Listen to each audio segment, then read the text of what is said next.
Chapter 1. The Audience. In a dilapidated house within the village of Konoha, a golden-haired lowly gazed at her reflection in the mirror, unable to suppress her astonishment.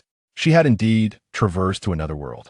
Furthermore, upon her arrival, the accompanying system had generously bestowed upon her a beginner's gift pack, which included a character card of Shihouin Saki from the Toru Majutsu no Index series. Though this character card had led to the loss of her most cherished companion, reducing her to a mere 6-year-old lowly, the traveler found solace in the prospect of Shihouin Saki's opulent and generous future physique. Moreover, possessing a character card of Shihouin Saki should naturally endow her with the extraordinary abilities of that character. Although the era of Toru Majutsu no Index had long since faded into obscurity, the traveler was still somewhat familiar with Shihouin Saki's powers due to a certain video-sharing platform's flagship content. With a level 5 mastery of psychological manipulation, she had access to nearly all forms of psychological abilities. While these abilities paled in comparison to those of the Otsutsuki clan, Shihouin Saki had never intended to confront them heat-in. After all, with the towering figures to bear the brunt of calamity, she could leave the Otsutsuki clan to be dealt with by the likes of Naruto, Uzumaki, and his heroic companions. As a humble traveler, she believed that relying on her level 5 abilities to lead a life of leisure in Konoha village would pose little difficulty. Thus, as a newly arrived traveler, Shihouin Saki began experimenting with her powers at home. However, to her embarrassment, no matter how hard she tried to sense her abilities, she felt no trace of their existence. Where are my powers? She pondered. What has happened to my level 5 abilities? System, I'm inquiring about my powers. In response to Shihouin Saki's queries, a system interface materialized before her. Staring at her details on the page, Shihouin Saki stood there, dumbfounded, for the information displayed was as follows. Name, Shihouin Saki. Gender, female. Age, 6 years. Ability values.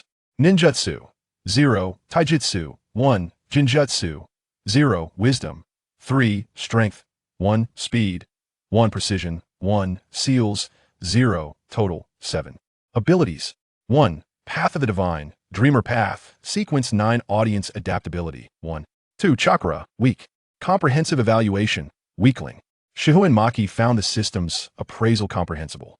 After all, she was merely 6 years old in this new life, and the original Shihouin Saki from Toru Majutsu no Index likely had yet to awaken her powers at such a young age.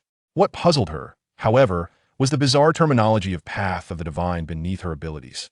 Wasn't she supposed to have received Shihouin Saki's character card? Why then was the system bestowing upon her powers reminiscent of those from the Master of the Mysterious? The two concepts seemed entirely unrelated. Following Shihouin Saki's lamentations, the system finally offered an explanation. It turned out that her extraordinary abilities required specific means for development, which were absent in the world of Naruto. Thus, theoretically, it was impossible for Shihouin Saki to possess her powers from Toru Majutsu no Index in this realm. In light of this, the system had thoughtfully compensated her with analogous abilities. Moreover, as a form of compensation, the Path of the Divine that Shihouin Saki had acquired was not as prone to chaos as those in the Master of the Mysterious. As long as she adhered to the role-playing rules diligently, she could steadily ascend to Sequence 0, gaining power formidable enough to rival that of the Otsutsuki clan. Upon reviewing the system's explanation, Shihouin Saki's dissatisfaction gradually dissipated, and she even felt as though she had struck a bargain. Although mastering the Path of the Divine required gradual roleplay, the potential power she could wield upon complete mastery would enable her to navigate the Naruto world with ease. Particularly, the Dreamer Path, indicated as the strongest ability in the Master of the Mysterious, was known for its gradual development in the early stages but immense strength in the later phases. Shihouin Saki could effortlessly become a formidable force in the Naruto universe, orchestrating events from the shadows. What a benevolent system! Glancing at the interface before her, Shihouin Saki silently praised the system within her heart. With eager anticipation, she ventured into the washroom, embarking on her exploration of the unknown. Thus, the following morning arrived. Lost in her pursuit of discovery, Shihouin Saki had stayed up later than intended the previous night. Upon awakening, she bore a somewhat ethereal aura, her youthful visage appearing slightly haggard. Nevertheless, she ventured forth from her home early, mustering her energy to attend the Konoha Ninja Academy, for today marked the commencement of the school year. At this moment, Konoha had recently endured the turmoil of the Nine-Tails incident, and the system had conveniently arranged for Shihouin Saki's non-existent parents to have perished during the chaos. Unbeknownst to the villagers of Konoha, Shihouin Saki had not existed prior to the Nine-Tails incident. Some villagers, noticing her weary appearance, approached her with kind words of comfort, urging her not to grieve too deeply for her parents' sacrifice, for they were heroes of the village. This unsolicited compassion left Shihouin Maki feeling quite awkward. However, she maintained a facade of sorrow, ensuring that the villagers remained oblivious to her unusual demeanor. Thus, guided by the memories provided by the system, she arrived at the Ninja Academy. Having recently experienced the Third Shinobi World War and the Nine Tails incident, many of the newly admitted students were orphans. As another orphan, Shihouin Maki entered the academy without feeling any sense of alienation. Rather, she felt a kinship with many of her fellow orphans. After some time spent interacting with her classmates, Shihouin Maki discovered that she could effortlessly perceive their true thoughts, leading to remarkably effective communication. Initially, this peculiar ability did not seem significant, but over time, she began to sense a newfound prowess in her social interactions. Could this be the power of the audience? According to the system, Shihouin Maki currently possessed merely the Sequence 9 ability of the Dreamer Path. The Sequence 9 designation, Audience, endowed her with remarkable mental acuity and keen observational skills, allowing her to perceive the actions of others from an outsider's perspective and subtly guide the course of events. This ability was classified as auxiliary, lacking in offensive strength. Furthermore, as she had just acquired it, her adaptability was still developing, limiting its effectiveness. Nevertheless, even with these constraints, Shihouin Maki felt a distinct uniqueness within herself. At that moment, she found it effortless to forge connections with her classmates, regardless of their demeanor. Yet this very uniqueness also imparted a sense of estrangement.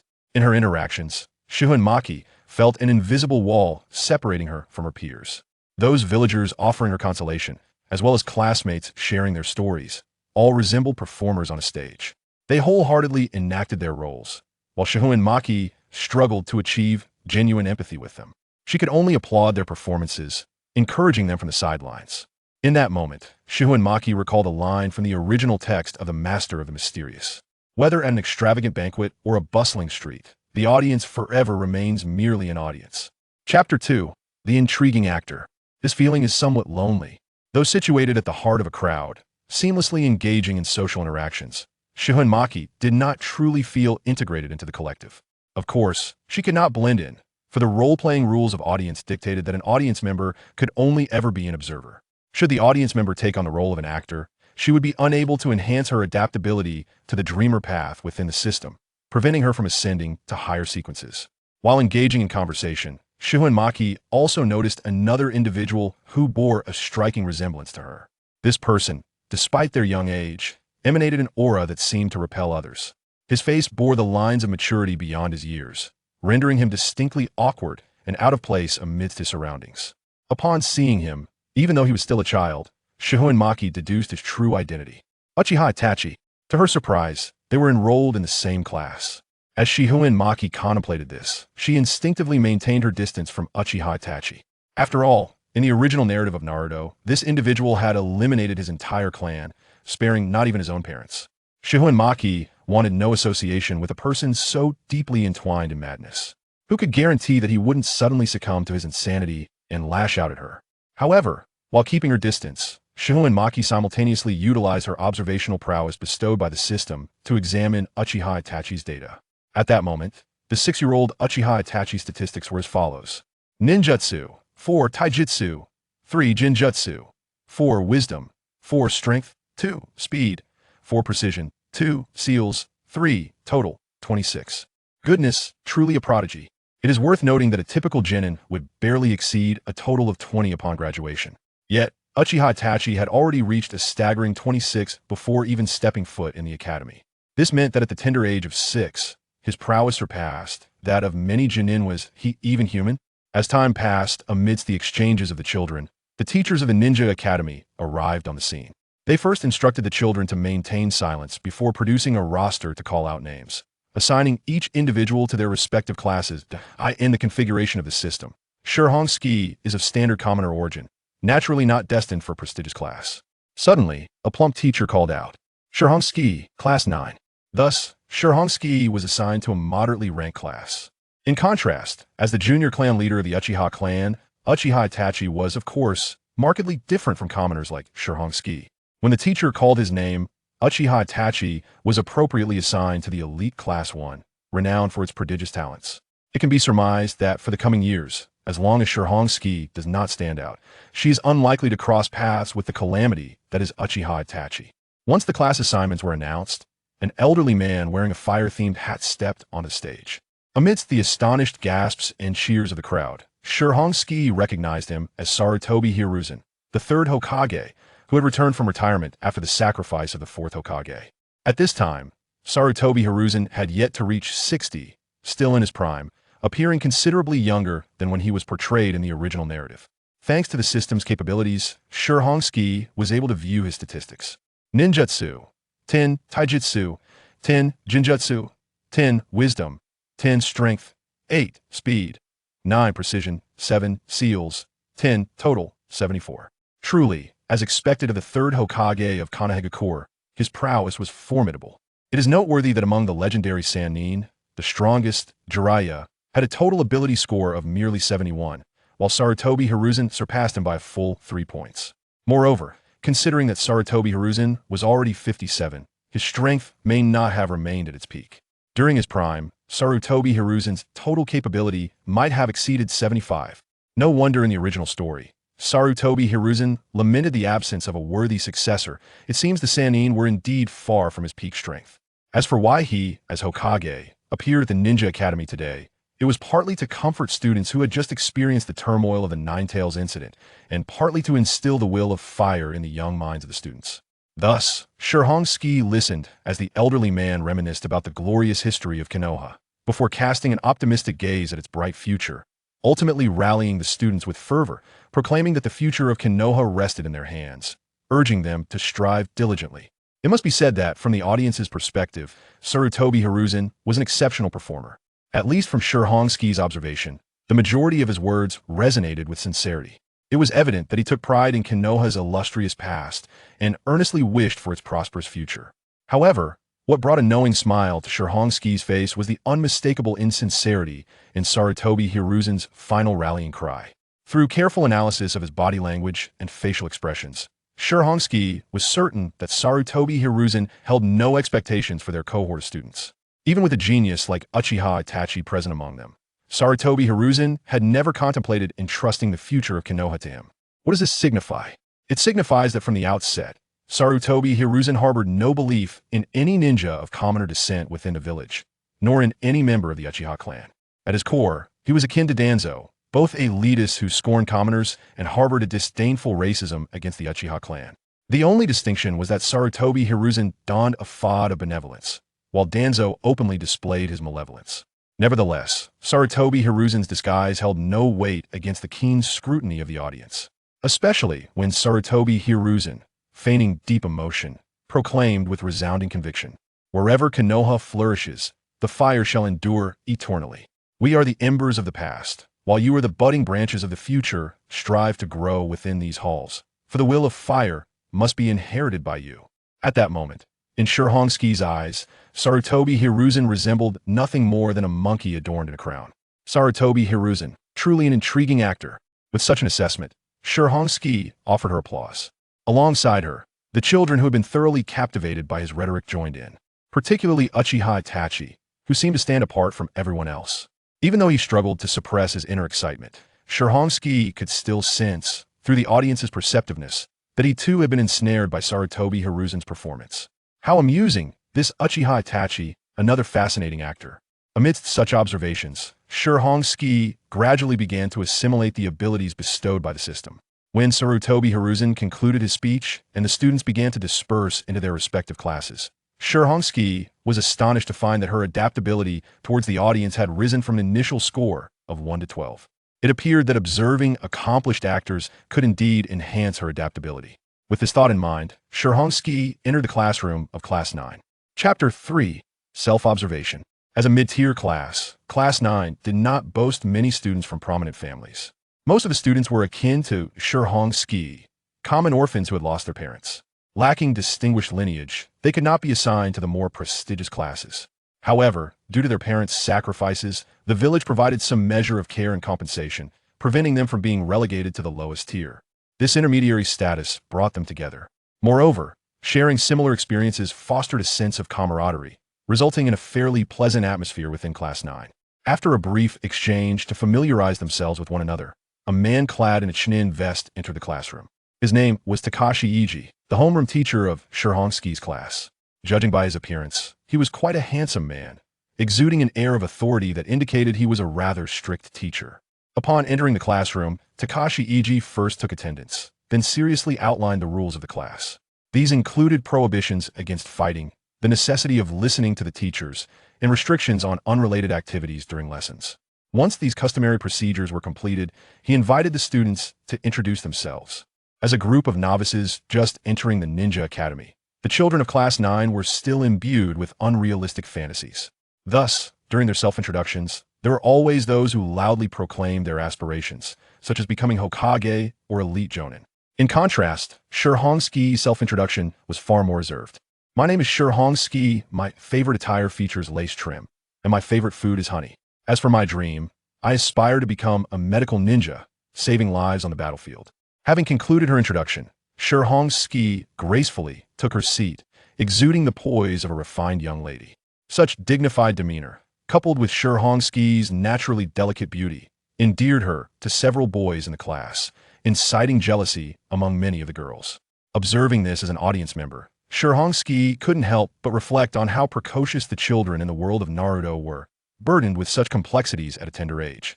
In the subsequent period, Shihouin Saki began to observe her teachers and classmates with a focus that was shaped by the perspective of an audience.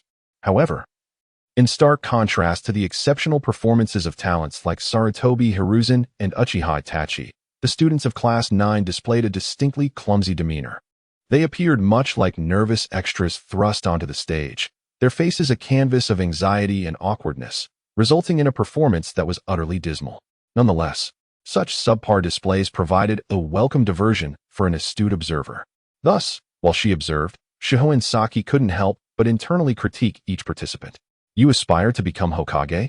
Yet, from the tremor in your hands, it seems you yearn more to be an unnoticed ordinary person. You claim to wish to emulate Lady Tsunade as a kunoichi? However, judging by the rise and fall of your chest, it appears you merely wish to enhance your figure through medical ninjutsu. You profess a desire to sacrifice for Konoha like your parents? Yet, in your evasive gaze, it is evident that you regard their actions with disdain, even deeming such sacrifice for the village to be foolish. Indeed, every individual is a performer in the theater of life, engaging in their own acts. Even the 6-year-old novices, freshly enrolled, unconsciously engage in their own clumsy performances, concealing their true thoughts. With this realization, Shihouin Saki concluded her first day at the Ninja Academy. On her way home, she reflected on the day's insights while contemplating a particular question. While I am currently an observer, I am also, in the eyes of others, a performer. If we are all performers, what role am I portraying as an actor? With this curiosity in mind, she returned home, gazing into the mirror, embarking on a self-analysis. Her smile appeared gentle, yet the overly precise curve of her lips suggested that this expression was fundamentally a facade. This indicated that the persona she projected was that of a kind individual, while her true self might possess a colder essence. Of course, it is also possible that she is inherently warm but struggles to convey it. Her demeanor seemed poised, akin to that of a true noble lady.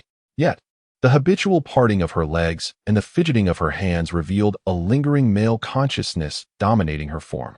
The outward propriety served merely to mask the fact that she was male prior to her transmigration.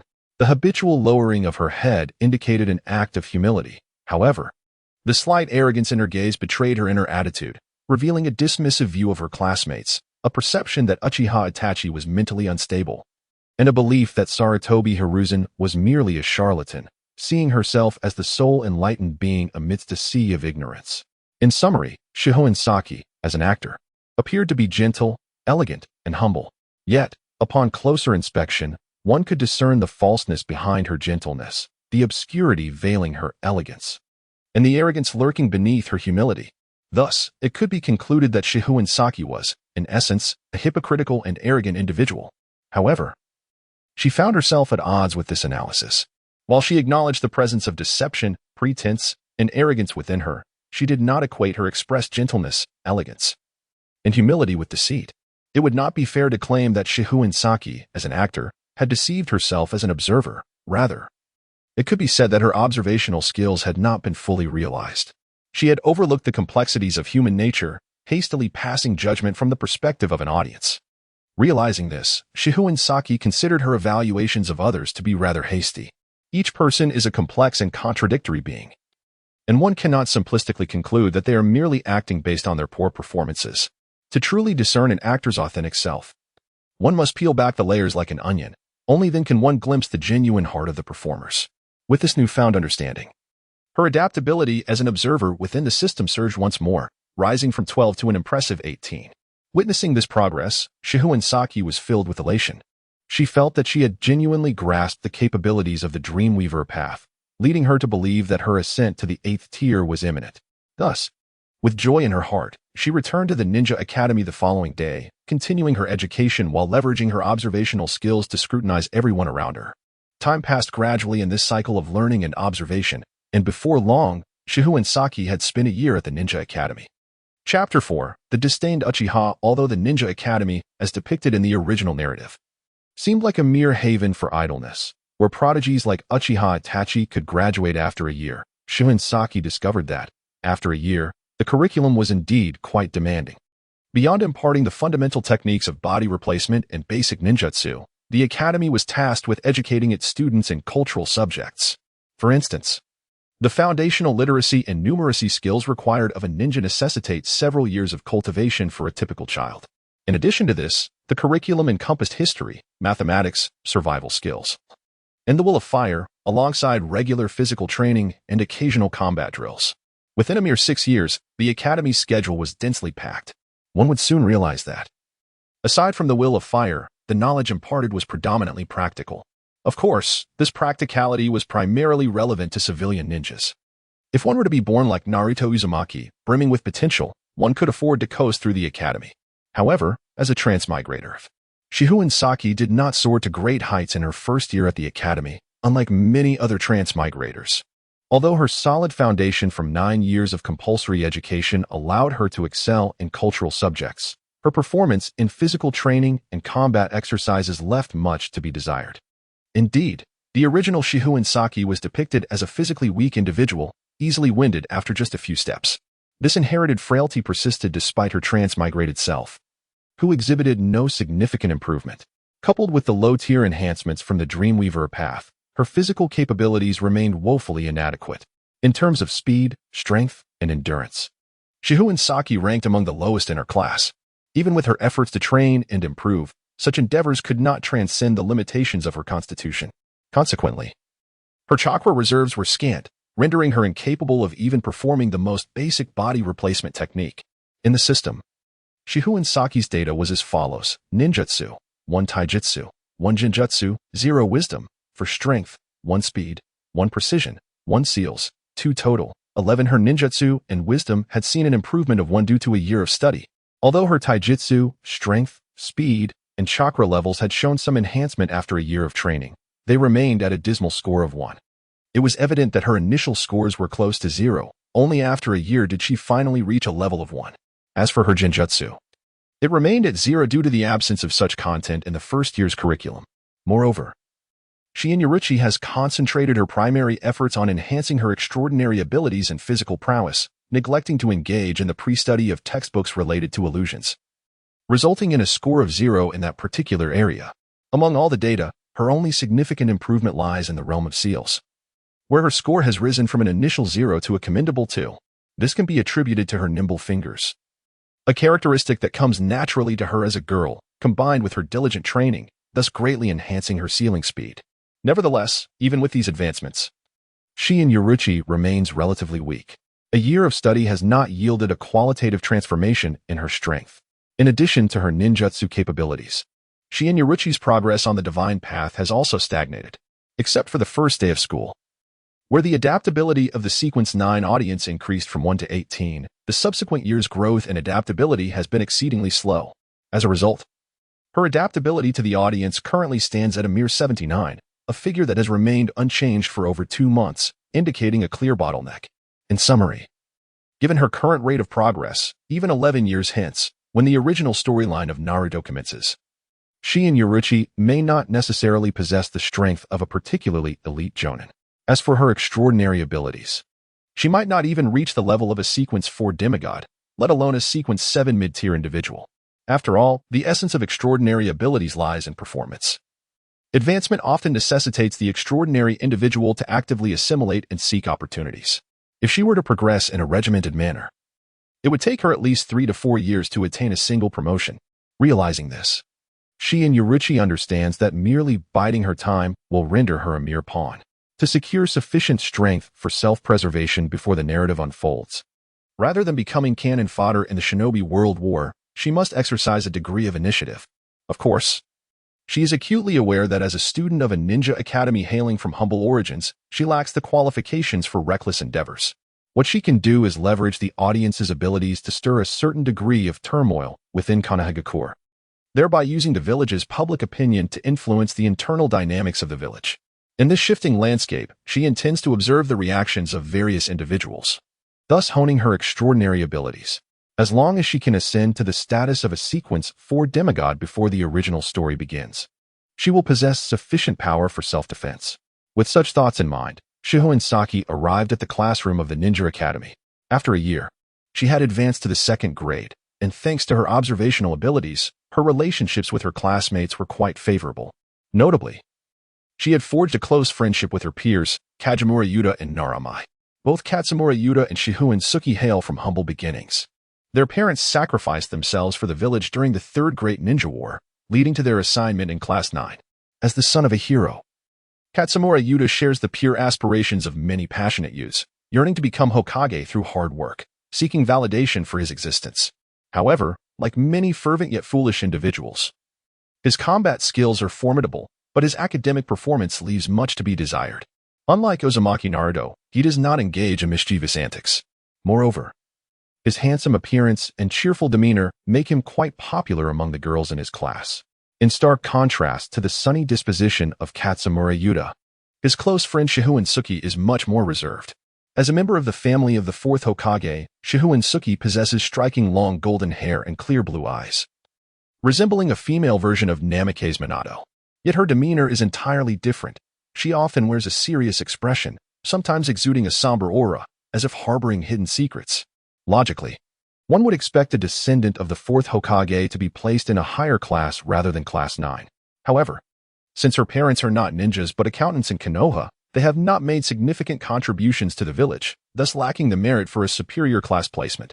Furthermore, although she belongs to the same clan, her connection to the 4th Hokage is quite distant, with her father merely sharing a great-grandfather with Minato. Nonetheless, the Kazekage clan has produced Hokages, and Shihouin Saki's lineage is commendable. Her diligent study habits place her among the top students in her class, excelling in both practical and theoretical subjects. Despite the stark differences in background and personality among Shihouin Saki, Kazumura Yuta, and Kazekage Mai, fate has woven their paths together, fostering a burgeoning friendship. Upon entering the classroom, Shihouin Saki greeted her 2 companions. Katsumura Yuta, brimming with excitement, exclaimed, "Hey, have you heard? Uchiha Itachi from Class 1 not only topped the grade last year, but also defeated a senior." Upon hearing this, Kazekage Mai remarked, "Truly, the Uchiha clan's young heir possesses remarkable talent. It's simply astounding." However, Shihouin Saki questioned, "Yuta, why did Uchiha Itachi engage with seniors? Isn't fighting between different grades prohibited in the Ninja Academy?" Scratching his head, Katsumura Yuta replied, "Yeah. I only heard that a few seniors picked on Uchiha Itachi and were swiftly dealt with. But why would seniors even trouble him?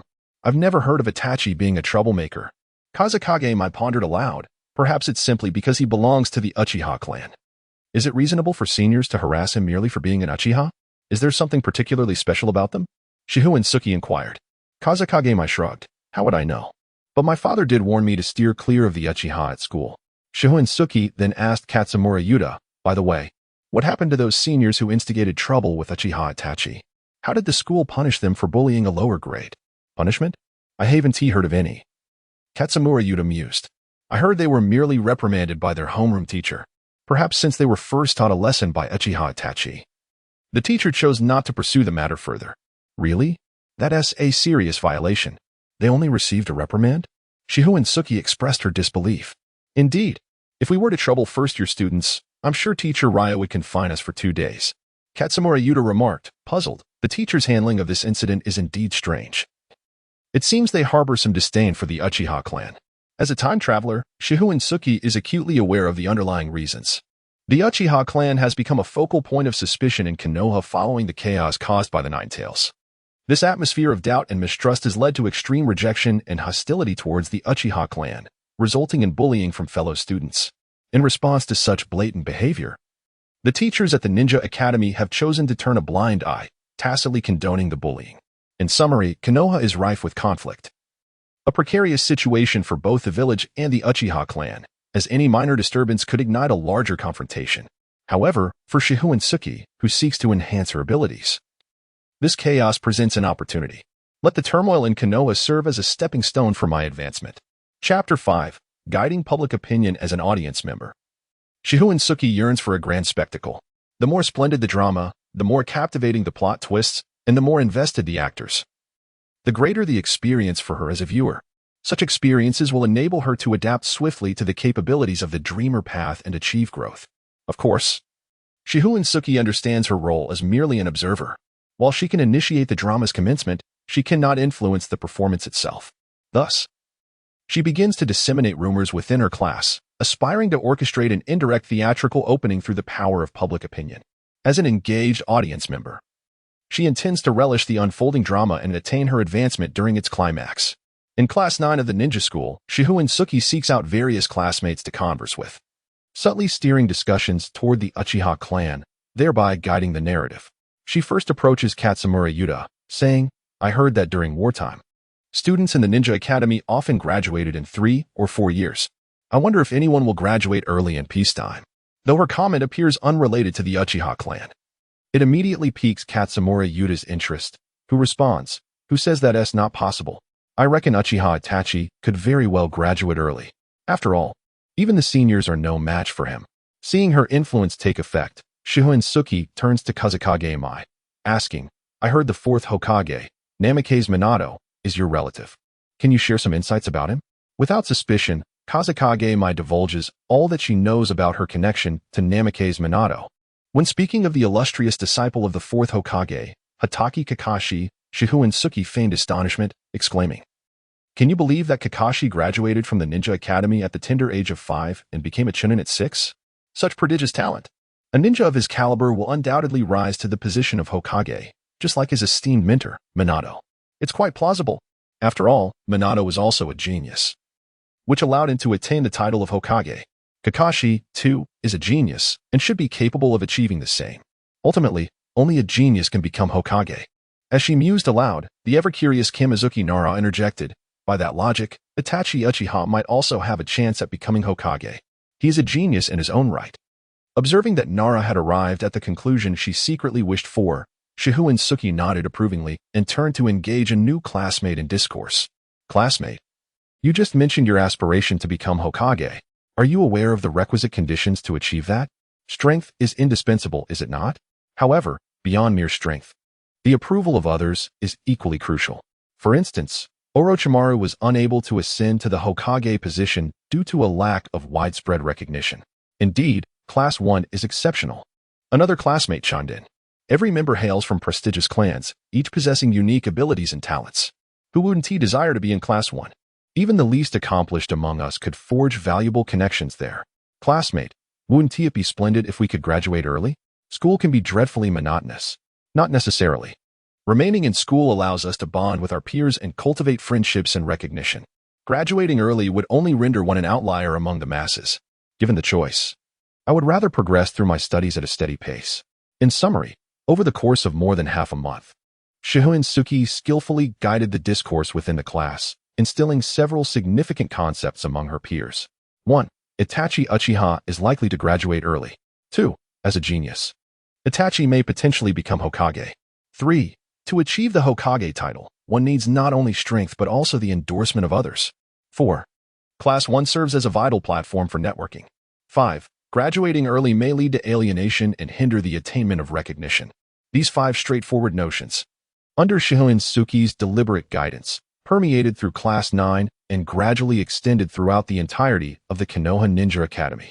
Eventually, astute classmates deduced the underlying truth she wished to convey. As a genius, Itachi Uchiha possesses the potential to become Hokage. Yet graduating early would deprive him of the crucial networking opportunities that the academy provides, marking him as an outsider in the village. Furthermore, given the Uchiha clan's already tenuous standing within the village, Itachi's premature graduation would likely lead him to become a second Orochimaru, possessing the strength of a Hokage. Yet forever unable to earn the villagers' respect and, thus, unable to attain the position. Consequently, certain self-proclaimed wise students began to flaunt their newfound conclusions within the academy. The students, being youthful and unable to keep secrets, soon spread this information. Within less than a month, this conclusion became a widely known secret among the academy's populace. And as it became common knowledge within the academy, so too did it reach the ears of Konoha's higher-ups. In Konoha, during a meeting of the elite, Sarutobi Hiruzen, the Hokage, inhaled deeply from his pipe, visibly perturbed. Upon learning of Itachi's victory over senior students, he had contemplated allowing Itachi to graduate early. His motivations were twofold: the recommendation of Uchiha Shisui, and the desire to make Itachi an outcast, thereby extinguishing any possibility of an Uchiha ascending to Hokage. However, he was taken aback when he discovered that the village had caught wind of his intentions. What troubled him further was that the realization had come not from seasoned ninjas but from a few clever children. Through rumors related to Itachi, they had unwittingly arrived at this conclusion. Their loose lips soon spread the word throughout the academy, thwarting Hiruzen's plans and forcing him to smoke in silence during the high-level meeting. In stark contrast to Hiruzen's dismay, Shimura Danzo found the situation exhilarating. Allowing Itachi to graduate early would not only alienate him from his classmates but also ruin the promising Uchiha heir. Ostensibly, the village's actions could be framed as a recognition of Itachi's strength, allowing him to graduate early to prevent him from wasting time at the academy. Thus, during the meeting, Danzo asserted, "Hiruzen, I believe we should permit Itachi Uchiha to graduate early. Moreover, out of respect for his potential, we should allow him to join my root organization. A talent like him must be cultivated for the betterment of the village." Hiruzen, well aware of Danzo's ulterior motives, understood that the intent behind early graduation was to extinguish Itachi's hopes of becoming Hokage, while the invitation to root aimed to obliterate the Uchiha clan's future leader.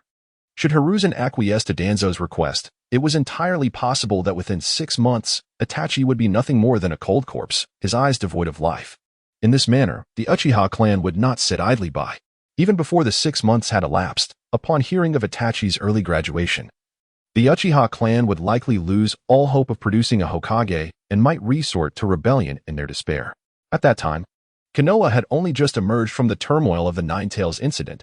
With the hidden cloud village in the northeast still restless, the village could scarcely withstand further upheaval.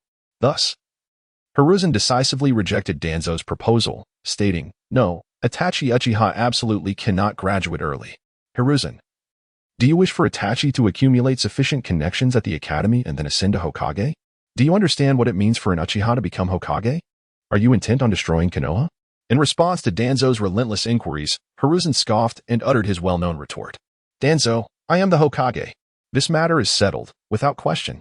With that, Hiruzen exited the meeting room, leaving Danzo to furiously tap his cane against the ground. "Hiruzen, you will regret this." Meanwhile, as Konoha's leadership resolved that Itachi would not graduate early, the Uchiha clan, led by Fugaku Uchiha, arrived at a similar conclusion. As the heir, Itachi must not graduate prematurely. After all, even if Itachi spent his days idling in Class 1, over the course of 6 years, he would still forge valuable relationships with other clan ninjas. This networking was of utmost importance to the Uchiha clan. Perhaps the future of the Uchiha clan and their aspiration to produce a Hokage hinges upon their connections and resources. Similarly, if the higher-ups of Konoha, fully aware of these circumstances, still insist on forcing Itachi Uchiha to graduate from the Ninja Academy, it signifies an extreme animosity towards the Uchiha clan. They would leave no glimmer of hope for the Uchiha to ascend to the position of Hokage. At that juncture, there would be little left to discuss between the Uchiha clan and the Konoha elite. If they refuse to provide us with hope, we shall demonstrate just how terrifying the Uchiha clan can be in despair. In summary, both parties embroiled in this conflict, the Uchiha clan and the Konoha hierarchy, believe that Itachi should remain in the Ninja Academy. Even Itachi himself, upon understanding these dynamics, feels that staying in the academy would be more beneficial. Although he looks down upon the so-called connections, it could at least alleviate the tensions between the village and his family. However, while everyone assumes Itachi cannot graduate early, there are always some self-proclaimed clever fools who, believing they have discerned the intentions of the higher-ups, make ostentatiously clever decisions. It is precisely because Shihouin Saki has mastered the psychology of these individuals that she has devised a series of schemes. Now, the stage for this drama has been set, and all the actors are prepared, awaiting the entrance of a jester to draw back the curtain. Chapter 6. Parent-Teacher Conference. Mutant Noguchi considers himself an astute individual. As a ninja of commoner origins, he excelled in his studies at the Ninja Academy from a young age. Although upon graduation he was not assigned to a prestigious class due to his background, he cleverly seized opportunities on the battlefield to become a chunin and eventually a teacher of Class 1 following the Ninetales incident. His journey from a penniless commoner to an instructor of clan ninjas is nothing short of legendary. Being a teacher of Class 1 is already the pinnacle of aspiration for most commoner ninjas. Through the connections he establishes in Class 1, he anticipates a future filled with prosperous living, mentoring many students from noble families. However, the issue lies in Noguchi's lack of contentment with his situation. As a clever individual, he understands more than those of lesser intellect. The more one knows, the greater the desires that surface. With burgeoning ambition, Noguchi, at the tender age of 24, finds himself at the dawn of his prime. He yearns for more than a life confined to teaching in the academy. He aspires to ascend from chunin to special jounin, ultimately becoming a jounin himself. Achieving jounin status would extend his reputation beyond Konoha, granting him a rightful place within its ranks. Yet, he is acutely aware that Konoha places significant emphasis on lineage. For someone of his commoner background, the chances of advancement are exceedingly slim. Unless someone from the upper echelons provides assistance, his relentless efforts may only leave him as a mere instructor in the academy. Thus, Noguchi bides his time, teaching at the academy while waiting for an opportune moment. Then, as fate would have it, he perceives a potential pathway for elevation. Being astute, he senses the escalating tensions within Konoha. The conflict between the Uchiha clan and the Konoha elite has sharpened, and the internal strife within the village has intensified. This chaos serves as a staircase for the children of commoners to rise. Particularly, when rumors circulate within the Ninja Academy, Noguchi swiftly recognizes this as an opportunity. He understands that the Konoha higher-ups harbor disdain for the Uchiha clan. Logically, they should be inclined to facilitate Itachi's early graduation. Yet, the upper echelons remain inactive. The sole possibility for this inaction is their trepidation towards the Uchiha clan. They fear that should Itachi graduate early, the Uchiha may incite turmoil out of desperation, leading to an uncontrollable situation. Thus, for the greater good, the Konoha leadership opts for discretion. Since the higher-ups cannot facilitate Itachi's early graduation while simultaneously wishing for it, why not assist them in accomplishing what they cannot? If I, as Itachi's teacher, were to proactively propose his early graduation to the higher-ups, how would they perceive me? Regardless of whether my proposal is accepted, the Konoha elite, led by the third Hokage, would undoubtedly take note of my perceptiveness. I would have done what they wished, but could not execute, severing the Uchiha clan's hope of Itachi becoming Hokage. They would surely be pleased with my actions, marking me as a valuable ally. Once remembered by the upper echelons, Noguchi would transcend his commoner origins, becoming a quasi-affiliated member of Konoha's elite. When opportunities for advancement arise, the Konoha higher-ups would readily recall this perceptive individual. Of course, Noguchi does not ignore the risks inherent in his actions. For instance, the Uchiha clan, in their extremity, may seek retribution against him. However, he does not perceive a threat to his life as long as he is half connected to the Konoha elite. Furthermore, even with the risks present, Noguchi is willing to gamble. As a commoner, he may only have this singular opportunity for social advancement. He must seize it and wager everything, including his very life. For this is the only chance for commoner ninjas to rise within Konoha. Thus, shortly after Noguchi makes his decision, the parent-teacher conference at the Ninja Academy is set to commence, heralding the beginning of the drama meticulously prepared by Shihouin Saki. All due to the involvement of this unassuming figure from Konoha. The Ninja Academy routinely showcases its educational achievements through such parent-teacher conferences, allowing the villagers to oversee the quality of instruction provided. During these conferences, each class presents several outstanding students, engaging in battles to display their prowess and validate the educator's teachings. Of course, given her standing, Shihouin Saki is not qualified to fight on behalf of her class. She is content with this, for as a mere spectator, her role is to observe the performances of others from the audience. As the conference commences, all students and parents gather in their respective venues to witness the battles of the exemplary students. Additionally, prominent figures such as Sarutobi Hiruzen and Danzo from the Konoha elite are present, evaluating the current students to identify promising candidates for future mentorship. Once these outstanding students graduate, they will be integrated into the ranks of their respective departments, enriching the elite's forces with fresh talent. The battles during the conference begin with the lower grades, where elite students from various classes engage in combat, progressively eliminating competitors from other classes. In this context, the second-year Class 9, led by Namikaze Mai, has successfully defeated neighboring classes 10 and 7, showcasing commendable performance. However, they ultimately succumb to Class 3, which boasts numerous clan ninjas. Nevertheless, despite this setback, the quality of education in Class 9 is still highly regarded. After all, most students in Class 9 are commoners, and reaching as far as Class 3 is a remarkable achievement. If such performance continues, it is anticipated that the head of Class 9, Takashi, will receive promotions and better treatment within the Ninja Academy.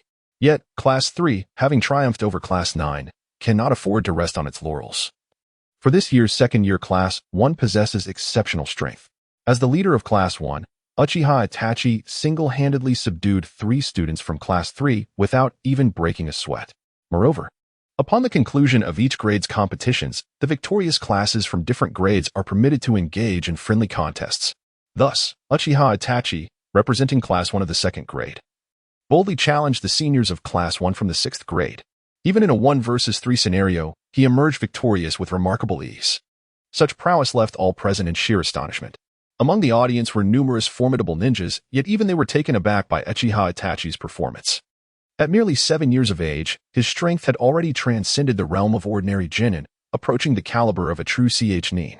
Is this the prodigy of the Uchiha clan? This was the sentiment of nearly all the ninjas present. Even Sarutobi Hiruzen, the esteemed Hokage, was filled with trepidation regarding Uchiha Itachi. Despite the smile adorning his face and the apparent pride he felt for such an exceptional junior in Konoha, the audience could clearly see how tightly he clenched his pipe. What a complex performance it was. Sarutobi Hiruzen truly was a masterful actor. In contrast, Shimura Danzo exhibited a far more candid demeanor. His malicious intent towards the prodigy Uchiha Itachi was almost palpable. Yet, within this animosity, Shihouin Haruki discerned a hint of admiration, deduced from Danzo's breathing patterns and the slight curl of his lips. One could surmise that had Uchiha Itachi not belonged to the Uchiha clan, Danzo might have genuinely valued and nurtured his talent. Given their starkly different attitudes, Haruki was astonished to realize that she had misjudged both men all along. Sarutobi Hiruzen's apprehension towards Uchiha Itachi stemmed not solely from his wariness of the Uchiha clan. In fact, he exhibited a similar caution towards other outstanding students at this meeting. This signified that the root of Hiruzen's concern regarding Uchiha Itachi and the Uchiha clan was fundamentally linked to the threat they posed to his position as Hokage. Furthermore, any individual who posed a threat to his authority would invoke the same wariness in Hiruzen. Perhaps he himself was unaware of how heavily he weighed the significance of the Hokage title. In contrast, Danzo's apprehension towards Uchiha Itachi and the Uchiha clan was purely rooted in his prejudices. From his admiration for Itachi, it became evident that he did not regard the Hokage position with the same gravity he perceived in others. Indeed, he glanced at Sarutobi Hiruzen far more often than at the ongoing contest. This indicated that Danzo's true desire was not to ascend as Hokage, but rather to triumph over Hiruzen. As Shihouin Haruki silently observed the two from the audience, she realized she seemed to comprehend them more deeply than they understood themselves, grasping not only their surface emotions but also the unacknowledged truths of their inner thoughts. At this moment, the audience's adaptability, which had previously reached a standstill, began to flourish once more under the influence of Shihouin Saki. After observing the two individuals, she turned her gaze to another section of the audience, where Uchiha Itachi's father, Uchiha Fugaku, was seated, although his face remained composed as he watched his son's performance. The slight tremor in his hands betrayed the tumult of emotions within. Clearly, Uchiha Fugaku was exceedingly pleased with his son's display. Had he not been accustomed to suppressing his feelings, his countenance would undoubtedly have been adorned with a broad smile. In stark contrast to Sarutobi Hiruzen and Shimura Danzo, Uchiha Fugaku appeared rather insubstantial. After merely a moment of observation, Shihouin Saki effortlessly discerned his inner thoughts and then gently shook her head, contemplating.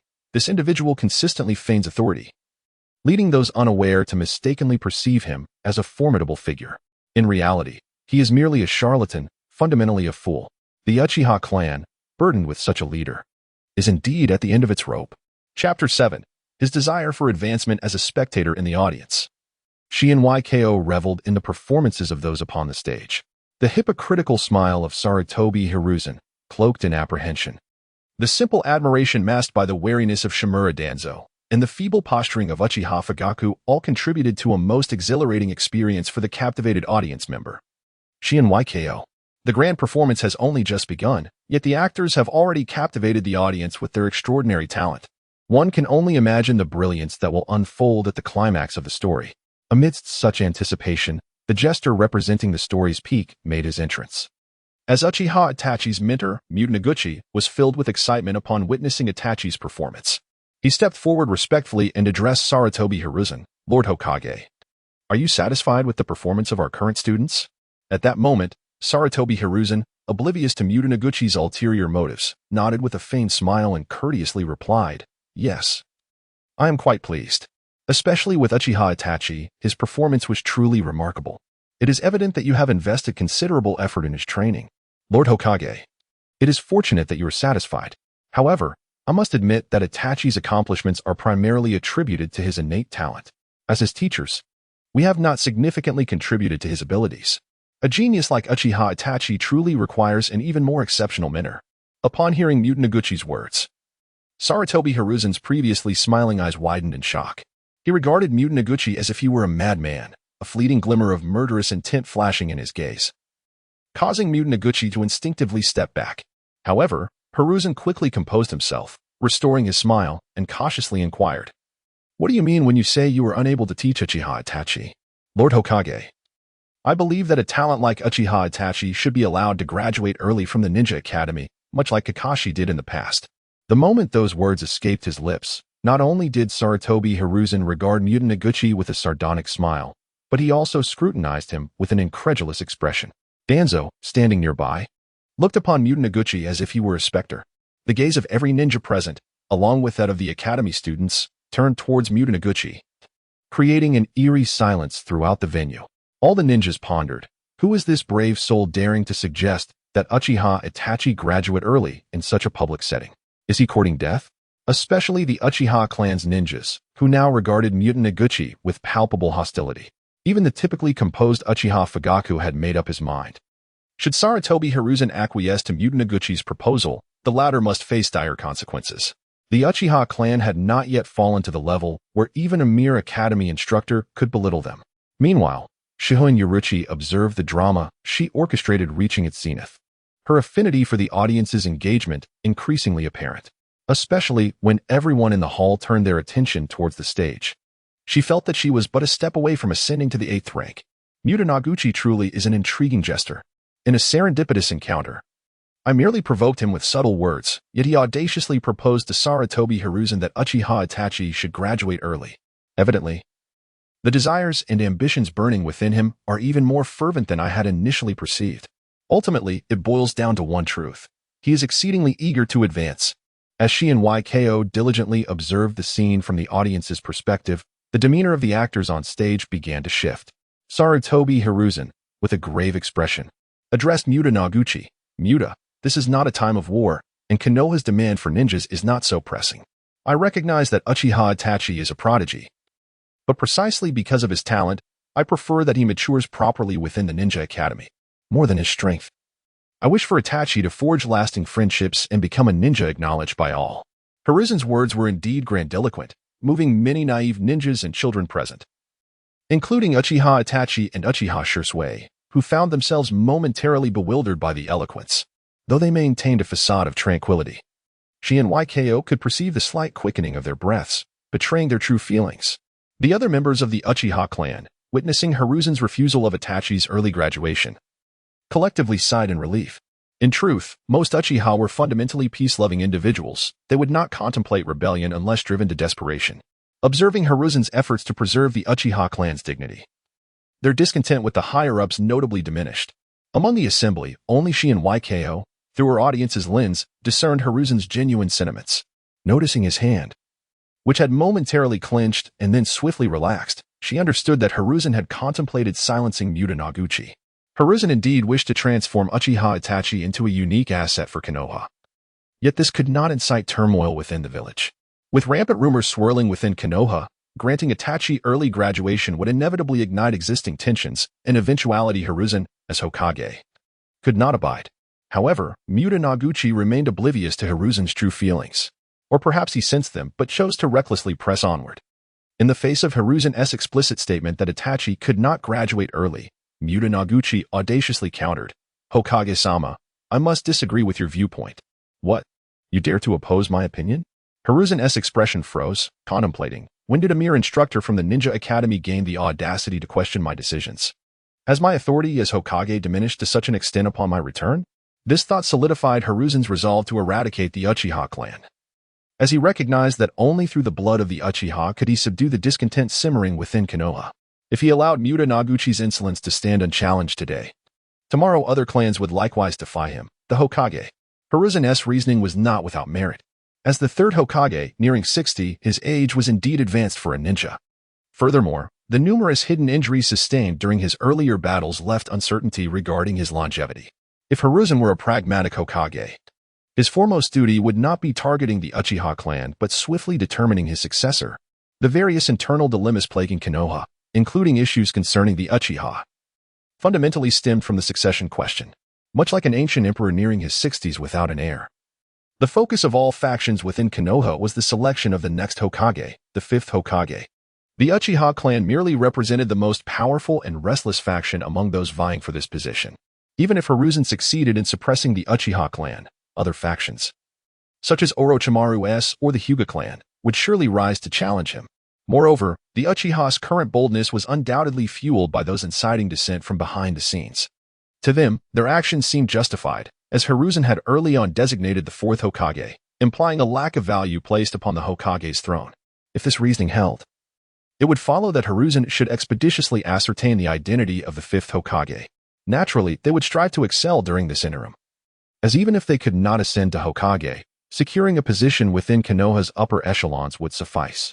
All were preoccupied with speculating on who the next Hokage might be, each faction seeking to maximize their own gains under the next leader. Every individual believed that the virtuous Hiruzen would, like before, swiftly confirm the fifth Hokage's candidate. Yet, unbeknownst to all, the now reinstated Hiruzen was no longer the magnanimous third Hokage of yore. People change. Hiruzen had once appointed Minato Namikaze as the fourth Hokage because, at that time, he did not grasp the implications of relinquishing power. Thus, he willingly chose to forfeit authority, allowing the youthful Minato to assume the mantle. However, upon Minato's untimely demise, Hiruzen realized the terrifying reality of retirement from the Hokage's seat, no longer holding the sway of Konoha. He found the once reverent gazes of the villagers turning away, as the ninjas who once sought to appease him now gravitated towards Minato. The stark contrast from being the center of attention to falling into obscurity was akin to a descent into hell for Hiruzen. Therefore, when the fourth Hokage passed away prematurely and Hiruzen reclaimed his position, he felt an overwhelming thrill. The current Hiruzen was resolute in retaining his Hokage status. Despite acknowledging the urgency of determining a successor, he would choose to indefinitely postpone this matter. His very essence had become intertwined with the Hokage's throne, and he would not permit himself to lose this most cherished possession. Driven by his reverence for the Hokage position, Hiruzen felt compelled to eradicate the Uchiha clan. He intended to use the blood of Konoha's most formidable clan to deliver a bloody yet suffocating warning to all ninjas within the village. He sought to convey to everyone in Konoha that the Hokage could only be him, Sarutobi Hiruzen. Any who coveted the Hokage's seat would find the Uchiha clan as their inevitable fate. Chapter 8. Hiruzen's calculations. No one anticipated that the reclamation of power had transformed Hiruzen into a monstrous entity. Muta Noguchi's recent behavior undoubtedly exacerbated this monstrosity. His instinctive rebuttal signified a stark reality. Within Konoha, no one believed Hiruzen would remain Hokage for much longer. Even instructors like Muta Noguchi perceived Hiruzen as a kindly elder on the verge of retirement, feeling free to speak candidly without trepidation. This perception, of course, provoked the already warped and frenzied desire for power within Hiruzen. Not far away, Shihouin observed a transformation in Hiruzen's smile. It was no longer the naive facade it once had been. The slight alteration in the curve of his lips rendered his smile akin to that of a beast yearning for blood. Shihouin Saki could not help but feel that if the visage before her were to be sullied by even the slightest trace of blood, the aura of horror and eeriness it exuded would befit a chilling cinematic production. Goodness! The very notion of the carnage and despair that such a smile could herald sent a shiver down her spine. In that moment, she realized that the keen observation of an audience is not always a boon. It allows one to glimpse the bizarre intricacies of human nature, as well as the terrifying abyss that lurks within the depths of humanity. As Shihouin Saki contemplated the darkness of human nature, Mu Tianyi, still oblivious to the impending danger, continued, Lord Hokage, although we are not in a time of war, our Konoha has recently endured the turmoil of the Nine Tails incident, suffering severe losses in strength. At this juncture, it is imperative that we promote exceptional talents to bolster morale. Uchiha Itachi, as a prodigy of the Uchiha clan, would undoubtedly inspire hope through his early graduation, showcasing to the ninja world that Konoha is brimming with talent. Furthermore, upon graduating early, Uchiha Itachi would also have the opportunity to forge connections with other exceptional individuals. You could easily arrange for him to be mentored by someone as distinguished as Lord Orochimaru. With such guidance, Uchiha Itachi is destined to become a pillar of strength for Konoha. Upon hearing Mu Tianyi's proposal that Uchiha Itachi could become a disciple of one of the legendary Sannin, Orochimaru, the previously irate members of the Uchiha clan found their anger dissipating. Their initial reluctance towards Itachi's early graduation stemmed from concerns that he might become an anomaly among his peers, jeopardizing his chances of becoming Hokage. However, if Itachi were to be accepted as a disciple of the Sannin, it would undoubtedly position him within the very lineage of Hokage. Consequently, not only would Itachi's prospects of becoming Hokage significantly improve, but the standing of the Uchiha clan would also be greatly enhanced. Such an opportunity far outweighed the meager connections available within the confines of the Ninja Academy. Thus, the Uchiha clan members, who had once regarded Mu Tianyi with disdain, now cast him grateful glances. In stark contrast to the Uchiha's exhilaration, other ninja whispered among themselves upon hearing Mu Tianyi's assertions. Among the candidates for the fifth Hokage, Orochimaru's name resonated the loudest. If, at this critical juncture, Orochimaru were to accept the Uchiha clan's young leader as his disciple, it would undoubtedly precipitate a profound shift within the internal dynamics of Konoha. With the backing of the Uchiha clan, Orochimaru's ascension to the position of fifth Hokage would be virtually assured. Was it possible that the fate of the fifth Hokage would be determined today? Meanwhile, Shihouin Saki, seated in the audience, was taken aback by Mu Tianyi's response. She had initially perceived him as a mere jester, yet now it appeared he was far more astute than she had anticipated. In truth, as a ninja who had clawed his way up from the lowest echelons, Mu Tianyi was no fool or reckless buffoon. He understood that his proposal for Uchiha Itachi's early graduation would likely offend both the Uchiha clan and the higher echelons of Konoha. Thus, he deftly suggested that Itachi could be made a disciple of the third Hokage, thereby soothing the Uchiha sentiments while avoiding unrest within Konoha's ranks, ensuring that the higher-ups would find it acceptable. As for whether Uchiha Itachi might actually become a disciple of the Sannin due to his proposal, Mu Tianyi was acutely aware that such an outcome was implausible. A disciple of the Sannin would be considered part of the Hokage lineage, a future leader of Konoha. The higher-ups would never allow Uchiha Itachi to become a disciple of the Sannin unless they were completely devoid of reason. In Mu Tianyi's estimation, Sarutobi Hiruzen could easily recommend Uchiha Itachi as a disciple of Orochimaru, only to discreetly advise Orochimaru to decline the offer. Thus, Uchiha Itachi graduated early, never becoming one of the legendary Sannin, and instead became an anomaly within Konoha. All the blame would be placed upon Orochimaru. Even if the Uchiha clan were truly enraged, their ire would solely be directed at Orochimaru. Meanwhile, the higher-ups of Konoha maintained their facade of purity, their reputation unblemished, everything seemingly flawless. Therefore, Mutanaguchi was confident that his proposal would undoubtedly gain the approval of Sarutobi Hiruzen. He envisioned that this outstanding performance would catapult him to great heights, liberating him from the shackles of his humble origins. Mutanaguchi's aspirations were splendidly optimistic, yet regrettably, Sarutobi Hiruzen's perspective was in stark contrast. However, before Hiruzen could voice his thoughts, another spoke up prematurely. As Konoha's renowned ambitious figure, Shimura Danzo would never permit Orochimaru to ascend as the fifth Hokage, for that would further distance him from the coveted position. Being a staunch racist, he would not allow the Uchiha bloodline to taint the purity of the Hokage lineage. Thus, as soon as Mutanaguchi finished speaking, Danzo coldly interjected, "Nonsense. Children should focus on their studies at the Ninja Academy. Konoha is not at a stage where we require an Uchiha brat to bolster morale. Furthermore, Orochimaru is Sarutobi's disciple, one of the legendary Sannin. If he were to take on a student, it would necessitate a rigorous evaluation process. Otherwise, would we allow every prodigy in Konoha to be taken under the wing of the Sannin? Danzo's rebuttal was both logical and well-founded. Yet Mutant Noguchi lacked any interest in countering it. Indeed, he dared not challenge it. While there remained a chance of survival in opposing the Hokage, retorting against Danzo could lead to dire consequences. Witnessing Mutant Noguchi's subservience to Danzo's authority only solidified Sarutobi Hiruzen's resolve to eradicate the Uchiha clan. At that moment, he increasingly recognized that the essence of power is fundamentally rooted in violence. If one does not exhibit a facet of brutality, no one would regard the power they wield as significant. Subsequently, addressing Mutant Noguchi's proposal, Sarutobi Hiruzen, as the Hokage, finally expressed his viewpoint. Mutant Noguchi, you are correct. Uchiha Itachi indeed requires an exceptional teacher, and Orochimaru is well suited for this role. Here's what we shall do. Following the upcoming parent-teacher meeting, I will arrange a special examination for Uchiha Itachi. Should he succeed, I will recommend him to become Orochimaru's disciple. Of course, whether he becomes Orochimaru's disciple will depend on whether he earns Orochimaru's approval. If he fails to garner that recognition, it would be best for him to remain at the Ninja Academy and continue his studies. Upon hearing Sarutobi Hiruzen's response, all present fell into a state of astonishment.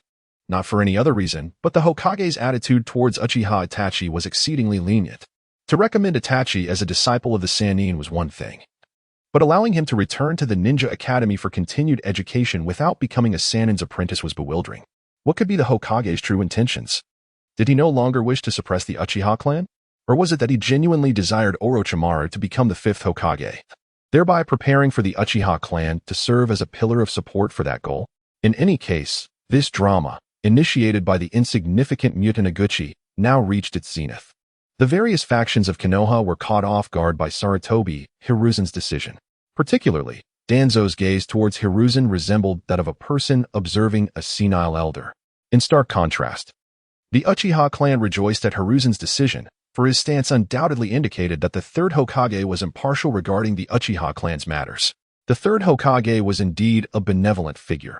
All the malice directed towards the Uchiha clan stemmed from that scoundrel, Danzo. Just as everyone was perplexed by Sarutobi Hiruzen's intentions, Shihouin Yuki in the audience was astonished by Hiruzen's cunning. For during that grand performance, she had ascended from being a mere spectator to a mind reader. At this moment, Shihouin Yuki could not only discern others' innermost thoughts through their expressions and body language, but could also perceive their intentions through a technique akin to mental ninjutsu. Combining this with the original plot, she swiftly grasped Sarutobi Hiruzen's machinations. It became evident to her that, in Hiruzen's view, the Uchiha clan was not the sole obstacle to his re-establishment of Hokage authority. Orochimaru, who was poised to become the fifth Hokage, was equally a hindrance. His willingness to allow Uchiha Itachi to become Orochimaru's disciple was, in fact, a strategic move to eliminate the greater threat posed by Orochimaru before confronting the Uchiha clan. Especially considering that Orochimaru's own disciples were far from pure, any exposure of his unethical human experiments would lead to his disgrace. Thus, once Sarutobi Hiruzen unveiled these issues, not only would Orochimaru lose his standing in Konoha, but Uchiha Itachi, as Orochimaru's disciple, would also be regarded as an outcast within the village. Such scheming can be likened to killing multiple birds with one stone. On one hand, Sarutobi Hiruzen publicly showcased the greatness, honor, and righteousness of his role as Hokage, thereby preserving his long-standing image. On the other hand, he simultaneously managed to force Orochimaru into retreat while overtly suppressing Itachi Uchiha, the future leader of the Uchiha clan, further isolating the clan within Konoha. In summary, at this moment, Sarutobi Hiruzen imparted the most crucial lesson to Shihouin Ino. He elucidated what it truly means to be a Hokage and the means one must possess. What appears to be transparent generosity and magnanimity can also drive an opponent into a terrifying abyss. As the parents' meeting at the ninja school finally concluded, a myriad of complex emotions enveloped the attendees, each harboring concerns about Konoha's impending transformations. While Shihouin Ino reveled in her elevation and abilities, she increasingly pondered the unfathomable depths of human nature. If even Mutant Noguchi could devise such stratagems, there must surely be many more like him among the countless unknowns in the ninja world. Their absence in the original narrative stemmed solely from the excessive emphasis placed on bloodlines within the Hokage realm. Given the same opportunities, individuals like Naruto Uzumaki would scarcely merit their attention. As Shihouin Ino recognized Mutanaguchi's capabilities, so too did Sarutobi Hiruzen. However, unlike Ino's newfound respect for Mutanaguchi, the noble-born Sarutobi felt an instinctive disdain for someone of common origin. Especially after witnessing Mutanaguchi's recent performance, he could not help but sense a familiar greed for power. Thus, following the parents' meeting, Sarutobi Hiruzen addressed Danzo, saying that Mutanaguchi is quite a talent. Allow him to join your route. Doesn't he wish to advance further? Let him progress. Hearing Sarutobi's directive, Danzo, still irritated by Hiruzen's actions, scoffed. We at Root require proficient tools, not those who merely engage in underhanded tactics. In response, Sarutobi Hiruzen, puffing on his pipe, replied, Tools? Besides tools, doesn't your Root also need experimental subjects? Recently, Orochimaru has been conducting experiments that encroach upon Konoha's internal affairs, which is absolutely intolerable. Consider this Mutanaguchi as a substitute for those experimental materials. Upon hearing that he was to be treated as experimental material, Danzo's dissatisfaction somewhat subsided, and he remarked, Hiruzen, do you truly intend to allow Itachi Uchiha to become Orochimaru's disciple? Are you aware of how dire the situation could become once Orochimaru gains the Uchiha clan's support? Of course, I am aware. Sarutobi Hiruzen replied calmly. Yet, I also know that Orochimaru has been undertaking numerous covert maneuvers without our knowledge. By allowing Itachi to become his disciple, I aim to divert his attention, lest he extends his reach too far, jeopardizing even the lives of our own and Konoha. As Sarutobi spoke, he gradually melted into the night. Observing Hiruzen's departing figure, Danzo furrowed his brow slightly. His instincts warned him that there was more to Hiruzen's decision than met the eye. Yet, despite his efforts to unravel Hiruzen's intentions, Danzo found himself perplexed. However, one certainty remained for Shimura Danzo. Sarutobi Hiruzen had changed. As Hiruzen's closest companion, Danzo could distinctly sense the hypocrisy behind his smile and the boundless desires concealed beneath his facade. He felt as though his partner had transformed into a stranger. The once courageous Sarutobi Hiruzen, who would stand firm in critical moments, had vanished forever. Chapter 9. A ninja who does not wish to be a chef is not a true mind reader due to the machinations of a minor character like Mutanaguchi. The internal dynamics of Konoha once again shifted dramatically.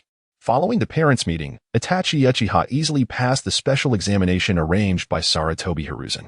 Consequently, upon observing Itachi's exceptional talents, Orochimaru regarded him as a prized possession.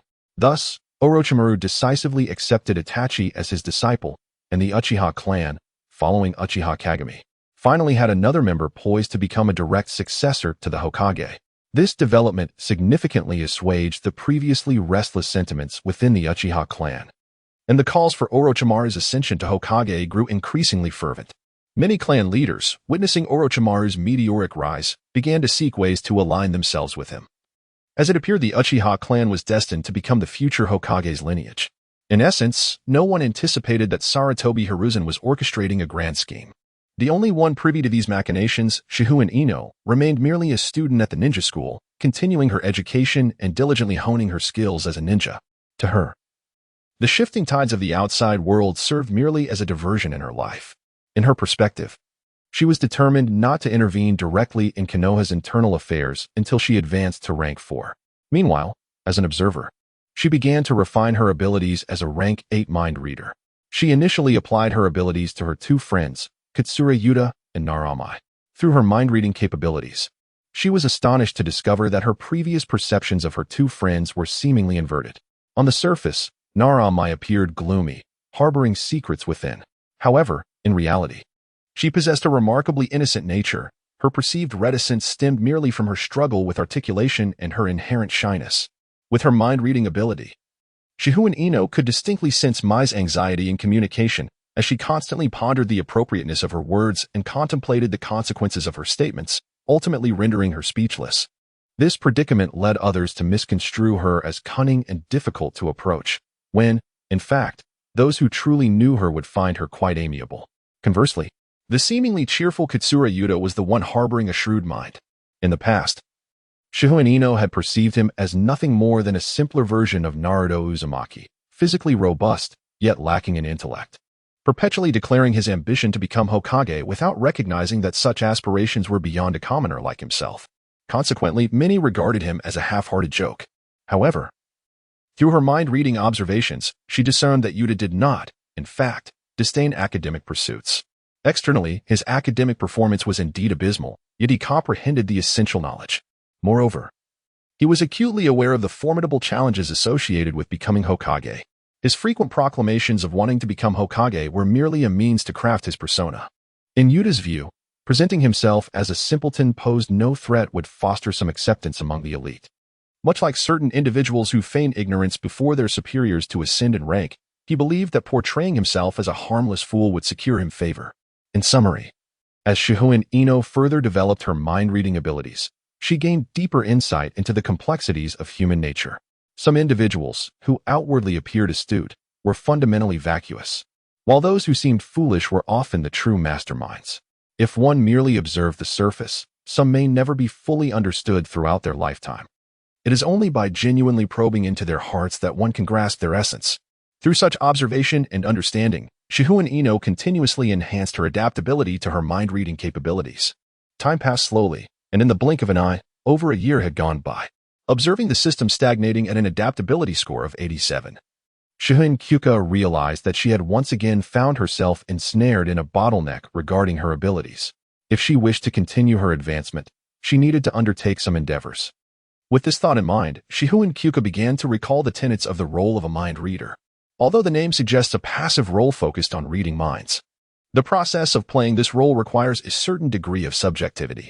As a mind reader, Shihouin not only delved into the hearts of others, but also needed to gently and rationally guide them, prompting them to act according to her will without their conscious awareness. In summary, embodying the mind reader was not a formidable challenge for her. With her grasp of human nature, she had indirectly influenced the internal dynamics of Konoha while acting as an audience member in the past. The true dilemma now confronting Shihouin was her own identity. While playing the role of an audience member, she had discerned a pattern. The higher the status of her subjects within Konoha, the more swiftly her adaptability improved. Her previous observation of figures such as Sarutobi Hiruzen had propelled her to rank up to sequence 8 with relative ease. In contrast, while observing ordinary students at the Ninja Academy could also enhance her adaptability, such improvements were markedly limited. Therefore, to excel as a mind reader, her best course of action was to delve into the minds of high-ranking officials like Sarutobi Hiruzen. However, as a commoner ninja, Shihouin social circle within Konoha was rather restricted. Among her acquaintances, the only one with any connections to the higher-ups seemed to be Kazekage Mai. Yet, this tenuous connection was insufficient for her to glean insights from Konoha's elite. Furthermore, even if she managed to engage with the upper echelons through certain means, there was a significant risk of becoming entangled in the whirlpool of power struggles within Konoha. For instance, Muta Noguchi, despite his actions aligning with the interests of Sarutobi Hiruzen and the Uchiha clan, found himself cast into the shadows of the root after a parent-teacher meeting. Ultimately, Konoha's higher-ups held a deep-seated reverence for hierarchy. If one were the son of the Hokage, like Uzumaki Naruto, they could wreak havoc throughout Konoha, even vandalizing Hokage Rock, without facing substantial repercussions. Conversely, if one hailed from a common background, even possessing talent and courage like Muta Noguchi, they would remain overlooked. Thus, to effectively embody the mind reader, Shihouin first needed to establish a bridge to connect with Konoha's elite. She required to expand her network and find suitable methods to interact with more individuals. Only then could she forge a connection with the higher-ups and enhance her own abilities through mind reading. At the same time, Shihouin needed to maintain awareness of her distance from Konoha's elite. As a commoner ninja, she was perceived as insignificant in their eyes. She could not harbor delusions that the higher-ups would undergo a transformation because of her presence, unlike the favored child of the Hokage. The kindness shown by Konoha's elite was reserved for individuals like Uzumaki Naruto. She should consider herself invisible when interacting with them. Ultimately, the notion of a time traveler mingling effortlessly with characters from the original narrative was a fantasy. The hierarchical structure of Konoha was rigid, and the freedom enjoyed by a select few was not a luxury available to the majority, who must adhere to the village's rules, facing dire consequences for any transgressions. With this realization, Shihouin began to contemplate her next course of action. In the midst of her reflections, she stumbled upon a promising means of expanding her network. "Hello, Uncle Ichiraku," she greeted respectfully at the roadside stall. Upon seeing Shihouin delicate features, graceful demeanor, and warm smile, Uncle Ichiraku responded cheerfully, "Hello, young lady. Are you here for some ramen? What flavor do you like? Given your cuteness, I could throw in an egg for you." Shihouin Saki shook her head and replied, Uncle Ichiraku, I actually have a favor to ask of you. With a youthful innocence, Uncle Ichiraku, still relatively young and with a simple demeanor, inquired, a favor? What could a ramen vendor like me possibly assist you with? Feeling a bit bashful, Shihouin Saki explained, You see, Uncle Ichiraku, I am currently a third-year student at the Ninja Academy, but my physical abilities are quite poor. Whether it be speed, strength, or stamina, I lag significantly behind my peers. I fear that someone like me may never become a competent ninja, so I was wondering if I could learn a skill. Her voice trailed off, perfectly embodying the shyness and turmoil expected of a young girl. Seeing her demeanor, Uncle Ichiraku quickly grasped her intentions. You wish to stay by my side and learn to make ramen, don't you? He asked. Shihouin Saki nodded shyly and looked up at him with her starry, beautiful eyes. Uncle Ichiraku, may I?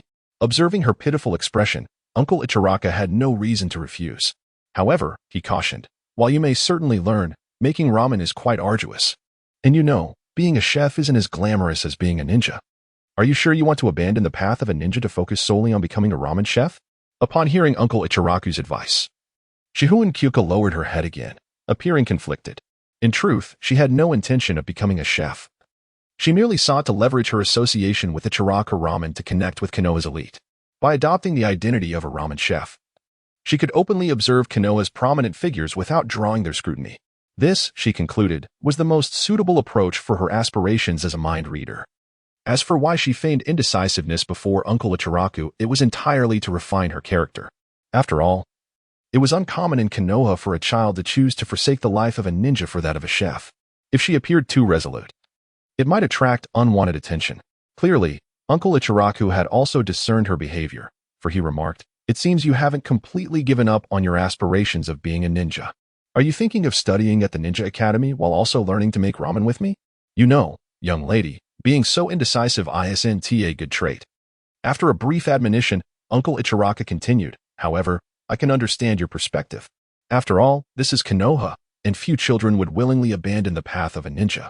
Besides, you are still under 10 years old, so a bit of indecision is understandable. Here is what we will do. You can help out at my shop for now. Once you graduate at 12, you can decide the direction of your future. By then, you must not waver as you do now. Upon hearing Uncle Ichiraku's words, Shihouin Saki's eyes sparkled with excitement as she exclaimed, Really? Uncle Ichiraku, can I truly learn to make ramen here? Of course, Uncle Ichiraku replied. After school, I will begin teaching you the art of ramen making. Whether you succeed in becoming a ramen chef will depend on your own efforts. Yes, thank you, Uncle Ichiraku. With a cheerful demeanor, Shihouin Saki bounced out of the Ichiraku ramen shop. Observing her exuberance, Uncle Ichiraku could only shake his head in resignation, muttering to himself, I haven't even asked her name. Thus, after receiving Uncle Ichiraku's approval, Shihouin Saki joined the Ichiraku ramen establishment. Each day after school, she would come as an assistant, learning the art of ramen making. As a time traveler, Shihouin Saki had already mastered many Chinese culinary techniques before her arrival, making the learning process of ramen relatively effortless. Moreover, endowed with the ability to read minds, she swiftly grasped Uncle Ichiraku's teachings, allowing her culinary skills to flourish in a remarkably short span. Coupled with her 3 years of training at the Ninja Academy, while her physical abilities might not have been the strongest among her peers, she certainly surpassed the average individual. Within just a month, Shihouin Saki developed a commendable foundation in ramen making, producing noodles that rivaled Uncle Ichiraku's own in flavor, broth, and texture. Not only that, but after acquiring a solid ramen foundation, Shihouin Saki began to experiment with introducing her previous life's Chinese cuisine into the world of Naruto. Compared to the rich and profound Chinese culinary tradition, the food culture in the Hidden Leaf Village was rather simplistic. Through her persistent experimentation, Shihouin Saki's dishes began to amaze Uncle Ichiraku. Even in the realm of simple ramen, she introduced numerous innovations, such as uniquely shaped knife-cut noodles, the renowned pickled cabbage beef ramen, and modified fried sauce noodles, all of which provided the villagers of Konoha with a distinctly unique culinary experience. Although these innovative ramen dishes were not necessarily as popular as traditional ones due to differing tastes, Shihouin Saki managed to stir up a moderate sensation within the village. Several prominent figures from Konoha were drawn to Ichiraku Ramen to savor these unprecedented noodle dishes. Chapter 10. The Identity of Naruto Uzumaki Shihou. I hear you've been learning to make ramen from Uncle Ichiraku? In the Ninja Academy, her classmates, Katsura Yuta and Naramai, had also heard about Shihouin Saki's culinary pursuits. They expressed their understanding of her choice, given that her physical abilities were well known in the class. While not the weakest, she certainly wasn't far from it. Despite her commendable academic performance, the essence of a ninja ultimately lies in practical skills. Given Shihouin Saki's circumstances, her chances of becoming a ninja post-graduation were quite slim. Thus, it was a reasonable decision for her to learn a trade before graduating. However, what truly compelled Katsura Yuta and Naruto to seek out Shihouin Saki was her burgeoning reputation in Konoha. Ichiraka ramen had already been somewhat famous in the village, and the array of new ramen dishes introduced by Shihouin Saki had amplified its fame. As her friends, Katsura Yuta and Naruto naturally developed an interest in the ramen crafted by Shihouin Saki. Yet, with one being an orphan and the other coming from a modest background, they found themselves lacking the funds to indulge in ramen. Therefore, they planned to approach Shihouin Saki, hoping to secure a discount on her culinary creations. Being a mind reader, Shihouin Saki was fully aware of her friends' intentions. Considering their camaraderie, a few bowls of ramen were hardly a burden. Hence, she readily agreed to their request and led them to Ichiraku Ramen. However, as they arrived at the shop's entrance, they unexpectedly encountered a kind-faced elderly man, Hiruzen Sarutobi, the third Hokage. It appeared that, after some time, he had become aware of Shihouin Saki's reputation at Ichiraku Ramen. Seizing the opportunity, he wished to sample her distinctive ramen. Shihouin Saki welcomed this development with delight. After exchanging a few words with Katsura Yuta and Naruto, she entered the kitchen of Ichiraku Ramen and began her preparations. While crafting the ramen, she overheard Uncle Ichiraku telling Hiruzen Sarutobi, "Hokage-sama, this child, Shihou, possesses remarkable talent in the culinary arts. In less than a month, her skills have nearly matched my own. Even more impressive, at such a young age, she is capable of innovation, creating various new styles of ramen." Uncle Ichiraku sighed, adding, "It feels like a waste for a genius like Shihou to remain by my side as a mere ramen chef. She ought to pursue more advanced culinary techniques in the grand restaurants of the Land of Fire." Hearing Uncle Ichiraku's praise for Shihouin Saki, Hiruzen Sarutobi nodded appreciatively, remarking, "I never expected such a culinary genius to emerge from Konoha. However, I understand she is still studying at the Ninja Academy. Perhaps she will become a ninja in the future." As he spoke, Hiruzen Sarutobi chuckled, and Uncle Ichiraku joined in the laughter. Yet, within their mirth, one was filled with pretense while the other spoke insincerely. It was evident that Uncle Ichiraku had already deemed Shihouin Saki a culinary prodigy. He wished for her not to fade into obscurity as a ninja, only to perish in some trivial mission. However, in the presence of the third Hokage, he could not express his true sentiments and merely echoed his anticipation for Shihouin Saki to become a ninja. Sigh, life in Konoha can be quite exhausting, Shihouin Saki mused. Realizing that everyone was compelled to wear thick masks, Uncle Ichiraku included. With that thought, she presented Hiruzen Sarutobi with the bowl of pickled cabbage beef ramen. "Hokage-sama, this is the new ramen crafted by Shihou. The tanginess of the pickled cabbage combined with the rich flavor of the beef, all enhanced by my special broth, offers a truly unique culinary experience." Hiruzen Sarutobi hesitated upon seeing the bowl before him. In truth, he was not particularly fond of pickled cabbage. He had merely ordered the dish due to its recent popularity in Konoha. However, after a moment's pause, he decided to give it a try. Mixing the noodles with the beef and pickled cabbage before taking a bite, he was immediately struck by the intense tanginess of the pickled cabbage. Initially overwhelmed by the unfamiliar taste, he gradually acclimated, eventually appreciating the exquisite flavors of the dish. This pickled cabbage beef ramen is quite remarkable. This is a heartfelt evaluation from Sarutobi Hizashi, and it is a rare moment of sincerity that she and Anko has heard from this individual. After enjoying a bowl of ramen, Sarutobi Hizashi encouraged she and Anko and then departed from the Ichiraku ramen shop. Throughout the entire encounter, there was no direct communication between she and Anko and Sarutobi Hizashi. The conversation was entirely between Uncle Ichiraku and Sarutobi Hizashi. Nevertheless, she and Anko felt quite content with this interaction. With the first encounter, a second will surely follow, and through the platform of Ichiraku Ramen, she and Anko will eventually have the opportunity to converse with the higher-ups of Konoha. After Sarutobi Hizashi's departure, she and Anko's two classmates finally stepped into the Ichiraku Ramen shop. Excitedly, Katsumura Waita expressed, "I can't believe we actually saw Lord Hokage today." In contrast to Katsumura Waita's enthusiasm, Naruto gazed at the spot where Sarutobi Hizashi had just sat, her expression reflecting a complex array of emotions. "My, what is wrong?" Katsumura Waita inquired. It's nothing, Naramai replied, shaking her head before taking a seat. Thanks to she and Anko's connections, the two were able to enjoy a discounted bowl of ramen at Ichiraku. After their meal, they both praised she and Anko's culinary skills, asserting that she would undoubtedly become a remarkable chef in the future. After a bustling day, she and Anko concluded her work at Ichiraku Ramen. Beneath the vast expanse of starlight, she bid farewell to Uncle Ichiraku and spotted Katsumura Waita and Naramai waiting for her at the street corner. It turned out that after their ramen, they hadn't returned home directly but had instead waited to walk back together with she and Anko.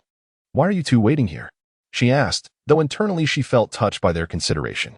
The three of them chatted amiably as they made their way home. As they conversed, Katsumura Waita suddenly broached the earlier topic. Why did you seem a bit strange when you saw Lord Hokage? Is there something on your mind? Intrigued, she and Anko leaned in. Naramai, seeing their interest, decided to share. It's nothing really. I was just reminded of Uncle Minato. Uncle Minato? You mean the fourth Hokage, Namikaze Minato? Katsumura Waita exclaimed in surprise. Yes, Naramai nodded. You all know that Uncle Minato sacrificed himself during the Nine-Tails attack. But do you know that his wife was pregnant before the incident? She continued. I heard from the elders of the Namikaze clan that as the Nine-Tails disaster was approaching, the fourth Hokage's wife was already quite large with child. Both Katsumura Waita and she and Anko shook their heads in response. Although she and Anko was well aware of the events surrounding the Nine-Tails attack, Katsumura Waita was less informed. He then remarked, I've heard that during the Nine-Tails attack, not only did the fourth Hokage perish, but his wife did as well. It seems that the child of the fourth Hokage also perished alongside his parents during that tragic event. With a sigh, he lamented, it's truly tragic. To be the child of the Hokage and yet never see the light of day. Indeed, Naramai reflected solemnly for a moment in memory of her stillborn kin. However, in the aftermath of the Nine-Tails attack, our Namikaze clan stirred quite the commotion regarding Uncle Minato's child. The clan leader sought out the Hokage to inquire about the whereabouts of Uncle Minato's offspring. According to our clan's customs, the child of Uncle Minato should rightfully be raised by our Namikaze family. That is a valid point, she and Anko acknowledged. Though the fourth Hokage's parents have long passed, your clan still remains. If he indeed had a child, it would be reasonable for you to take on the responsibility of raising him. However, Katsumura Waita interjected. I've heard that the fourth Hokage had a close relationship with Jiraiya. It's possible that the fourth Hokage's child could have been entrusted to Jiraiya as well. Yet all of this hinges on the assumption that the fourth Hokage's child is still alive. Given that so much time has passed since the Nine-Tails incident, it is unlikely that we would have heard anything about the fourth Hokage's child. It stands to reason that the child perished alongside his parents, Katsumura Waita concluded. Naramai nodded solemnly. In truth, our Namikaze clan never genuinely believed that Uncle Minato's child could have survived the Nine-Tails attack. The clan leader's motivation for approaching the Hokage was merely to claim Uncle Minato's inheritance. After all, as the hero of the Third Great Ninja War, Uncle Minato had amassed considerable wealth through various perilous missions. Our Namikaze clan suffered significant losses during the Nine-Tails incident.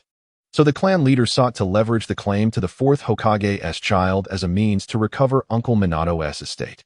After all, aside from his child, our Namikaze clan would be the rightful heirs. So it was all about the money. She and Anko and Katsumura Waita exchanged knowing glances at the Namikaze clan's intentions.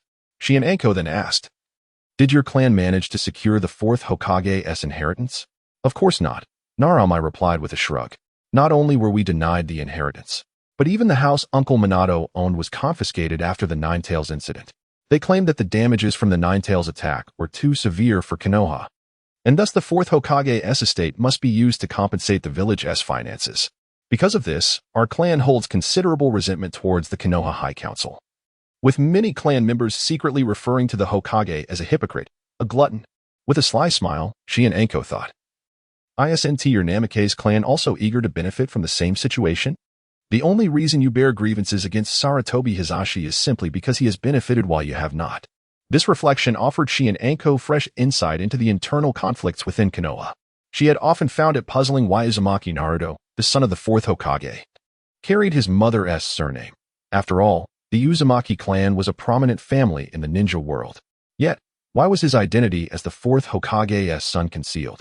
It led to the unfortunate circumstance where the esteemed heir of Konoha became a target of disdain and ridicule during his early years. Now, upon hearing Naramai's words, She and Anko finally grasped the underlying motives behind the Konoha High Council's decision to obscure Uzumaki Naruto's identity. It is crucial to understand that the fourth Hokage, Namikaze Minato, was not without connections in Konoha. Although his parents had passed away early, as a native of the village, he must have had several distant relatives within Konoha. Furthermore, aside from relatives, he had numerous friends. Should Uzumaki Naruto's identity be revealed, the custody of his upbringing would invariably attract the attention of all factions within Konoha. Not only was Uzumaki Naruto the son of the fourth Hokage, but he was also the Jinchuriki of the Nine Tails, representing Konoha's most formidable deterrent. Gaining custody of Uzumaki Naruto would equate to wielding the power of the Nine Tails. In simpler terms, if the Nine Tails were viewed as a nuclear weapon, then Uzumaki Naruto would be the launchpad. Thus, the custody of Uzumaki Naruto would be tantamount to controlling the nuclear weapon. Such a critical asset would undoubtedly be tightly held within the grasp of Konoha's High Council. To conceal the identity of Naruto Uzumaki as the son of the fourth Hokage and to prevent others from laying claim to the Nine Tails, particularly the Uchiha clan, was imperative. It is important to note that aside from the Namikaze clan and Jiraiya, Mikoto Uchiha was also a pivotal candidate for the guardianship of Naruto. She was not only a close friend of Naruto's mother, Kushina Uzumaki, but also a mother herself, having raised children. If the well-being of Naruto was genuinely at stake, Mikoto Uchiha would undoubtedly be the most suitable guardian among all. However, the higher-ups in Konoha would never allow the Nine Tails Jinchuriki to fall into the hands of the Uchiha clan. In reality, they would not permit the guardianship of the Nine Tails Jinchuriki to be entrusted to anyone else, even if they lacked the capability to raise Naruto themselves. They were fully aware that Naruto's childhood would be fraught with suffering. Yet they deemed the deterrent power represented by the Nine Tails far more significant than the happiness of Naruto's childhood. Reflecting on this, Shihouin Saki couldn't help but lament the callousness of Konoha's elite. These elders would go to any lengths to preserve their own status. In the original narrative, Naruto was portrayed as a Navi fool. Had he been a more rational individual, he would have long since scattered their ashes to the wind. Chapter 11. Orochimaru and the Hokage. In summary, thanks to Ichiraka Ramen, Shihouin Saki finally had the opportunity to interact with Konoha's upper echelon. However, due to her status as an apprentice, she did not engage in direct communication with the prominent figures of the village. She diligently learned the art of ramen making from Uncle Ichiraka while discreetly observing with her mind-reading abilities. Through the diverse clientele at Ichiraka Ramen, Saki's adaptability to her powers gradually improved. As time passed, Saki returned to Ichiraka Ramen after school once more. However, today Uncle Ichiraka had to go out for supplies, and his daughter needed to handle tax matters with the village, leaving Saki alone in the shop. Consequently, a considerable crowd had gathered outside by the time she arrived. Seeing this, Saki hurried inside to attend to the customers. After more than an hour of bustling activity, the patrons began to disperse, granting Saki a moment of respite. While she was tidying up the dishes left behind by the customers, two new guests entered Ichiraka Ramen. The first man appeared pale, with a sinister demeanor, his gaze strikingly reminiscent of a venomous snake. Following him was Itachi Uchiha, whom Saki had not seen for over a year. Itachi had undergone more than a year of instruction under Orochimaru, and his aura had matured significantly. Utilizing her system's capabilities, Saki discerned the current abilities of the two. Orochimaru, Ninjutsu, 10 Taijutsu, 7 Jinjutsu, 10 Intelligence, 11 Strength, 6 Speed, 9 Precision, 10 total, 70. As one of the legendary three, Orochimaru had surpassed 40 years of age, reaching the pinnacle of his strength, with values comparable to those in the original narrative. What astonished Saki was that Orochimaru's intelligence had reached an impressive 11. According to the established lore, the highest value for a single ninja ability was 10, leading Saki to believe the system's upper limit was similarly capped. It now appeared that the system's limits were considerably higher, allowing exceptionally intelligent ninjas like Orochimaru to exceed the threshold of 10 and achieve an extraordinary value of 11. Thus, it could be inferred that in the original story, Itachi Uchiha, who could overpower Orochimaru with Jinjutsu, must possess a Jinjutsu value of 11, rather than the 10 shared by Kurenai Yuhi. As for figures like Madara Uchiha and the first Hokage, their exceptional abilities might well exceed this threshold in multiple aspects, granting them unparalleled strength in the ninja world. Contemplating this, she and Saki once again examined the prowess of Uchiha Itachi. Uchiha Itachi, Ninjutsu, 6, Taijutsu, 6, Jinjutsu, 6, Wisdom, 7, Strength, 3, Speed, 6, precision, 3, hand seals, 7, total, 44. Gazing at Itachi's remarkable ability score of 44, Shihouin Saki silently marveled at his prodigious talent. Based on her observations in Konoha, the typical CH-nin's ability score hovers around 30 to 40. The 12 exceptional youths who participated in the CH-nin exams, as depicted in the original work, all reached the threshold of CH-nin. Their failure to attain this rank was merely due to the formidable difficulty of the exams. In times of war, they could readily ascend to CH-nin status. An ability score exceeding 40 signifies that one belongs to the elite tier of CH-nin. For instance, Gaara and Neji Hyuga, with their impressive scores of 42, exhibited a level of strength that set them apart from their peers. Similarly, in the Land of Waves arc, Momochi Zabuza showcased an extraordinary performance with a score of 42. Such a score alone was sufficient to create a stark disparity among contemporaries in the first part of Naruto. Remarkably, Uchiha Itachi was merely 9 years old, 3 years younger than the 12 exceptional youths in the first part. Thus, Itachi's prowess surpassed that of Neji and Zabuza, a testament to his extraordinary capabilities. As Shihouin Saki observed the two, she busily prepared ramen for them. Without excessive conversation or overt displays of emotion, she calmly fulfilled her duties, showing no desire for interaction with either individual. During the process of making ramen, Orochimaru and Uchiha Itachi engaged in light conversation. Itachi remarked, "Thanks to you, Orochimaru-sensei, the war between Konoha and Kumogakure can finally come to an end." Although the Third Shinobi World War had concluded, peace remained elusive in the ninja world. Following the chaos wrought by the Nine Tails, the formidable Kumogakure had recognized Konoha's vulnerabilities and instigated a localized conflict in the northeast. Consequently, Konoha dispatched one of the legendary three, Orochimaru, to oversee the situation and confront the fourth Raikage. Throughout this standoff, both Konoha and Kumogakure exhibited remarkable restraint, as the losses endured during the Third Shinobi World War had been substantial for both sides. Should conflict erupt, a third party could easily capitalize on the situation. For instance, Inoki, the third Tsuchikage of Iwagakure, was closely monitoring the war, poised to take action at any moment. However, Itachi's words suggested that the standoff between Konoha and Kumogakure was nearing its breaking point. It seemed that a peace treaty would soon be signed, mirroring the events of the original narrative. Hearing Itachi's remarks, Orochimaru chuckled softly, saying, "The fundamental reason for the conclusion of this war is not solely due to me. Kumogakure is also nearing its limit. Nonetheless, it is indeed fortunate that I was able to hold the fourth Raikage at bay. Otherwise, Kumogakure would undoubtedly have initiated a new conflict." As he spoke, Itachi Uchiha remarked, "After this war, Lord Orochimaru will surely ascend to the position of Hokage." Lord Orochimaru is already a distinguished member of the legendary Three Ninjas, and with the prestige garnered from this conflict, along with the support of our Uchiha clan, it is only natural for him to become Hokage. Even my father and brother Shisui believe that Lord Orochimaru will make an exceptional Hokage. As a student, Itachi Uchiha was not merely flattering his teacher. Orochimaru was originally a contender for the fourth Hokage against Minato Namikaze, and now, with his military achievements and the backing of the Uchiha clan, it was widely accepted in Konoha that he would become the fifth Hokage. Even Orochimaru himself shared this belief. No one anticipated that Sarutobi Hiruzen, at his advanced age, would still covet the Hokage's seat. He even plotted against his own students, willing to slaughter the Uchiha clan if it meant retaining power. Thus, as an ordinary apprentice in a ramen shop, Saki quietly listened to the exchange between the two, contemplating the potential changes that might befall Konoha in the future.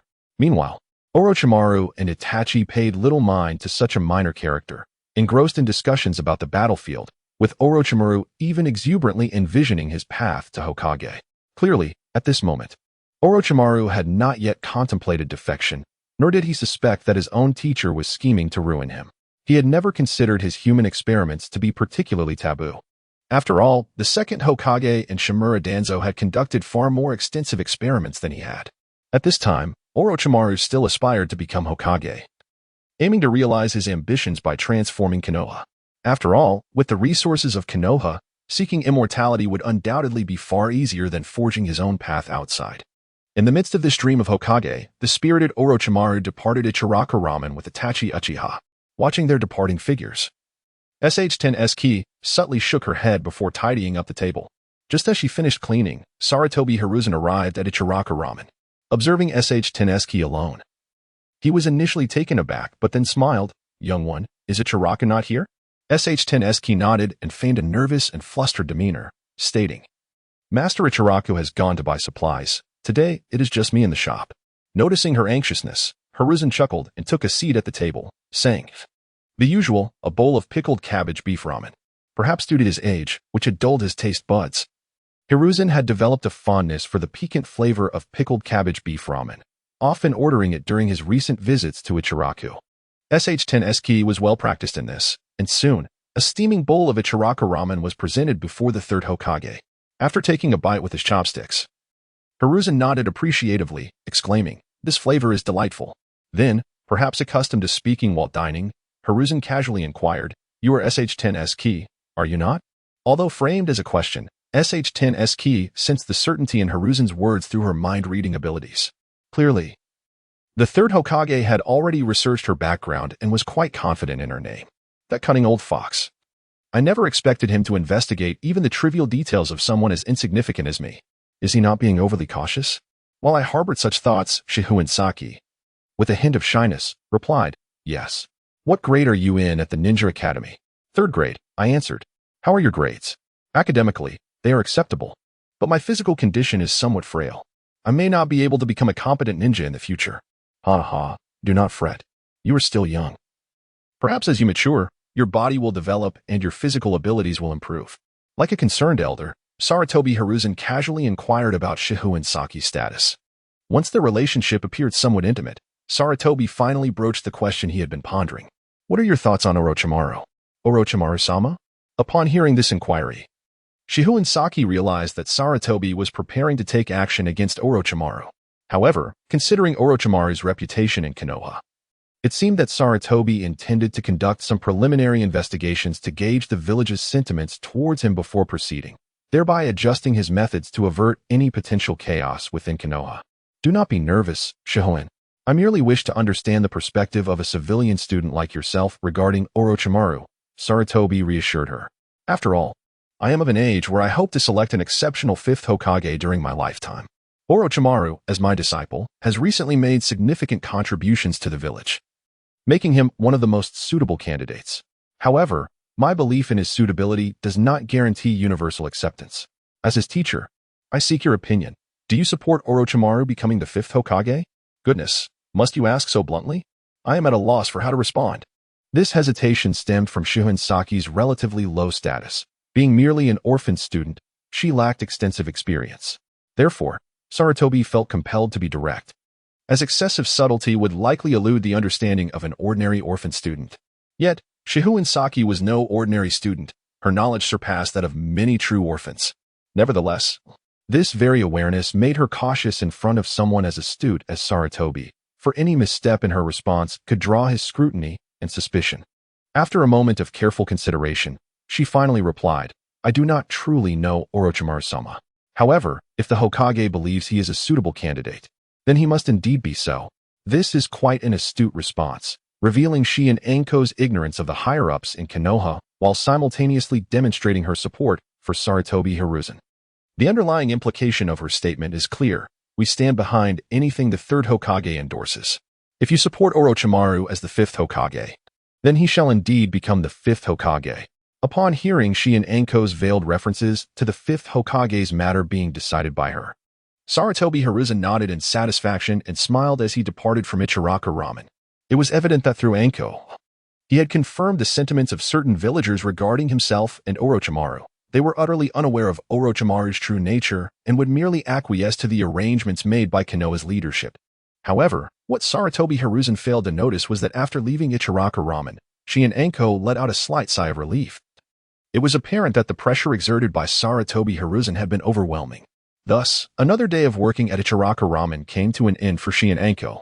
After exchanging pleasantries with Uncle Ichiraku upon returning home, she left the ramen shop and made her way homeward.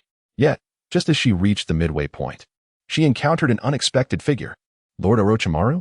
As she beheld the approaching Orochimaru, her heart raced with anxiety. "You must be the little one who has been helping out at Ichiraku Ramen recently. Come here, I have a question for you." Approaching Orochimaru, Shihouin Anko replied nervously, "Lord Orochimaru, what is it that you wish to know?" Did the Hokage inquire about matters concerning me after visiting the ramen shop today? Yes. The Hokage asked me about my thoughts on you becoming the Hokage. And how did you respond? I conveyed that if you are deemed suitable by the Hokage, then you will undoubtedly make an excellent Hokage, Anko replied earnestly. The Hokage believes me to be suitable? Orochimaru chuckled softly. Sarutobi-sensei, if you truly think I am suitable, would you need to consult the opinion of a child? With that, Orochimaru's figure melted into the night. It was clear that at that moment, Orochimaru had realized that Sarutobi Hiruzen had no intention of allowing him to become the fifth Hokage. Chapter 12. The psychologist. It must be acknowledged that as Sarutobi Hiruzen's disciple, Orochimaru possesses a keen understanding of his teacher. Upon learning that Sarutobi Hiruzen was soliciting opinions about him throughout Konoha, Orochimaru began to sense that his path to the Hokage title would likely not be smooth. Given Orochimaru's current standing in Konoha, there was little need for extensive investigation to ascertain his suitability for the position. Sarutobi Hiruzen's actions, in a sense, were akin to stirring the grass to startle the snake. Of course, it is also possible that Sarutobi Hiruzen had orchestrated this deliberately. At this time, Orochimaru's prestige in Konoha was formidable, bolstered by the support of the Uchiha clan, far surpassing that depicted in the original narrative. If Sarutobi Hiruzen aimed to thwart Orochimaru's ascension to the fifth Hokage, he could not rely solely on exposing past experiments to tarnish Orochimaru's reputation and force him into defection. In reality, with Orochimaru's current strength, he could easily lead the Uchiha clan in a forceful bid for the Hokage title. Any rash action could yield dire consequences. Thus, Sarutobi Hiruzen's inquiries throughout the village regarding public sentiment toward Orochimaru were, in fact, a masterful tactic directed against him.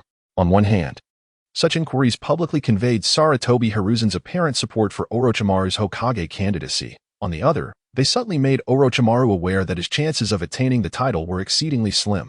Faced with this predicament, Orochimaru was left with two options: to remain passive or to seize power by force.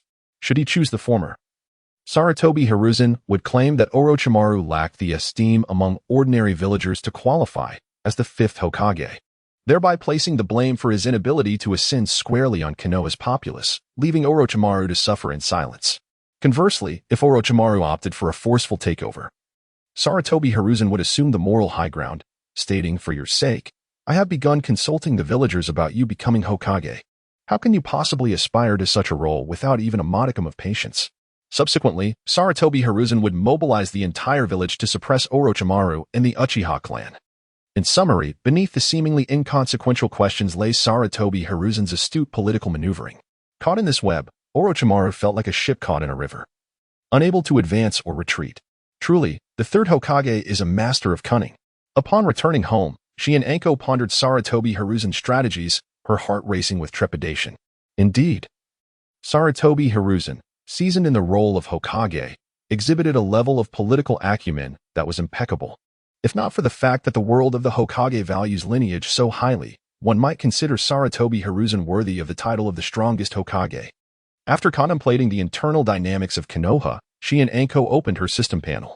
Name: she and Anko. Gender: female. Age: 9. Ability ratings: ninjutsu, 1 taijutsu, 1 genjutsu, 1 wisdom. For strength: 1 speed, 2 spirit, 1 seals, 3 total. 14 abilities: 1. Path of the Divine, Dreamweaver Path, Sequence 8. Mind Reader, Adaptability, 98, 2. Chakra, Week 3. Culinary Arts, Proficient.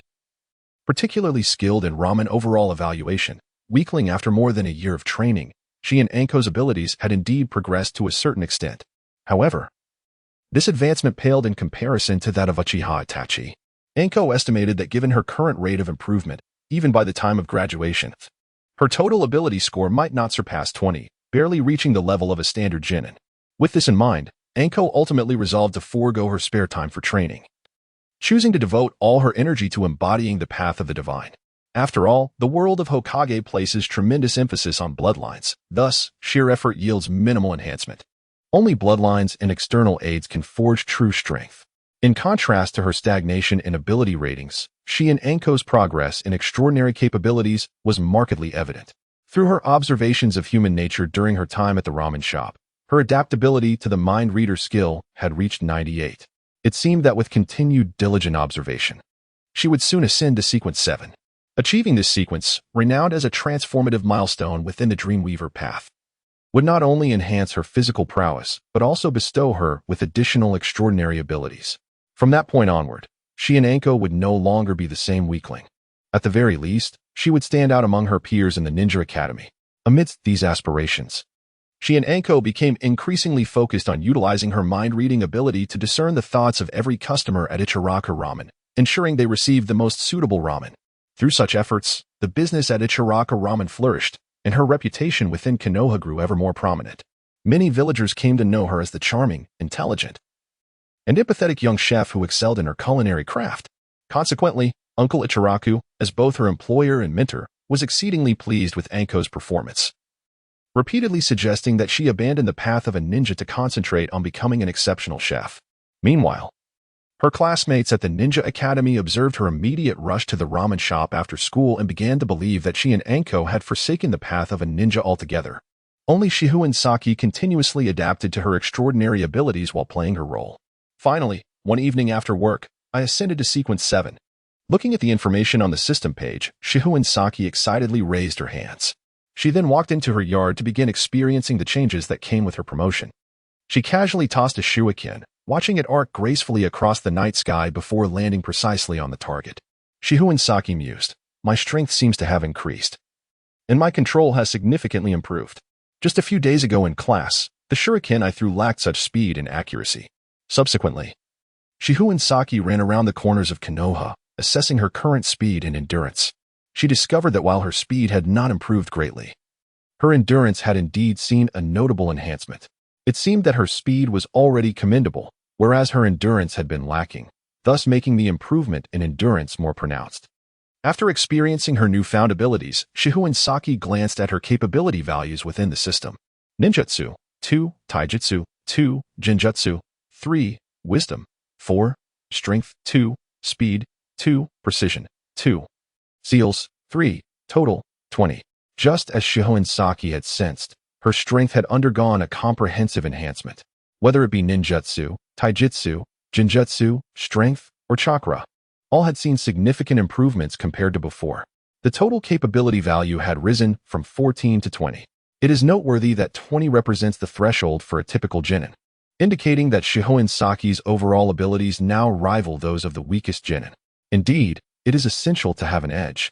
Witnessing that her 3 years of training paled in comparison to this singular enhancement, Shihouin Saki became increasingly resolute in her path. Her aim was to prioritize the portrayal and ascension of extraordinary abilities while treating ninja school training as a supplementary endeavor. As long as she could ascend to Sequence 4 or above, she would possess the means for self-preservation within the ninja world, at least before the Fourth Great Ninja War. She need not worry excessively about her safety. Moreover, beyond the mere enhancement of capability values, Shihouin Saki had also mastered numerous ninjutsu based on her extraordinary abilities. Within the realm of the mysterious, the Sequence 7 psychologist commanded 5 extraordinary abilities: dread, frenzy, psychological suggestion, soothing, and mind reading. At this moment, these 5 abilities had transformed into 5 forms of ninjutsu, becoming part of Shihouin Saki's own strength. Among them, the genjutsu of dread instills an instinctual fear in enemies, causing them to act erratically in battle. Frenzy can unleash mental assaults on an opponent's mind, leading to emotional instability. Psychological suggestion subtly influences others' thoughts, guiding them to act according to her desires without their awareness. Soothing stabilizes both her own and her allies' mental states, ensuring that they remain calm at all times. Mind reading, the evolved form of the previous audience and mind reader's abilities, allows her not only to perceive others' thoughts through their movements and expressions, but also to directly hypnotize them, facilitating a mental exchange wherein deceit is impossible. In truth, these 5 abilities have their counterparts within the ninja world. Given Shihouin Saki's current capability values, the potency of these genjutsu is not particularly formidable. For instance, in the case of psychological suggestion, she could at most influence some uninformed villagers regarding ninjutsu. Any competent student from the ninja school would likely sense the aberration and break free from her genjutsu's control. Nevertheless, these abilities remain invaluable to Shihouin Saki. With them, she would no longer be passive in Konoha. She could leverage these abilities to become an inconspicuous player in the village, indirectly influencing public opinion through hypnosis. thereby steering Konoha's future in accordance with her vision. For Shihouin Saki at present, maintaining internal stability within Konoha is of paramount importance, as her strength is still quite feeble. She requires a peaceful environment and time to grow gradually. Thus, in terms of personal growth, she aligns herself with Sarutobi Hiruzen. She should employ various methods to undermine Orochimaru's reputation, preserving the rule of the higher-ups, led by the third Hokage, in Konoha. However, considering Orochimaru's substantial wisdom of 11, Shihouin Saki understands that she lacks the qualifications to outmaneuver him. Moreover, disregarding the potential overt and covert conflicts between Sarutobi Hiruzen and Orochimaru, Konoha's true focus of attention lies elsewhere at present. The Hidden Cloud Village has dispatched a ninja leader to negotiate a ceasefire agreement with Konoha.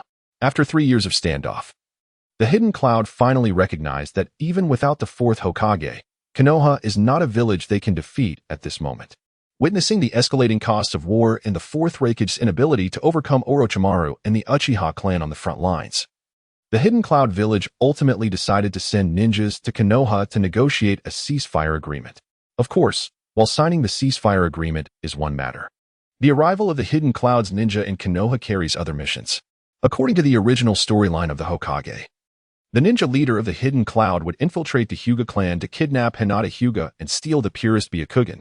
However, the kidnapping failed, resulting in the leader of the Hidden Cloud being killed on the spot by the head of the Hyuga clan, Hyuga Hayashi. Originally, the failure of the kidnapping and ensuing death should have been attributed to the Hidden Cloud. Yet, they audaciously accused Konoha of wantonly slaughtering their ninjas, citing the death of their own in Konoha. Not only did they turn the tables, but they also demanded Konoha hand over the corpse of Hyuga Hayashi, openly seeking the Byakugan's bloodline limit. Faced with such unreasonable demands from the Hidden Cloud, the third Hokage in the original story chose to defuse the situation. In pursuit of the ceasefire agreement, he resolved to bear the brunt of the blame, even if it meant sacrificing the Hyuga clan. Consequently, the burden fell upon Hyuga Neji, a member of the branch family, who ultimately became the scapegoat for his older brother. In summary, this segment of the original story is exceedingly frustrating. It vividly illustrates the decay of the Hyuga clan's main and branch family system, as well as the cowardice of Konoha's higher-ups. In the face of unreasonable demands from a foreign nation, Konoha not only lacked the courage to refute them, but also foolishly considered their precious bloodline limit as a bargaining chip for peace. Such events, if recorded in history, would undoubtedly be regarded as a national disgrace. Furthermore, from a diplomatic perspective, Konoha's handling of this matter is undeniably foolish. When confronted with the unreasonable demands of a foreign nation, Konoha should have fought back with reason. If the Hidden Cloud were to acquire the valuable bloodline limit through mere trickery, it would only serve to highlight Konoha's weakness to other ninja villages in the world. This situation not only causes Kumogakure to regard Konohagakure with disdain, increasing the likelihood of war, but also prompts other ninja villages like Awagakure to adopt similar tactics to provoke Konohagakure's bloodline limits. If Awagakure and Kirigakure were to demand the Byakugan from Konohagakure using similar methods, would Konohagakure comply? In summary, Shihouin Saki harbors significant discontent regarding Konohagakure's handling of this matter.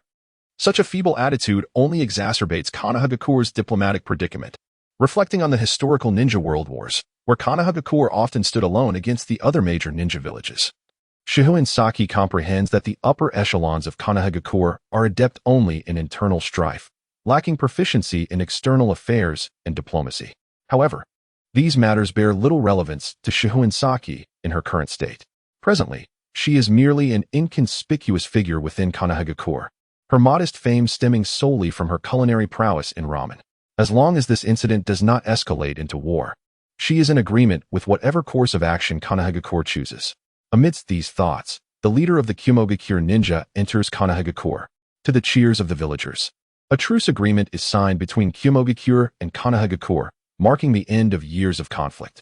This signifies the dawn of a true era of peace for Konohagakure, wherein its ninjas will no longer have to risk their lives on the front lines. Following the signing of the truce, Sarutobi Hiruzen, as the Hokage, unexpectedly invites the leader of Kumogakure, saying, "We have a remarkable Ichiraka ramen shop in Konohagakure. Would your friends from Kumogakure be interested in savoring the ramen there?"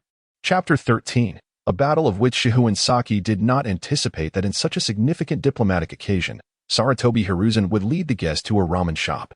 It can only be said that the culinary culture of the ninja world is rather antiquated. In her previous life, ramen, no matter how popular, would hardly be deemed suitable for such occasions. Not only would it be inappropriate for formal diplomatic events, but even business banquets rarely featured ramen. With this critique in mind, Shihouin Saki gazes in disbelief as Sarutobi Hiruzen steps into the Ichiraku ramen shop, followed closely by the leader of Kumogakure. This leader, not particularly renowned in the ninja world, lacks notable strength and bears numerous bandages, indicating he has not yet recovered from his injuries. Even without the ability to read minds, Shihouin Saki can discern that this individual is merely a puppet sent by Kumogakure, possessing neither strength nor reputation. And his battered state signifies his sole purpose, to create trouble for Konohagakure through his demise. Behind this Kumogakure leader stand two ninjas serving as his bodyguards. Outside the Ichiraku ramen shop, the heads of various prominent clans from Konohagakure, along with some well-known Jainin, are present. Clearly, they are there to accompany Sarutobi Hiruzen in negotiations with Kumogakure. However, none of this concerns Shihouin Saki. As an apprentice at the ramen shop, her role is merely to assist in the kitchen. The formalities at the front should be handled by Uncle Ichiraku himself. Thus, under the warm hospitality of Sarutobi Hiruzen and the throng of Konohagakure ninjas, the leader of Kumogakure enjoys his last bowl of ramen in life. He praises the taste of Shihouin Saki's innovative ramen, and from the expression of lingering satisfaction on his face, she easily surmises his internal thoughts. What a pity. I shall never again savor such exquisite food. As these thoughts crossed her mind, the leader of the Cloud Village ninjas cast a seemingly indifferent glance towards several members of the Uchiha clan among the Leaf Village ninjas. This fleeting gaze went unnoticed by anyone present, save for Shihouin Saki, who sensed the underlying crisis. This is problematic. According to the original narrative, the primary purpose of the Cloud Village leader's visit to Konoha should be to acquire the Byakugan of the Hyuga clan. Yet now, his gaze is fixated on the Uchiha clan instead of the intended target, the Hyuga. Could it be that the butterfly effect brought about by my presence as a time traveler has altered the mission's objective? Instead of seizing the Byakugan, has the focus shifted to the Sharingan of the Uchiha? Contemplating this unsettling possibility, Saki maintained a composed exterior while her mind raced with calculations. She understood the potential ramifications this situation could have on Konoha. It is crucial to recognize that the Uchiha clan is far from the compliant Hyuga. The latter has a clan leader's brother who can serve as a scapegoat, whereas the Uchiha do not. Moreover, even if there were a scapegoat, the Uchiha would not be as submissive as the Hyuga in the original story. Not to mention, the Uchiha's strength far surpasses that of the Hyuga, and their relationship with Orochimaru alone could incite significant turmoil within Konoha. The Uchiha had long harbored dissatisfaction with the higher-ups of Konoha, and if they were indeed compelled to sacrifice themselves for the so-called greater good, they might very well revolt. Ultimately, the actions of the Cloud Village leader could ignite internal conflicts within Konoha, leading the Uchiha to clash with the village's higher echelons. Regardless of the outcome, Konoha would undoubtedly suffer tremendous losses. The ensuing chain reaction would spell disaster for someone like Shihouin Saki, a commoner and student at the Ninja Academy, potentially forcing her to graduate prematurely and be thrust into the battlefield as mere cannon fodder. The weight of these thoughts deepened Saki's sense of helplessness. Although she perceived the dangers of the current situation, she found herself devoid of any means to effect change. Her identity and capabilities precluded her from making any significant moves within the confines of Konoha. If she were to act like the protagonists in certain time travel novels, showcasing cleverness within the village, the outcome would not be praise from the Hokage, but rather the executioner's blade from the village's higher-ups. Simultaneously, her disdain for Sarutobi Hiruzen reached its zenith. The root of Konoha's so-called crisis lay squarely at his feet.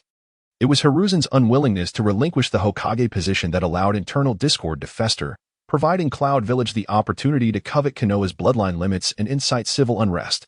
Had Hiruzen decisively appointed Orochimaru as the fifth Hokage after the fourth's demise, the myriad crises currently plaguing Konoha would not exist. With Orochimaru in place, the Uchiha would not dare to stir trouble, and the Cloud Village would not constantly provoke Konoha, seeking to overturn it. Hiruzen's avarice for power has inexorably led Konoha down a perilous path. The threat he poses to Konoha now surpasses that of 100 Danzo. Just as Saki grappled with her despair, a conversation between Sarutobi Hiruzen and the leader of the Cloud Village at the Ichiraku ramen shop heralded a potential turning point. After sampling the pickled cabbage beef noodles, the leader of the Cloud Village instantly developed a fondness for the ramen's unique flavor. At this moment, Hiruzen introduced Shihouin Saki, exclaiming that Konoha is blessed with a talented young girl skilled in the culinary arts. This delectable pickled cabbage beef noodle dish is her creation. Upon hearing that such delicious ramen was crafted by a young girl, the leader of the Cloud Village expressed eagerness to meet Ski. Hiruzen, of course, had no reason to refuse, and promptly asked the elder of Ichiraku to summon Ski. Observing the somewhat shy Ski, Hiruzen remarked, "This is the young girl I mentioned, she and Ski. She is not only an exceptional student at our ninja academy, but also quite accomplished in the kitchen. If your friends from the Cloud Village ever visit Konoha, they must not forget to stop by this ramen shop to sample her culinary prowess." The Cloud Village leader nodded in approval at Ski's petite and charming demeanor, exclaiming, "Konoha is truly remarkable. Previously on the battlefield, I encountered a prodigy about your age. Now, I witness another young talent with such culinary skills. Hokage-sama, your generation of Konoha ninjas is indeed brimming with talent." "You're too kind," Hiruzen replied modestly. "How can that be considered flattery?" The Cloud Village leader pointed to the bandage on his head, saying, "Do you see this? It is a mark left by your village's young genius. At merely 8 or 9 years old, he has already distinguished himself on the battlefield. Your Uchiha Itachi is truly impressive. He may very well become the 4th Hokage in the future." It turns out that the Cloud Village leader's injury was entirely the work of Uchiha Itachi. It was due to Itachi's performance on the battlefield that the Cloud Village adjusted its focus from the Byakugan to the Sharingan. Perhaps Itachi's prodigious talent led them to recognize his potential to awaken the Manjiki Sharingan. In pursuit of the power capable of controlling tailed beasts, the Cloud Village orchestrated this operation. Moreover, their attention to Itachi illuminated the rift between Konoha's higher-ups and the Uchiha clan. Thus, during their recent exchange, the leader of the Cloud Village intentionally suggested that Itachi might become the next Hokage, not only to provoke Hiruzen but also to exacerbate the internal discord within Konoha. As anticipated, upon hearing the Cloud Village leader declare that Uchiha Itachi could become the next 4th Hokage, a fierce glint flashed in Hiruzen's eyes, albeit briefly. Only Ski, as a psychologist, noticed this fleeting expression. Clearly, Hiruzen had come to recognize the threat that Itachi posed to his Hokage position and instinctively viewed him as an adversary that must be eliminated. In stark contrast to Hiruzen's apprehension, the members of the Uchiha clan beamed with delight upon hearing the Cloud Village leader's praise for Itachi. They began to envision a future where Orochimaru ascended as the 5th Hokage, followed by Itachi as the 6th, with the Uchiha clan wielding significant influence within Konoha. After successfully sowing discord between Uchiha Itachi and Konoha's higher-ups, the Cloud Village leader felt his efforts were insufficient and turned to Ski, asking, "Your name is Shihouin Saki, correct?" Ski nodded in affirmation. "Given your culinary talent, why not withdraw from the Ninja Academy and dedicate yourself to mastering the culinary arts?" The Cloud Village leader proposed. "You may possess some aptitude for ninjutsu, but with a genius like Uchiha Itachi and Konoha, there should be no shortage of skilled ninjas like yourself. Why not choose to pursue something at which you excel? To be frank, with your culinary talent, you are destined to become the most renowned chef in the ninja world." His words immediately raised the alarm among the Konoha ninjas present. Even the Uchiha clan members recognized that this man was attempting to sow discord. If Shihouin Saki were to genuinely heed the persuasion of the leader of the Cloud Hidden Village and choose to abandon her path as a ninja to pursue a career as a chef, it would undoubtedly weaken the cohesion within the ranks of Konohagakure.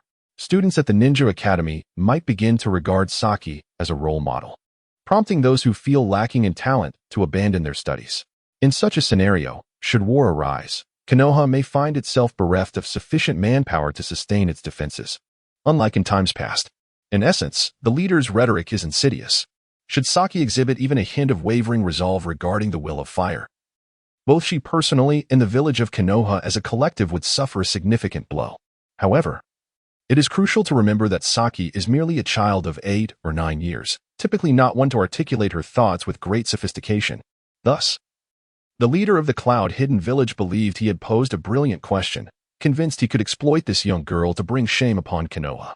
Yet, he failed to account for Saki's unique circumstances. She is a transmigrator, well-versed in human psychology. His manipulative tactics held no weight in her presence. She responded, "Dear uncle from the Cloud Hidden Village, while I possess a certain talent for culinary arts, I am first and foremost a citizen of Konoha. As a member of this village, my most vital mission is to become a ninja, to protect this community and its inhabitants, just like my parents, who devoted their lives to the welfare of our village." Saki's words rang with grandeur and righteousness, firmly articulating her unwavering commitment to the will of fire, causing Sarutobi Hiruzen, who stood nearby, to nod in approval, recognizing in this young girl a worthy inheritor of the spirit that drives one to sacrifice for the village. However, the leader of the cloud-hidden village was evidently dissatisfied with Saki's response, prompting him to inquire further. But the reality is that your parents have already sacrificed themselves for Konoha. Why must you also offer your life for the village? If such sacrifices are to be a continuous cycle, what meaning do they hold? Why can you not live for your own future? His words resonated with many of the Konoha ninjas present. Indeed, if my parents sacrificed for Konoha and I too were to sacrifice, what significance would it hold if my own child were to make the same sacrifice? Is the very essence of Konoha merely to demand unending sacrifices from its citizens? Naturally, such thoughts were not openly expressed, as the greater concern was for Saki's response, given the depth of the trap embedded in the leader's question. Such inquiries could easily mislead not only an 8- or 9-year-old child, but also many seasoned ninjas. Nevertheless, for Shihouin Saki, this posed no challenge. She countered, "Uncle, as a ninja of the cloud-hidden village, would you wish for your own child to sacrifice for the village? Or would you prefer them to leave and live for their own future?" Boom. Saki's retort left the leader of the cloud-hidden village in an uncomfortable position. As a member of his village, he could not assert that his own child should not sacrifice for the cloud-hidden village. To do so would jeopardize his child's standing within their community despite his own sacrifices. Observing this, Saki continued, "Since you yourself would hope for your child to sacrifice for your village, why should I not be willing to do the same for Konoha? Or do you secretly wish to live solely for yourself, just as you suggest?" Saki's relentless questioning left the leader momentarily at a loss for a rebuttal. At this moment, Sarutobi Hiruzen, with a smile, intervened on behalf of his companion, stating, "Enough, Shihou. This esteemed friend from the hidden cloud must undoubtedly be a hero willing to sacrifice for his village. His previous remarks were merely an expression of admiration for your culinary skills." Although he interrupted Shihou's inquiry, his gaze towards her was filled with undeniable appreciation. Chapter 14. A turn of events from an observational standpoint, Shihou's recent performance could hardly be deemed flawless. Particularly her relentless questioning of the leader of the hidden cloud had an overly aggressive tone, which struck as both presumptuous and impolite. However, from the perspective of Shihou, a psychologist, such an imperfect display was, in fact, the epitome of perfection. After all, she was portraying a character imbued with the unwavering will of fire inherent in a student of the Ninja Academy. With such a resolute spirit, it was only natural for Shihou to feel indignation towards the queries posed by the hidden cloud chieftain. Given her status as a student, it was expected for her to exhibit the fervor and impulsiveness characteristic of her age. Were she to display calm composure and speak with meticulous precision at such a tender age, that would indeed be the greatest anomaly. Thus, the onlookers did not find Shihou's assertiveness to be unusual. While some might consider her comments inappropriate in a diplomatic context, her age rendered her behavior entirely normal. Moreover, her words served as a retort against the hidden cloud schemes. Through her persistent inquiries, she had challenged the chieftain's loyalty to her village. Although this may seem inconsequential at present, should the chieftain perish within the Leaf Village, her pointed questions today could transform into a potent diplomatic weapon.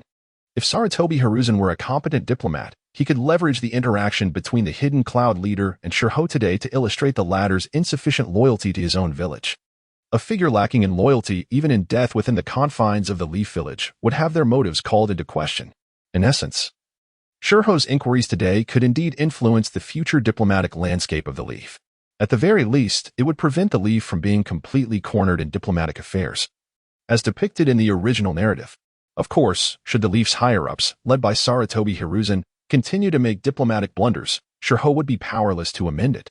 Ultimately, she was merely a somewhat notable student at the Ninja Academy, with limited cards to play and actions to undertake. Demonstrating her will of fire in a single dialogue and laying the groundwork for future Leaf diplomacy was the extent of her capabilities. Regarding the impending diplomatic turmoil between the Leaf and Hidden Cloud, as well as the discord between the Uchiha clan and the Leaf's leadership, even Kakashi Hitaki, at this moment, lacked the standing to interject. Shihou's current position in the Leaf was inferior to even Kakashi's pet ninja dog, rendering her unable to exert any decisive influence. Thus, after Sarutobi Hiruzen alleviated the tension surrounding the Hidden Cloud leader, Shihou appropriately displayed a hint of nervousness, blushing as she apologized to the gathered crowd before retreating to the kitchen to resume her work.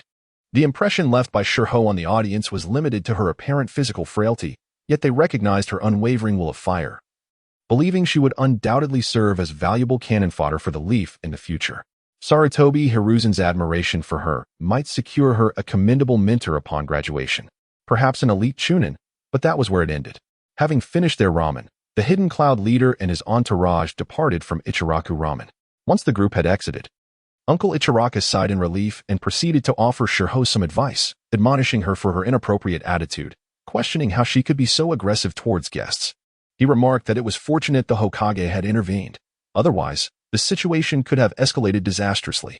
Understanding that Uncle Ichiraka's words stemmed from goodwill, Shihou responded with a grateful demeanor, nodding and bowing, acknowledging her impulsiveness and vowing not to repeat it in the future. Thus concluded her day at the Ichiraka ramen shop, and she returned home. The following morning, an early rising Shihou made her way to the Ninja Academy. As soon as she entered the classroom, her classmates flocked to her, inquiring about the Hidden Cloud leader. Noticing the puzzled expression on Shihou's face, Haru from the Victory Village remarked, "Shihou, you must not be aware yet. The Hidden Cloud leader who spoke with you yesterday has died, reportedly at the Uchiha clan's territory, at the hands of Itachi Uchiha." As soon as he finished speaking, another student, from the Boar Wind Village, added, "I heard that after being defeated by Itachi on the battlefield, he was dissatisfied and sought him out again last night. Ultimately, he was no match for Itachi and was swiftly eliminated." She then lowered her voice. "However, according to my father's intel, Itachi seemed to recognize his identity and refrained from being overly harsh. It appears the Hidden Cloud leader chose to take his own life after failing to ambush Itachi. Such a senseless act. The war has ended. Why not return home to be with his family instead of seeking his own demise?" Amidst their chatter, Shihou pieced together the sequence of events. It turned out that the Hidden Cloud leader had indeed taken action last night, akin to the original narrative. However, unlike the original story where the target was the Byakugan, this time, the Hidden Cloud's aim was the Sharingan. Rather than abducting Hinata Hyuga, he sought out the prodigious Itachi Uchiha instead. Unfortunately, Itachi's prowess far surpassed that of Hinata, and upon failing his ambush, the Hidden Cloud leader ultimately resorted to suicide, attempting to pin the blame on Itachi. The motive was evidently to exert diplomatic pressure on the Leaf, compelling them to surrender the Sharingan while simultaneously deepening the rift within the Leaf and weakening its power. In summary, the Hidden Cloud's maneuver was nothing short of masterful, achieving two objectives with a single stroke. Following the leader's demise, the remaining Hidden Cloud ninjas in the Leaf quickly accused them of lacking sincerity in negotiations, claiming they had murdered a vital diplomatic figure, rendering the Leaf's position in diplomacy exceedingly precarious. However, due to Shihou's earlier inquiries, the Leaf was able to assert that the Hidden Cloud leader himself had issues, as his extreme actions stemmed from personal motives. Simultaneously, the Leaf faced significant internal strife due to the Hidden Cloud schemes. Firstly, the Uchiha clan found themselves unjustly implicated in the assassination of a Hidden Cloud diplomat, jeopardizing peace negotiations. The Uchiha standing within the Leaf grew increasingly precarious, and sentiments against them began to dominate public opinion. At this critical juncture, Orochimaru, one of the legendary Sannin, boldly stepped forward. In an environment rife with animosity towards the Uchiha, he openly sided with them, declaring that the Uchiha clan had been wronged in this diplomatic incident.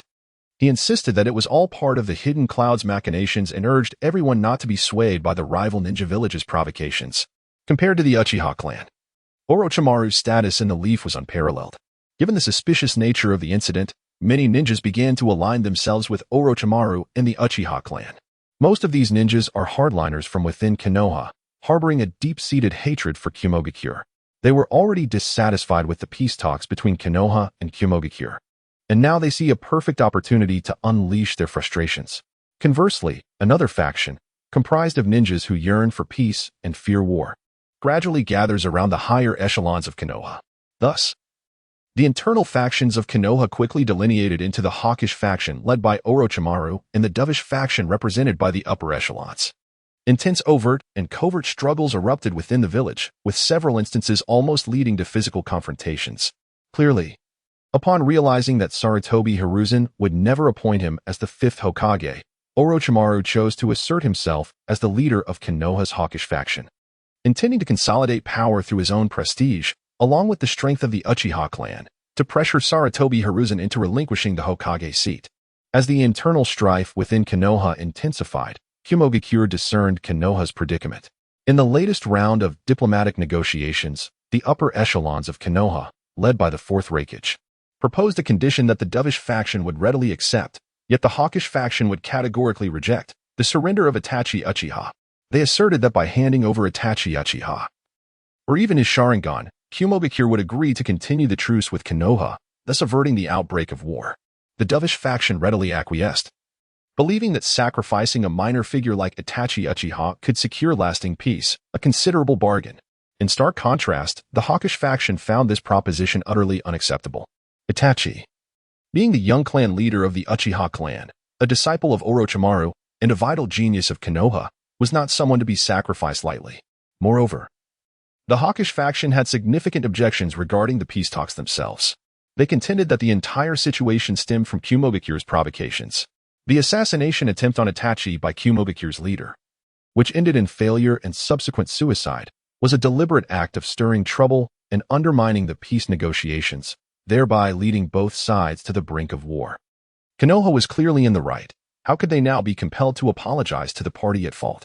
Furthermore, even if they surrendered Itachi, would peace truly be maintained between Kumogakure and Konoha? Let us not forget that it was Kumogakure that instigated the conflict, not Konoha. In the face of Kumogakure's unreasonable provocations, Konoha ought to argue their case vigorously. If they appeared overly weak in diplomatic matters, it would only serve to diminish Kumogakure's respect for Konoha, thereby increasing the likelihood of war. In summary, when confronted with Kumogakure's unreasonable demands, the hawkish faction led by Orochimaru and the tailed beasts of the Uchiha clan represented the rational side, particularly in light of Shihou's prior communications with Kumogakure's leader. Many within Konoha understood the latter's ill intentions, believing that Kumogakure's leader met his demise purely by his own doing. Consequently, as Kumogakure demanded the surrender of Itachi Uchiha, an increasing number of ninjas within Konoha chose to align themselves with the hawkish faction. Although many ninjas instinctively sided with the dovish faction due to the authority of Konoha's upper echelons, they secretly resonated with the rhetoric of the hawkish faction. Should the situation continue to develop in this manner, Orochimaru would soon consolidate the goodwill of Konoha's internal factions, compelling Sarutobi Hiruzen to abdicate and ascend as the fifth Hokage. At that point, by exhibiting a robust stance in negotiations with Kumogakure, Orochimaru could secure his position as Hokage. However, would matters truly unfold so smoothly? Just as everyone anticipated an inevitable clash with Kumogakure and Orochimaru's rise to the fifth Hokage, a colossal scandal erupted within Konoha: the exposure of Orochimaru's human experiments. Of course, if that were all, it might not have been too concerning. Human experimentation is common across the major ninja villages, and Orochimaru's endeavors were hardly a secret among many ninjas in Konoha. What truly ignited a maelstrom of public opinion was the discovery of the Eight Tails horn within Orochimaru's secret laboratory. The fact that Orochimaru possessed a horn from Kumogakure's tailed beast sent shockwaves throughout the ninja world at a critical moment when tensions between Konoha and Kumogakure were at their peak. Under the manipulation of certain individuals, the attitude of Konoha's ninjas towards Orochimaru shifted from acceptance to suspicion. Many began to believe that the conflict between Konoha and Kumogakure might merely be a scheme orchestrated by Orochimaru in collusion with Kumogakure. How else could he have obtained the Eight Tails horn in his laboratory? Moreover, the turmoil was not confined to Konoha. Significant upheaval also occurred within Kumogakure. The tailed beasts are of paramount importance to any ninja village, and the theft of the Eight Tails horn constituted a grave scandal for Kumogakure. With the horn discovered in Orochimaru's lab, combined with his recent actions, even the impulsive fourth Raikage began to question whether anyone within his village could be colluding with Orochimaru. With such thoughts in mind, the fourth Raikage promptly initiated a rigorous investigation within Kumogakure. One after another, ninjas claiming to have colluded with Orochimaru were easily unmasked. Simultaneously, many ninjas within Konoha stepped forward, declaring that their assistance to Orochimaru in colluding with Kumogakure and betraying Konoha's interest was a grievous crime. Thus, within less than half a month, Orochimaru became one of the most notorious conspirators in the ninja world. The discord between Kumogakure and Konoha was shifted on to Orochimaru, and the death of Kumogakure's leader at the hands of the Uchiha clan was reinterpreted as Orochimaru's scheme to force the third Hokage's abdication. This dramatic reversal in public opinion led to the swift disintegration of the hawkish faction led by Orochimaru, with the Uchiha clan also distancing themselves from him. Orochimaru had utterly lost all hope of becoming the fifth Hokage. In light of this, Sarutobi Hiruzen, perched high on the fishing platform, could not help but reveal a satisfied smile. For all of this was merely part of his masterful scheme. Whether it be Kumogakure, the Uchiha clan, or the earlier diplomatic incidents, every player in this game was merely a pawn in his hands. Only he, Sarutobi Hiruzen, was the true chess master, orchestrating the entire affair. Chapter 15. Graduation. As a member of Konoha, Shihou observed a nearly flawless battle of public opinion from the perspective of an ordinary villager. Utilizing the eight-tails horn in Orochimaru's possession, Sarutobi Hiruzen successfully turned the tide at a critical moment, outmaneuvering the three factions of Kumogakure, the Uchiha, and Orochimaru. After a series of intricate machinations, Orochimaru, who was once a mere step away from becoming Hokage, witnessed a significant decline in his reputation. Henceforth, in the eyes of Konoha, he transformed from a revered leader into a cunning manipulator. Such a schemer could never hope to gain the approval of the majority, let alone ascend to the position of Hokage. The Uchiha clan, which had relied on Orochimaru and seemed poised for resurgence, found themselves in an even more isolated predicament. As Orochimaru's standing plummeted, the Uchiha clan, poised as potential allies, naturally felt the repercussions. Their already tarnished reputation in Konoha had now irrevocably morphed into that of a malevolent clan. Increasingly, whispers abounded that the Uchiha were responsible for the chaos wrought by the Nine-Tails years prior. Meanwhile, the once formidable Kumogakure faced enormous internal strife due to the issues surrounding the eight-tails horn. The significance of the horn extended beyond mere pride. It was intricately linked to the demise of the previous Jinchuriki. With such a monumental crisis at hand, Kumogakure could not maintain its aggressive diplomatic stance and was compelled to seek reconciliation with Konoha. Leading this charge was Sarutobi Hiruzen, who not only extinguished Orochimaru's aspirations for Hokage but also sullied the Uchiha clan's reputation while inciting turmoil within Kumogakure, thus reaping the greatest benefits. Remarkably, Sarutobi appeared untouched by these machinations, exuding an air of purity and virtue. Truly, he deserved the title of the third Hokage. In her heart, Shihouin mused upon this, only to shake her head in contemplation.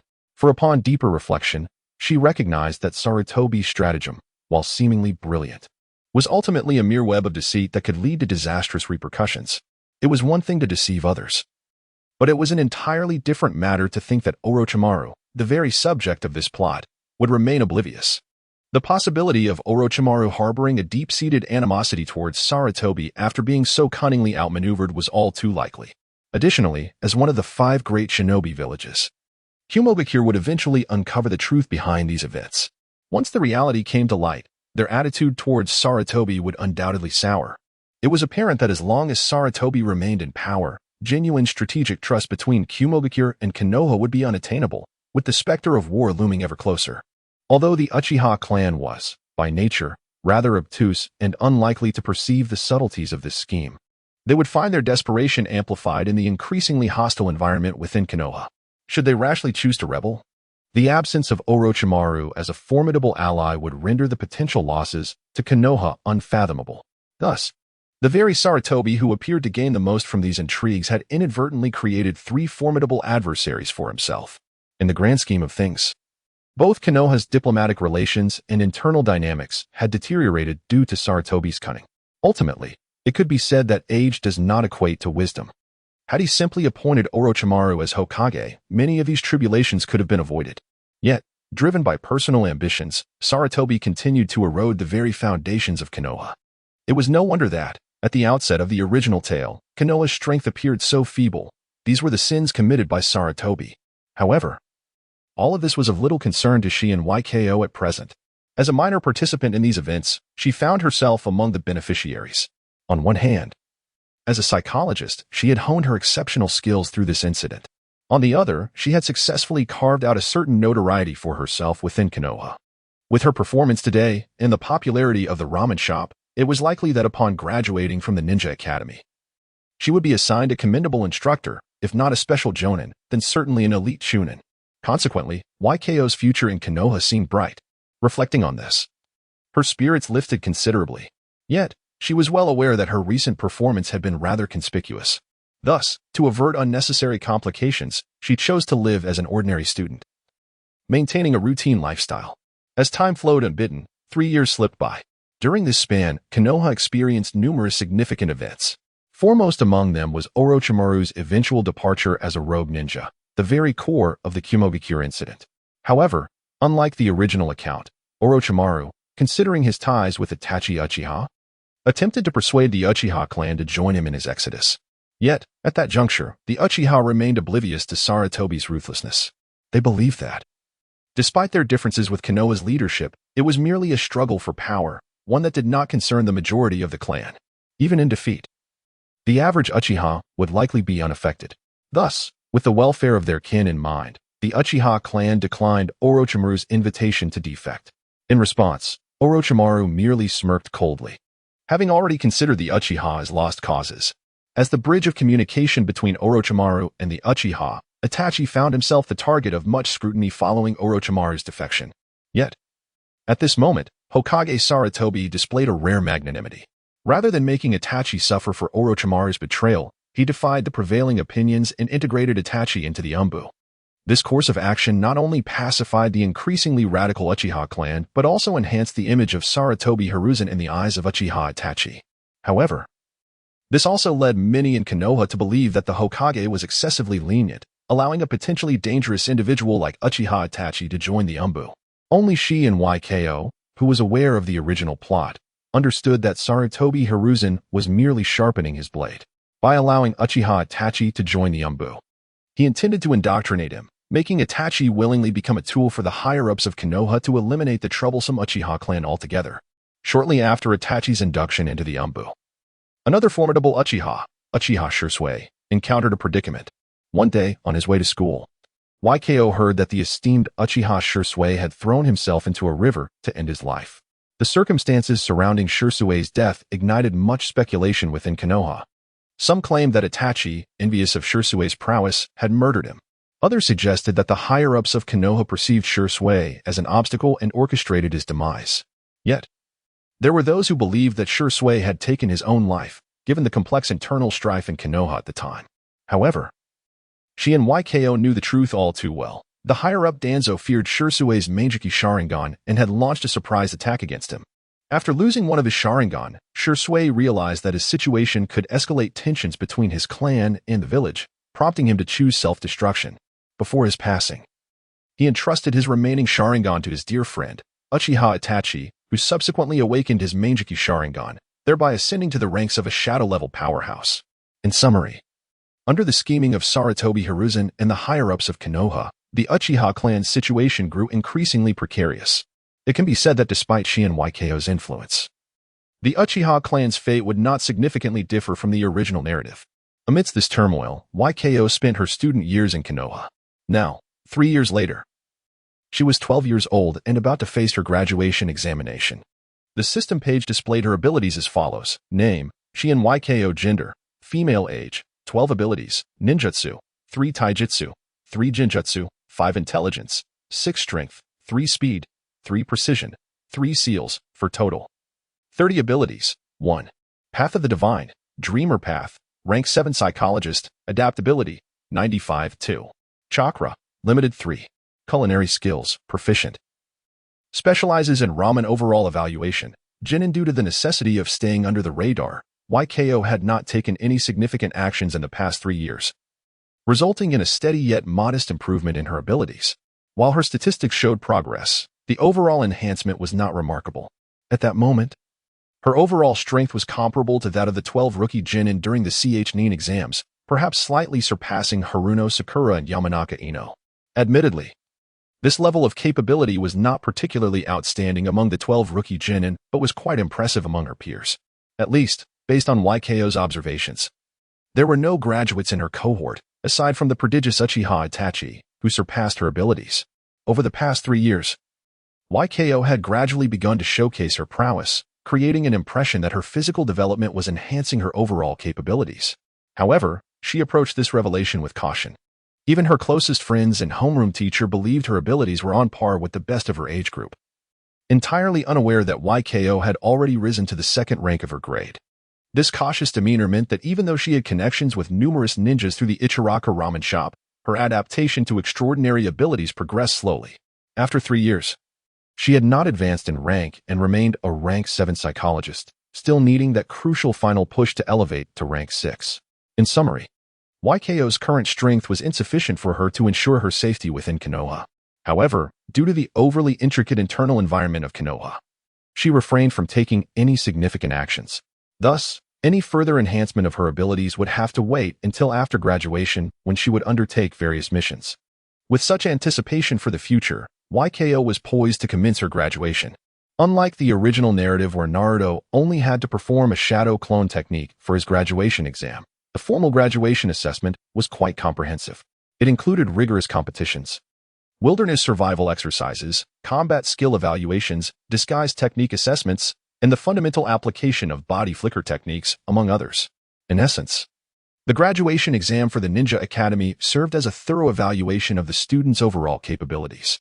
Those who passed were generally deemed to possess the strength of a genin. If one were to fail, there was an opportunity to repeat the year. Should they fail again after another year, they would have to abandon their aspirations of becoming a ninja, even upon passing the graduation exam. It did not guarantee immediate assignment to a J-nin instructor for task execution. Such privileges were typically reserved for the elite Class 1 students. In YKO's Class 9, only those who ranked in the top 9 overall would be assigned an instructor. The majority of students would be dispatched throughout the Land of Fire, either to relevant institutions to train as medical ninjas or stationed at the borders. In summary, only the most outstanding students would qualify for assignments with instructors, receiving prioritized training from Konoha. Based on YKO's performance in the graduation exam, she was naturally expected to become a focal training subject within Konoha. Alongside her were her classmates, Katsumura Waita and Naramai. Given their strong connection, it was anticipated that after graduation, the three would be assigned to the same class, mentored by a Konoha elite ninja. However, whether this elite ninja would be a CH-nin, special J-nin, or J-nin remained subjective. Nevertheless, YKO speculated that given her reputation in Konoha and the fact that her classmate Mai was a relative of the 4th Hokage, her chances of being assigned to a special J-nin were high. With such expectations, YKO eagerly awaited her graduation ceremony. The day after graduation, she found herself in the classroom, awaiting her guiding instructor. To her surprise, her instructor was late on such a significant day. As she watched her classmates being escorted by teachers and officials, only she, Mai, and Waita remained in the classroom, leaving YKO with a sudden sense of anticipation. Could it be that her guiding instructor was someone extraordinary? Finally, amidst her expectations, her guiding teacher entered the classroom, a young man in his 20s. He possessed short white hair, donned a mask, and covered one eye with a forehead protector, exuding an air of mystery and languor. Upon seeing this familiar figure, Shihouin Saki was at a loss, unsure whether to feel joy or sorrow. To her, aspiring to become a disciple of this individual was no trivial matter. Chapter 16. Hatake Kakashi. On the rooftop of the school, the 3 members of Class 92, including Shihouin Saki, sat listening to their masked instructor speak eloquently. First, allow me to introduce myself. My name is Hatake Kakashi, and I will be your instructor from now on. Upon hearing Kakashi's name, Kazama Mai, sitting beside Shihouin Saki, expressed her astonishment. Hatake Kakashi? You are the disciple of the 4th Hokage, the legendary Sharingan Kakashi? Sharingan. Isn't that the bloodline limit of the Uchiha clan? How could Kakashi-sensei possibly be associated with the Sharingan? Does he also hail from the Uchiha clan? Questioned Shingetsu Yuta, a civilian ninja, perplexed. Did you not notice that Kakashi-sensei's left eye is concealed by the forehead protector? Beneath it lies the Sharingan, Kazama Mai explained. It is said that many years ago, Uncle Minato had 3 disciples, one of whom was a member of the Uchiha clan. When that Uchiha perished in battle, he bequeathed his Sharingan to Kakashi-sensei. Thus, even if Kakashi is not of Uchiha blood, he possesses the Sharingan. As a relative of the 4th Hokage, Kazama Mai naturally had some knowledge about the 4th disciples. Moreover, given Kakashi's renown, she was quite familiar with the origins of his Sharingan. However, after hearing Kazama Mai's explanation, Shingetsu Yuta was filled with many doubts. Being the disciple of the 4th Hokage and possessing the Uchiha Sharingan, Kakashi-sensei must be an extraordinarily powerful ninja. Yet, if he is so formidable, why has he become our teacher? It seems quite generous to assign such a distinguished jonin to a class like ours. Surely, it is unnecessary to allocate someone as exceptional as Kakashi-sensei to us. As Shingetsu Yuta pondered this, his gaze inadvertently shifted towards Kazama Mai and Shihouin Saki. Among the two, Kazuma Mai was a relative of the fourth Hokage. It was only natural for Kakashi, as the fourth disciple, to show some consideration towards a member of the fourth S clan. Although Shihouin Saki may not possess such a favorable background, her ramen was well regarded in Konoha, even favored by the Hokage himself. Given this connection, it was not unusual for her to be assigned a commendable teacher. Reflecting on this, Shingetsu Yuta clenched his fists. He suddenly realized that he was merely a supplementary presence in the class. Had it not been for his close relationships with Shihouin Saki and Kazama Mai, he would not have qualified to be a disciple of Kakashi. For a man, rising through the ranks due to the influence of women was undoubtedly a humiliation. As a psychologist, Shihouin Saki was acutely aware of Shingetsu Yuta's thoughts. However, she also understood that he needed to confront this inner conflict on his own. Any comfort from others would only inflict greater harm at this moment. Thus, she shifted her focus to Kakashi, beginning to analyze his data through the system's chakra interface. Ninjutsu, 10, Taijutsu, 8, Jinjutsu, 8, Intelligence, 8, Strength, 7, Speed, 8, Precision, 6, Seals, 9, Total, 64. Impressive. The system page displayed Kakashi's statistics, remarkably similar to those in the original work upon his debut, merely a step away from reaching the level of a Kage. However, this final step was not easily traversed. In the original narrative, Kakashi spent 4 to 5 years without attaining true Kage-level prowess. It was only after his battle with Uchiha Itachi and the awakening of his Mangeki Sharingan that he truly ascended to that caliber. This illustrates that in a world like that of Naruto, which places great importance on bloodlines, even a prodigy like Kakashi faced formidable challenges in becoming a Kage. Noticing that his 3 students were each preoccupied with their own thoughts, Kakashi let out a resigned sigh, reflecting on the complexities of the role of a teacher. In truth, Kakashi harbored little interest in being an instructor. Yet, with Naruto Uzumaki now in the 2nd year, and set to graduate from the Ninja Academy in 4 years, it was imperative for him to have a capable teacher. As the son of the 4th Hokage and the host of the Nine Tails, Naruto's guidance was of paramount importance. Among the younger generation of ninjas in Konoha, Kakashi was the only one qualified to take on the role of Naruto's mentor. The dilemma was that Kakashi had spent so much time in the Umbu, he lacked experience in mentoring students. Setting aside the fact that the intimidating presence he had developed in the Umbu was ill-suited for teaching, the 3rd Hokage had arranged for Kakashi to leave the Umbu and take charge of a class to gain some experience and guidance, lest he misguide Naruto in the future. The decision to assign Kakashi to Shihouin Saki's class was also a strategic move by the 3rd Hokage, who recognized Kakashi's disinterest in teaching and believed that being assigned to a class with notable connections and reputation would prevent him from neglecting Shihouin Saki and her companions. Now that I, as your teacher, have introduced myself, it's your turn to introduce yourselves, Kakashi declared, turning his attention to Shingetsu Yuta. As a male student, you may go first. Please share your name, dreams, and interests. Hearing this, Shingetsu Yuta nodded and replied, Kakashi-sensei, my name is Shingetsu Yuta. I have a great fondness for grilled meat and hold little interest in the cultural subjects at school. As for my dream, I aspire to become Hokage and master my own destiny. Upon listening to Shingetsu Yuta's self-introduction, Kakashi nodded, contemplating the young man's aspirations. At this age, these youngsters all aspire to become Hokage. Yota Kazumura is no exception. He seems like an ordinary civilian ninja. Subsequently, Kakashi's gaze shifted to Minara. I am Minara. My usual interests include fishing, and I abhor noisy environments. As for my dreams, I haven't given them much thought. I prefer to go with the flow. Hearing this, Kakashi nodded once more, contemplating to himself. The girl undeniably resembles her mentor, Watergate, possessing a similar disposition. The only distinction lies in her lack of ambition, suggesting that she may not achieve significant success in the future. However, this may be a blessing in disguise, given her connection to Watergate. Her life in Konoha is likely to be relatively smooth. Ultimately, Kakashi turned his gaze towards Shihouin Saki. I am Shihouin Saki. I relish the solitude of reading and delight in culinary exploration, while I abhor anything filthy. My aspiration is to become a courageous ninja like my parents. Honestly, it would be best for you to remain at Ichiraka Ramen, where your culinary skills truly shine.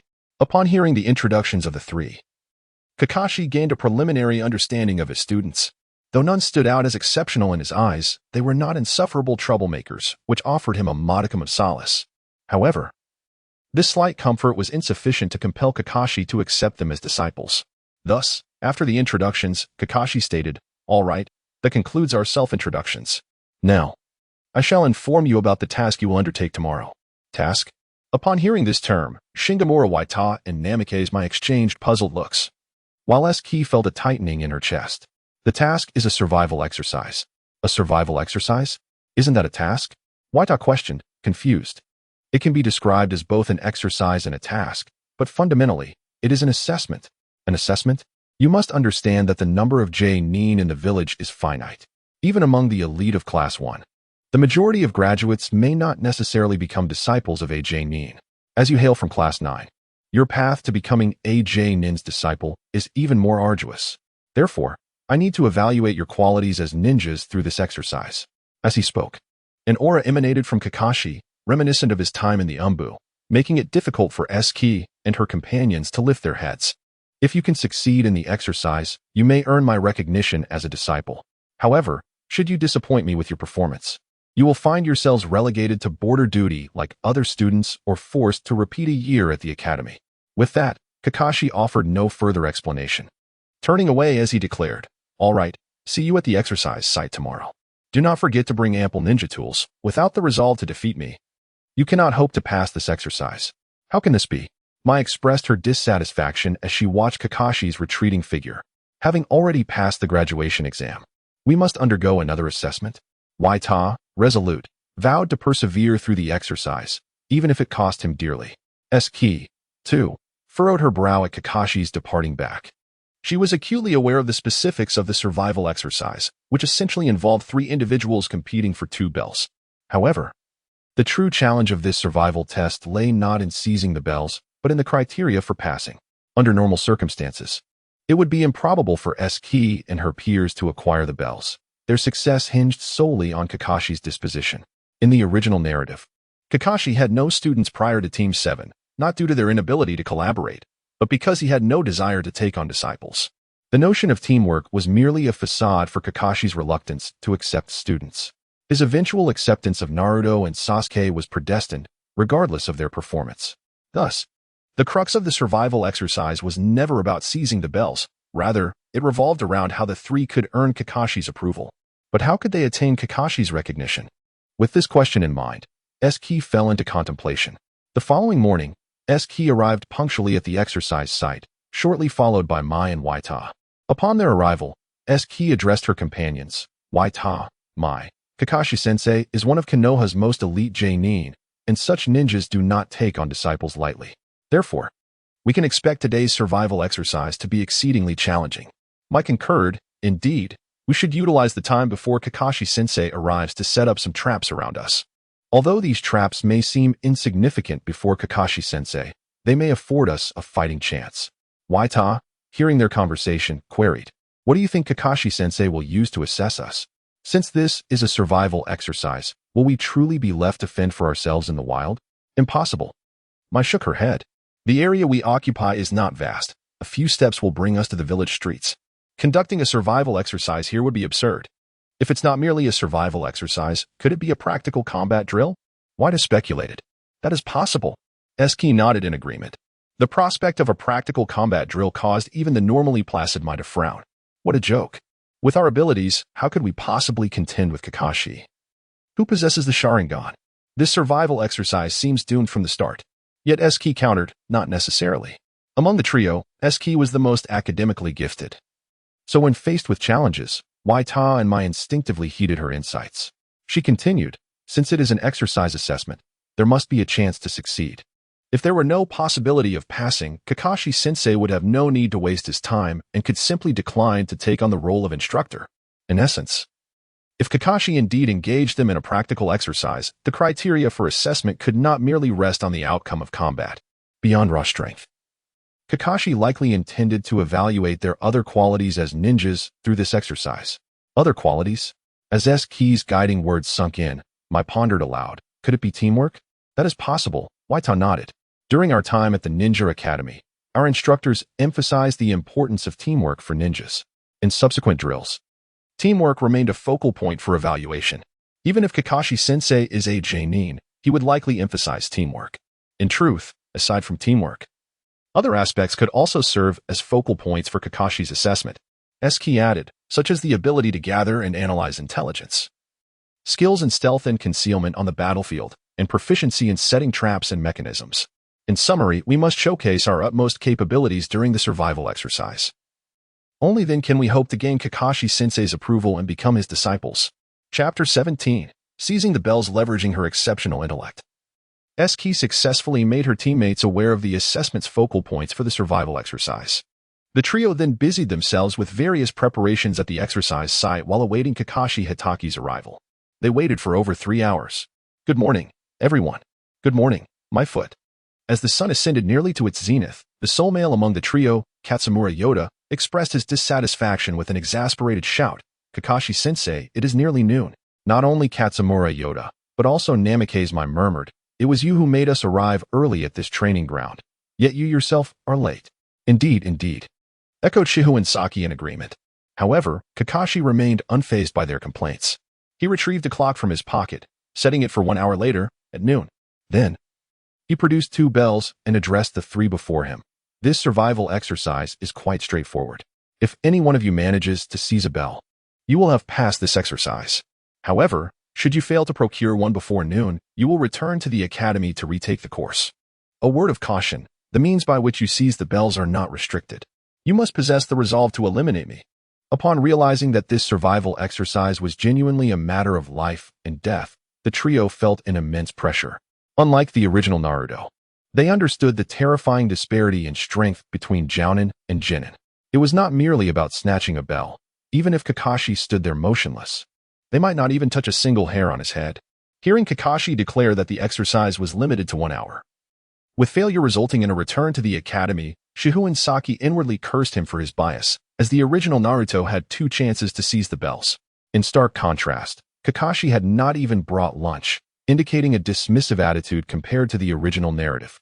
While Shihouin Saki pondered this, Katsumura Yoda noticed that Kakashi held only 2 bells for 3 participants and questioned, Kakashi-sensei, isn't the number of bells incorrect?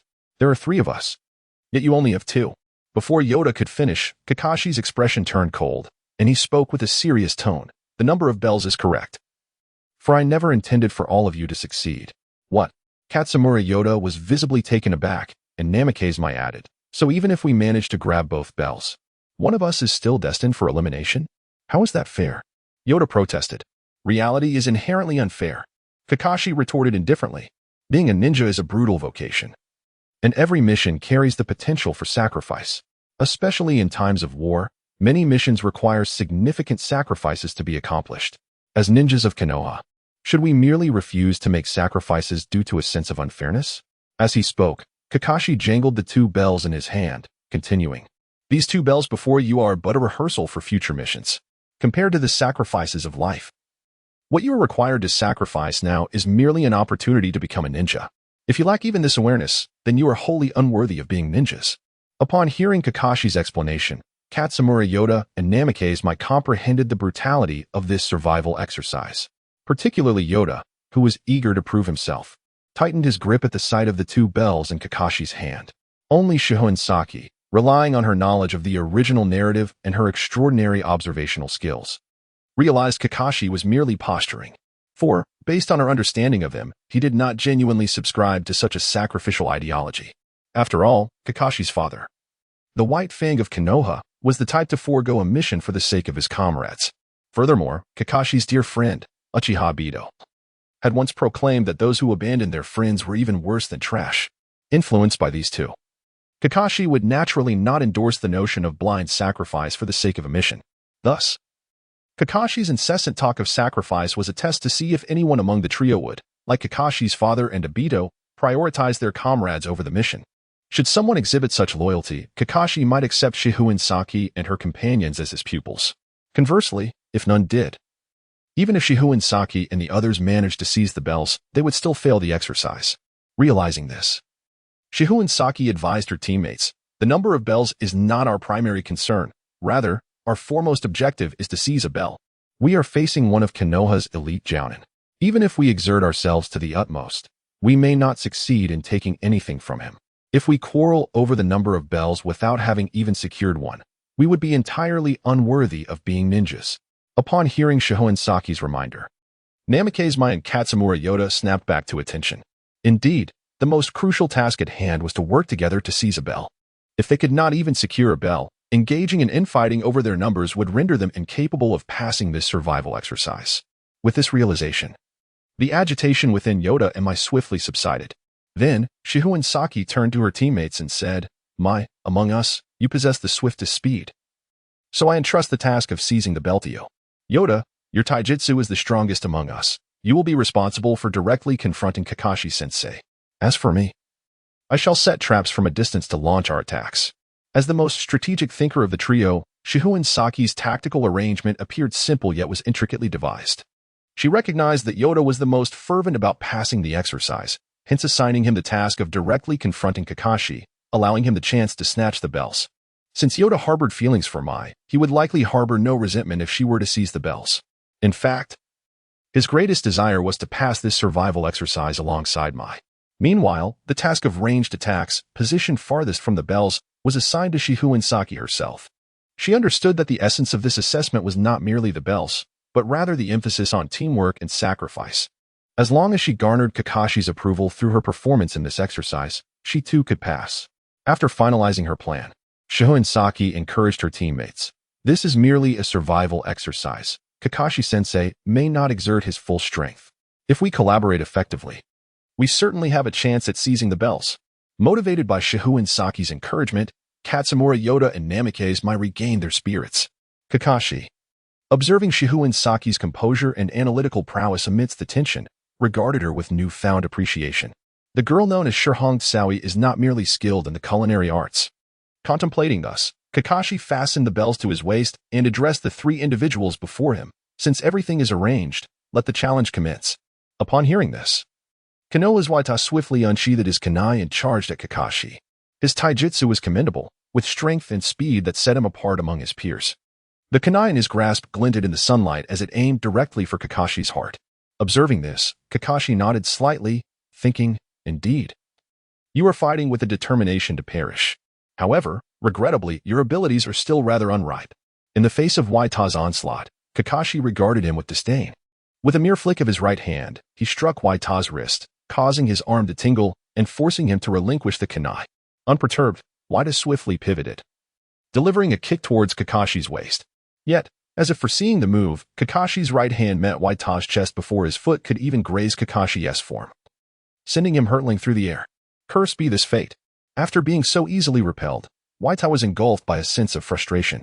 As a commoner, he was experiencing the terrifying prowess of Nin for the first time. His utmost efforts had failed to even graze Kakashi. At that moment, while Waita was airborne, the resourceful Mai approached stealthily from behind Kakashi. In stark contrast to Waita's bold offensive style, Mai's approach was marked by subtlety. Relying on her superior speed and explosive chakra, her right hand stealthily moved towards Kakashi's waist, the bells appearing tantalizingly within reach. However, just as Mai was about to seize her opportunity, Kakashi's form suddenly transformed into a log. The bells vanished in tandem. Realizing the situation, Mai thought with alarm, a substitution technique. Both she and Waita began scanning their surroundings in search of Kakashi's whereabouts. Eventually, they spotted him beneath the shade of a large tree, leisurely engrossed in a book titled Intimate Paradise. Infuriated by Kakashi's apparent disregard, Waita let out a furious shout. Yet despair quickly washed over him. In the previous skirmish, he and Mai had exerted all their strength, yet they hadn't even managed to graze Kakashi's clothing. Faced with such overwhelming odds, even if they joined forces with Shihouin Saki, it seemed implausible to wrest the bells from Kakashi. Meanwhile, Kakashi, absorbed in his reading, paid no heed to Waita's wrath. Instead, he cast a curious glance towards the nearby woods, sensing Shihouin hidden there. Kakashi mused to himself. It seems it's time for you to make your move, Shihouin. As if in response to Kakashi's anticipation, a flurry of shurikens suddenly erupted from the thicket, launching an assault from various angles. Observing this, Kakashi shook his head subtly. Although the speed of these shurikens is remarkably swift, it appears that there is a flaw in their directional selection, resulting in numerous gaps during the assault. I have heard that classmate Shihou possesses commendable academic prowess. How could such a significant error occur in this instance? With such thoughts in mind, Kakashi merely shifted his body slightly, effortlessly evading the onslaught of shurikens. Just as he felt disappointment in Shino's performance, He was taken aback when the very shurikens he had avoided unexpectedly collided midair. The trajectory of the previously evaded shurikens altered due to the collision, launching a renewed assault upon Kakashi. What? Utilizing the collision of shurikens? Sensing the imminent threat posed by these weapons, Kakashi was astonished, caught completely off guard. At that moment, in the depths of the forest, Shino urged Waita Katsumura and Mai Kazekage, now is the time. Observing Kakashi becoming somewhat disheveled from Shino's shurikens, Waita and Mai swiftly initiated their attack. While Kakashi dodged Shino's shurikens, the swifter Mai had already reached his side, extending her right hand towards the bell at Kakashi's waist. In response, Kakashi hurriedly grasped Mai's wrist with his right hand, halting her advance. At this moment, Waita Katsukura reappeared, extending his hand towards the bell hanging from Kakashi's waist. As classmates and friends for 6 years, their coordination was remarkably seamless. Moreover, catching Kakashi off guard with a shuriken thrown by Shien Waigao, Katsukura's hand surprisingly made contact with the bell at Kakashi's side. The chime of the bell resonated in Kakashi's ears, leaving him inwardly astonished. These 3 little imps. Kakashi never anticipated that he would come so close to a mishap here. However, in comparison to the original Team 7, the prowess of Shihouin Saki and her companions ultimately falls short. Even though Shihouin Saki created an excellent opportunity moments ago, Katsumura Yuta and Naramai were unable to seize it. Thus, after the sound of the bell rang, both Katsumura Yuta and Naramai were still sent flying by Kakashi. Failing to capture the bell, time gradually slipped away amidst this struggle, despite the seamless cooperation among Shihouin Saki and her companions. The disparity in strength between them and Kakashi was insurmountable. Aside from that singular moment when they touched the bell, in the remaining time, they could not even graze Kakashi's clothing. As this relentless entanglement continued, the sun reached its zenith, and the chime of the clock signaled the end of this survival exercise. What a pity! Gazing at the 3 of them, who were panting heavily, Kakashi declared, "Time is up. None of you managed to seize the bell. Therefore, in this regard, you are all unqualified." Upon hearing Kakashi's pronouncement of their failure, despair flickered across the hearts of Shihouin Saki and her companions. Yet, following this moment of hopelessness, Kakashi added, "However, considering that you did manage to touch the bell, I can offer you a chance." With that, Kakashi produced a bell and stated, "Among the 3 of you, one may become my disciple through this survival exercise. But who that person will be is for you to decide." Chapter 18, Mission and Sacrifice. Kakashi was quite pleased with the recent performance of Shihouin Saki and her companions.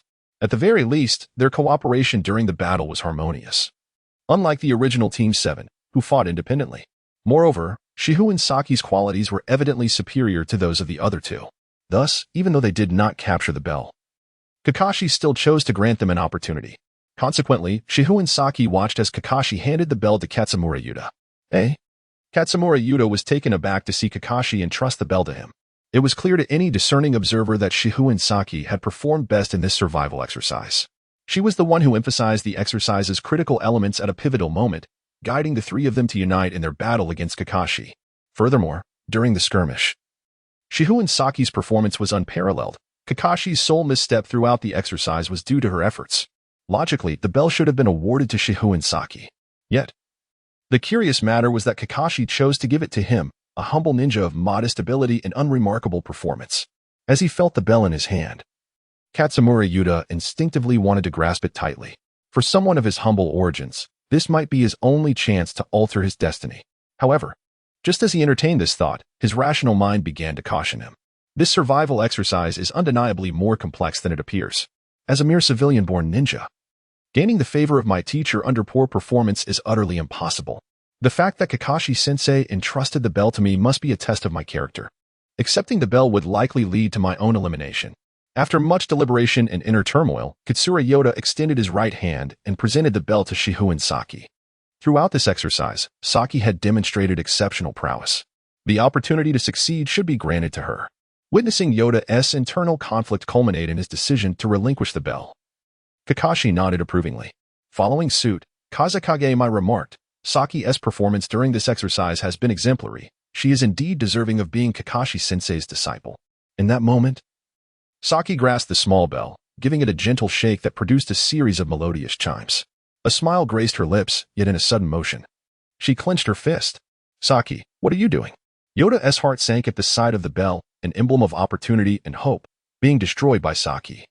This bell represented the prospect of passing the survival exercise. Kazekage-mai was equally perplexed, while Saki maintained her composure and stated, I understand the bell's significance, for it symbolizes the chance to become a distinguished elite ninja. However, I firmly believe that no treasure or opportunity is worth sacrificing the bonds of friendship. I refuse to let this bell jeopardize my relationships with my two dear friends. Upon hearing Saki's rationale, Yoda felt a wave of shame wash over him. His earlier fixation on passing the exercise had overshadowed the value of camaraderie. Saki continued, moreover, and most importantly, I do not endorse this survival exercise. Yoda was taken aback by Saki's dissent, while Mai quickly cautioned, Saki, what are you saying? This exercise was proposed by Kakashi, one of Konoha's most formidable jounin. How can we, mere freshly graduated genin, question the decisions of such an esteemed ninja? Yoda echoed her sentiment, urging, indeed, Saki, you should promptly apologize to Kakashi-sensei. Konoha is a place with a strict hierarchy. Except for individuals like Naruto Uzumaki, who can act without consequence, the villagers adhere to a rigid social order.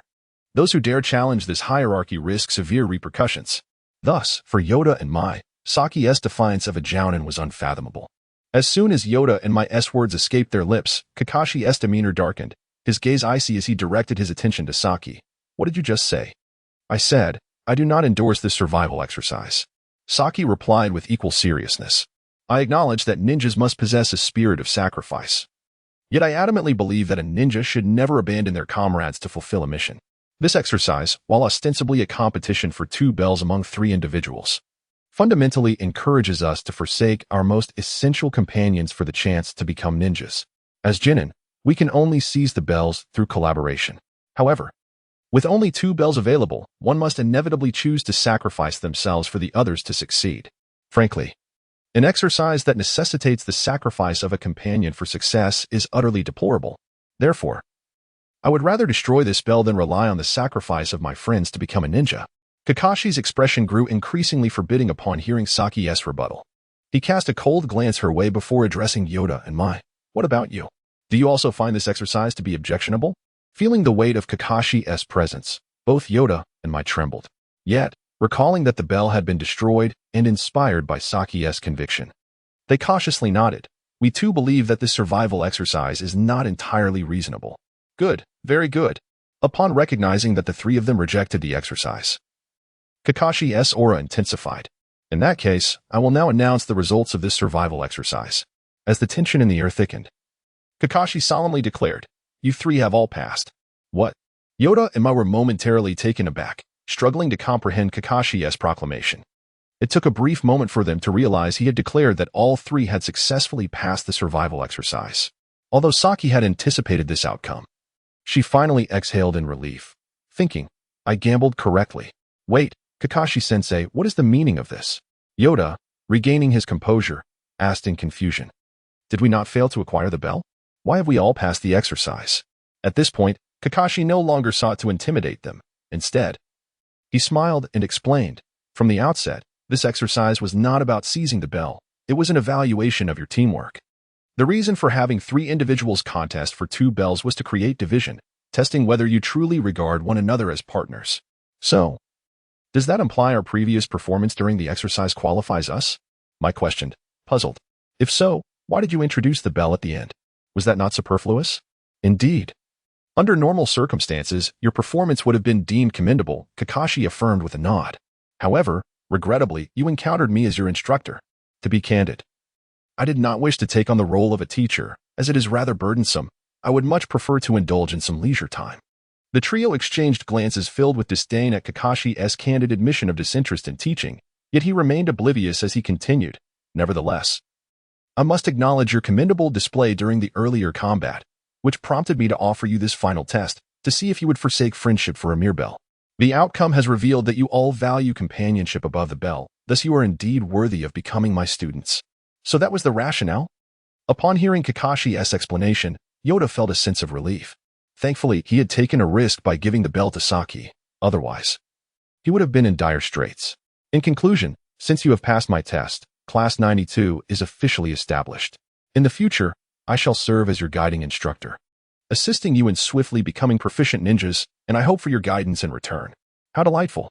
Upon hearing the news of successfully passing the survival exercise and becoming a disciple of an elite jonin, Shihouin Saki and two others erupted in joyous cheers. However, as the celebration subsided and everyone prepared to depart, Kakashi called Shihouin Saki aside. "Shiho, please stay for a moment. I have something to inquire of you." With that, Kakashi sent Shinguchi Waita and Namikaze my home first, and then turned to the perplexed Shihouin Saki, saying, "Shiho, during the recent exercise, you must have discerned the true purpose behind it, correct?" Upon hearing Kakashi's assumption, Shihouin Saki was taken aback.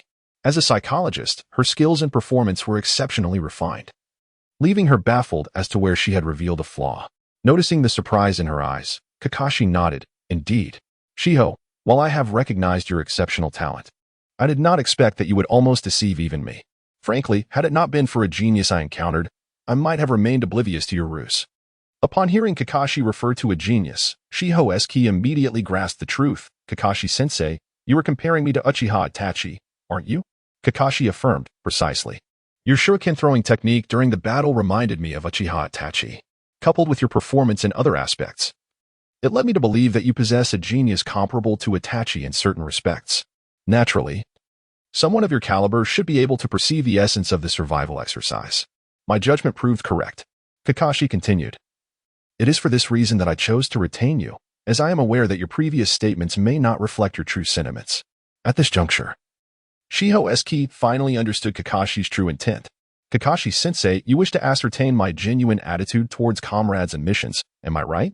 "Indeed," Kakashi nodded. "So Shiho, how do you perceive the relationship between missions and comrades?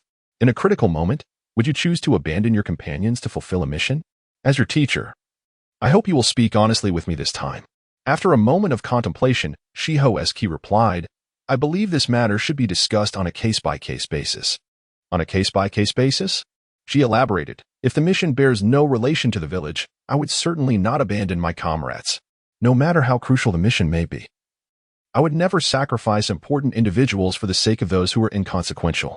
However, if the mission pertains to the safety of the village, I might consider abandoning my comrades." Upon hearing Shihouin Saki's candid thoughts, Kakashi's expression darkened. "So, Shiho, do you condone the act of sacrificing comrades for the sake of missions?" Shihouin Saki countered, "I do not condone sacrificing comrades for missions. Rather, I endorse sacrificing comrades for the sake of comrades." "To sacrifice comrades for the sake of comrades?" "Yes," Shihouin Saki explained. "For instance, if I possess crucial intelligence that impacts the lives of 100 ninjas in Konoha, and the enemy has taken my comrade hostage, compelling me to relinquish that intelligence, I would likely choose to safeguard the information and allow my comrade to suffer at the hands of the enemy. While this may seem cruel to my comrade, I cannot risk the lives of 100 ninjas for the sake of one. To me, every individual in the village is a comrade. All are significant. In a scenario where I must choose between sacrificing one important person or 100, I would prefer to sacrifice that one comrade." Upon hearing Shihouin Saki's genuine thoughts, Kakashi nodded in understanding. "I see. I comprehend your perspective. Then, Kakashi-sensei, if there is nothing else, I shall take my leave," Shihouin Saki declared, departing the training ground. Observing her retreating figure, Kakashi pondered, "I initially believed this child resembled Uchiha Itachi, but now it appears she bears a closer resemblance to the third Hokage." Chapter 19. The first C-rank mission following the conclusion of the survival exercise, Shihouin Saki's class commenced various tasks under Kakashi's guidance. Much like the original storyline of Naruto, the initial assignments were of a lower rank. Throughout the execution of these tasks, Kakashi often took a laissez-faire approach, either arriving late or engrossed in reading novels during the missions. Even during training sessions, Kakashi offered minimal guidance, merely teaching them to climb trees and leaving them to practice on their own. Shihouin Saki and her peers were understandably discontented with Kakashi's lackadaisical attitude. Nevertheless, they recognized that, given their backgrounds, being able to study under Kakashi was a fortunate opportunity. Thus, despite their dissatisfaction, they chose to endure.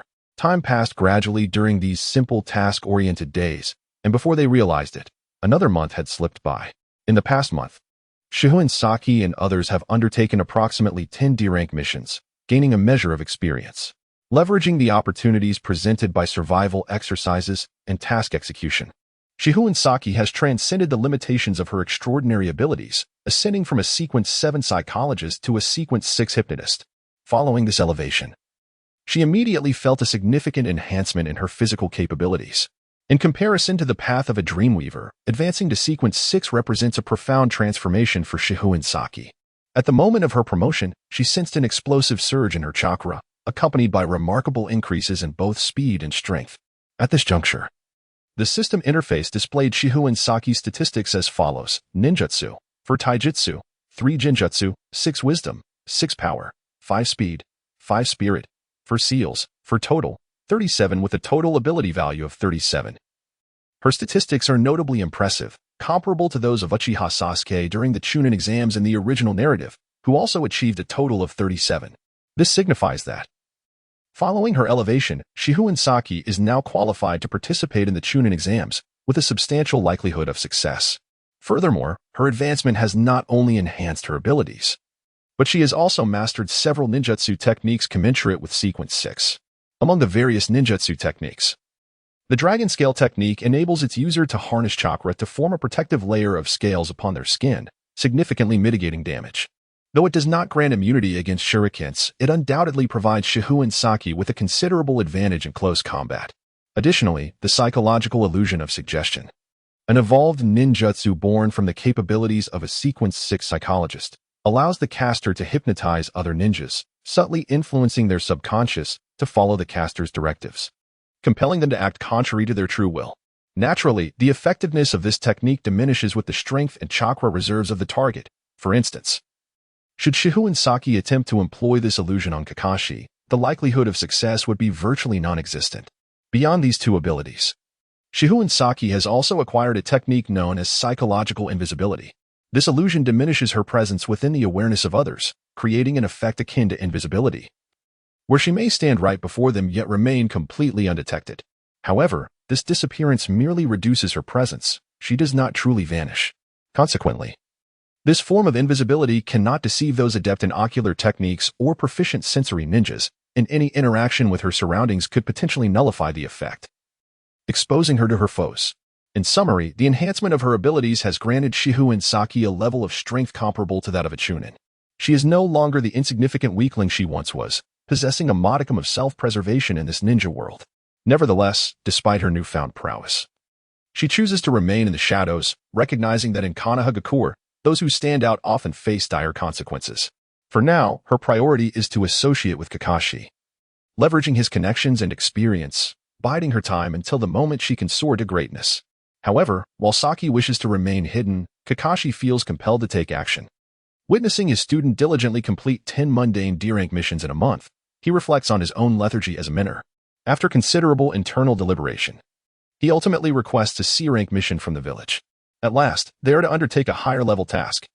Shingeki Yoda exclaims with exhilaration upon seeing the C-rank mission document in Kakashi's hand. After a month of monotonous tasks, which involved either harvesting sweet potatoes, delivering parcels, or babysitting affluent families, the tedium of D-rank missions had nearly driven them to madness. Not only Shingeki Yoda, but Shihouin Saki and Nara might also breathe a sigh of relief upon seeing the C-rank mission order. Nonetheless, Saki quickly gathers her composure and focuses her attention on the task at hand. Unlike D-rank missions, C-rank tasks inherently carry a degree of danger and may involve combat. Despite her enhanced abilities, which now rival those of a Chunin, her lack of combat experience, having remained in Konohagakure, necessitates utmost diligence for her safety. The mission details read: proceed to the Land of Rivers to investigate the pricing of strategic resources such as food, steel, and coal. So, it is an intelligence-gathering task concerning vital resources. Yet, why the Land of Rivers? To Saki's knowledge, the Land of Rivers lies nestled between the Land of Fire and the Land of Wind. Although its territory is considerable and its natural environment favorable, with towering snow-capped mountains to the west and rivers winding down from the peaks to the east, it does not qualify as a minor nation in terms of comprehensive national strength. The Land of Rivers is rich in resources, fertile lands, and a substantial population, ranking among the top 10 nations within the ninja world. Regrettably, despite its strength, the Land of Rivers exists amidst a perilous security environment. To the west lies the Land of Wind, while the eastern border is shared with the powerful Land of Fire. As a buffer between these two great nations, the Land of Rivers must guard against the Land of Wind's covetous gaze toward its water resources, as well as the Land of Fire's insidious infiltration. Thus, it has long maintained a policy of aloof neutrality. forming a military alliance with the Land of Fire to deter the ambitions of the Land of Wind while secretly courting the latter to mitigate the Land of Fire's influence on its internal affairs. In essence, the existence of the Land of Rivers resembles a tightrope walk, precariously balancing between two formidable nations. This precarious state of survival is not unique to the Land of Rivers. Many smaller nations navigate similar treacherous waters, forging military alliances with one great power while clandestinely courting another, striving to maintain their status in a climate of fear and chance. Therefore, Saki cannot fathom the rationale behind investigating the strategic resources of such a nation. Can it truly pose a threat to the Land of Fire despite the disparity in national strength? As Saki contemplates these matters, Kakashi begins to elucidate the specifics of their mission to the trio, according to reports from the ninja stationed in the Land of Rivers. Significant investments have been made in hydroelectric power plants over the past 2 years. However, the intelligence indicates that there has not been a corresponding increase in industrial development within the nation. This suggests that while the demand for electricity has not risen, the supply has increased dramatically, a situation that is evidently abnormal. Thus, the village has issued this mission, dispatching teams of Konoha ninjas, including themselves, to conduct a thorough investigation of the Land of Rivers. Their assigned task is to gather pricing information on various materials related to warfare, seeking to discern the destination of the surplus electricity from the commodity market. Upon hearing Kakashi's explanation, Saki and her companions grasped the gravity of their mission. Their spirits weighed down by the inherent dangers of intelligence-gathering tasks, even those that involve merely collecting publicly available information. The potential for encountering enemy ninjas and engaging in combat looms large. Thus, while the mission is classified as C rank, it may very well escalate to B rank, presenting far greater risks than typical C rank assignments. Observing the tension among the group, Kakashi reassures them with a smile, "Do not fret too much. The Land of Rivers is a traditional ally of the Land of Fire, and it lacks a ninja village, making intelligence-gathering missions relatively safe. At least the likelihood of encountering other ninjas is minimal. Furthermore, I will be with you throughout this mission. Should any insurmountable danger arise, my strength as a Jonin will ensure your safety with ease. So, gather your spirits and prepare to undertake your first C-rank mission." With Kakashi's comforting words, the trio gradually relaxes. Subsequently, Kakashi shares additional intelligence and precautions regarding the Land of Rivers, and each member returns home to prepare for the impending mission. After half an hour, they reconvene at the gates of Konohagakure, embarking towards the Land of Rivers. Their journey spans 7 to 8 days, ultimately bringing them to the borders of the Land of Rivers. Gazing at the tumultuous river flowing before him, Kakashi nodded and remarked, "This is indeed the river. Beyond it lies the territory of the Land of Rivers." Upon hearing that they were about to enter the Land of Rivers, Shihouin suddenly inquired, "Kakashi-sensei, should we first use transformation jutsu to conceal our identities before entering the Land of Rivers?" Kakashi shook his head and replied, "There is no need. We shall enter the Land of Rivers openly, as Leaf Ninja." Surprised by Kakashi's insistence on a straightforward approach, Waita exclaimed, "Kakashi-sensei, won't this expose our identities and mission?" In response, Kakashi clarified, "There is no cause for concern. In this mission, we have no necessity to hide our identities." "Why is that?" questioned Kazekage, puzzled. "On one hand, the Land of Rivers is our ally. Its national security is entirely reliant on the treaty with our Land of Fire. Therefore, as allies, we possess the right to openly gather various non-sensitive intelligence within the Land of Rivers, a privilege granted to us by the treaty." Upon hearing this, Shihouin pondered quietly. What kind of covenant is this? The Land of Fire is clearly treating the Land of Rivers as a vassal. Moreover, the true responsibility for investigating the internal affairs of the Land of Rivers lies with the elite Umbu ninjas dispatched by the Hokage. Individuals like you, who have just graduated, are merely pawns designed to divert attention. Therefore, the more ostentatious our actions on the surface, the more we alleviate the pressure on the Umbu ninjas executing their tasks in the shadows. At this moment, everyone finally comprehended the true purpose of this C-rank mission. Consequently, they chose not to disguise themselves with transformation jutsu, but rather pass through customs between the Land of Rivers and the Land of Fire with transparency, entering the territory of the Land of Rivers. Shortly after their arrival, they were astounded by the sight before them. What an enormous dam! Before them stood a dam, no less than 1,000 meters wide, resembling a massive chasm that blocked the rushing river. On one side of the dam, an immense body of water formed an expansive, tranquil reservoir, glimmering under the sunlight with numerous boats drifting upon its surface. On the other side, the surging lake water erupted into enormous, silvery waves, generating a thunderous roar while continuously supplying tremendous power to the turbines at the dam's center. Witnessing this marvel of human industrial achievement, Shihouin Saki, a time traveler, was unfazed. But Kanamura Yuta and Naruto were left utterly speechless by the unprecedented spectacle. As ninjas, they were witnessing for the first time that humanity could create earth-shattering wonders without relying on chakra. Such miracles seemed even more awe-inspiring than the mightiest ninjutsu. Kakashi, observing their reactions, remarked, "The land of rivers is a nation characterized by steep terrain and abundant rivers. There are 7 or 8 dams as magnificent as the one before you. It is said that the largest among them exceeds 2,000 meters in length, and its massive structure can even withstand the impact of a tailed beast ball." The fact that even a tailed beast ball could not demolish it left Kanamura Yuta and Naruto in a state of shock.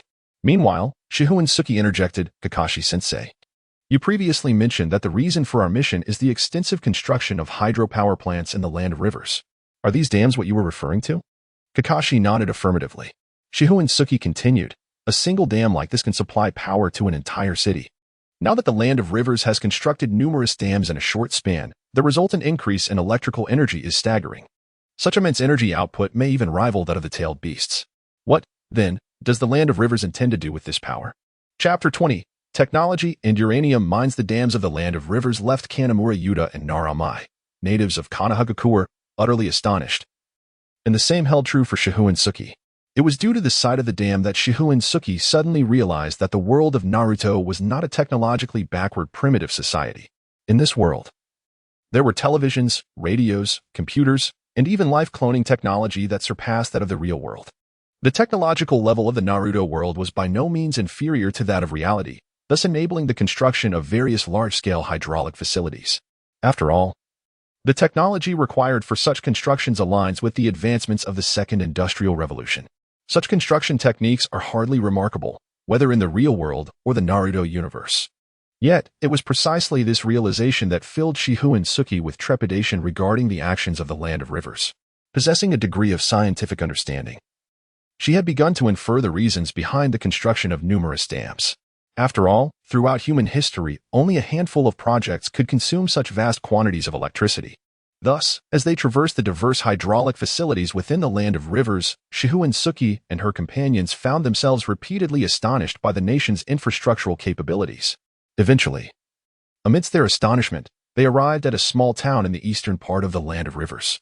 Although the map labeled it as a small town, under the dim sky, it radiated with brilliant lights. With an abundance of hydraulic facilities, the nation boasted an overwhelming power supply. Even before dusk fell, lights illuminated the town, casting a glow that made it appear as bright as day. Shihouin Saki estimated that, come nighttime, the town's illumination would rival that of urban centers in the real world. Amidst the neon lights, Shihouin Saki felt as if she had transcended time and space. It was as though she had returned to her homeland, that peaceful and prosperous reality. She raised her right hand, yearning to grasp the ethereal glow. Yet, this light was not part of her reality. Her attempt to seize it was destined to be in vain. As they stepped into the town, they were once again awestruck by the infrastructural prowess of the land of rivers. Despite the town being ablaze with light, its streets devoid of any utility poles or visible wiring, it was apparent that all electrical lines had been ingeniously buried underground. This seemingly casual detail reveals to all the formidable infrastructural prowess, planning capabilities, and management skills of the land of rivers. Beyond the electric lights, the roads in the small town are meticulously straight and wide, allowing 2 vehicles to traverse simultaneously. Each intersection is equipped with corresponding traffic facilities, such as traffic lights. Although the roads are predominantly frequented by horse-drawn carriages, the flow of traffic remains remarkably orderly, evoking a sense of nostalgia for the modern urban environment in Shien's mind. Reflecting on the extensive dirt roads and heaps of refuse in Konoha village, alongside the reckless wiring of the ninjas, the pristine and well-maintained thoroughfares of the land of rivers starkly contrast, leading Shien to perceive it as a more civilized society. However, she is also aware that the land of rivers is not the pinnacle of infrastructural excellence within the shinobi world. The land of waves and the land of rain possess equally, if not more, impressive infrastructural capabilities. In the original manga, the bridge builder Tazuna from the land of waves, with barely 100 men, dared to construct a cross-sea bridge. Furthermore, the land of rain, a nation that experiences nearly year-round rainfall, has similarly executed an impressive sewer system. In light of such infrastructural might, even a certain rabbit, often boasting about its own capabilities, must concede defeat. Contemplating these facts, Shihouin reflects on Konoha's situation. She yearns to inquire of the third Hokage what he has been doing all these years. How is it possible that, in an age following the Industrial Revolution, Konoha resembles a bastion of feudal remnants? As she strolls through this vibrant town, she and her companions observe their surroundings while searching for a suitable inn to rest for the night. During this exploration, Shihouin notices that every intersection in the town seems to have figures akin to sheriffs, maintaining order and vigilantly monitoring the foreign ninjas from Konoha. This realization instills a modicum of fear within her regarding the capabilities of the Land of Rivers. Shihouin is no naive novice. She understands that Konoha is the foremost of the 5 great shinobi villages, boasting the largest number of ninjas on the continent. Yet, this knowledge only scratches the surface. As a member of Konoha, she recognizes the village's deeply entrenched feudal conservatism. The village is rife with powerful clans, and the internal power struggles are notoriously bloody, rendering Konoha's administrative apparatus quite inefficient. Coupled with population constraints, Konoha's military mobilization capacity is abysmal, barely managing to assemble 20,000 ninjas. In stark contrast, the Land of Rivers is capable of constructing large-scale hydraulic facilities, laying electrical networks nationwide, and maintaining a society characterized by rules and order.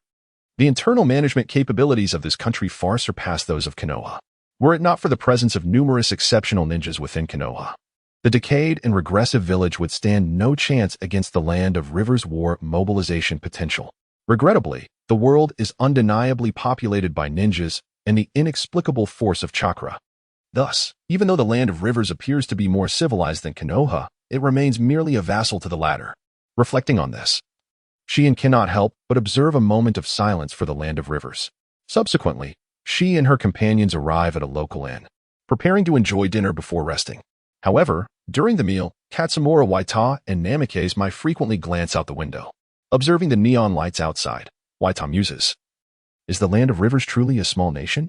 Clearly, he subconsciously acknowledges the formidable nature of the Land of Rivers, understanding that without chakra, Konoha would not even be worthy of carrying its shoes. In response to Waita's question, Kakashi, still masked while dining, asserts, "The Land of Rivers is indeed a small nation, but it appears so developed." Waita exclaims. Kakashi replies, "That is because our Land of Fire has many areas that are even more advanced." I see. Waita breathes a sigh of relief. Kakashi, I have another question. Ma interjects. The dam we saw today and the electricity outside are both remarkable feats. Why then has the technology behind these advancements not been utilized in warfare? Both the dam, which can withstand tailed beast bombs, and the lights outside should serve significant roles in battle. Upon hearing Mai's inquiry, Kakashi lets out a soft sigh before responding, "This is not something you should concern yourselves with at this stage." Oh, recognizing the caution in Kakashi's tone, Mai wisely closes her mouth.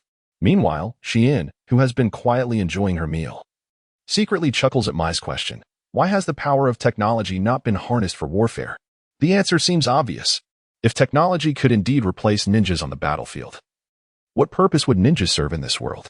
Amidst such heavy thoughts, the group finishes dinner and retreats to their rooms for rest.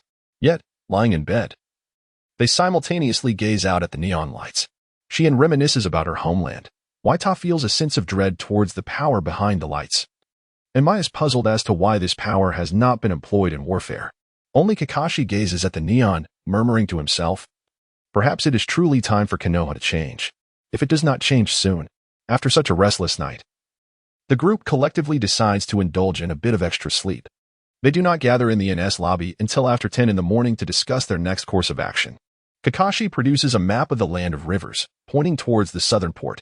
This port serves as the trading hub of the Land of Rivers, with approximately 70% of the nation's bulk commodity transactions occurring here.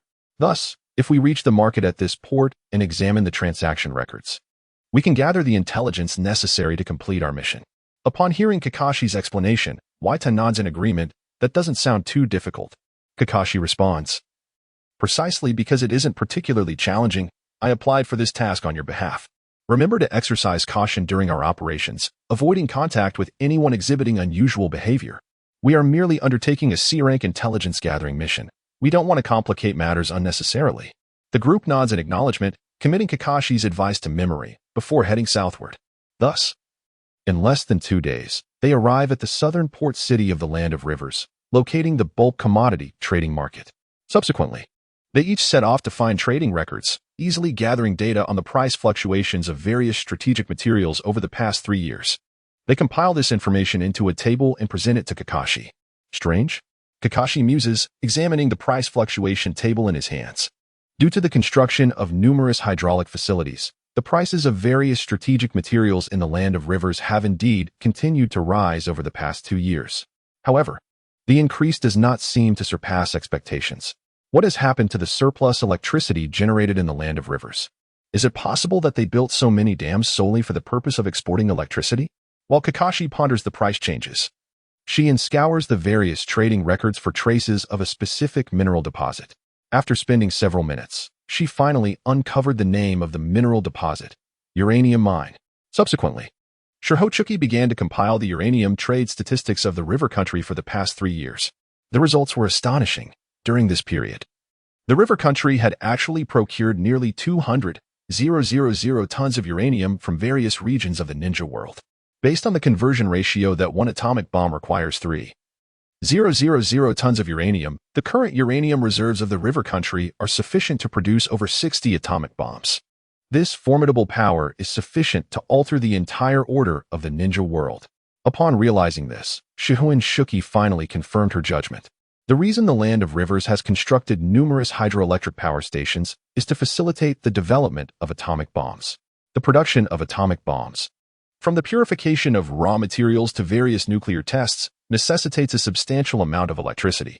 Thus, the surplus electricity generated by these power stations is primarily utilized by the land of rivers for the experimentation and production of nuclear weapons. As for the technology required for atomic bombs, it poses no challenge to the ninja world. After all, atomic bombs are merely a product of 20th century scientific advancements. Given that the ninja world has already developed computers, the theoretical framework surrounding nuclear weapons is trivial by comparison. It is only due to the scientific illiteracy of most ninjas in Konoha that they fail to comprehend the intentions of the land of rivers. Otherwise, with a modicum of reflection, they would grasp what is transpiring. Such an abundance of electricity can only be consumed by national-level projects like nuclear weapons. At that moment, Kakashi also noticed the grave expression on Shihouin Saki's face. Following her gaze, he observed a site labeled uranium mine and inquired with curiosity, "Saki, is there something remarkable about this uranium mine?" Saki, of course, could not disclose that this substance was a raw material for atomic bombs, as she was merely a ninja from Konoha and theoretically should not possess knowledge of uranium's application in bomb manufacturing. Therefore, in response to Kakashi's question, she simply stated, "I am not certain. I only noticed that the land of rivers has purchased an enormous quantity of uranium, over 200,000 tons in the past 3 years, which is exceedingly unusual, prompting me to observe further." 200,000 tons? Kakashi exclaimed in astonishment upon hearing this figure.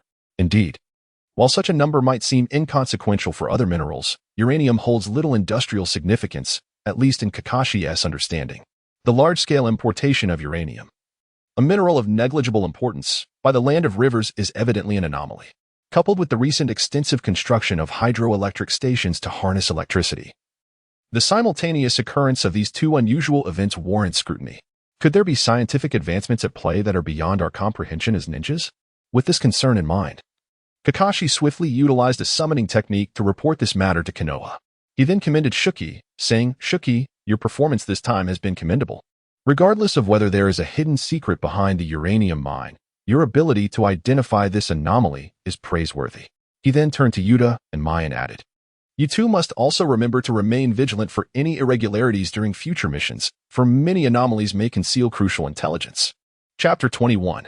Under currents, the situation in the land of rivers deeply impacted Shihouin Saki, making her realize that the world of Naruto is indeed a tangible realm. It is not solely inhabited by ninjas or ninja villages. The technological advancement here rivals that of the real world. And the organizational structures of nations are far more complex than depicted in the comics. Nevertheless, Saki understands that the current dominion over this world ultimately resides with the ninjas. The ninjas wield the most formidable force in the Naruto realm. Even the most ordinary genin possesses combat capabilities sufficient to overpower hundreds of soldiers. When combined with basic ninjutsu such as transformation techniques, a handful of ninjas can wreak havoc on society. Hence, in her discourse with Kakashi, Shuki candidly revealed the irregularities surrounding the uranium mine, harboring no intention to conceal information from the Land of Rivers. She comprehended that the Land of Rivers' endeavor to develop nuclear weapons was destined for failure. In the face of the ninja's transformation techniques, no facility in the Land of Rivers could thwart Konoha's infiltration. Furthermore, with the ability to manipulate the minds of others through genjutsu, the Land of Rivers could not possibly keep secrets from Konoha.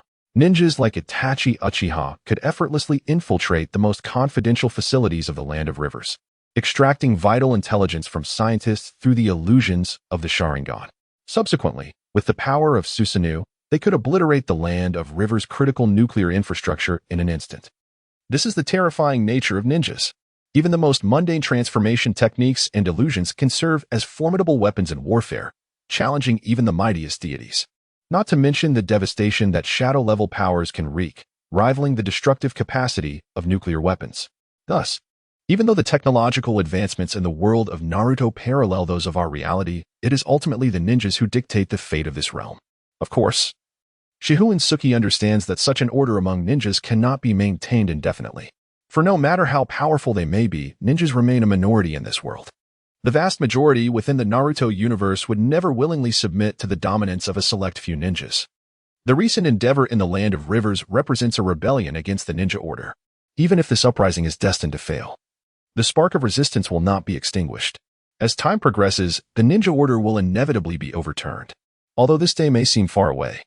Especially since the ninja world is soon to welcome an individual of divine caliber, namely Uzumaki Naruto, who will lock the development of a ninja world with absolute power. The flame of resistance will continue to burn. Ultimately, the ninja world will ignite into a fierce conflagration, reducing the decayed order to ashes. However, these matters are of little concern to Shihouin Saki at present. She is merely a low-ranking ninja from Konoha, dispatched to the Land of Rivers to undertake a C-rank mission. With the mission now complete, she should naturally depart from the Land of Rivers. Yet, as Shihouin Saki and her companions begin their journey back to Konoha, an unforeseen event occurs. Midway, she observes Kakashi suddenly halt, his gaze fixated upon a tree by the roadside.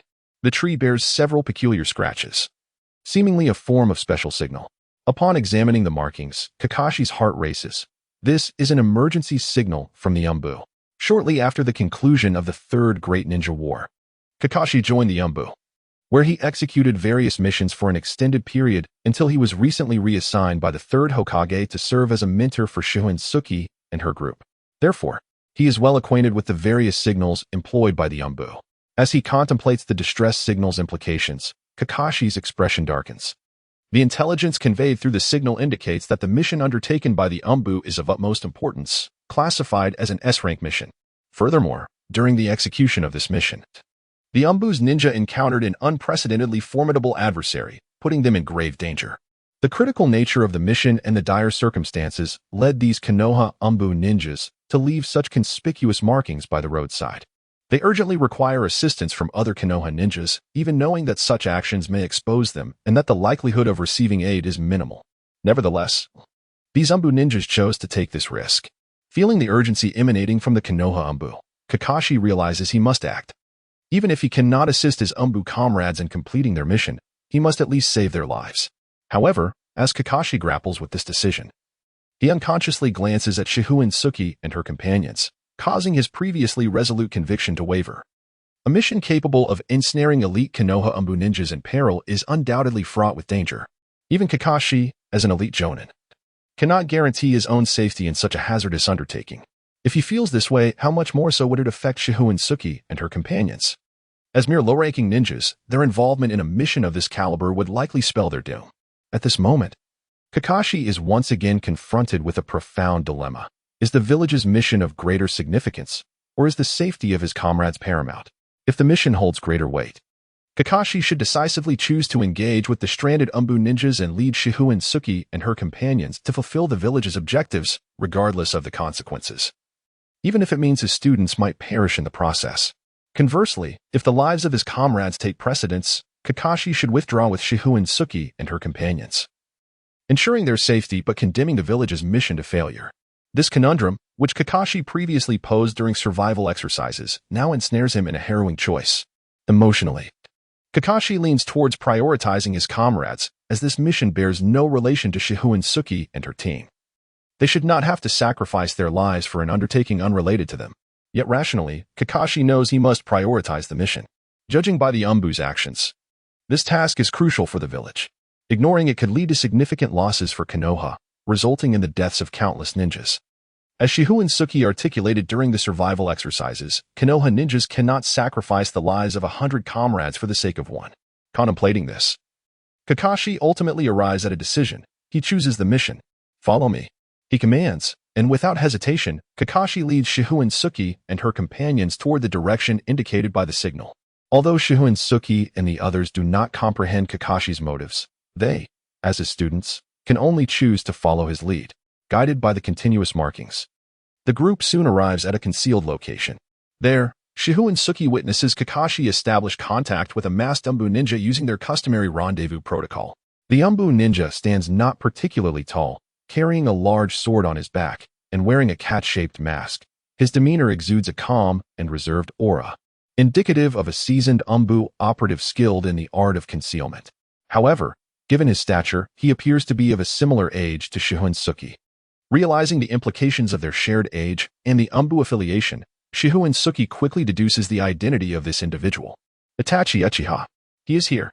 Recognizing Itachi Uchiha, Shihouin Saki realizes that the situation is far from simple. Kakashi then inquires, Itachi, what transpired? As Kakashi recognizes Itachi's identity, he, as a senior Umbu, is well aware of Itachi's prowess, which undoubtedly rivals his own. The fact that Itachi finds their adversary so formidable raises Kakashi's eyebrows in surprise. What kind of enemy could be so troublesome that even you feel threatened? Kakashi asks, astonished. It is Orochimaru's sensei, along with ninjas from Sunigakure. Orochimaru. At the mention of this name, Kakashi is momentarily taken aback. This is one of the legendary Sannin of Konoha, the one most likely to ascend to the position of the 5th Hokage. Moreover, due to Shihouin Saki's influence, Orochimaru has become Itachi's mentor. Thus, Kakashi can empathize with Itachi's current emotions. Facing a former teacher, even the most composed individual cannot help but feel a twinge of panic. In addition to Orochimaru, the presence of Sunigakure ninjas also piques Kakashi's concern. Though Sunigakure and the Land of Rivers are allies of Konoha, there exists no alliance between Sunigakure and the Land of Rivers. The saying goes, the enemy of my enemy is not my friend. The appearance of Sunigakure ninjas within the Land of Rivers merits caution from Konoha.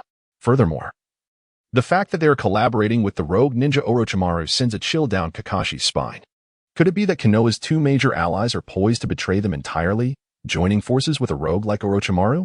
If this is indeed the case, coupled with the long-standing animosity from both the Hidden Cloud and the Hidden Mist, Konoha is poised to confront a nearly universal adversary in the future. Contemplating this, even Kakashi, who holds great respect for the 3rd Hokage, cannot help but murmur to himself, perhaps if Orochimaru had been appointed as the 5th Hokage back then, such troubles could have been avoided. With this thought in mind, Kakashi inquired, Itachi, what are your next steps? How can we assist you?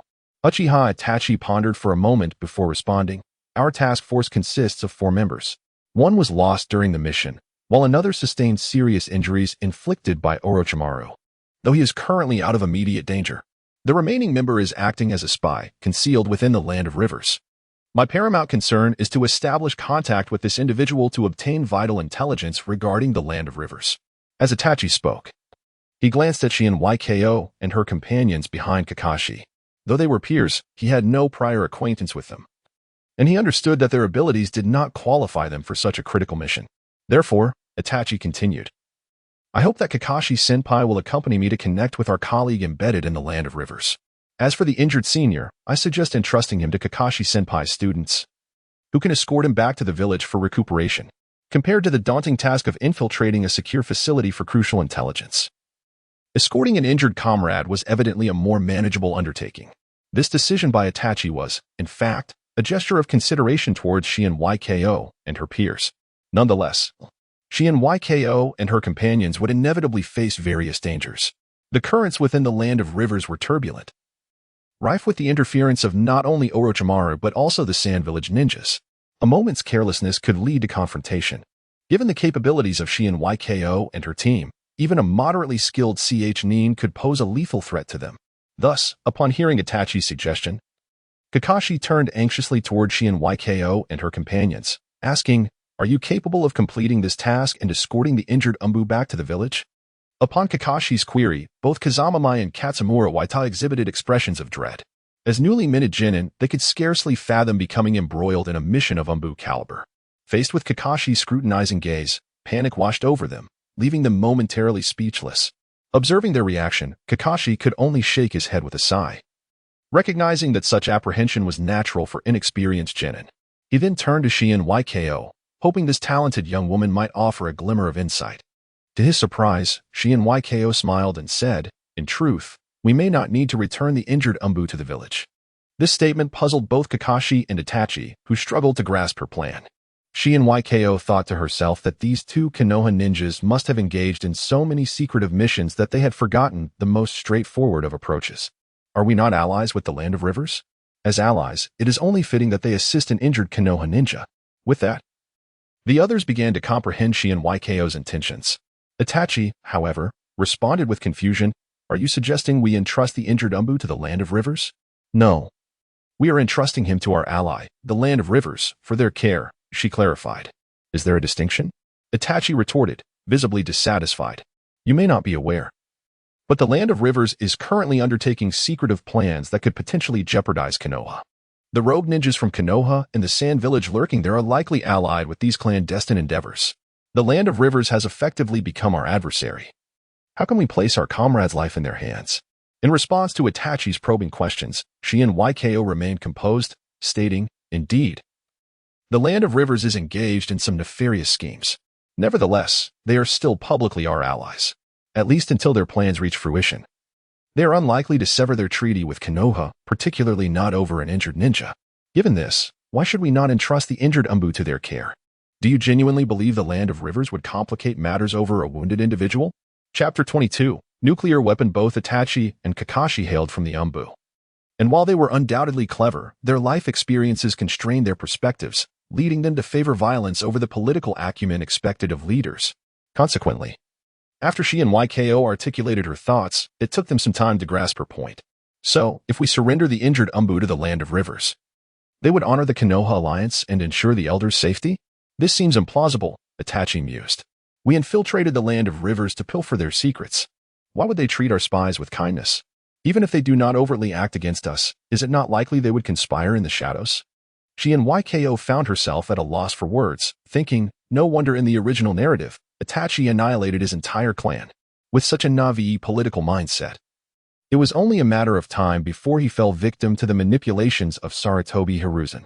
Then, Itachi heard Shihouin assertively state, "Who claims that Konoha's ninjas infiltrated the Land of Rivers for the sake of espionage? We discovered Orochimaru's whereabouts and sought to apprehend this rogue ninja. Any insinuation that we are spies is a fabrication by hostile forces. Our Umbu were grievously injured by Orochimaru. How could they possibly be spies? The truth is that Konoha discovered the rogue Orochimaru within the territory of our ally, the Land of Rivers, prompting the dispatch of Umbu to apprehend him. The treacherous Orochimaru then launched a vile ambush during the mission, resulting in significant losses for our Umbu. Thus, we are merely requesting our ally, the Land of Rivers, to tend to our injured. All of this is reasonable, lawful, and in accordance with our treaty. How did it come to seem as though Konoha has wronged our ally?" Shihouin emphasized, "It is crucial to recognize that our treaty with the Land of Rivers is unbreakable." Cough, cough, cough. Hearing Shihouin speak such blatant falsehoods, particularly about the unbreakable nature of the Konoha Land of Rivers treaty, even Kakashi felt a twinge of embarrassment. At that moment, Kakashi realized he had underestimated this strikingly beautiful student. Despite being the same age as Itachi, her understanding of global affairs resembled that of a seasoned fox. Her recent remarks evoked memories of the third Hokage, known for his penchant for bending the truth. But Itachi attempted to interject, only for Shihouin to counter, "But what? You assert that Konoha seeks to pilfer the Land of Rivers' secrets. Do you possess any evidence? If not, then we are merely pursuing a rogue ninja. As for your concerns regarding potential covert actions from the Land of Rivers and the Sand Village, we have already made our intentions clear. How could they possibly act in secrecy now? Once we entrust our injured comrade to the Land of Rivers, they must be accountable for his life. If our esteemed predecessors from Konoha indeed met their demise at the hands of the Land of Rivers, regardless of whether it was directly orchestrated by them, they would undeniably be implicated. At that juncture, We could ascend to the moral high ground and denounce the Land of Rivers for disregarding the lives of allied ninjas. Do you believe the Land of Rivers would tolerate such a diplomatic loss? If they cannot, then how could they possibly harm our Konoha Umbu predecessors? As Shihouin Saki spoke with eloquence, effortlessly rendering the renowned Uchiha Itachi speechless, his friends, Namikaze Mai and Katsukura Waita, exchanged astonished glances. They had never anticipated that their usually polite classmate could possess such remarkable prowess. Even Uchiha Itachi recognized the astuteness of Shihouin Saki's strategy.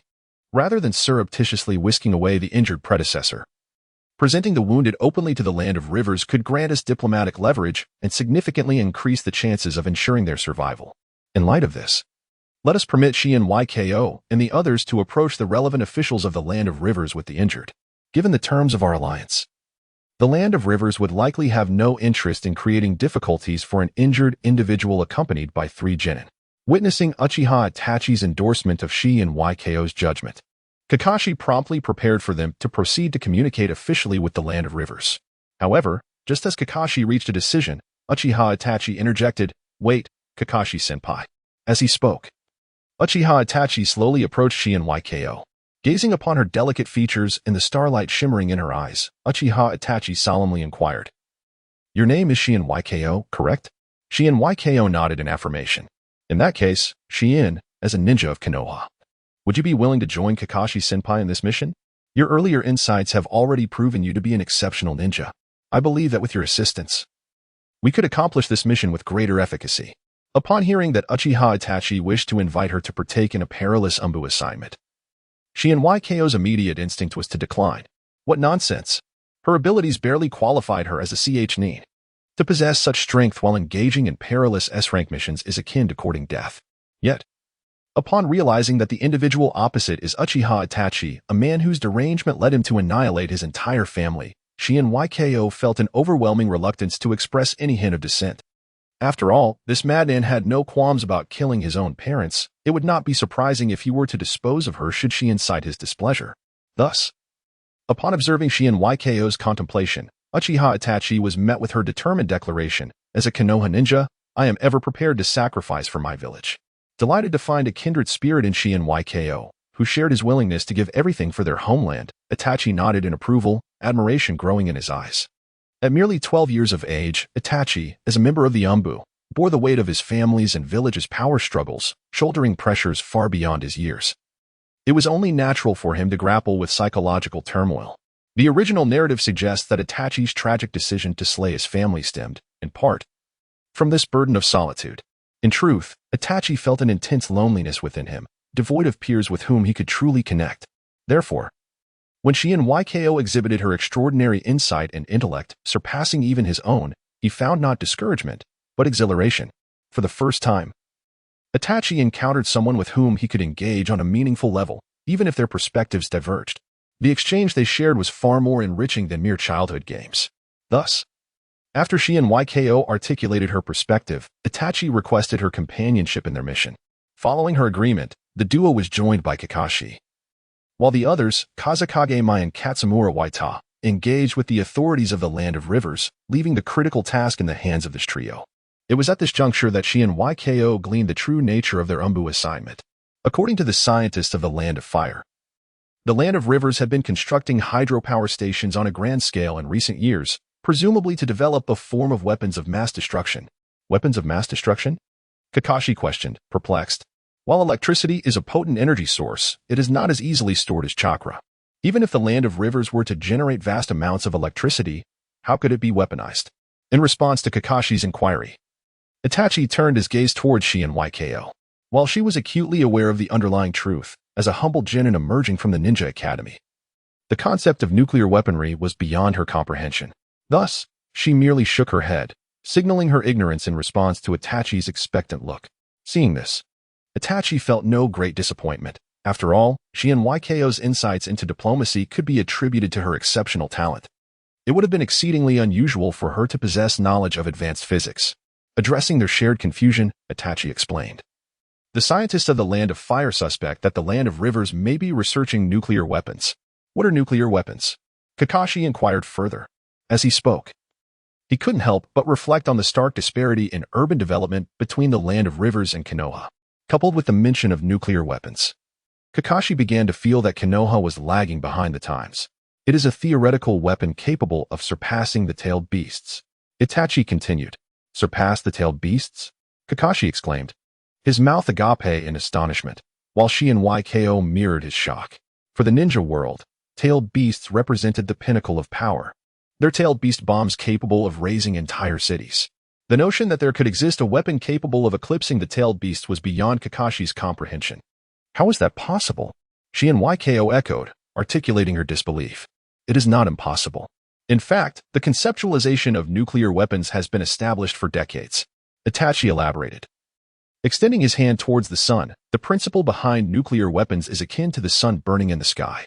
The sun continuously emits light and heat due to the immense gravitational pressure exerted by its mass, which compels matter to transform into energy.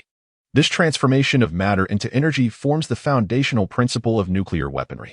From the intelligence we have gathered, the Land of Rivers is likely engaged in secret research on the first generation of nuclear weapons, which utilize fission reactions to convert radioactive materials into energy. While the potency of such weapons is limited, at most, they might rival the strength of the Ninetales tailed beast bomb that could evolve into the second generation of nuclear weapons, harnessing fusion reactions to unleash energy in the form of hydrogen bombs. According to the physicists of the Land of Fire, the theoretical power of such fusion weapons is limitless. This means that should the Land of Rivers develop hydrogen bombs, their destructive capacity could easily surpass that of the combined strength of all nine-tailed beasts, threatening to obliterate human civilization itself. Even Kakashi, an elite genin, was momentarily struck dumb by this revelation. The terrifying power of science was unfathomable, and he had never conceived that even the mightiest of tailed beasts could be overshadowed by human ingenuity. Now I understand why our village would dispatch an exceptional ninja like you, Itachi, to the Land of Rivers. Even Tsunagakure and Orochimaru have begun to stir in that region. It seems that it is not just Konoha that recognizes the threat of such weapons. Kakashi remarked. Indeed, Itachi affirmed, science knows no borders. Especially in the realm of theoretical physics. The scientists of the 5 great nations are aware of nuclear weapons and their potential to alter the world order. However, the great nations, possessing tailed beasts, have refrained from pursuing nuclear research. Smaller nations, particularly those like the Land of Rivers, which possess certain capabilities yet remain constrained by larger powers, harbor a strong desire to research nuclear weaponry. As the Hokage has indicated, the Land of Rivers is neither the first nor the last nation in the ninja world to explore nuclear weaponry. While we in Konoha can empathize with these smaller nations' aspirations to change their circumstances, I cannot permit nuclear weapons to manifest in this world. Otherwise, the current order among the 5 great nations would undoubtedly collapse, plunging the world into an era darker than the Warring States period. At this juncture, Kakashi nodded, fully grasping the gravity of their mission. Meanwhile, Shihouin pondered, nuclear weapons possess the potential to disrupt the world order, and it is only natural for Orochimaru to take an interest. However, Tsunagakure, like Konoha, is one of the 5 great ninja villages and should theoretically benefit from the existing world order. Yet, from your earlier remarks, it seems their stance on nuclear weapons differs. Could it be that Tsunagakure is dissatisfied with the current world order and seeks to acquire nuclear weapons from the Land of Rivers for greater advantage? Upon hearing Shihouin's analysis, Uchiha Itachi subtly nodded, contemplating the undeniable complexity of Shihouin. Indeed, the Land of Wind, home to Tsunagakure, is situated in a desert, where the populace endures considerable hardship. Thus, despite being one of the 5 great shinobi villages, they harbor a fervent desire to alter their plight and seize land abundant with water resources. Their actions in the Land of Rivers may stem partly from an interest in its nuclear capabilities, but more significantly, they covet the fertile lands it possesses. After all, the Land of Rivers harbors the very water resources that the Land of Wind yearns for. Chapter 23. Orochimaru and Raza separated merely by a border. The 2 nations exhibit starkly contrasting natural environments. On the peaks of the Land of Rivers, the 4th Kazekage Raza gazes at the rushing waters below, his eyes betraying unmasked greed. Beside him, Orochimaru, clad in a light pink kimono, observes Raza with a hint of nostalgia. If I were to become Hokage, I would likely be just as consumed with worry for my village as this fellow, he mused with self-deprecation. Turning to Raza, Orochimaru remarked, it seems that Lord Kazekage is adamant about acquiring the nuclear technology of the Land of Rivers. Are you not aware of the implications such weapons would have on the global landscape? The relatively stable order among the 5 great nations could very well collapse as a result. And what of it? Raza, the leader of Sunagakure, displayed no inclination to uphold the order of the shinobi world. While the Land of Wind is indeed one of the 5 great nations, and Sunagakure one of the 5 great shinobi villages, what has this order truly afforded us? He cast a cold glance towards the direction of Konoha, stating, 50% of the Land of Wind is desert, and of the remaining territory, over 90% consists of plateaus and wastelands. Our nation possesses less than 5% of arable land. This is what the current world order has bestowed upon us. We cannot even secure the most basic sustenance. Our demands are modest. We seek water, food, and the fundamental dignity of being human. We do not wish to languish in the desert, subsisting on tasteless flatbreads and fish, only to succumb to ailments like beriberi. We desire to relish barbecued meats and ramen, just like the shinobi of Konoha. Is that too much to ask? When one is well fed, they understand propriety. When their basic needs are met, they comprehend honor and disgrace. As one of the 5 great nations, the Land of Wind undoubtedly possesses the most inhospitable environment among them. In comparison to the bountiful Land of Fire, and even when juxtaposed with the smaller Land of Rivers, the disparity is glaring. Consequently, Sunagakure harbors the most intense yearning for change among the 5 great shinobi villages. Throughout both the Second and Third Shinobi World Wars, Sunagakure has been the catalyst for conflict. Even after signing a treaty with Konoha, the ninjas from Sunagakure still conspired with Orochimaru to execute the Konoha destruction plan. Their relentless aggression does not stem from an inherent cruelty, but rather from the dire circumstances imposed by their harsh environment. Thus, upon learning of the Land of River's nuclear weapon development, Raza, as the 4th Kazekage, showed no concern for the threat these weapons posed to the status of shinobi. He resolutely allied with the Land of Rivers in secrecy, intent on actualizing this weaponry. After all, within the existing order, the citizens of the Land of Wind could only gnaw on sand in the desert. Could their situation possibly worsen? After expressing his views, Raza turned to Orochimaru. And you, Orochimaru, as a rogue ninja, why involve yourself in the affairs of the Land of Rivers? Is it out of revenge against Konoha? Indeed, there is such a motive. Orochimaru chuckled lightly. However, more than revenge, I yearn for change, or perhaps transformation. Transformation? Precisely. Orochimaru continued, as a flock of wild geese soared through the sky. Watching the birds glide through the azure, he lamented, frankly, as a scientist, I am utterly disillusioned with this world. Despite the existence of synthetic ammonia and various fertilizer technologies, the farmers of the shinobi world still rely on primitive methods of cultivation. Despite the availability of efficient machinery like diesel engines, the roads remain dominated by outdated horse-drawn carts. And though advanced tools such as computers have been invented, the factories within the shinobi world cannot even achieve basic semi-automation. What, then, is the reason for this? What hinders the dissemination of fertilizer technology? What prevents the mass production of automobiles? What obstructs the advancement of industrial techniques? Upon hearing Orochimaru's words, Raza quietly remarked, it is the shinobi. It is this world order, centered around shinobi, that stifles technological progress. Indeed, Orochimaru affirmed, as long as shinobi remain the core of this world order, the shinobi world will never witness the establishment of a large-scale fertilizer factory. For fertilizer technology is akin to the production of gunpowder. Any efficient fertilizer factory could swiftly be repurposed into a high-efficiency munitions factory. The resultant transformation in weaponry would render most shinobi obsolete on the battlefield. Similarly, advancements in automobile manufacturing would lead to a revolution in weaponry, as would information technology. The vast majority of technology in this world can be weaponized, and such technologies undoubtedly pose a significant threat to the existing order of the shinobi world. Therefore, any nation aspiring to develop similar technologies would face the suppression of nearly all shinobi within the shinobi realm. This is the present state of the shinobi world, a decayed realm with development stifled. As Orochimaru spoke, his gaze grew increasingly frenzied, a kind of mania that Raza, as a shinobi, could not comprehend. For Raza viewed Orochimaru not as a benevolent sage, but as an individual who cared little for the vast majority of commoners in the shinobi world. Thus, he could not fathom why Orochimaru yearned for transformative change. Does he not realize that once such changes occur, he, as a shinobi, too, would be rendered obsolete by the tides of time? Alternatively, when Orochimaru was banished from Konoha by Sarutobi Hiruzen, he ceased to be the shinobi he once was. In this moment, Orochimaru transformed into a pure scientist, viewing the world through a lens vastly different from his past. What he seeks now transcends the realm of shinobi. With these thoughts, Raza could not help but silently curse the foolishness of Sarutobi Hiruzen in pursuit of his own selfish desires. This old wretch has allowed Orochimaru to transform into such a grotesque being. After exchanging their respective intentions, Rasha began to discuss the recent situation in the Land of Rivers with Orochimaru. The Konoha Umbu ninja who escaped from our grasp last time must be your disciple, Orochimaru. Correct? Are you referring to Itachi? A look of satisfaction spread across Orochimaru's face. Indeed, he is my most esteemed pupil. Yet now, he stands as our adversary.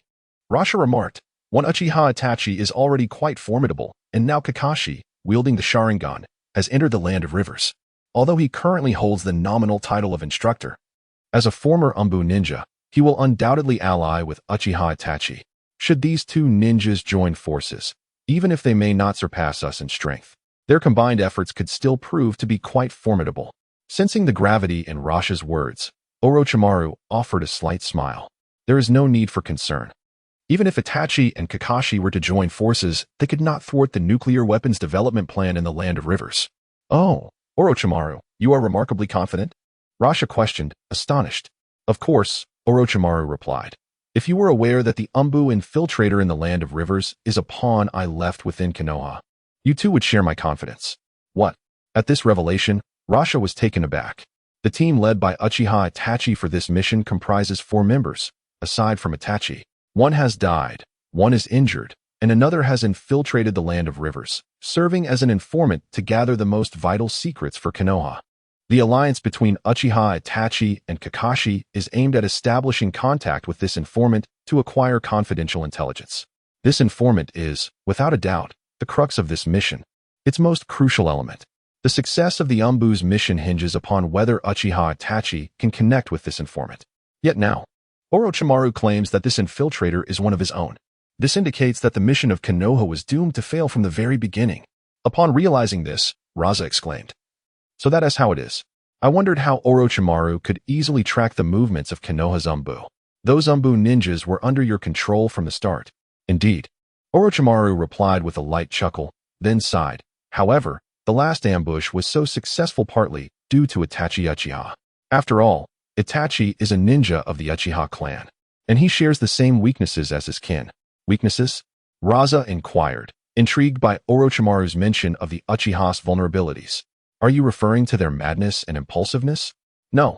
The Uchiha clan's true weakness lies in their naivety, Orochimaru stated. Members of this clan are far too trusting of others. This has been the case since Uchiha Madara. Initially, Raza found Orochimaru's assessment of the Uchiha clan somewhat off, but upon deeper reflection, he recognized its validity. Meanwhile, Insuna Ninja approached Raza from behind and reported, Kazekage-sama, there has been an incident. What happened? Raza asked. 2 Konoha genin have sought assistance from the Land of Rivers, bringing with them a severely injured Umbu ninja. At this news, Raza nearly laughed aloud. What a joke. Konoha ninjas seeking help from the Land of Rivers? Isn't that tantamount to courting death? The Land of Rivers is on the verge of severing ties with Konoha over their nuclear weapons development program. Seeking aid now is akin to walking into a trap.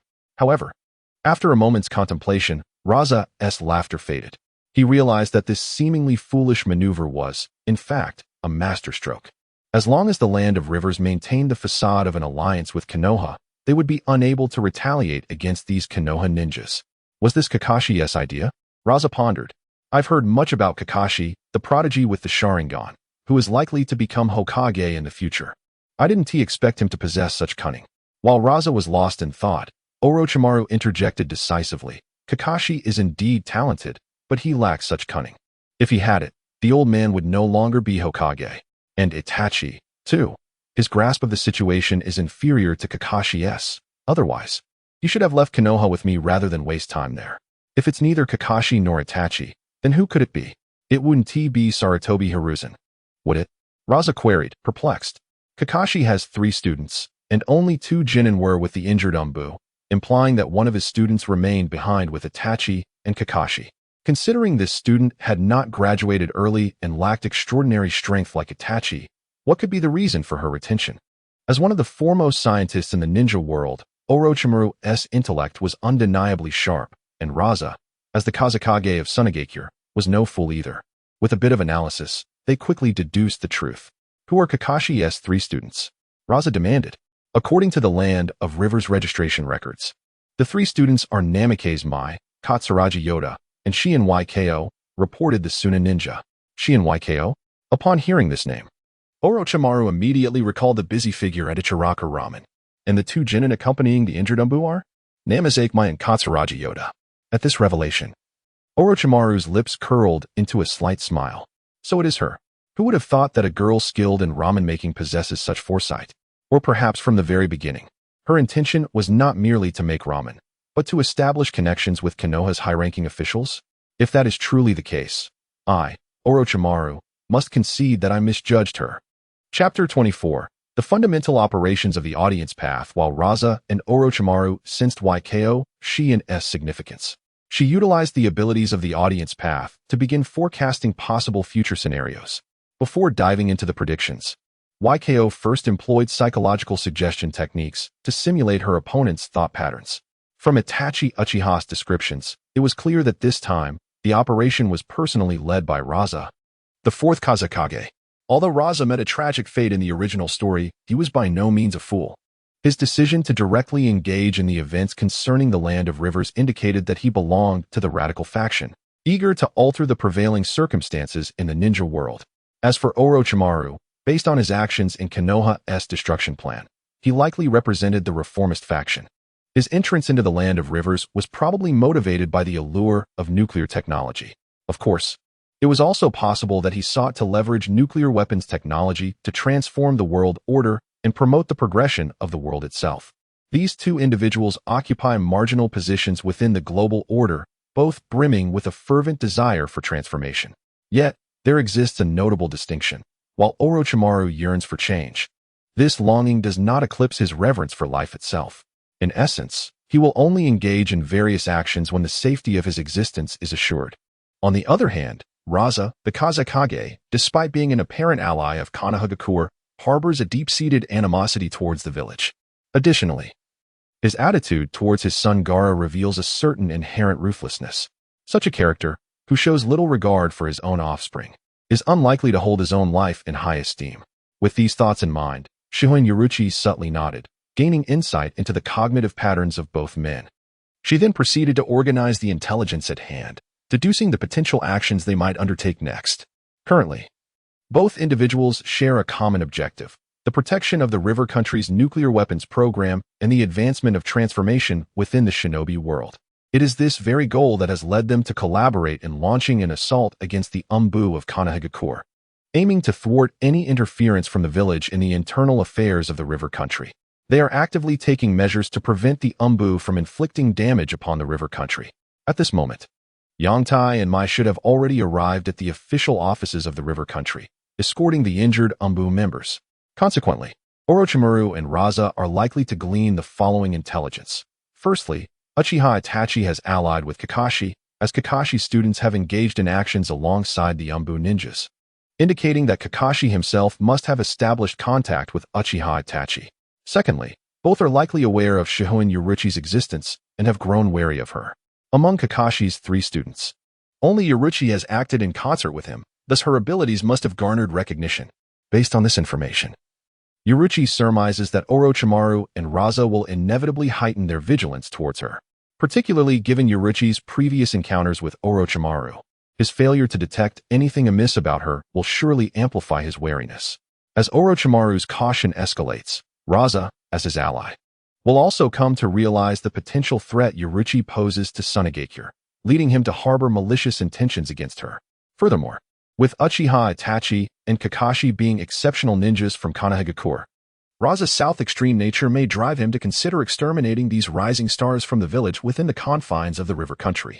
Contemplating this, a slight smile crept onto Yuruchi's lips. Often, the most formidable adversaries are those who desire nothing, for they present no vulnerabilities. One can only vanquish them through sheer force. Conversely, the more fervent the desires of an opponent, the more manageable they tend to become, especially a radical ninja like Raza, who might impulsively commit grave errors. Realizing this, Yuruchi speculates that Raza may wish to take the initiative, while Orochimaru would likely oppose such a course. Given the alliance between Uchiha Itachi and Kakashi, The potential threat to Orochimaru's life has become palpable. Given Orochimaru's penchant for self-preservation, he would not dare take such risks merely to eliminate a few juniors from Konohagakure. Should Orochimaru choose not to cooperate, Raza would lack the confidence to confront the combined forces of Uchiha Itachi and Kakashi single-handedly. Thus, Raza would likely abandon any extreme measures and instead position all Sunagakure ninjas at critical facilities within the river country to ensure the successful completion of the nuclear weapons program. Consequently, the cautious and conservative nature of Orochimaru dictates that both must adhere to a strategy of utmost prudence. However, the conundrum lies in the fact that Sunagakure has not adopted such a cautious approach. How infuriating it is that the ninjas from Sunagakure are conducting such extensive searches within the river country, seemingly unafraid of inciting war. In the treacherous mountainous terrain, Uchiha Itachi dispatches a Sunagakure ninja and then surveys the surroundings with heightened vigilance. Beside him, Kakashi remarks, "It appears that Sunagakure seeks not merely to obstruct our actions in Konohagakure. Raza, as Kazekage, must be prepared to sever ties with us. Their ambitions extend beyond merely developing nuclear weapons. They aim to weaken the power of Konohagakure by eliminating us." Oh, to be regarded so highly by the esteemed Kazekage is indeed an honor. Uchiha Itachi chuckles softly, turning his gaze towards Shihouin Saki, who is shielded by the two men. "Yuruchi, are you all right?" Yuruchi shakes her head and responds, "Itachi, are we still planning to rendezvous with that infiltrator? What, are you afraid?" Uchiha Itachi inquires. "I suppose so. It is your first time participating in such intense combat, and you must be feeling apprehensive." "Not apprehensive, but I have considered something," Yuruchi replies. "Itachi, are you certain that the Umbu infiltrator in the river country is trustworthy?" "What do you mean by that?" Upon hearing Yuruchi's doubts regarding the loyalty of his Umbu comrade, Uchiha Itachi expresses some displeasure. The Umbu infiltrator in the river country was personally arranged by Lord Danzo. He is absolutely loyal and reliable. At this moment, Kakashi beside them concurred, stating, "Itachi is correct. Although Danzo's methods may be ruthless, the loyalty of his subordinates to Konoha is beyond doubt. Even the spies infiltrating enemy forces are unlikely to betray." "Is that so?" Shihouin Saki chuckled coldly, then turned to Uchiha Itachi and said, "Itachi, while I may not be familiar with Lord Danzo, you must know your teacher Orochimaru quite well. Pray tell, how do you perceive Orochimaru in your heart?" "Orochimaru-sensei is an exceptional ninja," replied Uchiha Itachi. "And what of his combat style? Is it fervent and valiant, or rather rational and cautious?" Shihouin Saki inquired further. "Orochimaru-sensei is a rational individual. His fighting style is indeed quite prudent," Itachi responded, perplexed. "But what does this have to do with our Umbu spies?" "Of course it matters," Shihouin Saki asserted. "Orochimaru is inherently cautious. He would never engage in a venture unless he had at least an 80% chance of success. Now that he is aware of the alliance between you, Uchiha Itachi, and Kakashi-sensei, there exists a possibility that you could eliminate him together. So why would Orochimaru allow his ally to engage in such extreme actions? Does he not fear being vanquished by you and Kakashi-sensei? Or do you, Uchiha Itachi, perceive Orochimaru as the kind of ninja who would entrust his life to superficial allies like those from Sunagakure?" Upon hearing Shihouin Saki's analysis, Uchiha Itachi's mind momentarily stalled. After a prolonged silence, he began to digest her insights, muttering to himself, "Indeed, Orochimaru-sensei is a cautious ninja. He should be even more so after becoming a rogue. Now that I have allied with Kakashi-senpai, logically, he should opt for retreat. Once Orochimaru leaves, Sunagakure would lack the overwhelming strength to suppress me and Kakashi-senpai, leading to a more manageable situation. Yet, the actions of Sunagakure are curiously abnormal. What could be the reason?" "The answer is simple," Shihouin Saki explained. "In Orochimaru's eyes, he perceives that he has at least an 80% chance of victory in the Land of Rivers. Only when he feels assured of success would he remain composed in the Land of Rivers, allowing the ninjas from Sunagakure to search for our whereabouts. It is under Orochimaru's influence that the Sunagakure ninjas have become so audacious. As both Orochimaru and Kazekage Raza subconsciously believe we cannot make significant moves in the Land of Rivers. Thus, the question arises, from where does their confidence derive?" At this point, Uchiha Itachi and Kakashi finally managed to grasp Shihouin Saki's reasoning as a hypnotist. Only when our Umbu spies have fallen under their control would Orochimaru-sensei and Raza have such confidence. They know we cannot establish contact with the spies, nor can we obtain intelligence from them, Uchiha Itachi expressed in astonishment. Kakashi added, I see now. That is why Tsunade here would send numerous ninjas to search for our traces instead of assigning them to security. They are aware that we cannot acquire confidential information, rendering security tasks utterly unnecessary. This implies that our Konoha spies in the Land of Rivers may indeed be compromised. As they spoke, Uchiha Itachi and Kakashi regarded Shihouin Saki with expressions akin to those witnessing a marvel. Who could have anticipated that the behavioral logic of two significant figures in the ninja world, Orochimaru and Kazekage Raza, would be so astutely calculated by this young girl? Through mere deduction of their behavioral logic, Shihouin Saki had uncovered crucial intelligence regarding the betrayal of the Konoha spies. The ability to manipulate human emotions and conduct psychological deductions is truly remarkable. Is Shihouin Saki still considered human?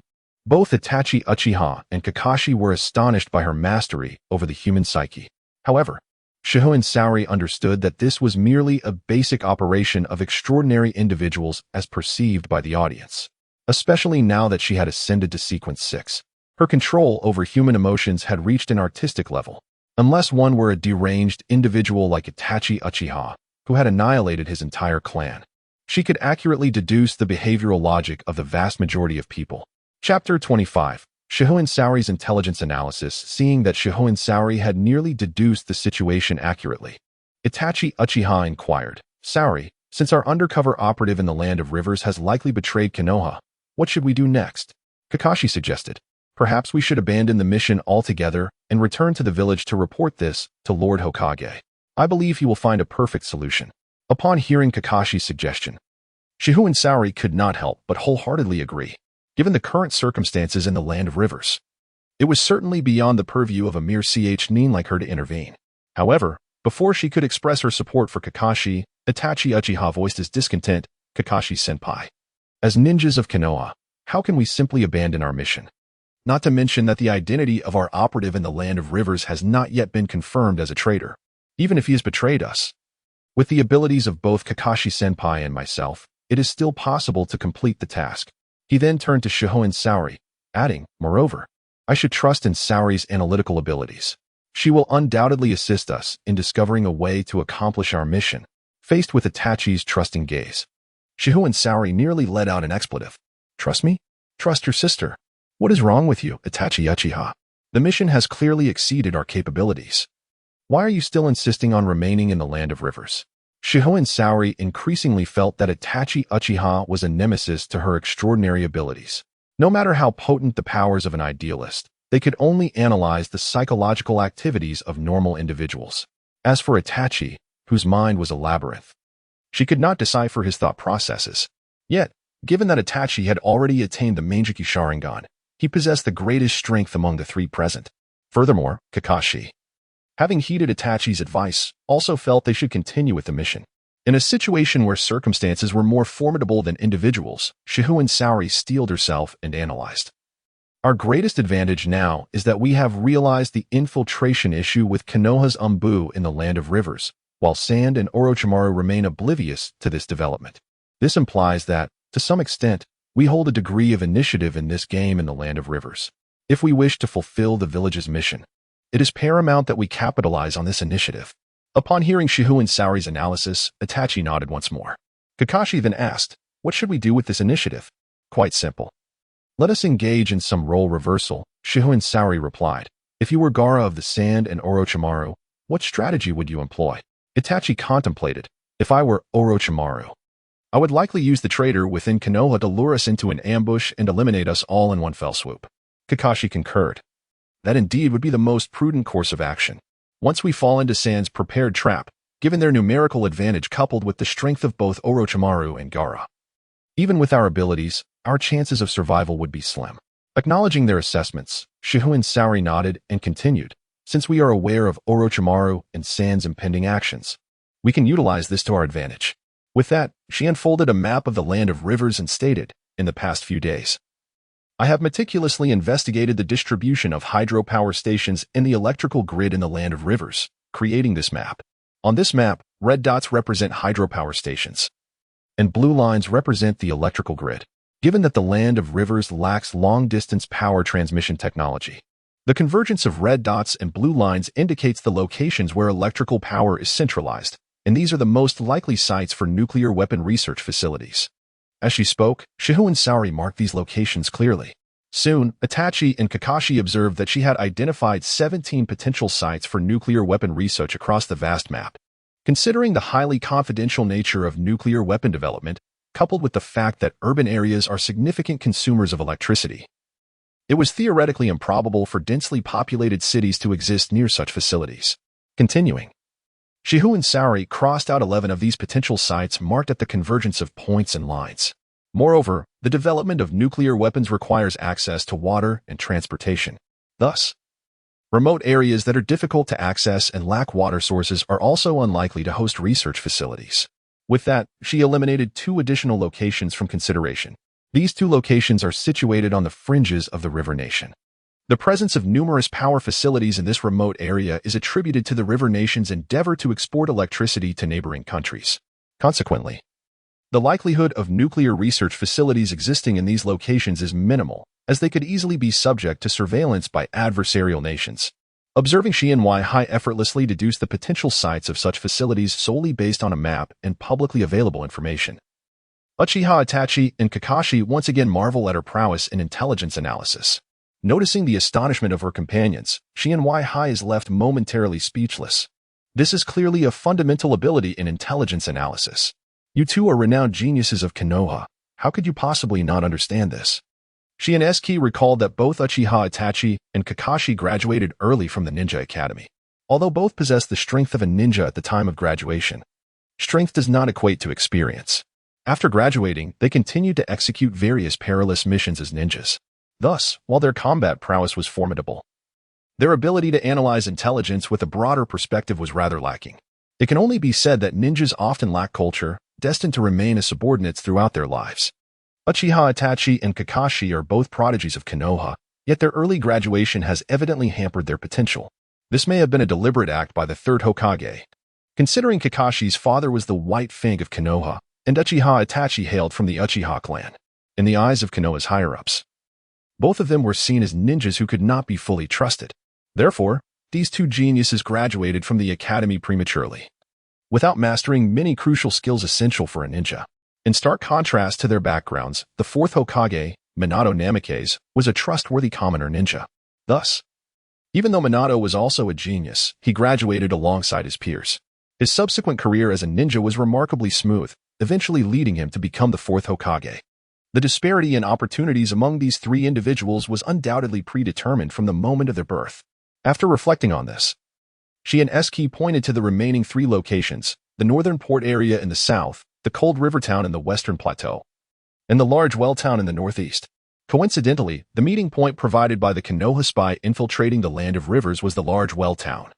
Given the likelihood that this spy has betrayed the village, it is highly probable that the large well town is a location where Sunagakure and Orochimaru are lying in wait.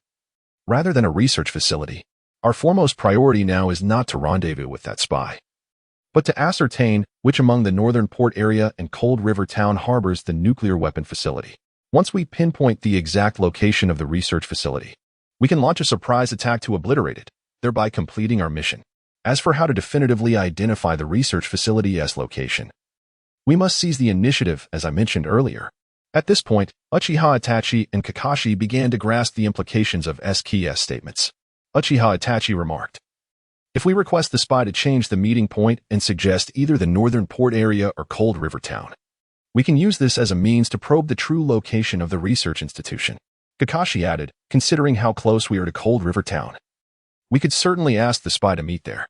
If Cold River Town is indeed the site of the nuclear weapon research facility, the spy would surely insist on changing the meeting point. Conversely, if it is not, he would agree to meet there. In summary, regardless of how the spy responds, we would be able to ascertain the specific location of the research facility." As this analysis unfolded, excitement illuminated the faces of both Uchiha Itachi and Kakashi. Initially believing that the chances of completing this mission were nearly non-existent due to an insider's betrayal, they found that, thanks to Saki's insights, what seemed to be a perilous task had transformed into a seemingly straightforward endeavor. With a minor adjustment, they could easily evade the ambush laid by Sunagakure and Orochimaru, thereby accomplishing their mission with ease. However, just as Uchiha Itachi and Kakashi felt assured of their success, Saki's tone suddenly turned icy as she stated, Do you both think this mission is already simple? That we can easily complete it with just a slight contact with that spy? I can assure you, if we proceed in such a manner, our fate will be nothing short of death without a grave. What? The chilling words of Saki jolted Kakashi and Uchiha Itachi back to reality. Looking at her, both bore expressions of confusion. Let us now forget who our adversaries are. Leaving aside the Kazekage, Orochimaru was once a candidate for our 5th Hokage and has long served as Konoha's battle commander on the front lines. While our little ruse may deceive others, how could we possibly fool him? At this moment, Eski's eyes sparkled with brilliance, her extraordinary capabilities fully engaged. Closely mirroring Orochimaru's thought processes, when Orochimaru learns that Yatai and Mai have contacted the official authorities of the Land of Rivers with injured AMBU members, he will undoubtedly realize that we possess exceptional strategizing and analytical abilities. Coupled with his inherently cautious nature, even with the traitorous AMBU in his grasp, he would not underestimate us, fearing that we might uncover the possibility of betrayal among the AMBU ninjas. Thus, if we were to request a meeting at such a sensitive location, his immediate reaction would be to suspect the exposure of the traitor's identity. If not, it would be inconceivable for us to possess knowledge of such a delicate site. Therefore, in this state of vigilance, he might very well use our thought patterns to his advantage. Seeing that Uchiha Itachi and Kakashi were still processing her words, Saki continued her analysis. It is quite simple. If we engage in a role reversal, we can discern the potential actions of our adversary. If we were indeed to request a meeting in Cold River Town, there would be 2 possibilities. First, if Cold River Town is indeed the location of the nuclear weapon facility, upon learning this, Orochimaru or Raza would not order the traitor to change the meeting point, but would instead suspect that Konoha harbors a spy, fearing a leak of their intelligence. In such a scenario, they would not continue their ambush but would prioritize securing Cold River Town. Faced with such heavy defenses, we would have no chance of executing any form of sabotage. Second, if Cold River Town does not house the nuclear weapon research facility, would Orochimaru and Raza insist on continuing the meeting? Not necessarily. Orochimaru is not a simple character. Merely from the mention of Cold River Town, he could deduce that we have already inferred the specific potential location of the nuclear weapon facility. In this case, his cautious nature would lead him to request that Tsunagakure accompany him to the actual facility to protect it. In essence, should we request the traitor to change the meeting point, regardless of whether Cold River Town is the site of the nuclear weapon facility, it is highly probable that Orochimaru and Tsunagakure would take the same course of action to secure the true location of the nuclear facility and abandon the ambush. Under such circumstances, we would likely find ourselves confronting a heavily fortified nuclear facility with a high likelihood of facing immediate demise. Upon hearing Eski's assessment, a cold sweat broke out on the brows of both Uchiha Itachi and Kakashi. They silently acknowledged that they were fortunate Saki had anticipated Orochimaru's mindset. Otherwise, their words alone could have led them directly into the formidable defenses of Tsunagakure and Orochimaru. Then, Saki, since we cannot change the meeting point, how can we effectively utilize the initiative we possess? Uchiha Itachi inquired. It is quite simple. We must convey a singular message to the infiltrator. What message? The intelligence has been obtained. We can withdraw. What? At that moment, Orochimaru looked at Yakushi Kabuto with surprise, saying, Itachi and the others claim they have completed their mission and want you to withdraw with them? As a ninja hailing from the roots, Kabuto had executed covert missions as a Konoha spy since a young age, contributing greatly to the village. For this mission in the Land of Rivers, Danzo naturally chose to deploy this ace spy from the roots. Tonzo could never have imagined that this ace from the roots had long since betrayed Konoha, becoming a subordinate of Orochimaru. Indeed, Lord Orochimaru. According to the latest coded messages left by Itachi, Uchiha, and Kakashi, they stated thus. Facing Orochimaru, Kabuto Yakushi respectfully said, Chapter 26, The Final Weapon of War. It seems I have not only underestimated Shihouin Saki but also Tonzo and Master Sarutobi, this time in the Land of Rivers. They did not merely plant you as a spy. Upon hearing Orochimaru's musings, Rasha remarked, nuclear weapons have the power to alter the very fabric of the ninja world. As the protector of the existing order, Sarutobi Hiruzen's prudent decision to dispatch several spies is entirely justifiable. He then sighed, it is a pity for our elaborate plans. We initially intended to capture all 3 of Konoha's geniuses at once, but now it has all turned into a fruitless endeavor. Since Konoha has already discovered the precise location of the nuclear facility, it is highly likely that Sarutobi Hiruzen will send a multitude of Konoha ninjas into the Land of Rivers, and war may be imminent. Orochimaru, We must hasten our preparations for the impending conflict. Sarutobi Hiruzen is not an adversary to be underestimated. Upon hearing Rasha's sentiments towards Sarutobi Hiruzen, an impulse suddenly stirred within Orochimaru. This was an emotion that should not have arisen within the normally calm and cautious man. The source of this emotion was none other than Orochimaru's mentor, Sarutobi Hiruzen. Orochimaru's feelings towards Sarutobi Hiruzen were exceedingly complex. On one hand, he held immense respect for his mentor, whose cunning and strategic acumen were unparalleled in the ninja world. Since becoming Hokage, countless individuals had been at his mercy. Even Orochimaru himself had become a rogue ninja due to his mentor's machinations. Conversely, Orochimaru harbored a deep-seated disdain for his mentor, despite being of advanced age. Sarutobi Hiruzen still clung to power. The once mighty ninja, who had once commanded great respect, had now become a grotesque figure, eroding the solid foundations of Konoha and exacerbating the precarious state of affairs both within and outside the village. It was precisely due to this intricate emotional landscape that Orochimaru yearned to triumph over his mentor. On one hand, it would serve as a testament to his own strength. On the other, he wished to prevent his mentor from further decay. Should Sarutobi Hiruzen ultimately be forsaken by all, exiting the stage like a jester, it would leave Orochimaru in despair. Thus, even as Rasha prepared to withdraw, the typically cautious Orochimaru, spurred by his feelings towards Sarutobi Hiruzen, contemplated one final scheme against Konoha. He turned to Kabuto Yakushi and inquired, "Kabuto, what do you intend to do next? Will you return to Konoha and become my spy there?"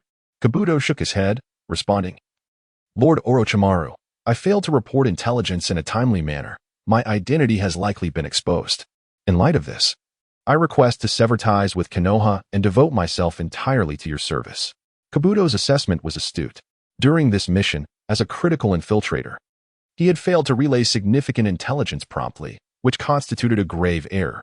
Even if Kabuto were not Orochimaru's spy, his return to the village would likely result in punishment from Tonzo. Moreover, given that he was indeed a spy, he felt even more apprehensive about returning to Konoha. However, Kabuto now faced a somewhat intoxicated Orochimaru, who declared, "I permit you to sever ties with Konoha, but prior to doing so, I wish for you to accomplish one task for me." One task? Meanwhile, at the border of the land of rivers, Itachi Uchiha expressed his concern. "Shihouin, do you truly believe that the traitor who betrayed Konoha will appear?